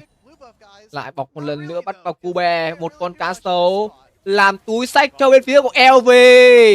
Và mạng dành cho Breto tiếp. Và trụ một đường trên cũng sẽ có luôn cho bên phía của AL. Ở đây Hope muốn bắt vào Monkey. Và Monkey khả năng cao là vẫn sẽ chạy được.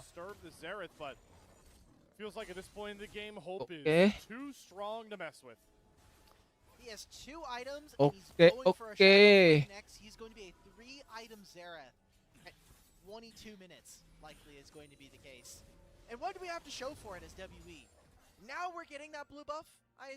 Nào, tầm này thì khả năng anh em mình suy nghĩ đến ván thi đấu thứ 3 thôi. Khả năng cao là suy nghĩ đến ván thi đấu thứ 3 thôi anh em nhá.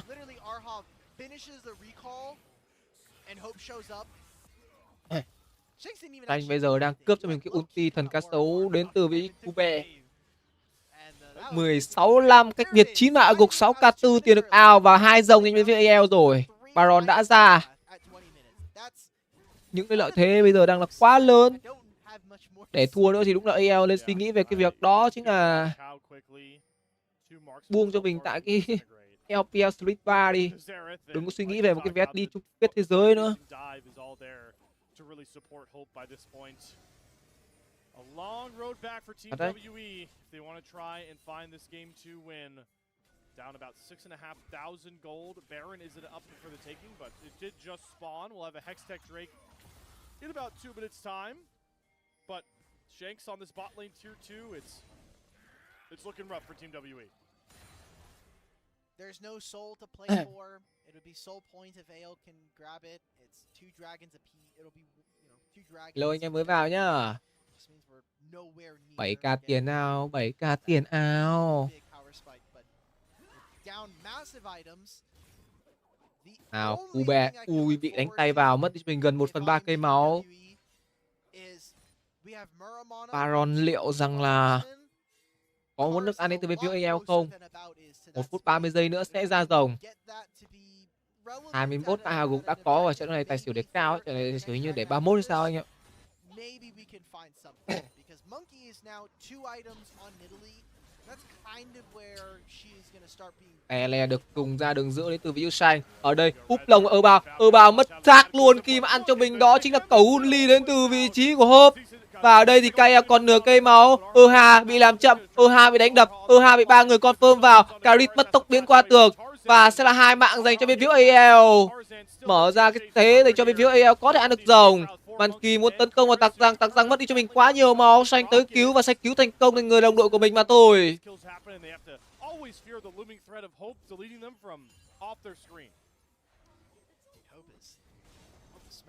40 giây nữa sẽ ra rồng. Và tầm này quá khó cho AL rồi khi mà 2 người chơi xạ thủ.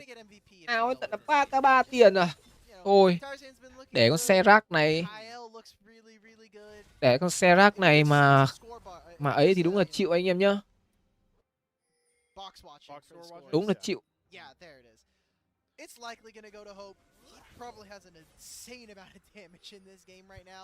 He bought another needlessly large rod. Please be Rabadons. Just get us out of this one. Just delete a couple more marks. 7k4 tiền rồi. Endgame nhanh đi em. Endgame nhanh đi. Còn kéo lên gọi là 30 phút nữa thì chịu đấy. Team WE's only answer is to try and set up some semblance of vision around this Baron because they know that could be the real final nail in the coffin for their game 2 chances. Nào, đi cổng công nghệ đến từ bên phía WE.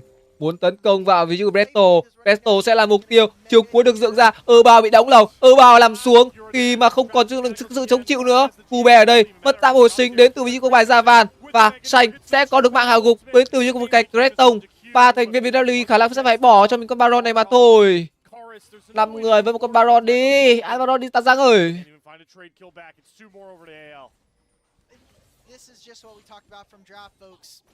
Ăn Baron đi mấy em dài. Nào hất tung được một người lên và Sang tốc biến. Có cho mình cái thần cá sấu Monkey. Và liệu rằng Monkey đéo phải làm một tấm máu anh em ạ. Ở đây thì Hope lấy được cái mạng của Cookie. Bắt đầu giết nốt. Và hay quá em dài ơi. Quá nhiều lợi thế dành cho bên phía của AL rồi. 22-7. Cách biệt là 15 xác anh em ạ.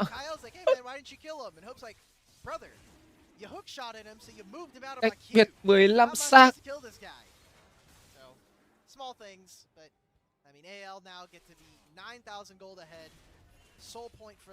Thôi 3 map anh em ạ. 3 map. 3 map anh em nhá. 3 map ok chưa?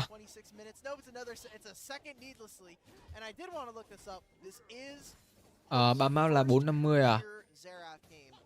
can kind of tell which teams have been playing mages, and it's all of our top teams. They've all been practicing the same bot lane mages.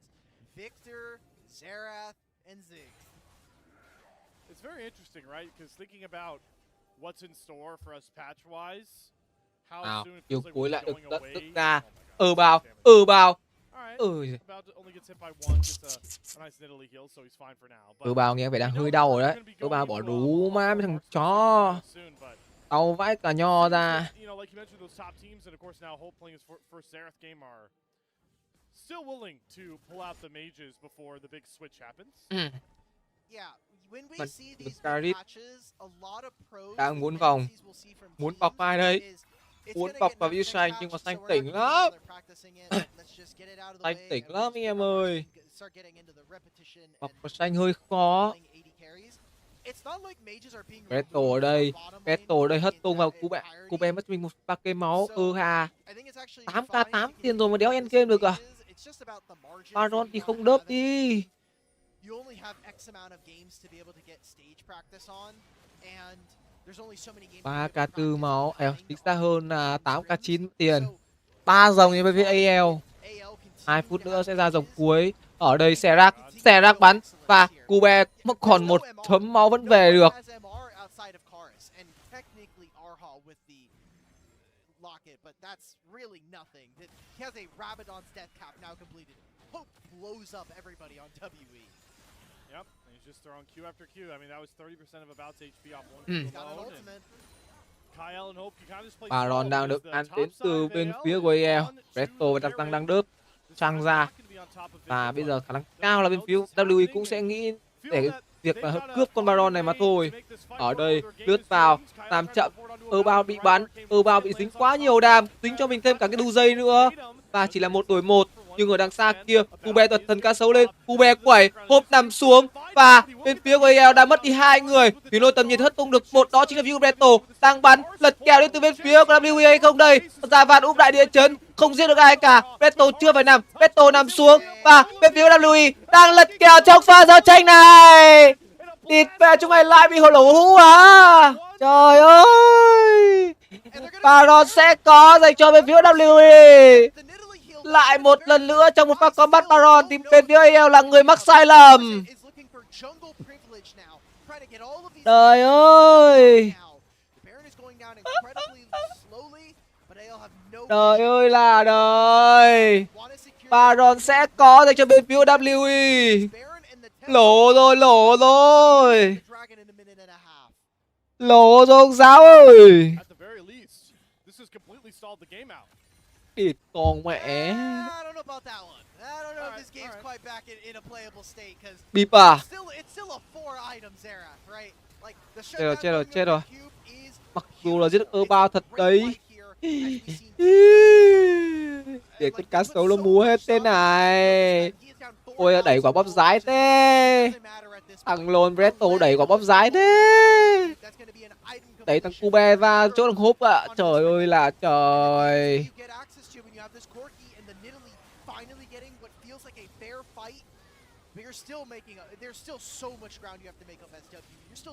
Ui trời ơi. Tiền bây giờ vẫn đang rất nhiều cho bên phía AL. 5k3 tiền cơ.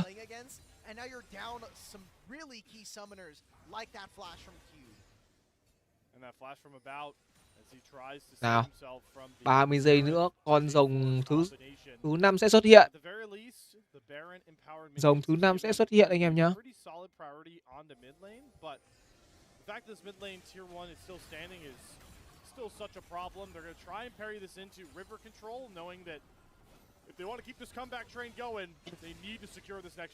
Nào, phía trên kia thì Beto đang đi lẻ lấy cho mình được cái trụ 2 đường trên dành cho bên phía AL. Tầm này lượng tiền Baron bên phía của WE tích được đã lên đến từ là 1k9 tiền.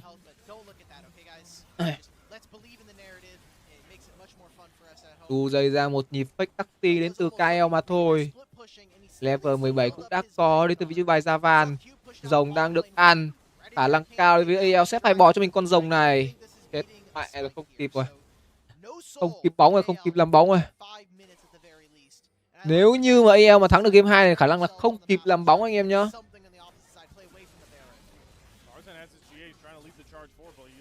Được chưa? Ở đây thì sao? Bắt được Cu Bé có thần cá sấu, xích được một người, đó là Monkey có đồng hồ cát, xe rắc nằm xuống, mạng đã có cho mình Carit rồi. Ở đây sang mất tốc biến qua tường, bên phía của WE đang quá khỏe khi mà họ có cho mình dòng công nghệ, cùng với đó là một con Baron. Khả năng cao sẽ là thua 2-0 đến từ bên phía của EA mất rồi. Khi mà đã chết tới tận là 4 người như này, chỉ cần Ion đi vào bên phía cánh dưới sẽ là win mà thôi. Lính là có 30 phút như này, thừa thời gian cho bên phía của WE có thể nghĩ về lật kèo. Chỉ còn một mình Silas đến từ vị trí của tranh. Ôi giời đất ơi là giời. Còn nguyên 5 người đến từ bên phía WE. Trụ bảo vệ nhà chính của WE đang nổ. 3 giây nữa thì KL sẽ ra. Hộp còn 8 giây nữa mới ra. Tầm này liệu 2-5 có là ổn hay không? Câu trả lời khả năng sẽ là hơi khó. Đu ra đặng lính kia kìa. Lính và đánh nhà. Và sẽ là 2-0 dành cho bên phía WWE ở phút thi đấu thứ 30. Vẫn làm được bóng anh em nhá. Biết con mèo. We're from the jaws of defeat. They snatched the win here. AL unable to transfer that lead. Rồi. Two small fights. WE hold their medal. That Baron fight, I can't wait to see another replay. Bịp rồi anh em ạ. God damn, let's go WE. Bịp rồi. Có can thiệp anh em nhá. Có can thiệp anh em nhá. Hứa luôn. Wow. That is, I mean, it's awesome. The WE fans are losing it. Thôi nghỉ ngơi ít phút rồi tí nữa lên live bóng đá cho anh em nhá Bịp thế nhờ. Bye bye anh em và hẹn gặp anh em vào chiều mai nha anh em ơi. Quá bịp. Attack speed steroid on that heel, looking very, very nice here in that last part of the game.